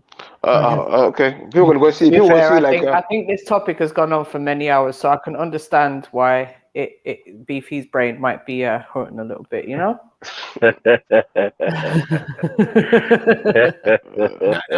timing was very interesting. That was very interesting. Like I don't understand how in general interesting. Dynamic interesting.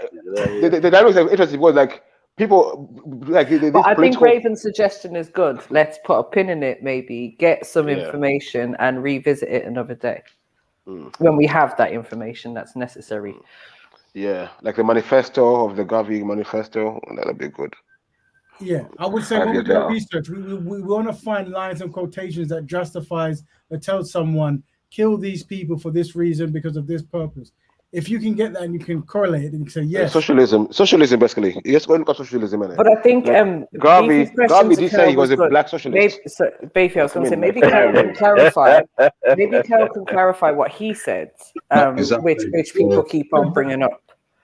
Yeah. You see, the problem is that the brother Beefy has an issue that whether you like it or not, you're going to have to collectively work with your people on a global level, and you trying to reduce yourself to tribe, which is not going to work, brother. You can't name your tribe that has regained back full control now. You have problems. You've assassinated the Honorable Marcus Garvey, which is basically black betterment, and you're coming with all these ideas, and you've been refuted by the brothers, and now you want Brother Kel to help you with unsynchronization, which I won't, brother, because I'm a Pan-Africanist. I don't believe in unsynchronization. So, unfortunate, brother. Very unfortunate. It's a sad day on a Friday. Sisters are going the again. recordings are there anyway. You see, politicians here, I think they're smart. They can always lie, and people don't know what they say. You say what you said yesterday. You haven't got the boss to say them today, but you think you're being political. To me, that's what I hate about politics. When people can't be real and try to play games. That's what is wrong with politics. That's what I hate about it. Can I ask a question? Please do. Big up, Empress. Big up. I'm just curious. Are my mixed race kids going to be killed by a cow? Yep. I'm just interested. Well, if you don't believe in Garveyism, if you don't believe in Garveyism, sorry, my sister, they're unsynchronized. You gotta go. No, look, I this is why I asked Kel to clarify what he said, because I don't really want to speak for him, but I think what he said was that if they're unsynchronized, then they can leave or be exterminated. So they have the option to leave. They have the option to be synchronized, which, to be fair, I don't see why many people wouldn't want what Kel wants if it's done in a way that people are happy with. Do you know what I mean? Like, I could that see... Kel's way on the highway. What are we doing? Garvey's way. You did not run down the Garvey way. Then but okay, if you lot all agreed and we're all synchronized, then no one's dying out here. You know what I mean? Who decides what's synchronized and what's unsynchronized? Black I don't know about Black Berets and Pan Africans. So the question. Black betterment. Yeah. Wait. To be a better slave is good for us. I'm sorry, not for me, my G. Not for me, my G. Betterment is just being a better slave. Hold on, friend. So you want my mixed race children to deny the white side of them and become synchronized and be African? So are you a European? Are you African? I'm a white English girl, Raven. And you procreated for African man, is that right? Caribbean. Which country, if you don't mind me asking? Jamaica. I see. Okay. Well, like I said, No, your children, if they're born, they have access to Black Bearman and Pan Africanism or any kind of Bearman. You wouldn't be welcome, but your children would be. But I know I'm not welcome. That's not the issue. I'm just asking Cal because yesterday he said any unsynchronized African person would have to come in line or they will be exterminated. So I'm asking, are my children going to be killed? No, 1 second. If your kids love you, are they unsynchronized? If your kids love you, are they unsynchronized? Hold on. That's the question you're asking. Hold on. What had happened was, what had happened was, you're getting this narrative from. You're getting it. Jupiter and Brother Beefy.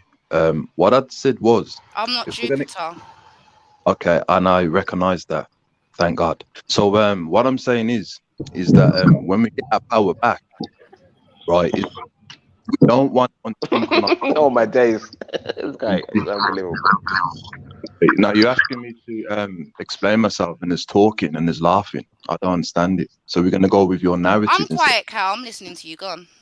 Yeah. So the point is that when we get our power back, those who want the old way, white supremacy, which is subjugating African people globally, is that they're going to have to make a decision of either you can stay and be synchronized or you're going to have to go. And if you don't go and you continue practicing on synchronization, then the reality is extermination. So let's put it in a context that makes more sense historically, right? Let's just say we're in the Caribbean, and all the Black people on this panel now are enslaved by Europeans, right? Now we're being beaten, raped, and maimed every day, and we decide, you know what? Tomorrow is the last day of this kind of treatment. We're going to rebel. If one of our comrades at the time goes and tells the enslaver that we're going to rebel, what should we do to that particular person? Does anyone want to have any answer on that? We can ask the Europeans if they wish. What should be done to that person who betrays us? Kill them, innit? Betrayal should be killed. Simple. Yeah. So what I'm saying is, so when it comes to like certain concepts and certain ideas of the severity, that's usually the outcome. If your action tremendously undermines and harms the collective betterment. This has been going on for a long time. It happens. But the analogy, though, Raven, is a bit skewed, if I may be correct. Because Raven, may I ask you a question, bro? 1 second, bro. 1 second, bro. The real analogy what we should be using is we're in a prison. We want to break out. Yeah. But some of us want a good cell in the prison where I can be free 20 hours a cell, 20 hours in a day. I can walk around. I can do this. Some people want to get an extra 2 hours free, but some of us want to break out completely from the jail. Yeah. Want to be free. So me, I see betterment as wanting a good cell and 23-hour walking around. And I see Gaviism and that as wanting to think that you are the top, want to be the top guy in prison. You're happy with that. That's how I see all these things. Mm-hmm. But no one here is talking to me, get out of jail. No one is talking that in the real reality. And how is that achieved, Brother Beefy? Fuck the system, innit? No, but listen, these are like rap quotes. I'm talking about rap quotes are cool, but what do you mean rap quotes? What do you mean? When I say rap quotes, here's what I mean. It's like the fast, quick, like good feel thing, yeah. But there has to be a step-by-step strategy. Like, here's what we do: we don't eat the food. We go to this jungle. We don't, we don't vote. We don't drink the water. There has to be a step-by-step process. Unfortunately, because Black people are collectively inadequate, we won't do anything. So the problem here, there cannot be no step-by-step process. This is the reality of it.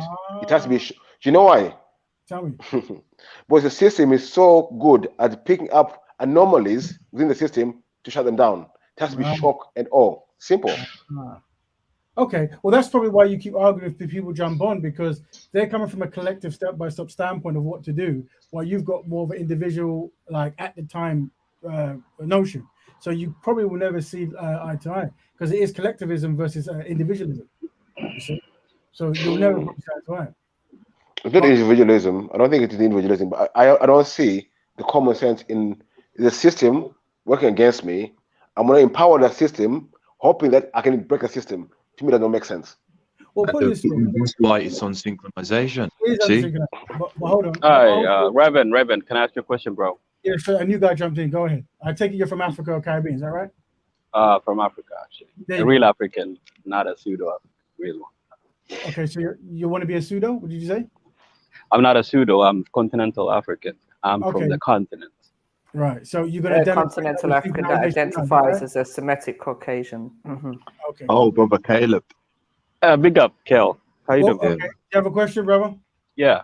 So now, I was mentioning this to Kel the other day, right? So, if you, my problem with Pan-Africanism starts with the naming, right? The naming itself is coined wrong because if you say, for example, there are 48 countries in Asia, right?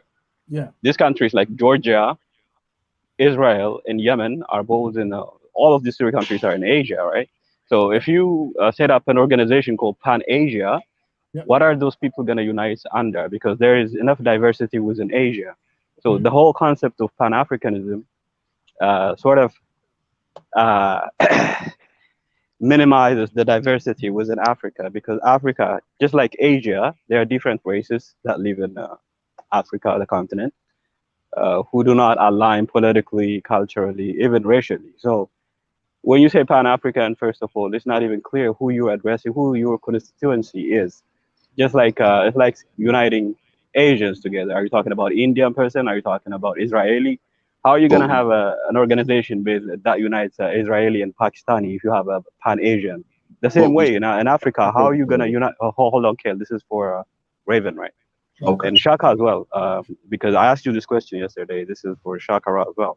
So if you're saying Pan-African, how are you going to unite an Egyptian and a Nigerian? Under what? They're different races. They have different will. Shall I answer you? You find a common ground and things that both want to benefit on, and then you find ways to work in collaboration to move towards those goals. You look at the country as a whole, and you look at the areas that need improving, and you find ways how nationally and internationally you can work together to benefit those people groups for that nation. That's what we would do. I understand what you're saying, like economic cooperation. So but that's quite a simple answer. Can I ask you a question? You came on and introduced yourself as a real African. Given what you have said, what makes you an African? Because the country I'm from is located in Africa. It's found in the continent of Africa. A continuous tract of body is a continent, right? It's just a landmass within that country. So why is Asia not Africa then? Huh? Why is Asia not Africa then? What? Why is Europe not Africa then? I don't understand that question. How is Asia is connected to Africa, right? Arabia and Asia connected to Africa, right? No, like the point I was making to Raven was the continent we recognize today as Asia has 48 countries within it. In the same way, Africa has a lot of countries within it. But why is Asia not Africa though? Why you said the continent is a continuous tract of land, isn't it? Yeah. Okay, so that's not the argument I'm making. No. Why is Asia not Africa? What?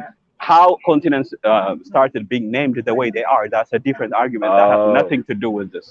So what's the difference between a real African and a fake African?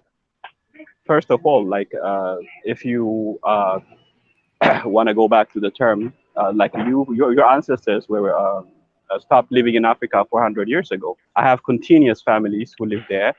We are directly responsible. What's the difference between a real African and a fake African?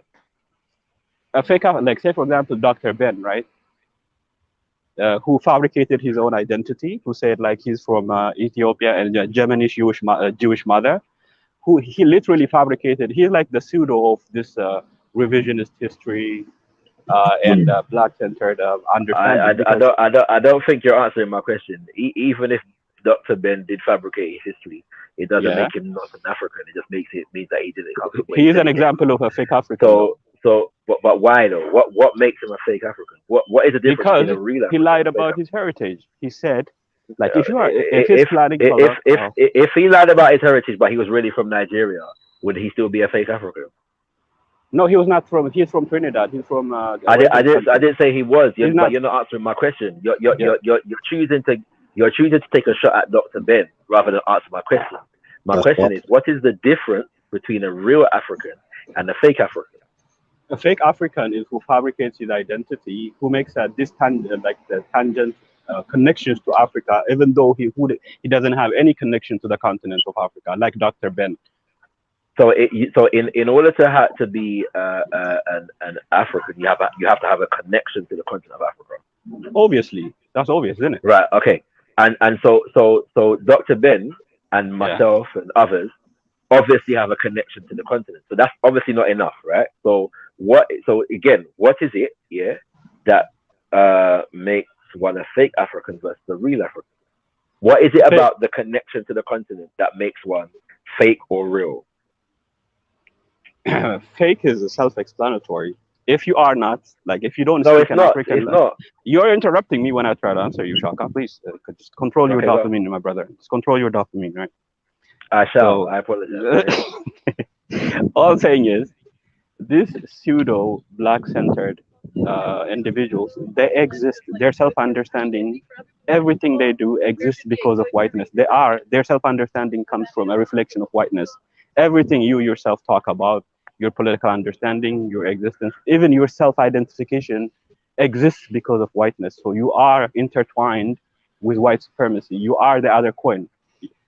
So people who live in the continent of Africa who do not have that sort of hatred or racist sentiment, or who are not part of your constituency, are real Africans. And the ones who make this 400 years ago, our parents were abducted from this continent, so we are African, and we're going to dictate continental African how they should, what religion they should follow, what political ideology they should align with. Imagine, like, most of these people, including yourself, who do not speak an African language. Language is a big part of culture, so you're not culturally African, even if you want to be. And even genetically, you are 20% European. So I don't understand how people from that flock want to dictate Africans on how they live their life. Well, there's many assumptions in what you said, which I'm not even going to bother to address. But the dictating is neither here nor there. It would seem. If one is born on the continent but doesn't speak an African language, are they a fake African? There's no. That's highly unlikely. I don't think anybody, like, if you're born in a country, it certainly happens. It certainly happens. But if say, for example, one is born on the continent but doesn't have an indigenous African name, are they a fake African? Well, names can be indigenized. Say, for example, in my country, names can be indigenized. So can languages, right? So if names can be indigenized, names are a function of language. So if names can be indigenized, the languages that the names come from can be indigenized also. What I'm saying is, like, if an African person has a European name, maybe that name has lived in that country for thousands of years. Maybe the culture it came with, just like my country, like the Judeo-Christian values are like indigenized in my country. So in that situation, you can understand it. So if you're acculturated into Judeo-Christian values in Africa, then you are a real African. But if you're indoctrinated into Judeo-Christian, excuse me. But no, because Africans can be indoctrinated into Judeo-Christian values on the continent and in the diaspora, right? So but there seems to be a discrepancy here. So it seems that if you are indoctrinated into those same values when you are on the continent, you are a real African. But when what do you mean indoctrinated? If you are what do you mean by that? Okay, let's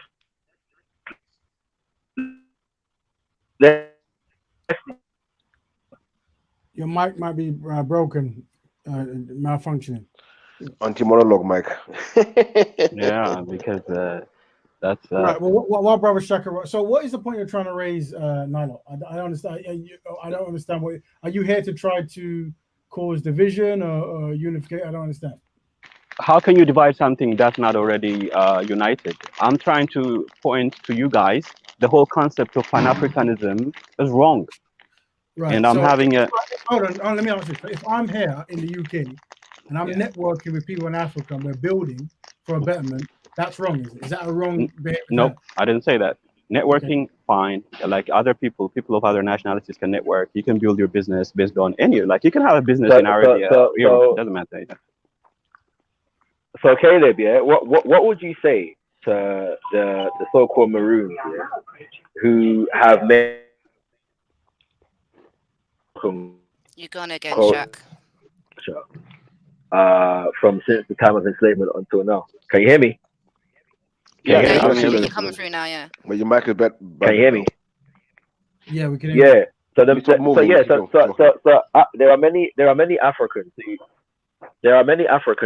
in the diaspora who have maintained, strong semblance of their African culture, from names, customs, rituals, social, ways of organization, and so on and so forth. Are they real or fake Africans? First of all, I'd like to make a point, because since you brought up the Maroons, when the British had slave plantations there, the Maroons used to capture. They were like slave catchers, for the British. You understand? So you glorifying these Maroon people who run to the mountains to escape slavery. They were not as innocent as you think. They actually helped white plantation owners catch black slaves in Jamaica. That's your history. Right. Question, please. Right. Okay. I don't know where that comes from, but the thing is, sometimes we're going to really debate, and sometimes I think there's a value in identifying that we're on different ships. Like, yes, I'm a Pan-Africanist, and I want to work with constructive Pan-African people who seek that kind of betterment. But if you're a person who's always looking to pick holes in that and sink a ship, what value do you bring? What skills do you have that's necessary? Because it's not everyone on the continent that I'm going to be networking with. Like I said, there's a 5 to 30% ratio of people who's going to make a difference. Absolutely. So, because what skill do you have that is valuable? The best title a person can have is being a good person. For me, my skills are irrelevant, and everybody. I'm asking you a direct question. What do you do that is skillful? What do you mean? Are you asking my profession? I'm asking you that if we are going to try to network with people on the continent, have a better tomorrow for the diaspora and the continent, what are you going to do that's going to contribute? Well, I want to have a trade relations with. I don't mind people having trade relations between cross continental, but I don't want people mass migrating into my country because they export bad culture, maybe. So I'm not pro this mass migration to Africa, because they dilute the predominant phenotype, they dilute the culture, and most likely, in my specific cases, they come for very other reasons than just business. So I don't see the benefit. No, I understand that. The only people, as far as you're concerned, that should be allowed to infiltrate or mass migrate to the continent are Europeans who bring Judeo-Christian values. At the same time, that there seems to be a contradiction there with that kind of thinking and the maintenance of what is a real African or a fake African. That's right. Yeah, but to your question though, Raven, mass migration to any African country, these people have imperialist mindset, because the relationship between a master and a slave is very intimate, and most people don't realize. So they're indoctrinated because of their relationship with Western enslavers. They have the same mindset. That was and a good example of that is Liberia. So if you allow these people to mass migrate to Africa, they would implement what their frame of reference, which is based on color. That's a good example. Is like in Jamaica, there's a skin bleaching epidemic going on, self-hate, and all those things. So if you allow people to mass migrate to continental Africa, it does more harm than okay. Well, let's unpack benefit. And at the same time, you are challenging people who reject that kind of consciousness, the slave master consciousness, as being hating towards white people and being racist, right? So it seems that we're in a rock and a hard place. It would seem that we if embracing them is a slave mentality, but rejecting them is racism. Like a slave can display his master's mentality. He inherits his values from his master, right? Hold on. Oh, let's make it make sense, right? Oh yeah, a slave can do that. That's very possible. At the same time, when the so-called slave rejects his master's mentality, then you're gonna get others who are calling him racist for doing that. No, rejection is one thing, but using the same and hating and all kinds of different things. So it seems that on the one hand, you're challenging people for loving the master, and on the other hand, you're challenging people for not loving the master enough. No, I'm not. You gave an example. You 100% are. You gave an example about Jamaicans bleaching and bringing that to whatever country you're based in. But this is something that every single Pan-African would try to fix. This is something that we wouldn't want on the continent or off the continent. So would you be willing to work with Pan-Africans to make sure that doesn't happen? There are some ideas I might agree with Pan-Africanism, Raven, but the naming itself, though, when somebody builds a political entity that says Pan-African, it immediately tells me that person does not understand Africa itself, the continent, the way I do. Because but what if Pan-Africanism is not based? Your mic might be jumping, brother. The thing is that we might be in separate boats, to be honest. I suspect that you guys will be talking across this kind of same thing. And I think it's okay to say that there are people who do not think alike and we won't work together at all. Okay. No one's saying that. No one's saying that. But Reverend, I'll ask you a question, yeah? Do you think, when we talk about Africans and African diaspora, do you think it'd be appropriate for Africans in Africa to be telling the Africans in the diaspora how to live their lives, how to do their politics? No, but that's not what Pan-Africanism says. Chill, bro. We're piping up, bro. Ask them the question. So I'm not happy, bro. I'm answering the question. The reality is that when you're talking about Pan-African movements, what you see is not instruction and dictatorship, but collaboration and mutual development, right? So when we speak of Pan-African theory and practice, we're talking about a collaboration between Africans from various different parts of the world. Can I elaborate what I'm saying? Okay, there's a thing here called Biffyism, which I'm bringing from Africa. I want you to bring to the diaspora African diaspora in Europe, because I think this is the only way we're going to stop white supremacy. Yeah, this is for killing white supremacy. Okay. Yeah, it's called Biffyism. But the thing is, the point is, it has to be played out in Europe. We have to infiltrate the governments, the infrastructure here, and then destroy them from within. You understand? Do you think that is a viable thing we can try to do and implement? Well, here's BV. If you can promote that in a marketing standpoint, have week-to-week shows, collate people, explain it, put it in a PDF or some kind of philosophy, and do that. If people correlate it, they will, if it makes sense. Do you think it makes sense? Do you think it makes sense, Raven? Well, anyone on the panel? Well, it sounds nice that you're trying to disrupt something that you deem as not beneficial. But once again, I can say, let's go to the moon and make a new castle, right? It can be done. But okay. No, I get it. It's hyperbole, right? It's possible. Oh, my days. Listen, hear the hyperbole. It's possible, right? But it takes effort. And you have to be part of that first step effort. So if you believe what you're saying, you have to be like Shaka Ra, Brother Cal, myself, and push forward your notion and really back it up. But if you just say it 1 week and not the next week, it'll be forgotten. Okay, I hear you, but I'm saying we're all for killing white supremacy, yeah? Yes or no? Yeah. I think that's what Pan-Africanism. That's what better. I'm not sure that we are all for that, to be honest. But I take your point. I agree with Brother Shaka. I don't think we're all for that. Oh, so you guys are not for killing white supremacy? I know. I think we are, but I'm not. What sure I am. Okay. So the Biffyism is about destroying white supremacy completely. The UNI might be a better term than because like it specifically addresses a racial group of people, the so-called Negroes, right? Universal. No, Caleb, I get it. Your preoccupation is not being identified with other Africans that you consider savage, right? So you don't want to be associated with myself or Beefy or anything like that, even though you know a lot of your arguments mirror a lot of his. I get it. You not really. Class of, no, you come from that class. You come from that class of a certain type of mentality that is preoccupied, that wants to align itself with what is Caucasian, to the rejection of what is considered to be quote unquote Negro. Yeah. No, and I get that. No, I didn't say that. Like what? You're misrepresenting me, Shaka. Sorry. So we understand. So we understand that whilst you are accusing people of slave mentality, you manifest it on some very acute levels, right? So we're not in any illusion or delusion about that. You know what I'm saying?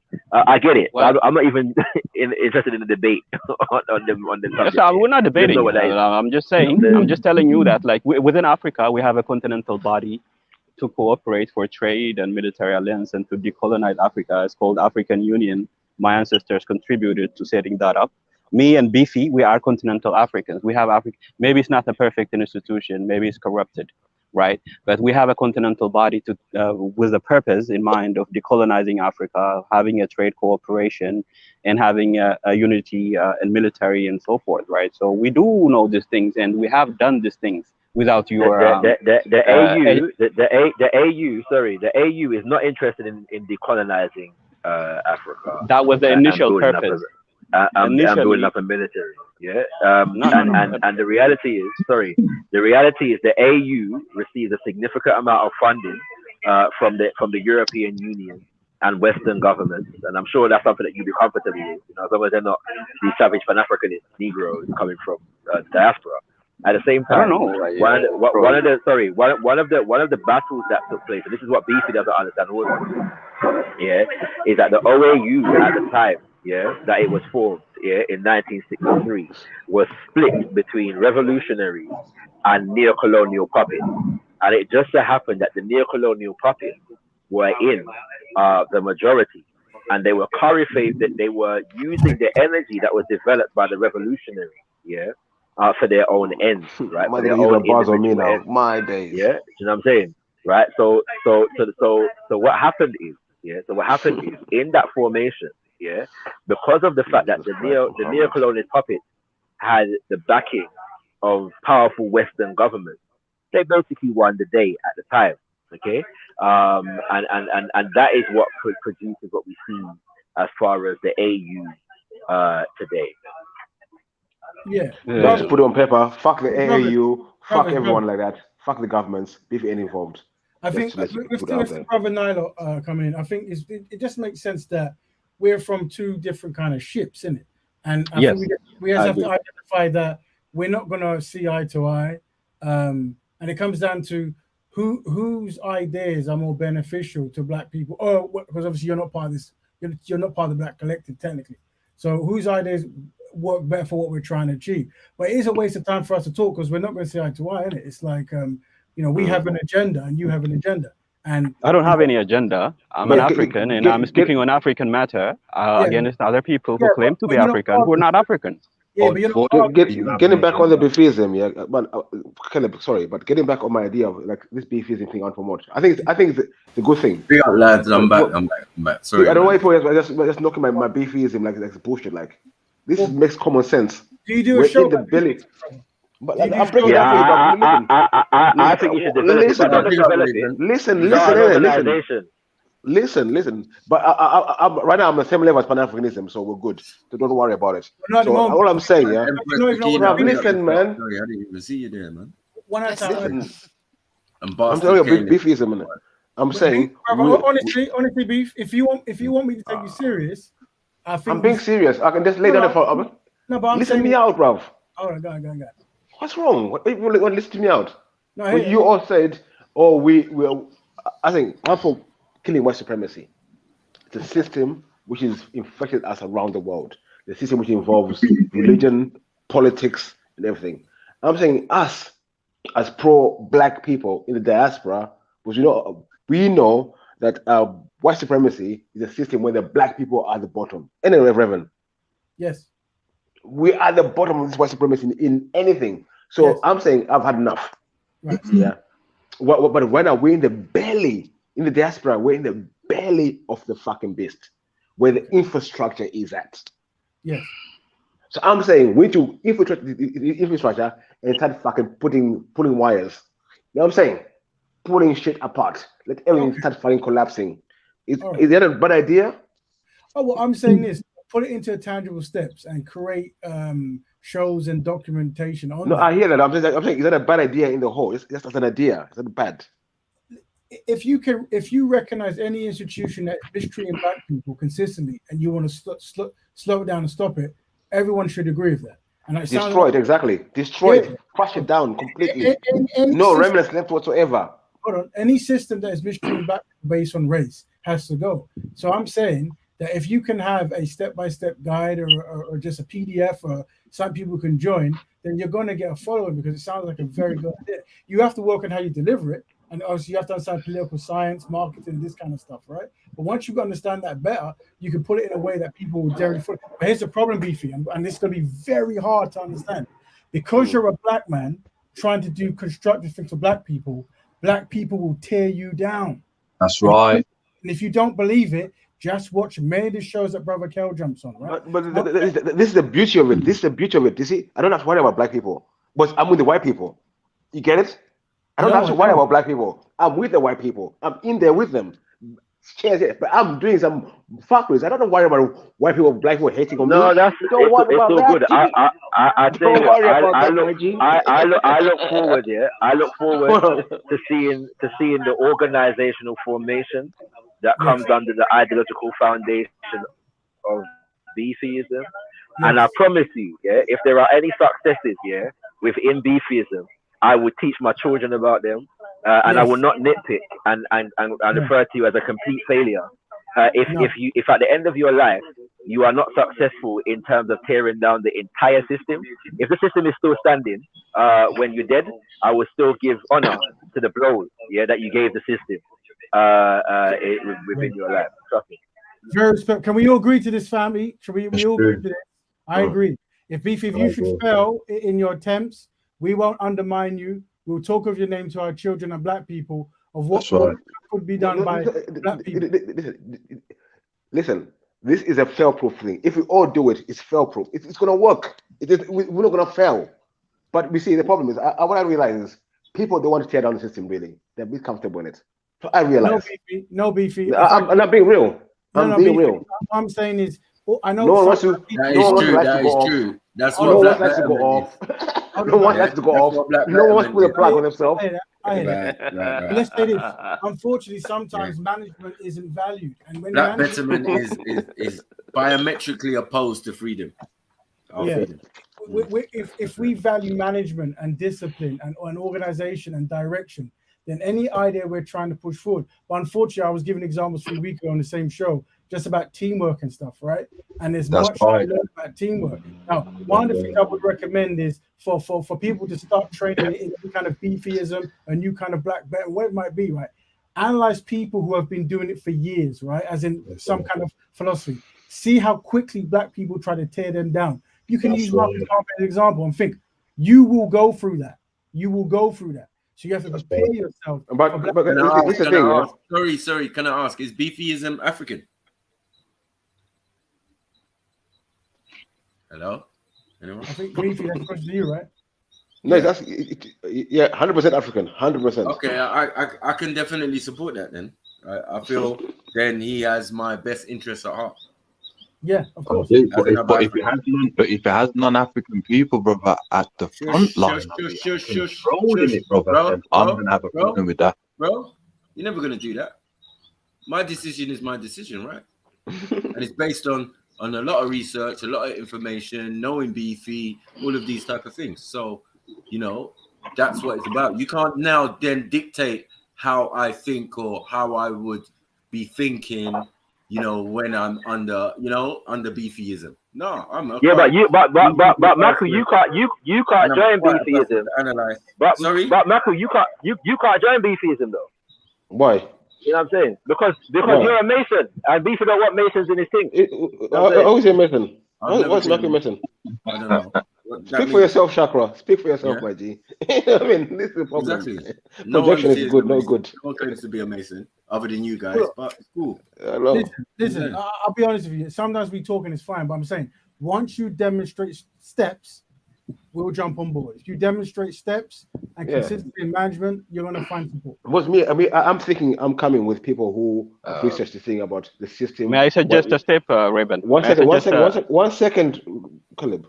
Because I thought, you have done research into black betterment. So what I'm saying should be, you guys should just say like, Beefy, no, you're right. The system is a problem. Are we in disagreement there? The system is not a problem. I don't know what system you're talking about. So, that's what I was saying. But you know what though? Can I just say, do you know why the main people that do you know why the main people that thought that system was a problem?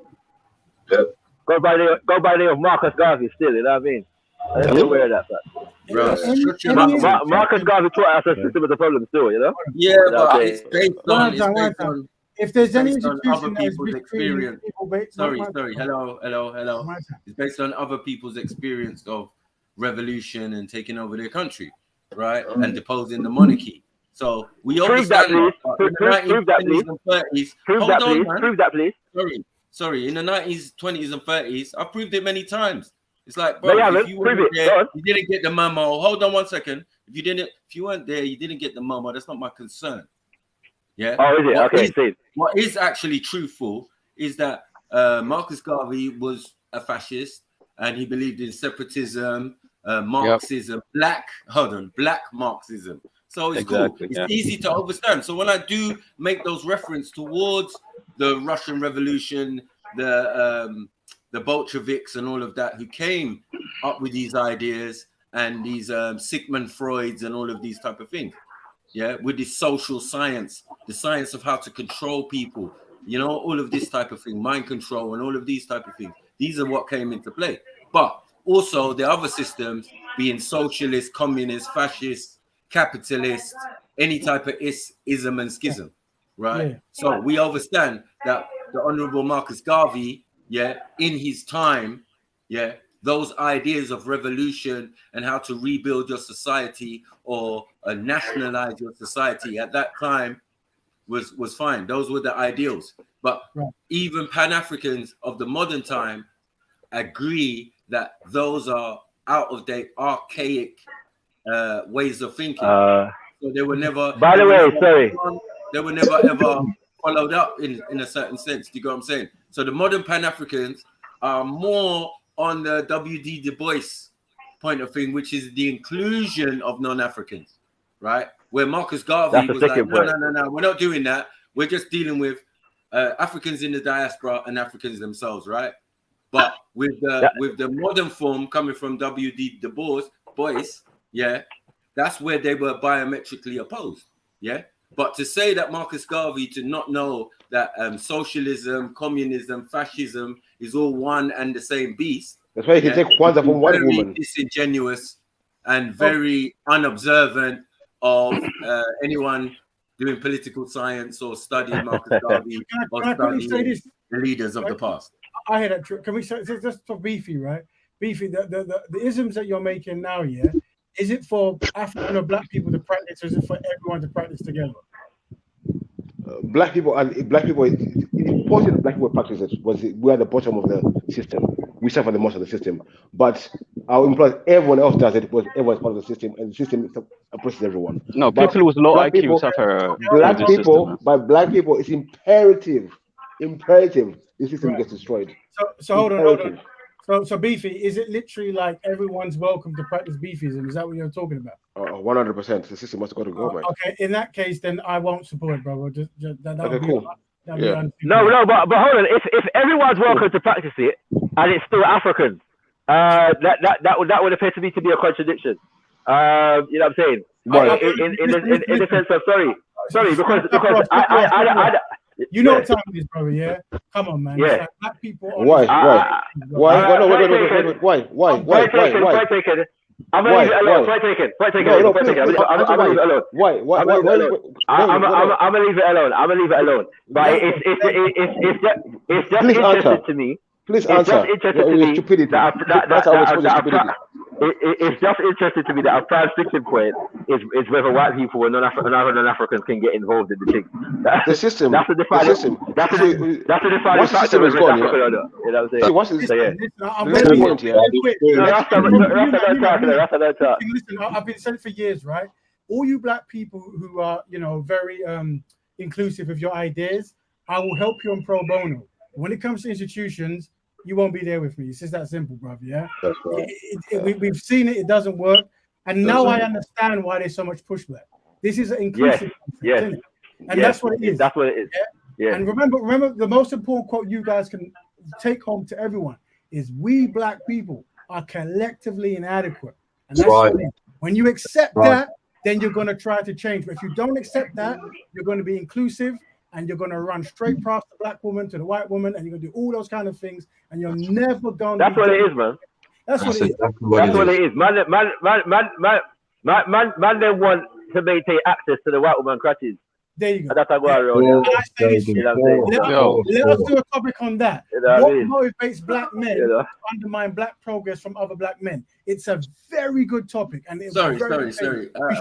Who's undermining? Who's undermining black progress? You guys are undermining my black progress. That's the topic. Did somebody say white woman? Oh my days. Oh my days. Hello. It's a form of propaganda. Hold on. Amazing. This is just such a thing. Yeah. Everybody's doing whatever they want to do. Like, as I said, whatever partners they choose, that's their business. You know what I mean? Some of us have beautiful black sisters, and some of us have average and mediocre black sisters. It's not nothing. It's just life. It's what you choose, right? But yeah, you're definitely gonna respect the difference when it comes to like, yeah, what the brothers doing? What they're talking all this pro-black and yeah, but then also at home, man, has got a beautiful black sister. Do you know what I'm saying? As should be. You know what I mean? Like if that's my taste or if that's my thing. Now, if a brother of mine who is the same as me is on a beautiful white sister, yeah, I'm not gonna knock him, and I'm not gonna doubt his dedication to the cause. So you guys usually go for the fat ones. I don't get it. Yeah, but as I said, it's a mission. It's a mission and it's a thing. Your mic's very yeah. Oh no, man. Oh, why so many people so mic is on, yes, turn it off.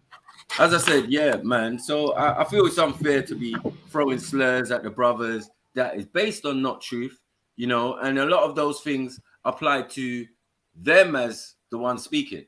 Like you Pan-African, okay. Like, I bet you we can take a DNA test, bro, and I can bet it's white in you. Raven, I bet it's white in you. I don't know, is this white, bro? Let's be real out here, you know. So let's just go there. So should I trust you as a me as a black person, trust you as a non-black person who's half white? Should I trust you? Really? Let's go. So what we have done is very important. Hold on 1 second, brother. 1 second, yeah. Remember, I always start these conversations by saying we're accepting inadequate. Right? Africa for the Africans, yeah. Let's go there. If it's Africa for the Africans, yeah. Hold on. If it's Africa for the Africans, well, you gonna say nothing, Reverend. You're not involved. You should be at the back of the queue. Well, you're half white. You should be at the back of the queue. Sit down, hold your mouth. Let Africans speak up. Let Beefy. The way I keep the cut. Let brother keep Beefy finish your say, and then I'll speak. Go ahead. But according to your saying, if anyone with a white person can't be trusted. So you as being half white, I'll say, close your mouth, take a seat back. You cannot be trusted. Right. So let's unpack things. I'm not half white. I have no grandparent or parent that's white. Now, was my ancestors raped on enslavement? Yeah, most of us was. It's what it was, right? But that's why we understand. We know the nature of the threat, and that's why when we go to the continent, we let you know that it's not as roses as you think. Yeah, we live in close proximity to the betrayal and stuff, right? But anyway, let's try to be adults in this, right? Let's try to be adults. Slid out of that like a salamander, boy. That was nice. So you haven't got white. You haven't got white heritage. Hold on, man. Hold on. Let the synchronized Africans speak. Let's be real. Have you got white heritage? Yes or no, Reverend? Yes or no? Yeah. So I'm gonna let you know that most black people in diaspora, we were victims of enslavement and rape. So there's a high chance. No, hold on, Beefy. What I'm saying is, because we are close to the threat, we're coming back to guys to let you know that there is a lifestyle. That's not the question. That's not the question I asked you. The answer is yes. Now the answer is we move on, right? Okay, cool. So according to your logic, you will not be trusted. So ship your mouth, sit back. According to your own logic, zip your mouth and shut up. No, yeah. Beefy. Remember, you're telling me to be sharp. You should be privileged that we're letting you speak, my brother. Yeah, you should be. Cool. You know what I'm saying? Like, this is showing you again that how Africans stay. We're not so particular. It seems that the ones that are of us that are mixed. Hold on 1 second. So why are you not allowing him to speak then? 1 second. The ones that are mixed, are setting these parameters. Yeah. Oh yeah, you must be with only a black sister and and black this and black that and black this and black that. Us who are that is the ones who constantly get dismissed. Our points and our things are being none points and disrespected. Do you get what I'm saying? We're saying hello, we're African. Not Vicky, you have white children yourself. Hold on, Yeah? one second. We're just How African. they are white? Please. Bro, are you dumb? Can't we get a say? One at a time. You know what I mean? Remember, We're African, so can't we get a say? one at a time. Why is it got to be all this? Why is it got to be all this cheek and disrespect? Yeah, Okay. because Where's where we the come cheek and from disrespect? in Hold on, Africa, Highlight hold it, on, highlight the it. places where we come from, we have different cultures and customs. Of Yeah, course. and different types of protocol. Right. Yeah, so what might be protocol for me might be different protocol for Beefy, but some things will definitely be similar. Yeah. Right. So one thing we want, and we know as Africans, is when we're talking to each other, we don't use words like unsynchronized. We don't use words like inadequate, inept, or whatever you're saying. Do you know what I'm saying? Like, these are not positive things. I've warned brothers of this before. Yeah. Right. So when you're dealing with Africans, please learn the practices and the protocol. It's like you would go to Egypt or any other country, right, or even an Arab League country, and they'd give you the little placard on the plane to say, look, these are the customs and behaviors that you have to abide by when you reach in this country. Now, when you're talking to us Africans, please, observe our protocol. We hear that. And if you claim to be one of us, you should definitely know it already. And this is why I think a lot of the brothers are unsynchronized with us.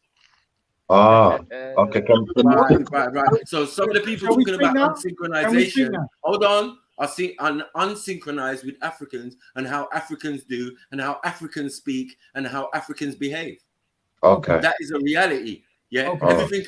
Everything is them, for them is hypothetical when we are that.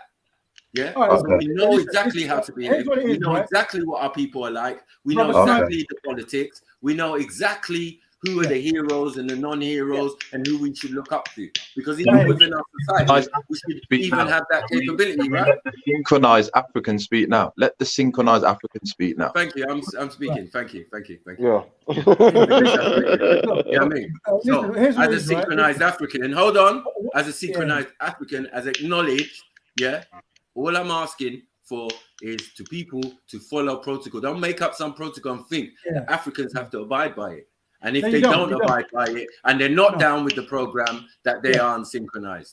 Well, no, you would be honest. That's what I would say. Not the issue. You would be honest, but that's not the issue. I would say that though. Yeah. Well, hold on. What it is that people have certain goals and certain strategies. And it's very evident when we come here that management, collectivism, this kind of stuff might not be of value. But what we're doing as people who practice it, we're letting you know how we operate. Now, the thing is, there has to be rule sets. Yeah, there has to be certain things that you do or you're trying to achieve.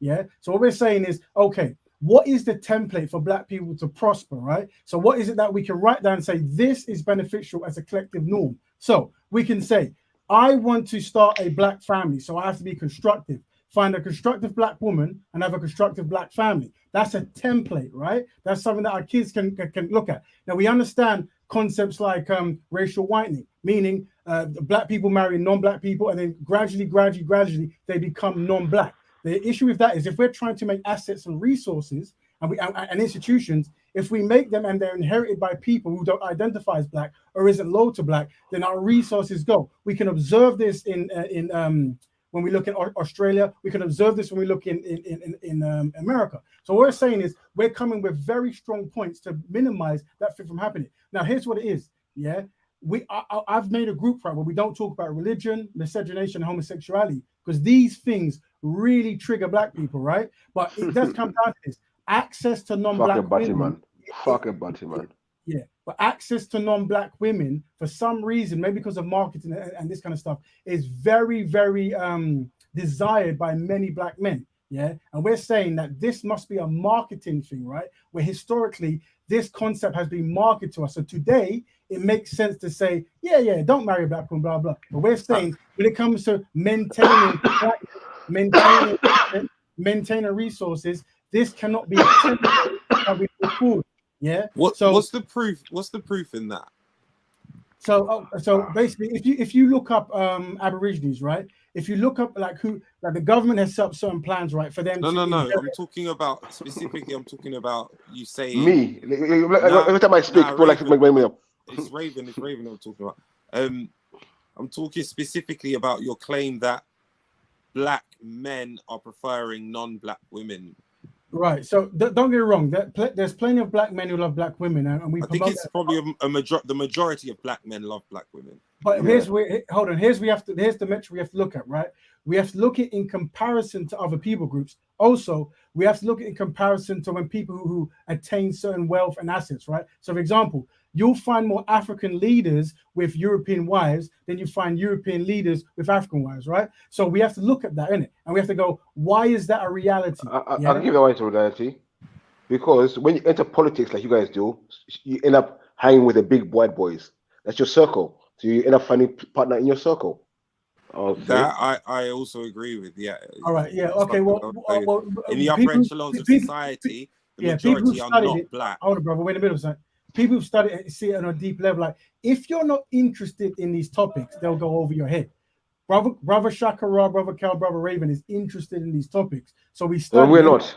You guys, you think we're not? Hold on. Listen.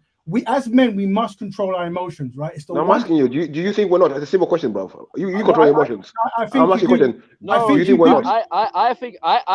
I think you're interested, but you just made a statement about politics that doesn't make any sense. Because when you get involved in politics, as though politics is something other than the upper echelons, the upper echelons of politics. That's not what was said. That is what was said. The upper echelons. It's really not. He said Raheem, they politics, they don't listen. In fact said the upper echelons because I knew that's what he meant. In politics, We understand that the power group across the globe are old English-speaking white men. Those are the power groups that sit at the table. Yeah. In the chairs. And so what is getting involved in politics? So the people who end up going up that chain are going to interact with more white people than they are black. Okay. Let's agree to that. Let's agree to that.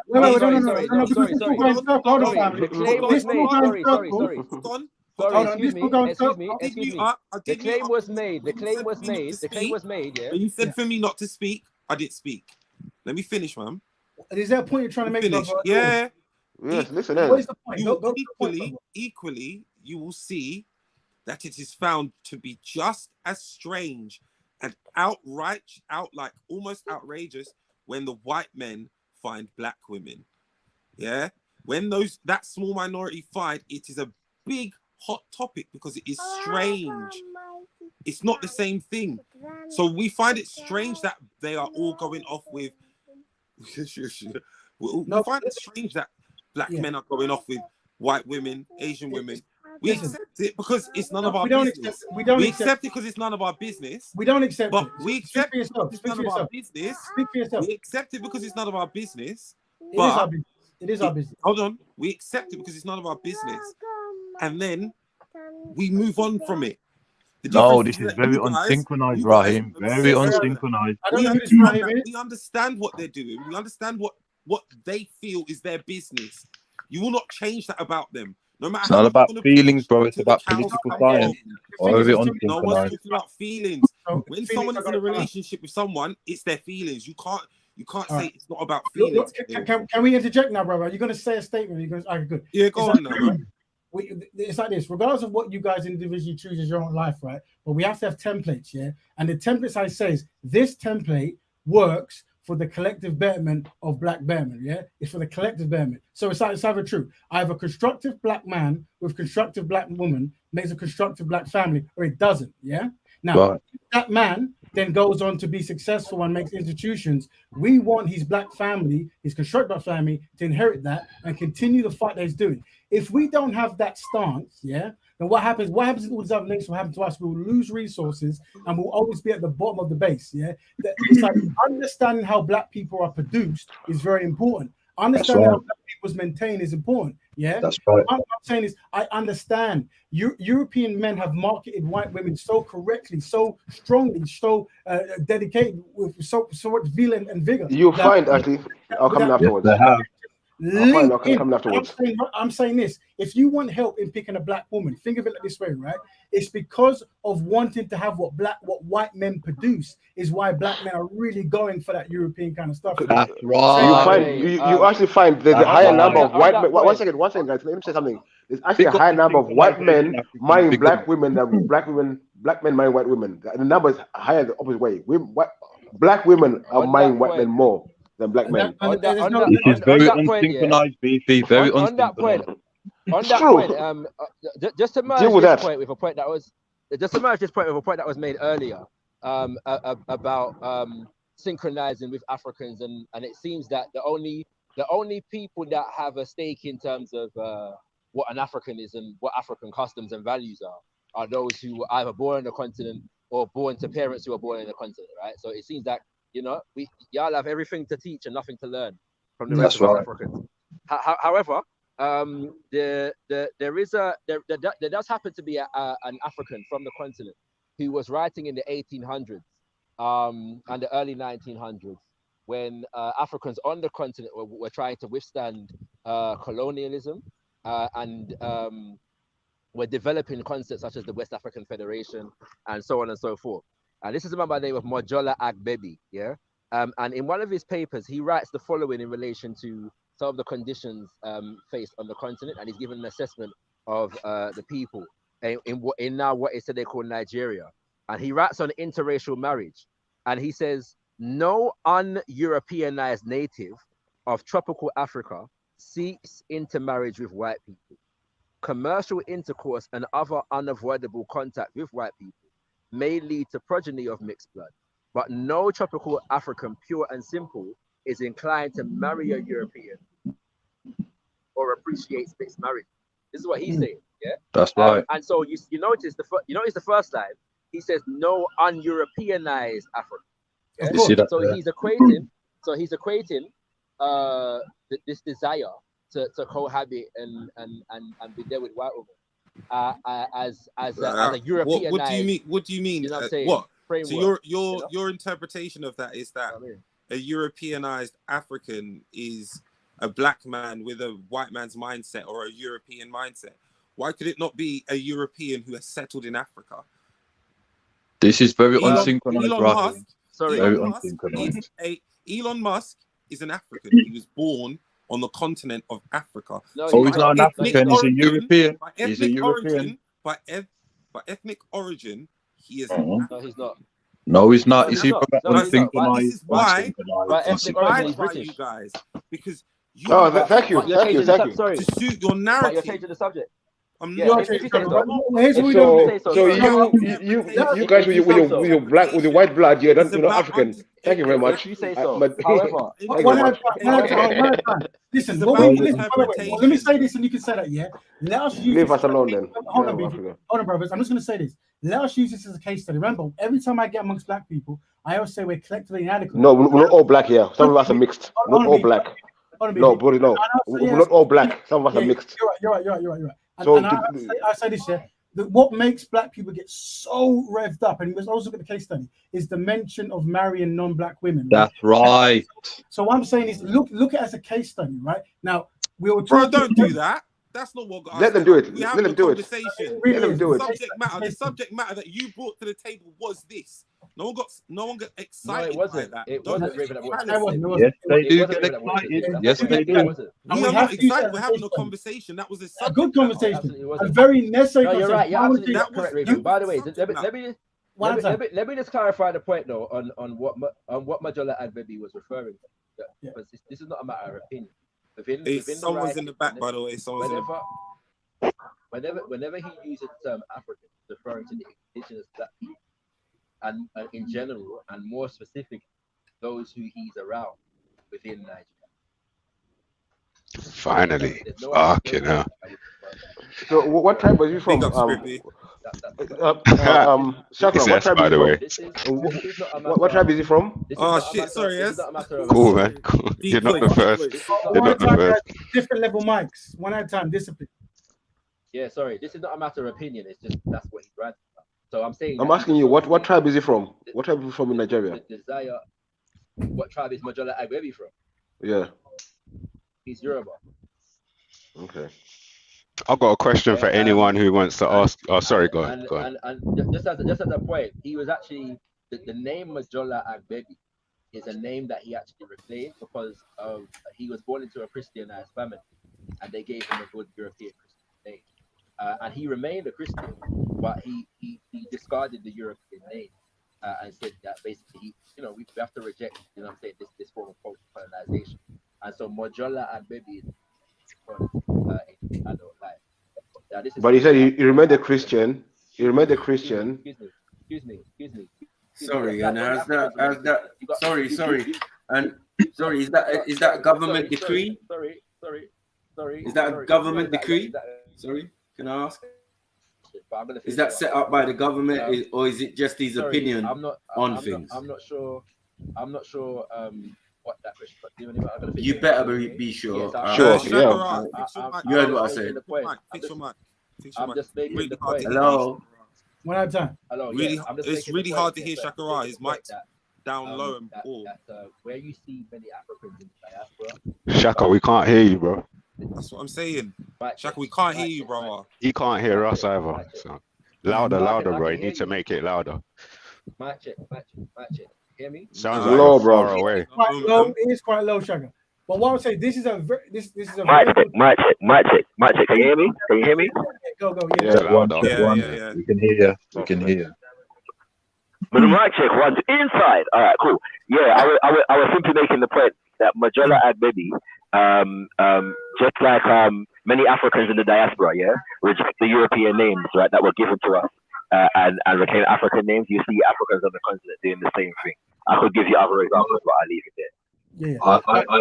Let me jump in, please, guys. Let me jump in because I got bare questions because I've been listening for the last half hour. How much progress? Anyone can answer this. How much progress do you think we made in the last half hour towards our collective goal? For me, I've made a lot of progress, but I'm identifying people who are attached to the system, who I think now, I thought I could work with it before, but whether I think sometimes. Right. Is there anyone who thinks we've made some progress? Nah. It depends, I think that we've been discussing for a number of hours, and I think that there has been some information shared that corrects certain understandings of history, political theory, and strategy. And so to whatever extent people learn from that, then I think there is some progress. I don't expect for us to liberate African people in this conversation. Not in this one conversation, but I've been listening for half an hour and I haven't noticed any progress. All I've noticed is bickering about bullshit. No, I hear you, brother. I think that one has to appreciate that progress is not necessarily the intention for everybody's engagement in the conversation, right? So the progress Go on. So the progress that I make is not done necessarily in a conversation such as this. I'm an organizer, right? When we come off platforms, we are engaged in work. Don't take this wrong. I'm not saying individually. I'm sure you may. I know obviously you do what you do. But what I'm saying is this conversation is a meeting of Africans, part Africans, and it's just bickering about who's right and who's wrong and who's fucking who. Well, brother, to be honest with you, a political analysis observation, you can tell who's synchronized and who's unsynchronized. Synchronized with what, okay? Synchronized with what, though? Sorry. Synchronized with what? Because anyone who claims that this is their aim, anyone who claims that this is their aim that's not synchronized with me is going to fail. Can I make my protestation? Can I make my protestation? We're getting heated. Sorry. No, we're good, bro. Make my protestation quickly because what I'm trying to say is I've just been making the argument that there's a lot of disrespect to direct Africans. And because we are from the diaspora, we are from Africa directly, it's that's a problem. They think that we look down on them and what they're saying. We don't, But please respect us. This is why we're talking about customs and ways of life and all of this type of thing. You gotta come to our synchronization, and the fact that we're saying that is what is hurting you, is upsetting you. You know what's interesting, bro? Hold on. If you come to my and when we have a meeting, a meeting of my tribe and da. You gotta bring like cola nuts, yeah. You gotta bring like a little alcohol, a little drink, and blah blah blah. These are, you get what I'm saying, the customs and thing. Yeah, when you're about to have a conversation, or when you're about to, you know, gist or whatever you want to say, or talk about politics and blah blah blah. Maybe someone brings a crate of Guinness, right? So there's protocol, right? Yeah. And I'm saying, yeah. What's unsynchronized is a lot of the time these man talking about, you man this and you man that and you man of this and you man of that. You do this and you do that, and you should be doing this and you should be doing that. We're not proud about it. We're definitely proud about it. That was my point. S. Yeah, and then what we see and what we experience with the idea of positive black images and thing. Being put in front of us and leaders and all of that, yeah, and that some of them, yeah, was heavily invested with the Europeans and all of that. So it's very weird when these men are saying, "Oh, go away, no, nothing to do with the Europeans. Don't breed with them. Don't do nothing with them." But your taskmasters and your leaders were doing all of that and then some. But that's another point I want to address as well. Sorry, how could someone brings up a Nigerian, yeah, who is not a politician, he's not a leader of any type, he's not a thing, so his word is only like, I don't know, like, you know, a piece of work. That's all we can say, right? Who's Badala Baby, Maku? Who is he? His opinion. Whose opinion? His opinion, right? And no, who's Badala Baby though? Who is he? That will not affect the nation. That will not affect the so-called nation or the kingdoms and blah blah blah. Because some man might not even read that literature. Because there's such a thing as literature, and these men are great at it. Do you get what I'm saying? And some books you read, and some books you don't. It's not a prerequisite, because someone who's living in the village or someone who's living in the city, in a rural part of the city, might not get access to that information. So we cannot assume, bros. This is what I'm trying to say. You're gonna tell man about man's people, like, stop it. Not really. Yeah? But you don't know who he is. Hold on, hold on. You read a book. You read 3 books about Africa. It's not bad. This is very unsynchronized. Sharing their ideas. This is very unsynchronized. You're not the only one, brother. You're not the only one who's attached to Nigeria. See? You are. Hold on. 1 second, bro. Very unsynchronized. You can't tell me to hold on when I was the one speaking. It doesn't make sense. Just relax, man. No skill, no just dexterity. No, being African. This is what being African's about. The ability to speak in a constructive way, yeah, without getting interrupted by niggers. But you know, brother, in African culture. So at the end of the day, hold on. Let him finish the monologue. Let him finish the monologue. At the end of the day, yeah. At the end of the day, yeah. All I'm asking for is respect, right? When you're talking about Africans and what Africans should do, I tell you to refrain from it. When it comes to the idea of bringing your Pan-African ideas to Africans, I said it's been done already. Yeah, I'm not going to waver and move from any of the knowledge and the information that preceded me to know what I know now. Do you get what I'm saying? I'm not going to knock here, I'm not going to think. But what you lot are not going to do is mock and scoff at Africans and suggest situations that might involve their harm. Hold on, or them being harmed. Yeah, we're not going to do that while I sit here. Yeah, because reality, I know. Hold on, I know that a Pan-African, yeah, and a Garveyite is a literal pussy. You're not about no life. You think you can go to Africa, or you can bring these deadly ideas, yeah, that are detrimental to human beings, yeah, sit in the office and be think they're going to work. Admin, it's not even going to work here. Your disrespect can only be on the internet. In real life, you could never say none of these things to me. Yeah? None of them. And you know it. Yeah? So we're not going to play this game. Yeah? What we're going to do from now on, we're going to respect the actual Africans. Yeah? Oh, and that's what I'm asking. Brother. This is one sec. Go ahead. Your mic's jumped, brother. You've been waiting to talk, though, still for a minute. Shakara, your mic might be broken. Go ahead, Kel. Yeah. Well, look, but before Kel jumps in, yeah, what I'm saying is this, yeah. What's very important about this, and I think it's very important for us moving forward, is to draw a line in how we operate, right? I'm very clear. To all black people in the diaspora, in the continent here, I'm always willing to do pro bono work with anyone and help you progress in the area you want to be. However, when it comes to working on institutions and bigger kind of projects, there are rules you have to follow. And I'm very clear what those rules are. Yeah, that's what it is. Now, if Brother Snipes feels that someone is making fun of Africans, he should declare what that is so we can minimize that. Because there is nothing valuable in making fun of anyone. Raven, no, with no disrespect here, but no one ever did that, innit? We know this. Right, what's it called? Right, so let me just say here, because no one ever did that, yeah. What's it called? When it comes to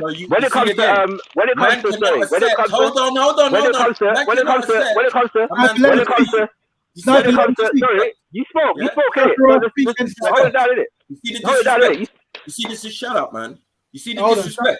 Yeah. When a black man, hold on, when an African says something again, you lot are going to congregate together and say, yeah, even though you didn't do that. But it's been pure disrespect from the beginning. If you suggest certain things that are African, we can accept it and say, all right, we'll think about it. But don't impose your views.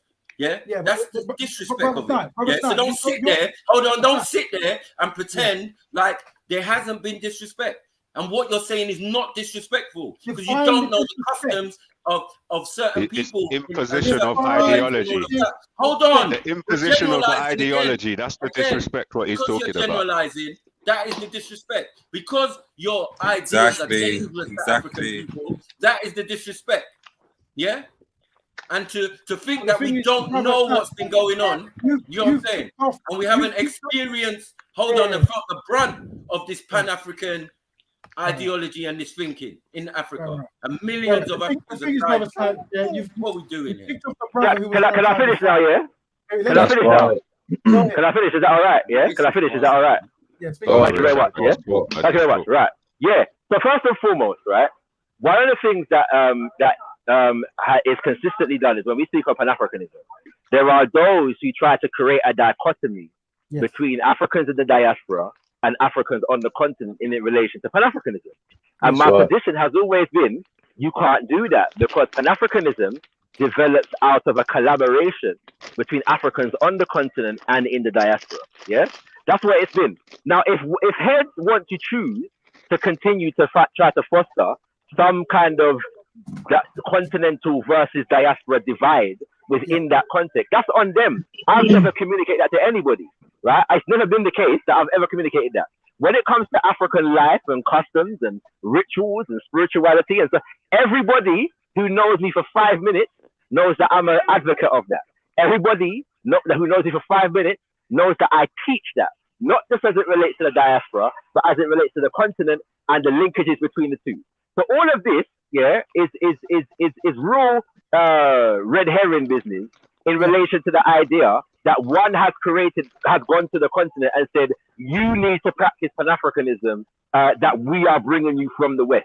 Nobody has ever propagated that idea. In fact, it has been propagated by some, that Pan-Africanism is not African and that it is a Western idea.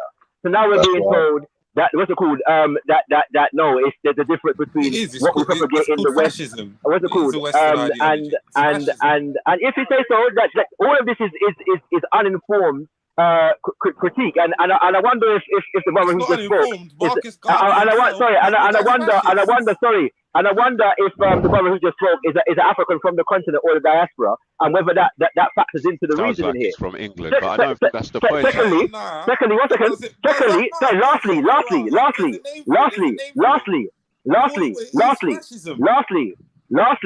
lastly, I as communism. I as a Pan-Africanist. But that reminds me of a point. Anybody who thinks Marcus Garvey was a Marxist doesn't know anything about Marcus Garvey. But make your point, bro. I am making my point. If you allow me to finish, thank you very much. Yeah, thank you. What was I up to? Yeah, as a Pan-Africanist, yeah, like one engages in organization. Okay. And so when we come up platforms and then kind of things there, the limits of this thing is not the conversations such as these.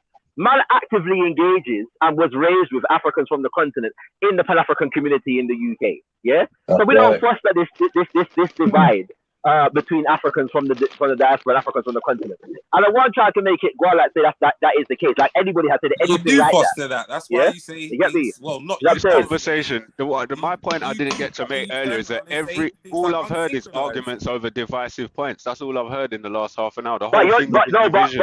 Sorry, my brother. But the point I'm making is this has nothing to do with Africans from the continent versus the Africans from the diaspora divide. Yeah, because it doesn't, my brother. It just so happens that you have some Africans from the continent who are trying to make it that. That's what it is. There are Africans. One second.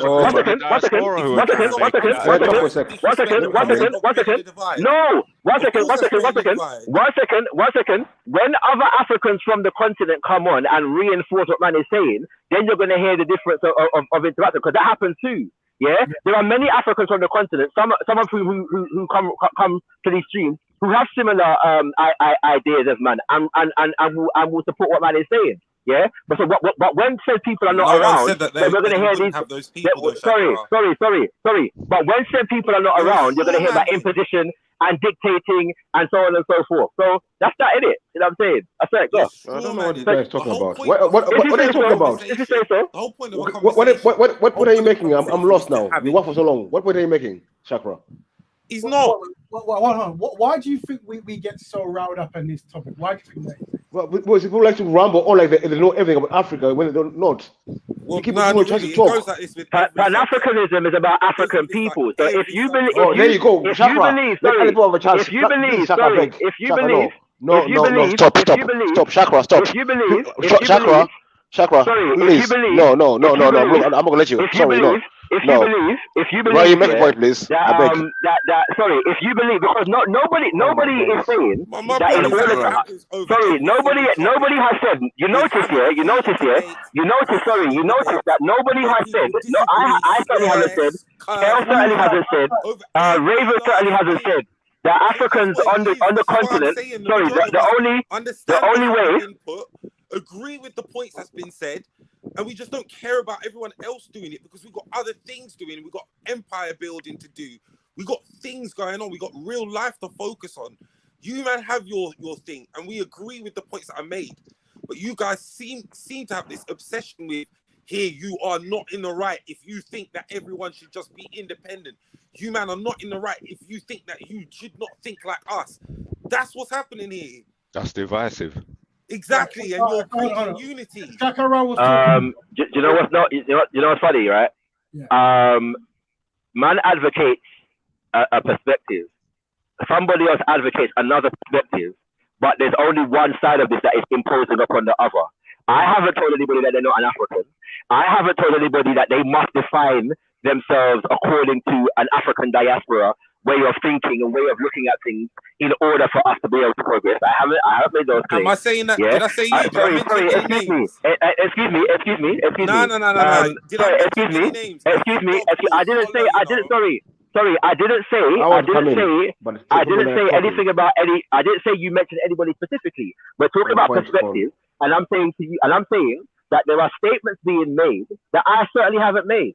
Right, I haven't made any of these statements here, but these statements have been. But these statements, no, I do because these no. But if you knew that, then you would also know that the reverse, the inverse of the statements that I'm suggesting that I haven't made, have been made to me, yes, and to those who are advocating on my side of the debate, so to speak, in the last 10 minutes.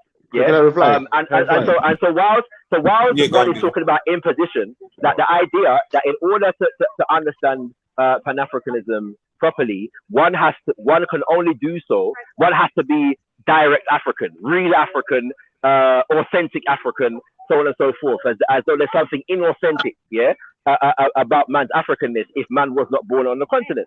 So I'm saying, well, like, how is it's more that how is it? No, but that's the point. So I'm not an African. So me talking to, there's something wrong here. Because me saying something to an African, there's something wrong with that because I'm supposed to be something removed or other than from African, right? So I'm saying, I'm not saying these things, but they're being said to man. And because heads, the real dichotomy here is between revolutionary Pan-Africanist ideals and those that are not. That's it. Can I And if reply, one doesn't please? accept that, You made then the we can point. have a fruitful Shaka, can I please conversation. reply to the point you made? But you're such a liar, so I'll prove you're a liar now. Yeah, but Yeah, so the point he's making about the rest thing was brought up by them. But I said I want to bring up beefyism. Let's get this right. I said I want to bring up beefyism, and I asked them all. I said, are we all against the system? And they all agreed with me. I said, are we all in the diaspora where the system is rife, where we can destroy the system? They all agreed with me. But no one said, Raheem, beefy, are you going to work with white people? Because if you're going to work with white people, we're not involved. What? Say that again. They said to me, if you're going to work with white people to break down the system, we're not involved. Yeah. So I said, oh, okay. No, wait. Listen. One second, Raheem, 1 second. So for if someone comes to me with that statement here, I gotta look at them sideways. No way. I gotta look who's saying the statement. So, okay. Are you a black person saying the statement? And if I find out you're a mixed race person saying that statement, should I even look at you more sideways? Yeah. So let's unpack them. Yeah. I'm gonna stop talking, isn't it? The Michael, let's unpack them, right? The thing is, stop talking, yeah. In order for us to do things, we have to set goals and rules, right? And the question was asked to you, in the beefism you're doing, is it also inclusive of non-black people? All right. So we come here to unify black people because I know people think I'm not messing around, but when it comes to working as a team, we struggle, right? So because of that truth, there needs to be a lifestyle shift in where we work together for betterment. So if ever you include non-black people in that concept, right, unfortunately, you tend to find that black people lean on other people than actually doing the work themselves. But I explained to you what beefism was. Beefism is not betterment. Beefism is actually defeating the system that is keeping us down. It's better than betterment. It's beyond betterment. Do you understand that part? Okay. Well, the thing is, Beefy, we're going to have to agree to disagree, yeah? And I say this, right? You're inadequate. You're an inadequate human being then. That's how I see it. Well, here's how I see it, right? You will always be, you're always going to be like you're going to be a brother in like genetics, but not a brother in ethics. And that's just the way it has to be. Yeah. Like I'm an adequate. I'm saying you're an adequate human being because you cannot fight the system that's defeating you. You rather work for the system. When it comes to inadequacy, it's a collective concept, right? Isn't it? Yeah. But what I'm saying is, with me, whenever you see me talk publicly, people should know what I stand for, and there should be no confusion in it. If you're a resurrected any kind of institution, I swear I've seen this documentary. Then we can build. But if it's universal, then I'll just do pro bono and maybe give some money and some advice, whatever. But generally, I'm not going to be all in, if that makes sense. That makes sense. Hey, Matt, is this the documentary where they say that Marcus Garvey was not a Pan-Africanist? Well, no. They reaffirmed that he is a Pan-African, but his ideals and his ways are definitely out of date and archaic. But the main point is that he was a fascist and he was into black Marxism. So yeah, we know this. Right. No. So I mean, when some people are trying to do the cover up here and this, I don't know what they're doing. But the main thing I think again, it all turns personal. It all turns, yeah, why are we being thing? They think I'm not African. Like we made that clear in the beginning. You are African. Yeah. Nah, this definitely is that documentary. We who are African, yeah, also like you, in the diaspora, but maybe have a closer link, yeah, because our sources of information is going to be our family. Now, that is the insult, because when you disrespect me with my information, thinking it's coming from Europeans or something, yeah, that's where you're barking up the wrong tree. Wrong tree, my cultures, we have traditions, we have great scholars in the family, people who wrote and philosophized on books and culture and all of the things of our culture. Yeah, it's a bit of an insult when somebody's trying to bring something to you. Teach if you want to teach. Definitely. But teach other people who don't know, right? But don't then turn to Africans and say that we are unsynchronized or we don't know or we're ignorant or we're dumb to the facts or blah, blah, blah, because that is the insult. We're quite smart and quite articulate, and we definitely know when shots are being fired. And that was our point. Kale. We're not going to cry. We're not going to listen to your crying, yeah, about how you think that we're treating you, because it's not. It's the reverse. It's how you're treating us. You're trying to. Yeah, I never said anything about how man's being treated. I never read the thing. But your thoughts and ideology, and as I said, It's not about man bullying man or anything, right? It's just how man feel about how man is dealing with man and certain phrases that man uses, right? Because as I said, in reality, yeah, and again on the African continent, yeah, you would struggle, yeah, to push these ideologies and take this thing and say, yo, you know, this Nigerian wrote that you mustn't mess with white women. I want to know where that's going to go down and how well. That's not what was said actually, but okay. Yeah, you weren't listening. It's not even an issue, right? It's not a matter. You weren't listening. I got cousins who married Eastern European women, Holland women, women from over the world, Italians. Yeah. No problem, right? No problem. You're not going to tell those people, and some of them were Pan-Africans as well. Yeah, you're not going to tell those people. They're not African. As I said, it doesn't really matter because there's bare Rasta man out here with white woman blood. Bob Marley, your hero. Right, so, Bob Marley, talking about white empress and that. Like, now it, man. Yeah, you're talking out to them, man. They don't get criticized as well. Listen. You're never going to win an argument. Wait. Hold on 1 second. Whenever you bring in non-black women, all black men are going to lose because there's a high. By the way, let me ask a question. I'll be honest, yeah. I'll be honest. If there's any agents around here, you fit the description perfectly. My point is, when Africans again, because Africans have made the point that even if we had a solution, we would not be online talking about it. Okay. 100%. Indeed. 1 second, please. No one interrupting you, bro. Clear on that. And this idea of black betterment within the system has nothing to do with African betterment anyway. Yeah, it's just what, and I gave you the analogy that we do it anyway. So for us to be sitting down having this conversation, all of us are practicing black betterment. That is a fact. Hold on. Listen, you want betterment for your family. Hold on. You want betterment for your children. You want betterment for your community. Yes, all of these things. Yeah, as best we can do them, we try and exercise them. We definitely buy our own brands from our own people. We definitely listen and support causes that we feel are righteous. Yeah, we definitely march and protest. We definitely do the reparations thing. All of these things are covered for us. No issues. Yeah, what we do have issues is again smart art niggas. Yeah, trying to tell us that what we are is set by these parameters, and we're not going to have that.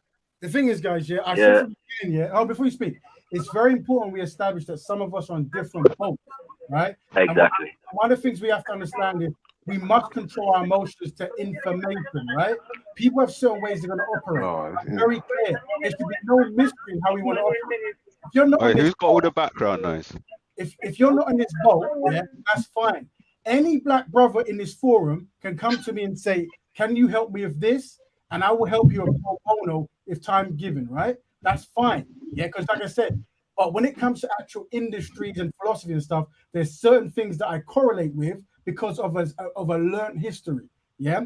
Now we're not all going to agree, but I've just come to you with two ideas that work both in your best interest. One, you're not part of a philosophy, I'm part of it, you can still benefit, right? So what I'm trying to say is, how can we talk together and minimize anxiety? Now I know this is gonna shock people, but we need to unwrap this. Whenever we bring up miscegenation, or not picking a black woman, it becomes hullabaloo, and there's a historical context for that. And as time goes on, we'll unwrap that. But we're gonna work on it because we are inadequate. But there you go. As I said, it's so the point is this. I'm not gonna. All right. So we haven't got an issue with that, right? You're the sim show, but to some brothers sitting right next to you that you're capable for, will tell you, you can be with us, but you can just not be in a position of authority. Because why? Because we don't trust you. So Michael, at the people you're sitting next to, compared to the people who they're referencing, who say no. If you come to trade and do business with us, we're agreeable. Michael, let me check the intel though. We don't care where you come from. 1 second. because our betterment is our betterment, right? If we're doing a deal, it's to our betterment.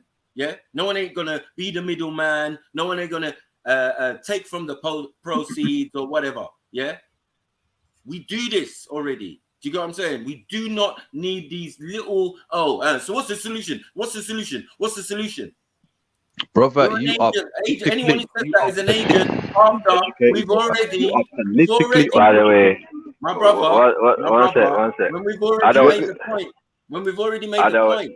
Yeah. That if we were to find a solution, if there is a solution to the problem, if we want power, yeah, which type of power I've been trying to work out for the longest time, yeah, because you think that Africans want these things. This is not necessarily true. Some things that you have brought under the guise of Pan-Africanism to Africa, yeah, have doomed Africans to failure. So we've tried it. We tried socialism in certain countries. We tried, communism or fascism or whatever. You get me? We tried all of these things and they did not work well for Africans. So we're trying to steer away from that and go back to the old school rule of law. Yeah? Because these ideals are against that system of monarchy. Because it was to tear down a monarchy or to tear down a European monarchy and what to do afterwards, where these ideas came from. So we're quite versed in what the whole situation and the political science is, right? And the ideologies of each individual and why they took them up, at what period of history they took them, yeah? And how now they are fucking outdated, yeah? You've got to accept that. Now, if you're running around with the concepts of Marcus Garvey, you are unsynchronized with the rest of the world because we are in 2022. Yeah. And if you can't, as I said, if you can exercise the things that he did and we can, then there's no conversation here. There's no need for solutions. We just do. That's right. Build it and they will come. That's it. By the way, sorry, let me just say a couple of things because I'm not really gonna go around in circles about the personal thing. I'm quite confident about what I have said and what I haven't said.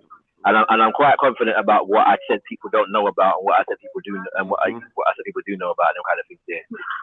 And if I'm correcting misinformation about Pan-African ideology and practice, then I'm entitled to do so based on the information that I have, as is anybody else. The issue is that there's an imbalance between making statements and actually providing knowledge, and information to back up the statements that are being made, and that is obviously going to be a problem in a conversation such as this.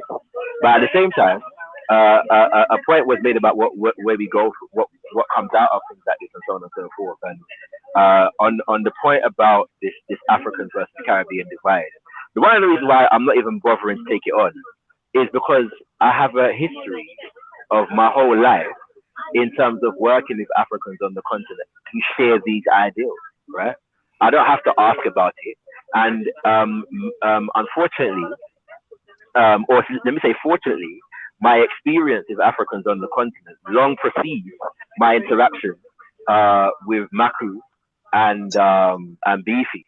Yeah. And at this dispensation of time is far broader than my interaction with Maku and Beefy. So if Maku says something or Beefy says something, I'm very much entitled to put that into the context of all of the various different African groups of people that I interact with, and come to a judgment upon that. And fortunately for myself, I interact with enough Africans from the continent who are Pan-Africanists of various different shades, and some are Garveyite, and some are Nkrumahist, and some are Toureist, and some are Nyerere, and whatever else, and so we have similarities and we have differences, and we communicate and we debate in good spirit along those lines. And this issue of being an African from the continent or not from the continent never comes into the argument, except for the fact that we all recognize that we have things to learn from each other. So the Africans on the continent who I interact with understand that I come to learn. Yeah, I interact with. Also understand that right, and also understand that they have things to learn, because the African experience is not confined to the African continent. The African experience is a global one, yeah? And so Africans globally, no African anywhere in the world has a premium on which experience it should be more taken into consideration than the other. You know what I'm saying? That's not a dynamic that exists within this frame. So we don't really have to go down that road, you know what I'm saying? And finally, when it comes to these things and indigenous African spirituality, indigenous African culture, indigenous African governmental systems, economic systems, this is work that man does, yeah? And within the context of Pan-Africanism, we are engaged in the philosophical development, yeah, and practical social development of indigenous governmental economic and social systems that will enable us to throw off the shackles of Western imperialism and Arabic imperialism as it stands at the moment. So nobody has to really. This is stuff that is actually taking place. It happens in real time with people that we're working with, yeah, and that who work with us. So I just want to make that very, very clear. And I'm just not really going to buy into the you can come in now. Yeah. I agree, yeah, but you know what? Everything you're saying, Shakara, we definitely, Africans themselves are definitely exercising these things wherever they are in the diaspora. So they leave home and they go to other places, learn, study the systems there, the capitalism or wherever they go, Germany or whatever, and go back home, yeah, and write, books on it or blah, blah, blah. Or in my dad's case, let me show you my camera. Hold on 1 second. Where are we? Let me show you something. Because I just want to say, I get upset. I think man chat do, right? You know what I mean? The economic, the this, the that. Till you lot do stuff like this, man. Like, come on, yeah, there we go. No, bro, it's not based upon your assumptions, bro. It's based upon the. I'm not assuming anything. Don't tell me about assuming, like I'm assuming something. Where? Brother Beefy was very unsynchronized today, brother. Well, everybody's an individual. Yeah, I'll talk. There. You can tell me how I'm synchronized. That's good for you. That's good for you. I'm unsynchronized. I'm happy you think I'm unsynchronized. As I told you, Kel, if I didn't tell you a couple, go and get that book, man. Go and get that book. Yeah? Written by my father. That's right. No problem. You know what I'm saying? You can find it, man. As I said, it's there on Amazon. You can collect it. But this book is so packed full of okay. Signature, signed. I got a signed one. Obviously, I'm the sign.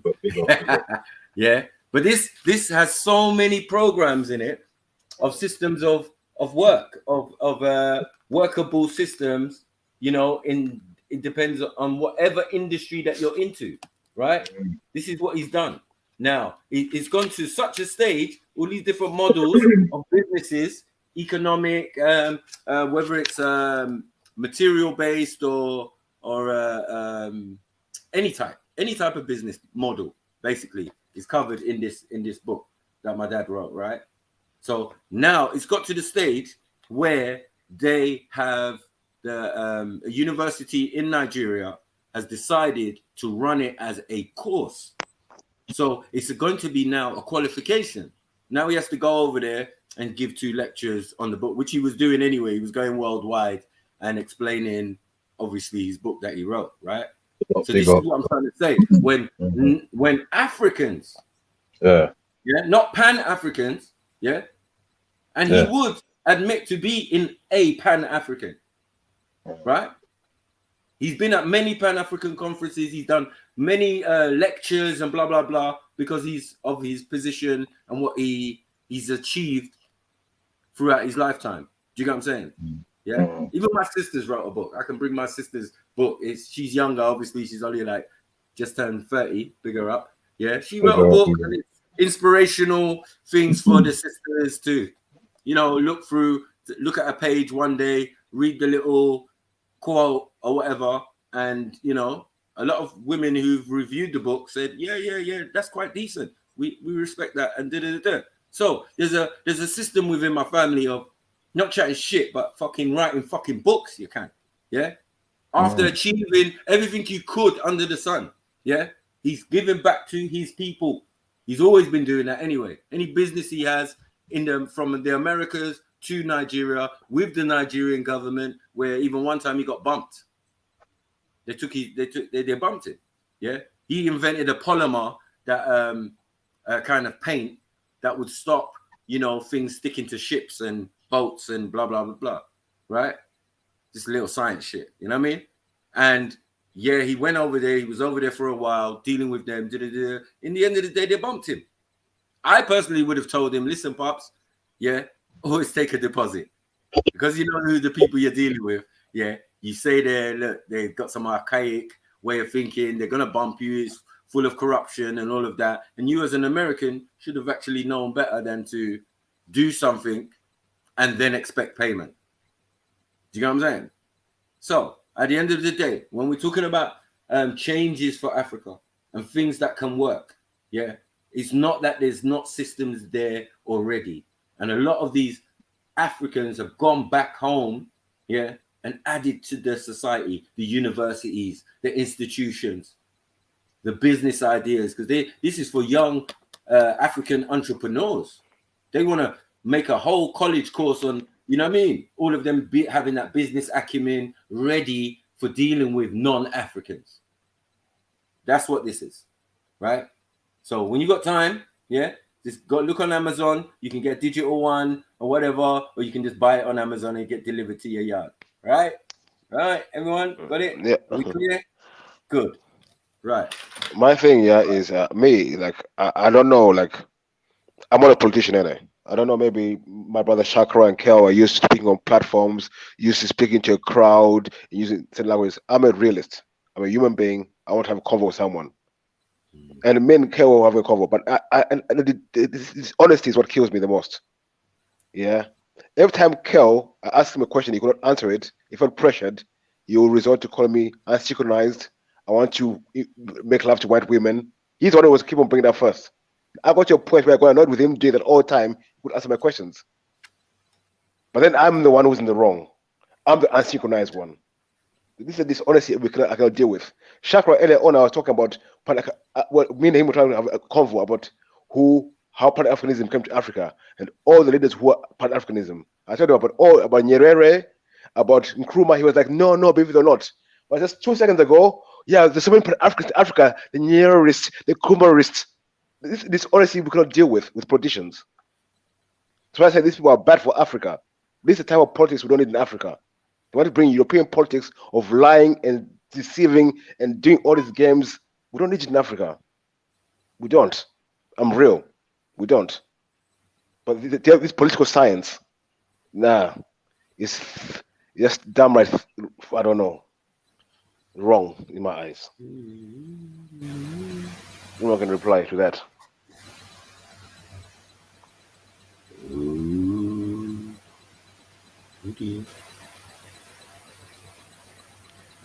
The boss gone now. Surprise. You can hear me?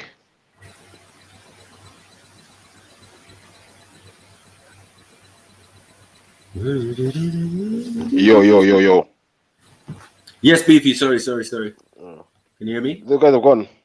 The little propaganda stance. No way.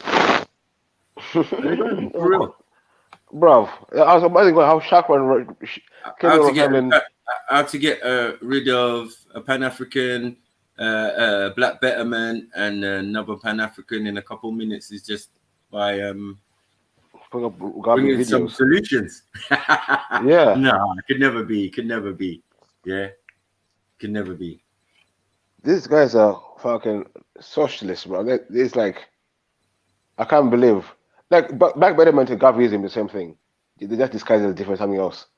Yeah. How are you telling me, Beefy, because you sleep with a white woman, I can't talk to you? You're a mixed race, nigga. What the fuck? How is a mixed race guy going to tell me I don't sleep with a white woman and he's not going to talk to me?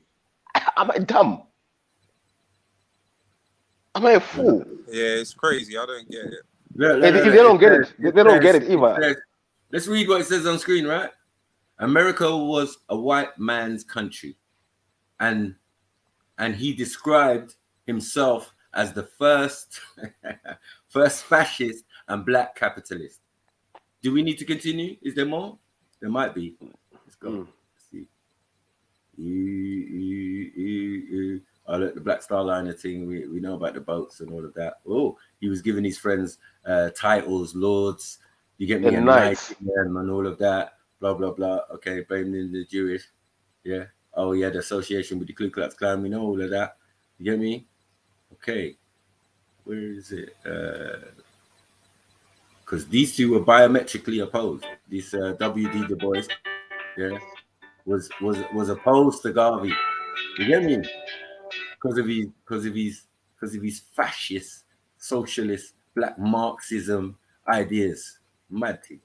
Yeah. Come on, man. He's a black extremist. Extremist. It's an extremist idea. Yeah. And that's what they want to sell to us. And because we know about their little plan and ploy, do you get what I'm saying? We are the ones who are unsynchronized. No, we definitely synchronized. We definitely know what the game was. Do you get what I'm saying? We're not having it, man. We're not trusting either of these guys. Look at these guys. Huh? Man, praise Karl Marx. Huh? And there's nothing wrong with mercenary. Like you cannot serve two masters, my G. Let's put out what you do in mercenary. Who would you pray to as masons? Shakara and Kel? Please. I beg. Nonsense. Yeah. If we're gonna deal with it, we'll deal with it tomorrow. We'll come on Sniper Show and we'll dissect it. Break it down. We'll go into it. But I don't know why man are even bothering, bros. It's like, you know, you can hear their arguments. It's not based on anything other than emotion. You know what I'm saying? And how they think we feel about them, but we're saying we just want respect. How can you have an organization that is supposedly for Africans here and in Africa and the diaspora, and then when Africans speak, we get disregarded and disrespected? It's just doesn't make sense. Don't make sense. We ain't got answers. We're inadequate. The African is inadequate. And every country that Africans have died because people have decided to take up socialism, communism, or some dictatorship based on He named them military Kuma, guy. Nyerere, all the African leaders. He was a soldier. Most of them were soldiers and employed in European military. Do you know what I'm saying? And then turned around and became warlords and destroyed their country based on these socialist, capitalist, communist views. Like we do not need that in Africa. What we need you to do is just be like us. Be synchronized. Do them things here in Europe. Why did Africans can war, but their main thing, they're excellent diplomats. Otherwise, we wouldn't exist. We wouldn't be here. We wouldn't be able to go to other Africans if that wasn't the case. You want to be the army base? Yeah, no, forget all that. Yeah, the army base thing. I don't know about all that. Like, you can do it in Europe. Do the army base in Kent there. You know what I mean? Defend you. But how are you going to build an army base in Africa to defend you in Europe? That makes sense. You need to build one in Europe, my G. I can't believe defend yourself in Europe. Our cousins ran away. Yeah, because you're never going to hear from my mouth that these men are not African. Let's get that clear. And running with that narrative is a very poor one. You know what I mean? To say that. No, I'm just making their logic. I'm trying to figure out the logic. What is an African? Because to them, they pick and choose what an African is depending on the argument at the time. Yeah. But if they're telling to me that anyone who's non-black or mixed heritage cannot join the thing, but then that makes sense, Michael. I don't know. It don't make sense. It is what it is, man. But yeah, man, big up the brothers, man. You know what I mean? Take out DNA tests out here, man. It asked them to clarify what an African is in their eyes. That's what I want them to do. To clarify what an African is. Is it someone who's who's mixed? Could be from Africa. Could be to them just wishy-washy. For me, if you got African blood, you're African, innit? Simple. That's why I asked earlier, Beefy, yeah, what is synchronized and unsynchronized? Do you know what I mean? Because they're using the word synchronized and unsynchronized, but they're not actually defining what that is. No, it's whoever believes in them, in their ideology, is synchronized. Letting you have an opinion on this subject, they would call us unsynchronized. Unsynchronized, where you're not, black, no white. I came up to ask Cal some questions. Obviously, I only got to ask one, but yeah, it's calm, bro. Because obviously, I was asking about mixed race kids. What's gonna happen with my mixed race children then? No, he basically said he's saying that they're not in Africa, so they're okay. But he's saying if they're in Africa and there's a Pan-African state, if they're not synchronized with Garveyism, they'll have to leave Africa or they'll be terminated. Plain and simple.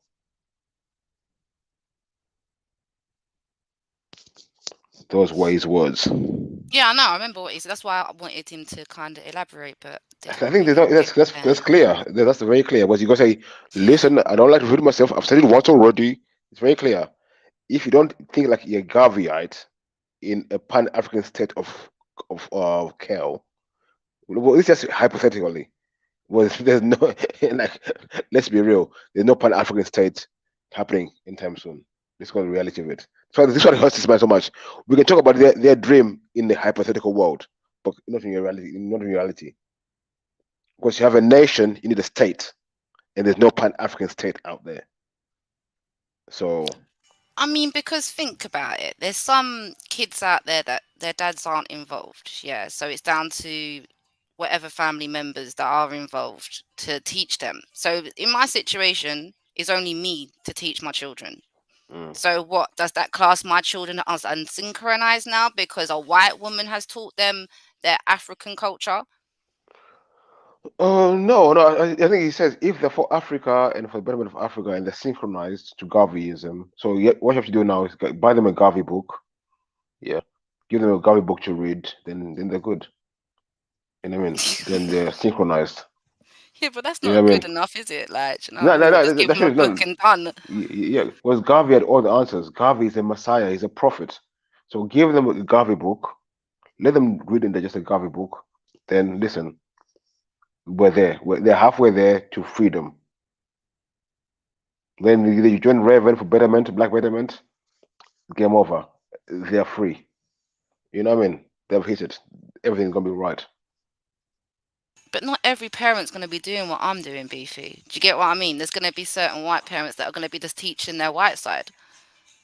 So then so what them children there are literally got no way and hope in hell of getting into this thing because they've embraced their white side because their parent is white and that parents teach them. They're unsynchronized. But that's not their fault. It is. It is. Well, because a white person, because the black dad or the black mum or whatever, which way, didn't teach them, so the white parent had to teach them, or the white parent hasn't taught them. Because think about it, like us white people, we don't know the ins and outs of the African culture. So how are we meant to teach them if we don't actually know? So I hear you. Do you get what I'm saying? It don't make sense to me. I hear you. I like listen. Like I can't give an answer for that. To be honest, I can't give an answer for that. Like. I can't really give an answer for that. That's why I wanted Cal here to speak to Cal, but obviously he's gone now. He's gone. Maybe another time I'll answer you. I'm just damn it, man. They don't join Beefism. I thought that was a good plan. Two out of three of those Pan-Africans are mixed heritage, so like they need to relax on those type of ideas. You know what I'm saying? Yes. It's very just weird. Like, they're hiding their white grandmas at home and loving their white grandmas, but today we're not supposed to love their white grandmas. We don't watch that. We don't watch that because there wouldn't be Indians, there wouldn't be Arabs, there wouldn't be thing if mixing wasn't a thing. Do you get what I'm saying? There wouldn't be many different people in the world if some sets of people never came together. And he always needs allies. Especially Africans, right? Because everybody's going to claim to have a bit of African in them. Yeah. Now, how is that possible if we had the concept of separatism and only breeding amongst ourselves? It was not. And they always had a missing because of slavery, Michael. Remember? Well, it was not an African concept. Do you get what I'm saying? not Reverend, yeah. Reverend likes to play on emotion, you know. Reverend likes to play on emotion, which I hate as well. Racial purity is something. When I ask him, are you mixed? Purity is not as clear cut because you can't lose your culture. Yeah, you can only gain and experience another. Do you get what I'm saying? To add to yours. So if you marry a European, then you in that European culture. We got a king of my region, who in the 1400s, was stationed in the embassy that we had in Portugal.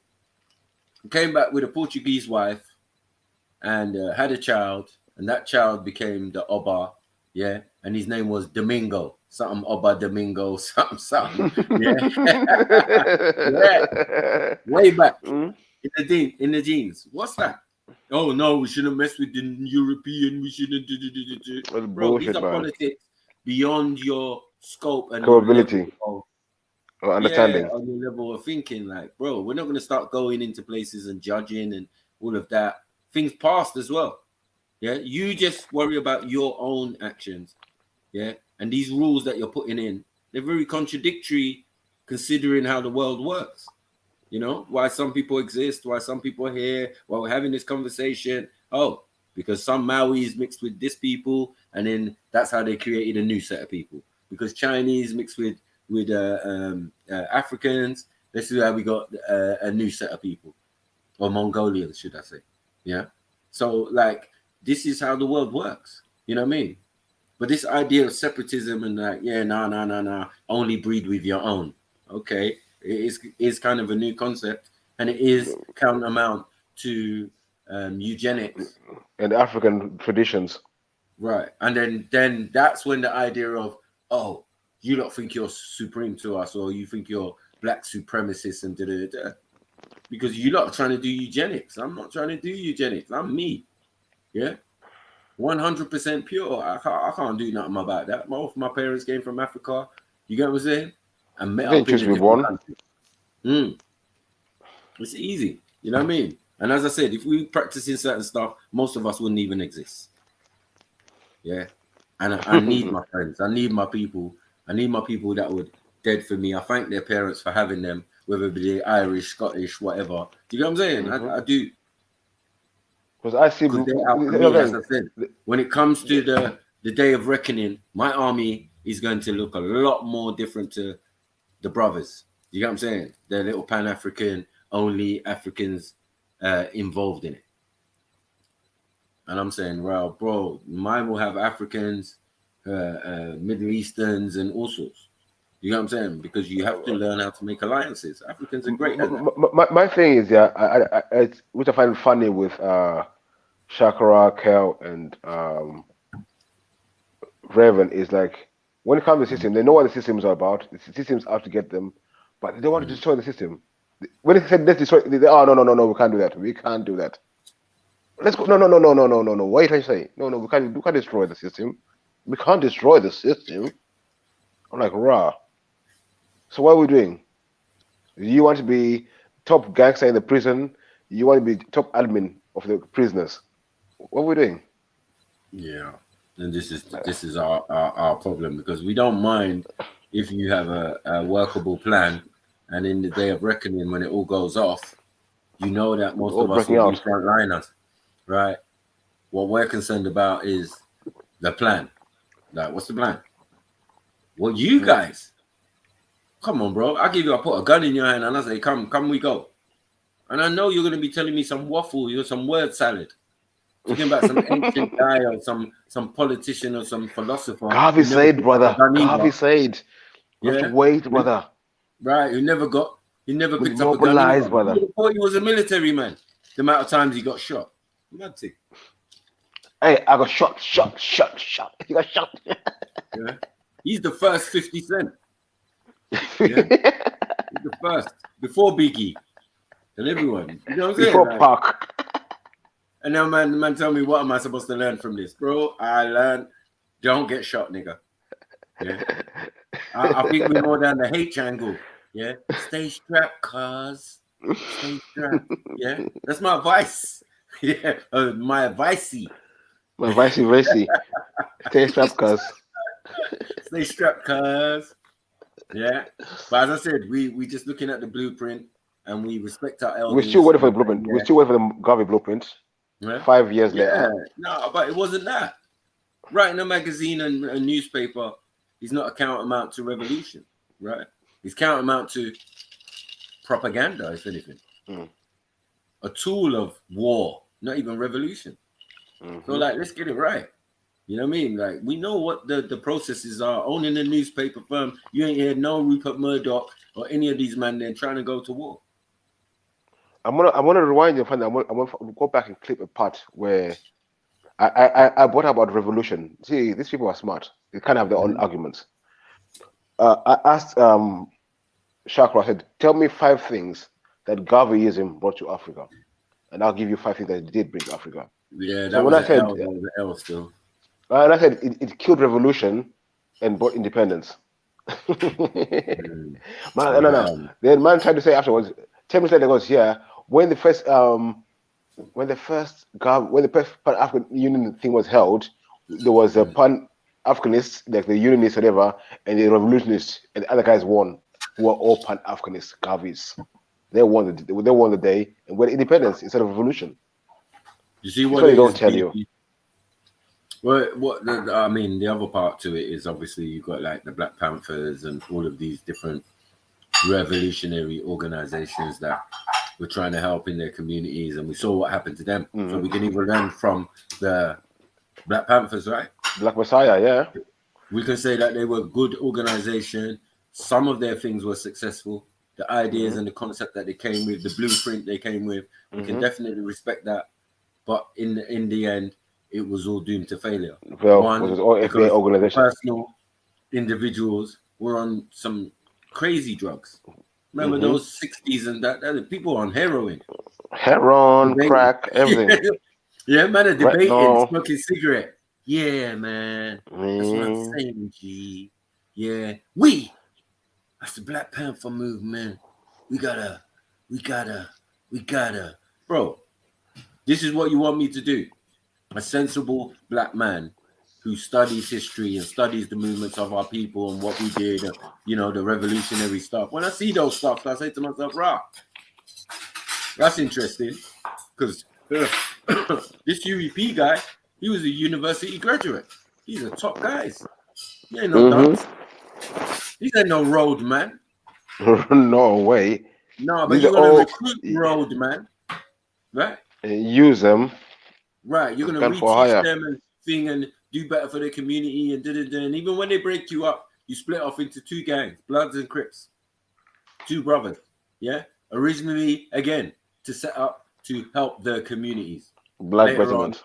Drugs get involved, and then they become warring factions. When power, get a bit of power. The red and the blue was only family. It was a family thing. It was a red and blue corner. Yeah. Right, these are all Pan-African. Yeah, we're not saying there's anything wrong with it. It's not saying nothing, but we're saying what can work and what can't work. Blatant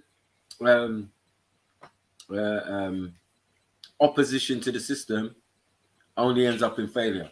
They send infiltrators in and we must be more covert, like our ancestors. I'm wary about everyone going to Africa saying they want to do this in Africa. I'm wary, whether they're black, white, I don't care. Secrets. You get scrutinized. You understand? Who taught Europeans how to keep secrets, have secret schools, have a need-to-know basis. We invented these things and, these concepts.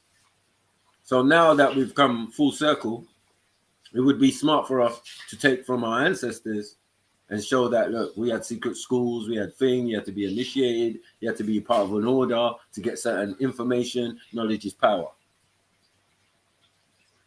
Then all this snitching. What's the solution? What's the solution? What's the solution? What's the solution? What's the solution? Excuse me, you sound like a government agent. You sound like the guy who was in there with Malcolm X. What's the solution? What's the solution? What's the solution? Yeah? You unsynchronized and baiting man out to say things. Yeah? Baiting man out. As yellow as you is. Yeah? You look at me dead in my eye. And I can see half a European. You get what I'm saying? I can see half a European. I love you to bits, but I'm like, bro, really? Is it for the betterment of Africans? No, it's for the betterment of black people. Now, that has a problem in itself because that's a classification that is very broad, and I don't know what you think we can do with that. But when I try to let's break down this black thing, like who is black and how do we define what black is? They might don't want to do it. They don't want to do it. They don't want to go there. Because it's flawed. But they're doing the thing which is based on race, and no, race is flawed. You cannot base your argument on race. It's a flawed argument. That's a problem. You see, and another thing is real juju and fake juju. Yeah, I'm looking at you with the eyes of a real juju man. They would say, the Europeans would say, the juju master. You get me? Because he was able to resist their fuckery. You want to send troops in, African troops, to fight Africans. We got to talk about that Uncle Tom shit. Yeah? No one wants to talk about those things we had to deal with. Why in the Africans in the diaspora complaining and dealing with that? Like, who sent Africans to kill or try and dominate or take over other Africans? Interesting. You know what I mean? Like, little things like that. But don't worry, man. Yeah? Big up everyone. I'm just getting ready this Freestyle Friday thing. Get me? I'm going to switch over in a couple minutes. Get me? But yeah, go on, Beefy, man. You talk, man. Yeah, it's madness. It's a madness. I do try to talk to my brothers on that. Try to make them see our way, but they are right, we are wrong. Africans are dumb. Well, what can we do? They play right the stereotype. The answer is in Africa. The answer is with beefyism. That's what I'm saying. Beefyism is a way. The one and only way. How are you doing, S?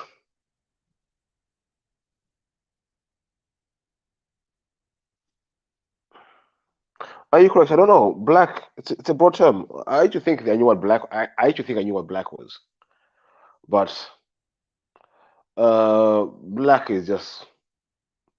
Is it skin color? Is it phenotype? Is it heritage? I don't know. What is black? Negro, black, the same thing. Are you correct? Saying Negro or black is the same thing.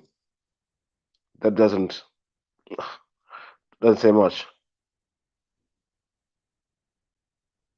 And I think when, yeah, it doesn't say a lot. Because where I'm from, we don't have black people. But when I see other parts of the world, there is black people, and I understand what black could mean when someone who's meeting an African, like I'm quite dark. My mom is very light, but I won't. That's what I'm saying. Then I don't know. Black is just a broad term. We're gone. Oh bloody hell! Michael setting up shop. So why did everyone leave? That was a swear. No, I'm here, man. Yeah, they got cooked, man. Got cooked. I can't even show my dad's book without man leaving and that. When I'm giving a proper solution and showing how it actually works. You talk about economics in the African continent and this and that and this and that. Okay, let me show you African in the diaspora, in the Americas, going back, writing a book, and then going back to Africa with the book, doing lectures on it, and then them offering him to create a university course that creates black businessmen, you know, African, Nigerian, or whatever businessmen, yeah, who can deal with Europeans. Because the blueprint, my dad's put it all in the book, different blueprints of any type of business. From what he's learned over his 40, 50, 60 years of living in Europe and the Americas, you know. This is a hardcore, if you would say Pan-African. He goes to Pan-African lectures and spits those bars. You know what I mean? Full native outfit on. No disrespect. No one ain't going to disrespect him. Or say, oh, yeah, because you're African, you think you're better than me. That's an idiot. Yeah? That's a straw man, in a sense. You know what I mean? Or emotional response to facts and information that you treat Africans bad. You do. And your modus operandum is not geared towards them. So, and the fact that they know it, they're unsynchronized. No, they're very synchronized. And we'll put you in a pot as soon as you reach. If any of brothers are listening, jump back on, man. I didn't even get started, man. Yeah, so much more to talk about. You know they got wounded. They got wounded. Started bringing. They want to do is sleep with white women. They want to sleep with white women and work with white people. That's one of the things I wanted to address, because that's so illogical as well. Like as a man, like I don't know, like as a healthy man, you should be able to get gal in it. And like, if you get gal, then you should know. Like, I heard someone make a comment earlier on, the only reason why they're saying all of this because they want to keep access to the white crutches. I don't know who said it, but someone said it. Yeah. Come on, like in reality, that no one don't need to try and keep access to white crutches. Man have to set boundaries on all crutches, including white. No, I just have to make you know, when it comes to the concept of what he's talking about, my black woman is far superior to what some of these men are rolling with and trying to give it the mouth. Do you get what I'm saying? Let's not even make it personal, though. Let's just deal with the logic. Like, where do we draw the line of when someone isn't black anymore? And once we determine where that line is when someone isn't black anymore, then let's do a thought exercise. Let's say there was 100 black men, 100 black women, 100 white men, 100 white women. Yeah. And there's a certain probability that some of them are going to breed. There's a certain probability some of them will breed more than once. There's a certain probability they're going to breed within their own race, breed within another race, breed within both races, blah, blah, blah. Run the simulation, and what does it look like at the end? Ain't it all black people or mostly black people? Mostly, Now, if we run that same simulation and none of the black people don't breed with none of the white people, now we're going to end up somewhere still around 50-50. Right. So it's just illogical and stupid. It is. Do you know what I mean? It don't make no sense. Because as far as I know, when you have kids with a white woman, they come out black. Now, I'm aware that some black people are not in tune with their blackness, or some black people may look very white to the eye, and some of those black people that look very white may end up identifying as white. I get all of that, but those are like the edge cases. Like, if we just ran it as a mathematical model, it's better for black men to breed with white women as well as their own, rather than it is to just exclude white women. It don't make no sense. We're gonna make the whole world black and white. I'll put everyone. But exactly, the whole world would just end up black. And then what would we be doing? Dividing ourselves over who's darker, who's lighter, who's this, who's that, who's from this area, who's from that area, who came from that line, do you know what I mean? It's never going to end. It is me. It's just never going to end. Yeah, Mark, it is me, bro. Yeah. Is that you, man? Yeah, man. Okay, right. So what's going on? I was just wondering, like, how would you judge me? Judge me. Do you see me? Do you see my color first, or what is it?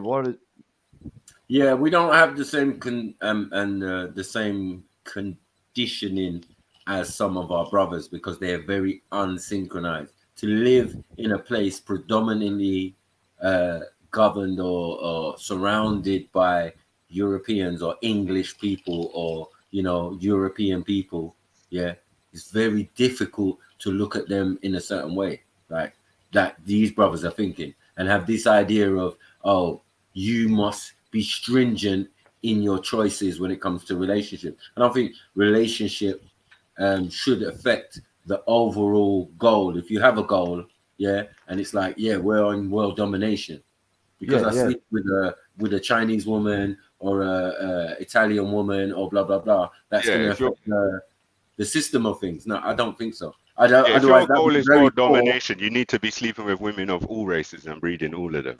Of course, come on, there's plenty out there, guys. Come on, that would be smart. Right? There's not enough black women for every black man to have 4 black wives. Especially if they're not in a country. There isn't though. No, if the country, and it's not Africa or the Caribbean or whatever, can't support that. It's obvious. Like we are the minority in this country. Now, why are we asking for predominant stuff? Like, the predominant race is gonna seem like everything is better for them. Everything is this. Everything is that. Everything is this. No, within that, we still do black betterment or whatever betterment to survive. That's why we can sit there and have this conversation. If he wasn't practicing white betterment, he wouldn't be here on the internet. His internet would be cut off, blah, blah, blah, be struggling for money. Maybe he hasn't got the device to keep up to speed and da-da-da-da. But no, people must be practicing this Ravens idea already. Do you get what I'm saying? And it's what makes the society run. Yeah? Yeah. Our thing is that what we have to look at with ourselves is that the smallest number of people, yeah, have a large amount of spending power. Do you get what I'm saying? Beyond their numbers. They spend a lot more than they accumulate or they're trying to build. That's definitely true because we're consumers. We buy everything. Cars, houses, this, that, whatever, materials, thing, telly, whatever, PlayStation, you name it, we buy it. Listen, there's young black men who would be spending a month's wages on shoes. Thank you. We got bigger problems than fucking white chicks. Thank And you. yes, I understand it. Yeah, unify black people, unify Africans. I get that, but we got bigger problems right now. Right now, we need to unify all the slaves, all of them, from every country, every race. Or let's start at home. We need to unify all the slaves in this country. Yep. What's the point in? No, there's a point. There is a point. I don't mean what's the point, but it's less effective if we just unify Africans, and we're still in the same situation. We just created a worthy adversary. You get me? That you could generate more trillions off warring with. Mm-hmm. You know what I mean?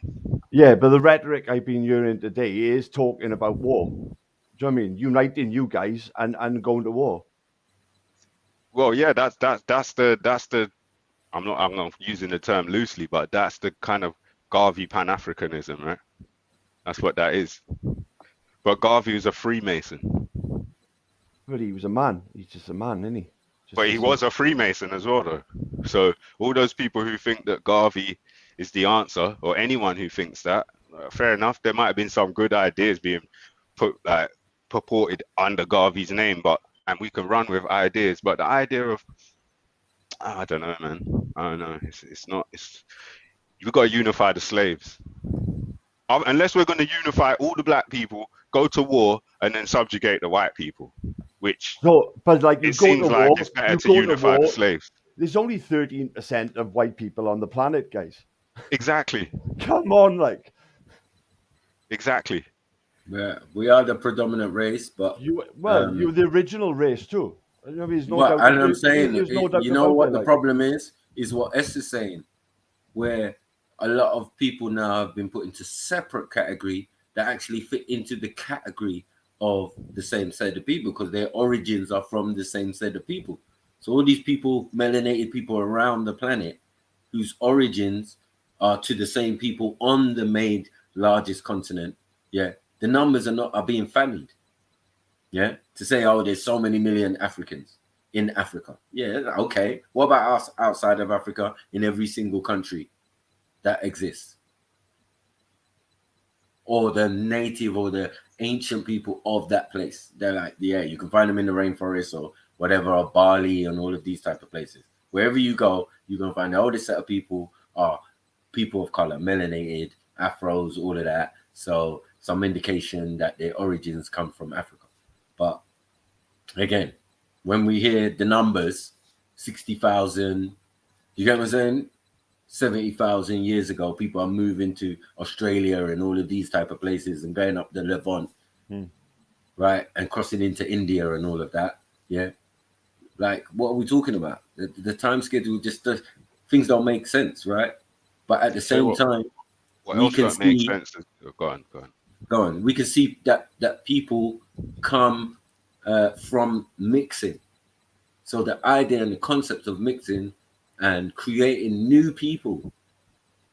Definitely. Now the world is filled with these admixtures. Everybody's an admixture of some, two different older tribes. And some people would argue that ain't helping us because all these other new races that come out of mixing, they're all part of subjugating us. They might argue that, but what I would say is if we take that idea to the extreme, we're going to say we're going to build our army and go to war to liberate black people.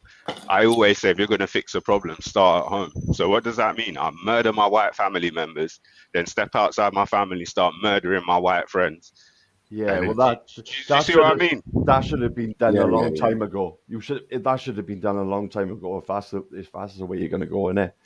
Right. So if that's a real solution, then what I just said should make sense. Yeah. It should make sense that I murder my white family members, then begin murdering my white friends. Then when all that's done, I begin murdering white people as I see them. Yeah, when all the white people are gone, well, who are you going to murder then? Well, that's what I said. We're going to start murdering the lighter people and just graduate up until it's just all dark-skinned people left murdering themselves now. Yeah. It's insane. Because where does it stop? And how does it help me to start murdering my white family members and murdering my white friends? No, how does but that help? the thing is, that's how it's going to work. Was when the Pan-Africanist goes and sets up shop in Pan-Africanists, they don't kill the black people of the uncivilized African first. Those will be his target first. You won't kill the white man or the Chinese man. You're going to target the unsynchronized African first, but that's his main objective. Well, this is what's happening already. This is what I said. It's happened as well before. Earlier, because this conversation was divided around this idea of, or around people having different ideas or not being synchronized with each other. But I had to say to Kel, synchronized with what? How can you just call someone unsynchronized? What are they not synchronized with? But to get to power, you have to take out your enemies. So the enemies are the unsynchronized Africans, not the white man, which before you get into power in Africa. This is a reality of life. But you're not going to be fighting the white man to get into power into Africa. You're going to be fighting other black leaders in ideology. I mean, those black leaders, for all intents and purposes, may as well be white. I know, but what I'm saying, you have to take them out first before he even thinks about taking out the white leaders. But that wouldn't happen, because how are you going to take out them African leaders when you're in this country, and the leaders here are more corrupt than those leaders? These leaders need dealing with first before those leaders. Like if these leaders fell, those leaders would run. Maybe we should start up this beefism. Sounds good. If the leaders of these Western countries fell, the current African leaders would run. All of them would run. They'd head for the hills. The backup is gone. And people can't see how this is divisive and how it's not leading us to where we want to go. Like, we're just arguing about bullshit. And the real problem isn't even inside, like, this African, it's a problem for black people, but it's not our biggest problem anymore. It was, but it's not anymore. Do you know what I mean? Our biggest problem now is we need to unify all of the slaves of every race. I agree. White slaves, black slaves, Chinese slaves. Or there'd be nothing left. Or there'd be nothing left. The system has got to go. Multiple people are being oppressed, and at the hierarchy, it's not just white folks. Like, this is a common. Well, look, if we take this country where it's 80-something% white, if not more. Yeah, 90. That means most of the slaves in this country are white. That's correct. Everybody's a slave, guys, to the system. Yeah. Come on. Exactly. So I see what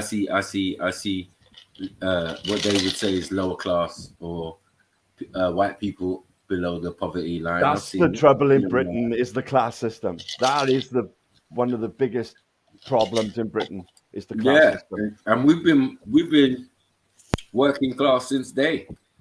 You know what I mean? Like, we've been working class. We've never been like, we've always worked. Our parents have always worked. Our grandparents always worked. Like, so we're working class. There's no doubt. Do you know what I'm saying? We work hard for our shit. Like, we're the middle class that is now, I don't know what, blended into the upper class. No, upper class. No, you don't. Upper class is the upper class. They're still there. They're still further and further away from all of us. Yeah, if it was for fuckers like we're still trying to do mortgage, we're still trying to do, the black betterment or the country betterment or your family betterment.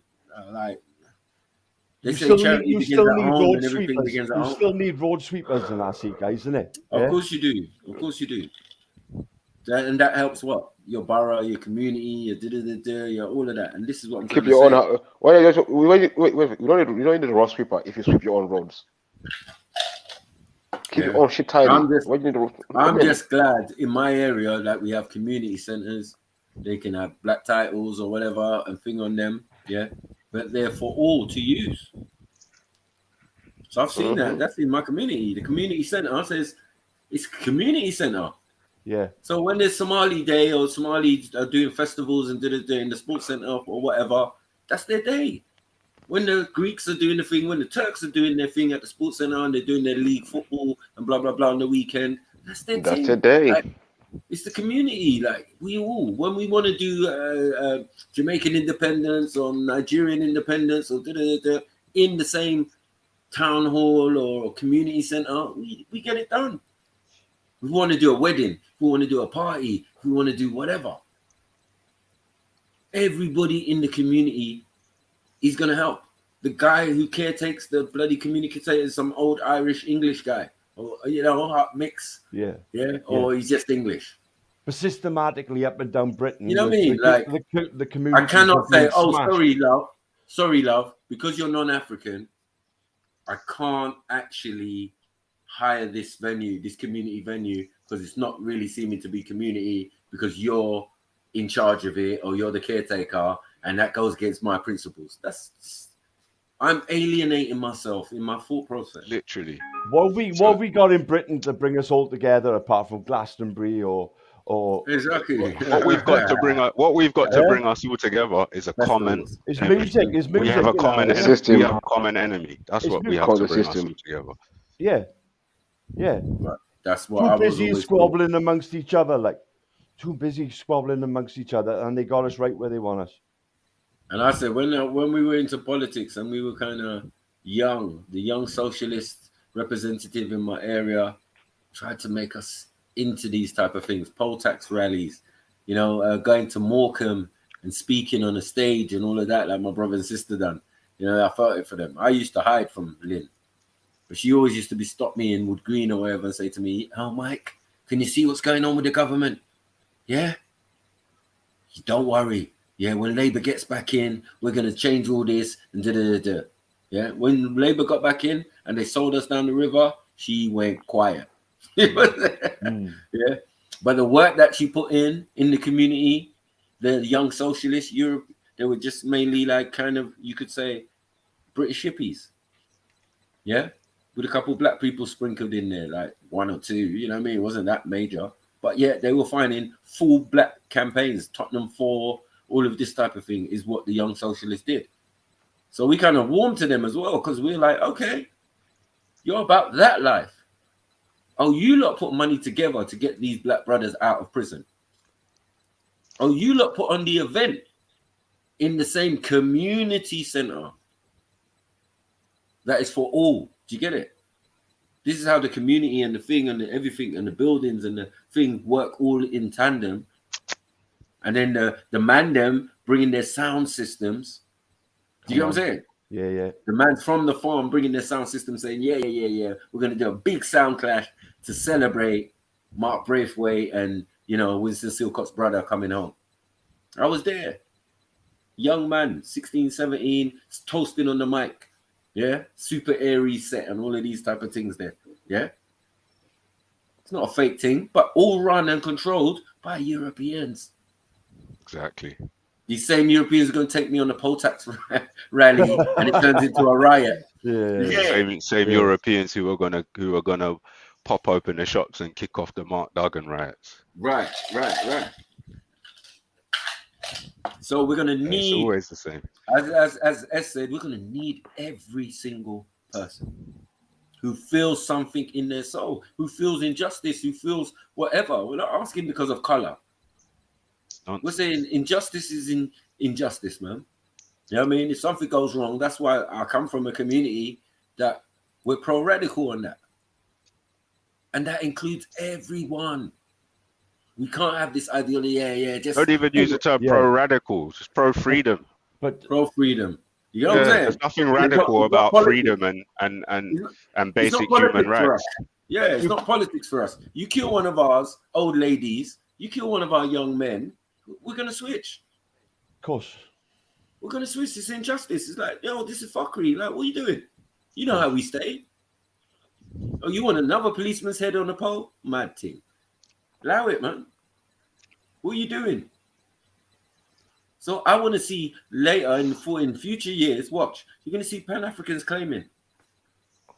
You understand? Pan-Africans what? Claiming. Certain organizations claiming and then saying, yeah, that Mark Duggan was a Pan-African and fought certain ways. Yeah, I might as well be a Pan-African. And that's why they shot him. I might as I'm well telling be you. one. So it's already happening, Michael. They already use it. I don't like about friends and family and people you actually know and the devastation it causes after. You're not there to do aftercare with the family. Guys, question. So this Pan-African, like Kale, he doesn't want to say what tribe he's from. Is that? He's from the tribe of Pan-Africanism. He said it already. No, I heard. So that to me is a fair answer if he wants that to be that, and let that be that. I thought you guys were proud to. I don't have no idea what tribe I come from. No, but if you did. Yeah. Well, then, yeah, of course you should be proud of but he might not know what tribe he comes from. I from what I was hearing, I thought he just didn't want to say. He might know, but he just might not know. Like most people, I'm guessing he's from the West Indies. Most people from the West Indies won't know what tribe they're from unless they've done some thorough research that's going to take time and money. Definitely. And as I said, he's lived in Africa. He's been to different parts of Africa. So as I said, he should know that still. You get me? Respect is everything, man. When you go coming from the West Indies, you could be from the tribe of MacDonald or the tribe of Jackson or Johnson or the tribe of, I don't know, anything. You could be from the tribe of Sangster. You could be from the tribe of Stuart. Do you see what I mean? You could have come from England or Scotland I'm a and Celt. gone to the West Indies. I'm a Celt, innit? Yeah. So that's my tribe. Want to go back to history? You don't know.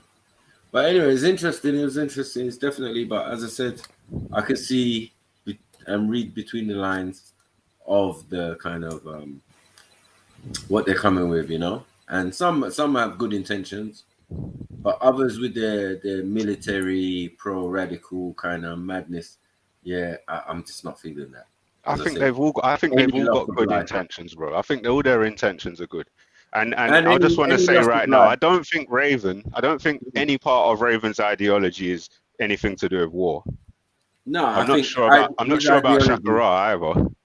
His ideology, Black Betterment, is within the system, one, and two, we definitely already practicing it. So man's put a name on what people practice already, but you just want to say Black Betterment, betterment of you and your family and each individual out here listening in and blah blah blah. I think everybody's exercising that to some extent, right? To stay above water, to be able to, relax and be online and have this conversation. Of course. Certain bills have to be paid, you know. Do you know what I'm saying? So as I said, like his idea is cool, but just know it's within the prison cell. Within the prison, and your cell's nice. That's it. I got a nice cell. I ain't gonna lie. And why shouldn't I have? I think I earned it. The fact of the matter is, if you can't just go anywhere you want, whenever you want, without anyone hindering you, then you're not free. You're not free, man. So until you can do that, you're not free. And because I've experienced real jail, you know what I mean, and some of us have experienced real jail, we're kind of easy on that fact. It gives you certain level of discipline, thought processes. You are allowed to sit down and think about your thoughts and, think about your mistakes and what you would do better and all of these type of things. So it's a great time to learn and lament, but that is self-taught because they ain't teaching you nothing in jail, as you know. You know what I'm saying? They don't teach man nothing. Yeah, you have to learn for yourself. If we let's just say we want to unify Africans towards a common goal, then I think sitting on this panel as a group of Africans, we have to unify ourselves regardless of ideology. So there's no way you're going to unify tens or hundreds of thousands of different languages in Africa. Isn't there something like 4,000 languages in Nigeria alone? I think something. I think it was 250. I thought it was more. I'm going to look it up now because I saw it the other day. It was either 450 or 4,500 different dialects in Nigeria alone. Right, and that's because everybody in Africa is somewhat represented in that region. It's like the hot spot, right? It's the hotspot for Africans, full stop. So there are some people who are indigenous or not indigenous. So there's a few people that's indigenous, but a lot of people migrated in at different points in history, including my own tribe. Do you get what I'm saying? So it's just one of those things. Yeah, I thought it was about 250 or something like that, or thing. Somewhere on that. But even in that small region, which is not small, yeah, it's still a lot. It's still way, you know what I mean? You could go 100 miles down the road and the man is speaking another language that you don't understand. That's mad. Allow it. You know what I'm saying? But good, because they're showing you diversity, right? Just because we're all together, it doesn't mean we're a homogenized group. That's why there's no inbreeding amongst these people. Do you get what I'm saying? Everybody's from somewhere else, and oh, yeah, my original people were from Sierra Leone, and then we moved here a couple 100 years ago, and now we're Nigerian, right? We speak Yoruba, but our original tongue is something else, and some of us even speak our original tongue still, and blah, blah, blah. But the colloquial language everyone should speak is the predominant tribe, right? So it's Yoruba. Or English, should I say. Yeah, or English. Yeah, if you don't speak either or, you ain't getting a job in the capitals and in the cities and that. If you want them type of jobs, it depends what you want to do. Man don't need to do that. You don't need to live in a capitalist city. You don't. There's rural areas, and even within the city, it's still kind of rural and segregated, and areas and all of that. It's different, bro. As I said, it's going to be very difficult. Who are you appealing to? You want to talk about IMF loans? You go and talk to the Nigerian government, mate. You know what I mean? Yeah. Go and start approaching kings and that. They start slapping you, putting you in the pots and that, using you for special ceremony. Today we will feast on Pan-African.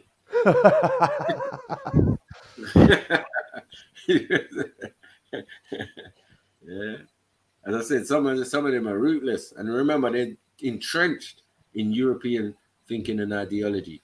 So when you're explaining something, yes, African brother, I bought this idea. I might say, what? No, we already know Marxism, communism.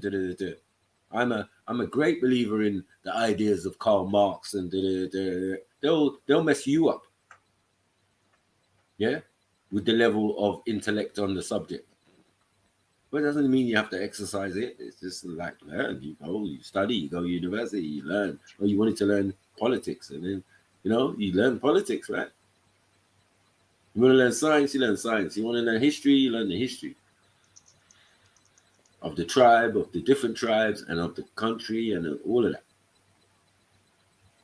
There's so much. You don't need to leave that space to then progress in the world. As I said, I got uncle who never left Nigeria, never left. Of all these brothers and sisters, he never left, never needed to. He's there retired, ex-retired soldier, military man. Now he's got farms and all sorts of business, and he's chilling. You know what I'm saying? Never had to. Even when my grandma passed away over here, he was thinking about it. He was like, I should come to England still. You know what I mean? I've never been. I'm like, rah. Because the way some people would make it out that we're all dying and starving to get over it. The brain drain from Africa and all of this bullshit. That's nothing to do with dying and starving. That's to do with fucking, like I said the other day, Facebook employing 1,000 new developers from Nigeria every single day. Graduates fully like, and they're paying them Facebook wages, standard wage that everyone gets. Yeah. You know what I mean? Yeah, a man don't mind that man thing, but it's just about money, and you get me? Yeah. Because the high level over there of university graduates, everybody on a standard level has graduated university. That's how the majority of the population. If you didn't go to school, then yeah, bro, you was in a small village, not in a major city, and even that village should have a school somewhere nearby Do you know what I'm saying? We always had that. Even if it was a blackboard against a tree, like my dad. Yeah, you can go from there to Moscow. You know what I'm saying? You only need to believe it wasn't an impossible dream because your people have wealth and all sorts. So there's no Raven, no Kel, no Shakara not listening in.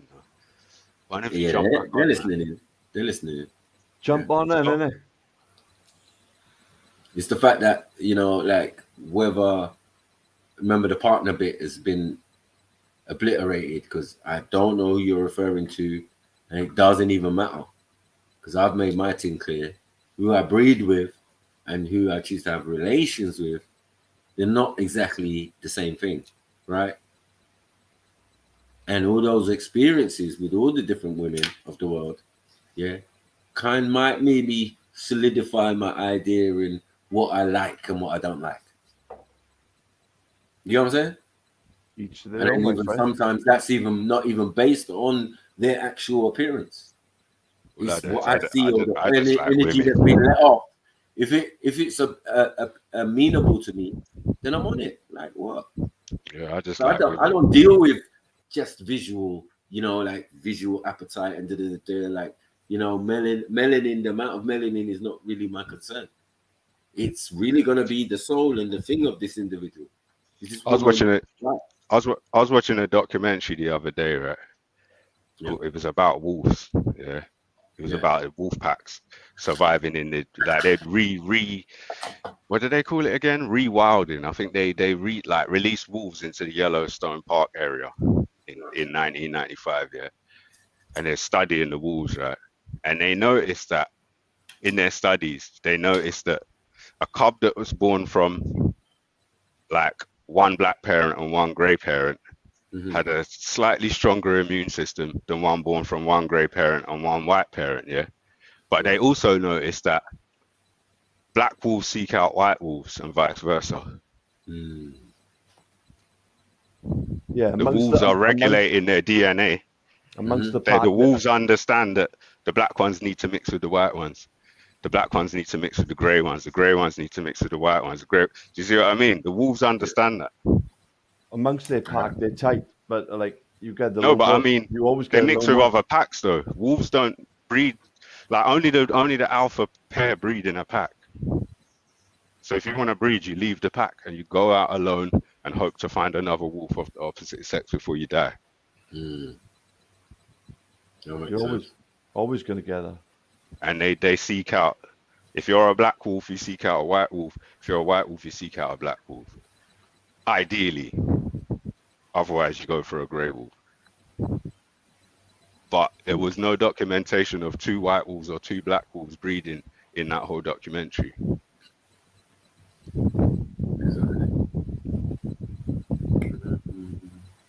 I think the jungle is a bit more simplistic than us.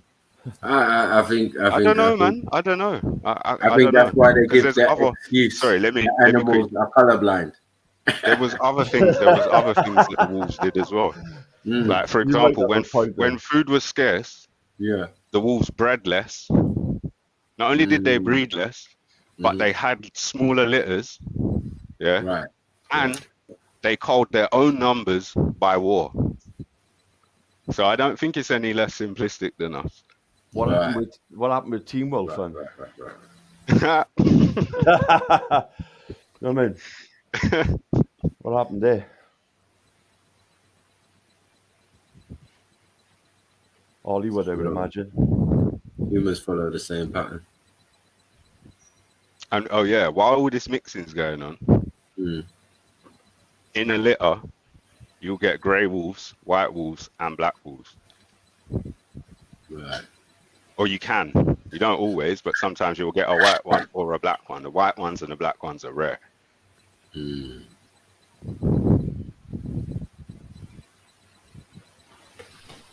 That's crackers. But yeah, true, man. As I said, in humans, it's just not a thing. People are living the living result of that all over, even within the continent. There's no there's no pure African, as in that sense. You know what I mean? There's no such thing. It doesn't exist. Yeah, we're just a combination of different tribes and mixtures and combinations. Ridiculous numbers of tribes. Yeah, it's just that it's older than most other peoples. Do you get what I'm saying? Oh, in that particular part of the world. You know what I mean? But yet we've got relatives that are in other parts of the world that left out, as I said, 70,000 years ago, 60,000 years ago. We have to take those things into consideration. You know what I mean? So now when you're saying Africans or people of color, you're classifying them as Indian and all of that, when they're clearly Africans. They've just been mixed in with now. So, as time has gone on, you can see, they're mixed down the line, but the predominant of their genes is going to be, from the Africans. So like for African, mixing is not an issue. I think colorism became an issue at a particular point in time. Yeah.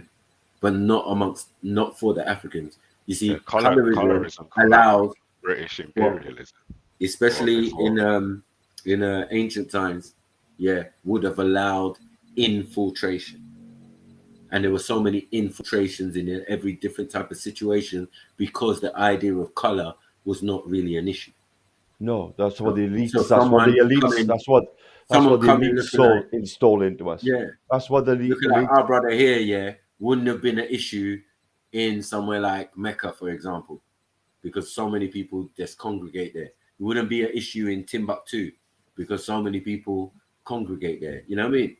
Showing you Egypt, other places, because where people congregate, you're going to get certain situations.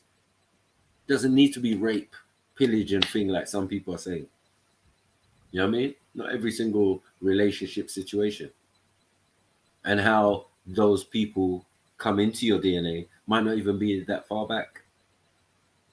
Like thousands of years. Like how? What's all that about? Could have been two generations ago. Yeah. Especially for the North Africans. There's a lot of North Africans there who are 2 or 3 generations deep thinking they're older. You know what I mean? There are a lot of North Africans there who just got pure European DNA. Yeah, pure European DNA thinking I've been there at least 2,000 years. So like, what? No, cuz. Yeah. More like came French, in the 40s. French for a legion. Yeah. You're French. Like, look, your granddad said he came here in the 40s with your grandma. They were already married. Yeah. Your dad was in your grandma's belly when they left France to come here, bro. Stop pretending. And then your dad married so-and-so, and her parents came over with us. Right. So this is stop messing around. We're French. The idea of non-integration. You know what I'm saying? No. Like we integrate. You can tell I'm African. But you're like, bro, for there to be integration, there's got to be at least a little bit of mix or color or something in your thing now. If there isn't, and you still got blonde hair, blue eyes, and that, bro, your people weren't really good at integration. Do you get what I'm saying? You weren't really good at it, or they didn't really want it. You get me? Which is exposing maybe a little bit of racism. Yeah, I might see it there. But prior to certain times in history, Greece, Alexandria, even certain times in Egypt, proper Egypt, that wasn't the issue. Foreigners were allowed to come in, settle, live, like the Hyksos. Is it the Hyksos? Yeah, the Hyksos, not the Hittites. Yeah, the Hittites, they are cousins. They're on the walls with us, and we still fought them. Do you get what I'm saying? And then made an alliance, and then you stay over there, we stay over here. You know what I'm saying? So, like, these interactions, these things that happen in history, bro. As I said, the reason that there could be infiltration in some of these ancient stories and things is because of that idea there was no colorism. Of course. Do you know what I'm saying? That's what the elites have put onto us. They've installed it into us, and it's working. Their plan is 100% in full effect. So now, when you think about the things that we squabble over, it's insane. It's insane. It's mad. But big up everybody. Hit the like button, hit the subscribe, all of that good stuff. You get me? This is Trilluminati Live. Ending. We're going out. You know what I'm saying? You can switch over to Freestyle Friday. You get me on the Nubian General Sniper TV. Sweet. Yeah, I'll be there in 2 secs, but I gotta cut this off. Put you know the what I'm saying? link Big in. up to the brothers. Get me? Big up to S. Get me? Big And up, everybody brother. who jumped on, Shakara, Kale, Khan, you name it. Like, yeah, man. If I didn't mention your name, yeah, man. You know. You put the link in. And big up the audience as well, man. Yeah, put the link in the chat. For the people, put the link in the chat. Big up, guys. Nice talking to you. Yeah, man. Yeah, Take care, brother. What is that?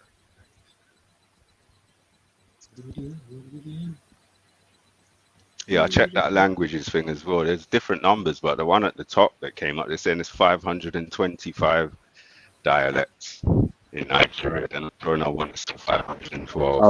Okay, dialects. Yeah. So the thing I saw must have been dialects in I hate this word, Bantu dialects. But no, I'm sure it said Nigeria. I'm gonna find the thing, because it's when you lot were talking the other day and someone said Bantu and it pissed me off. So I went to look up the etymology of the word. And while I was doing that, I saw this massive number. I'm sure it said 4,452. That's the number I got in my head. So, and I find that still. Yeah, we can even explore it tomorrow.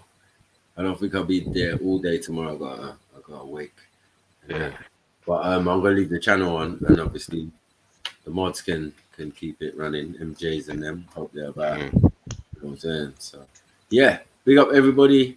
Yeah, man. Peace out. We gonna take it easy, bro. Big up everyone. That's it. Hit them with it. Right. Yo, what's good? It's your boy JEDI for Trilluminati Live. I'm here to tell you to hit the like button. Make sure you're subscribed. And don't forget to hit the notification bell. We've got links in the description for PayPal. You can hit us up on the Super Chat if you want to support. I also got Cash App. Keep it trill. Keep it locked. You're done now.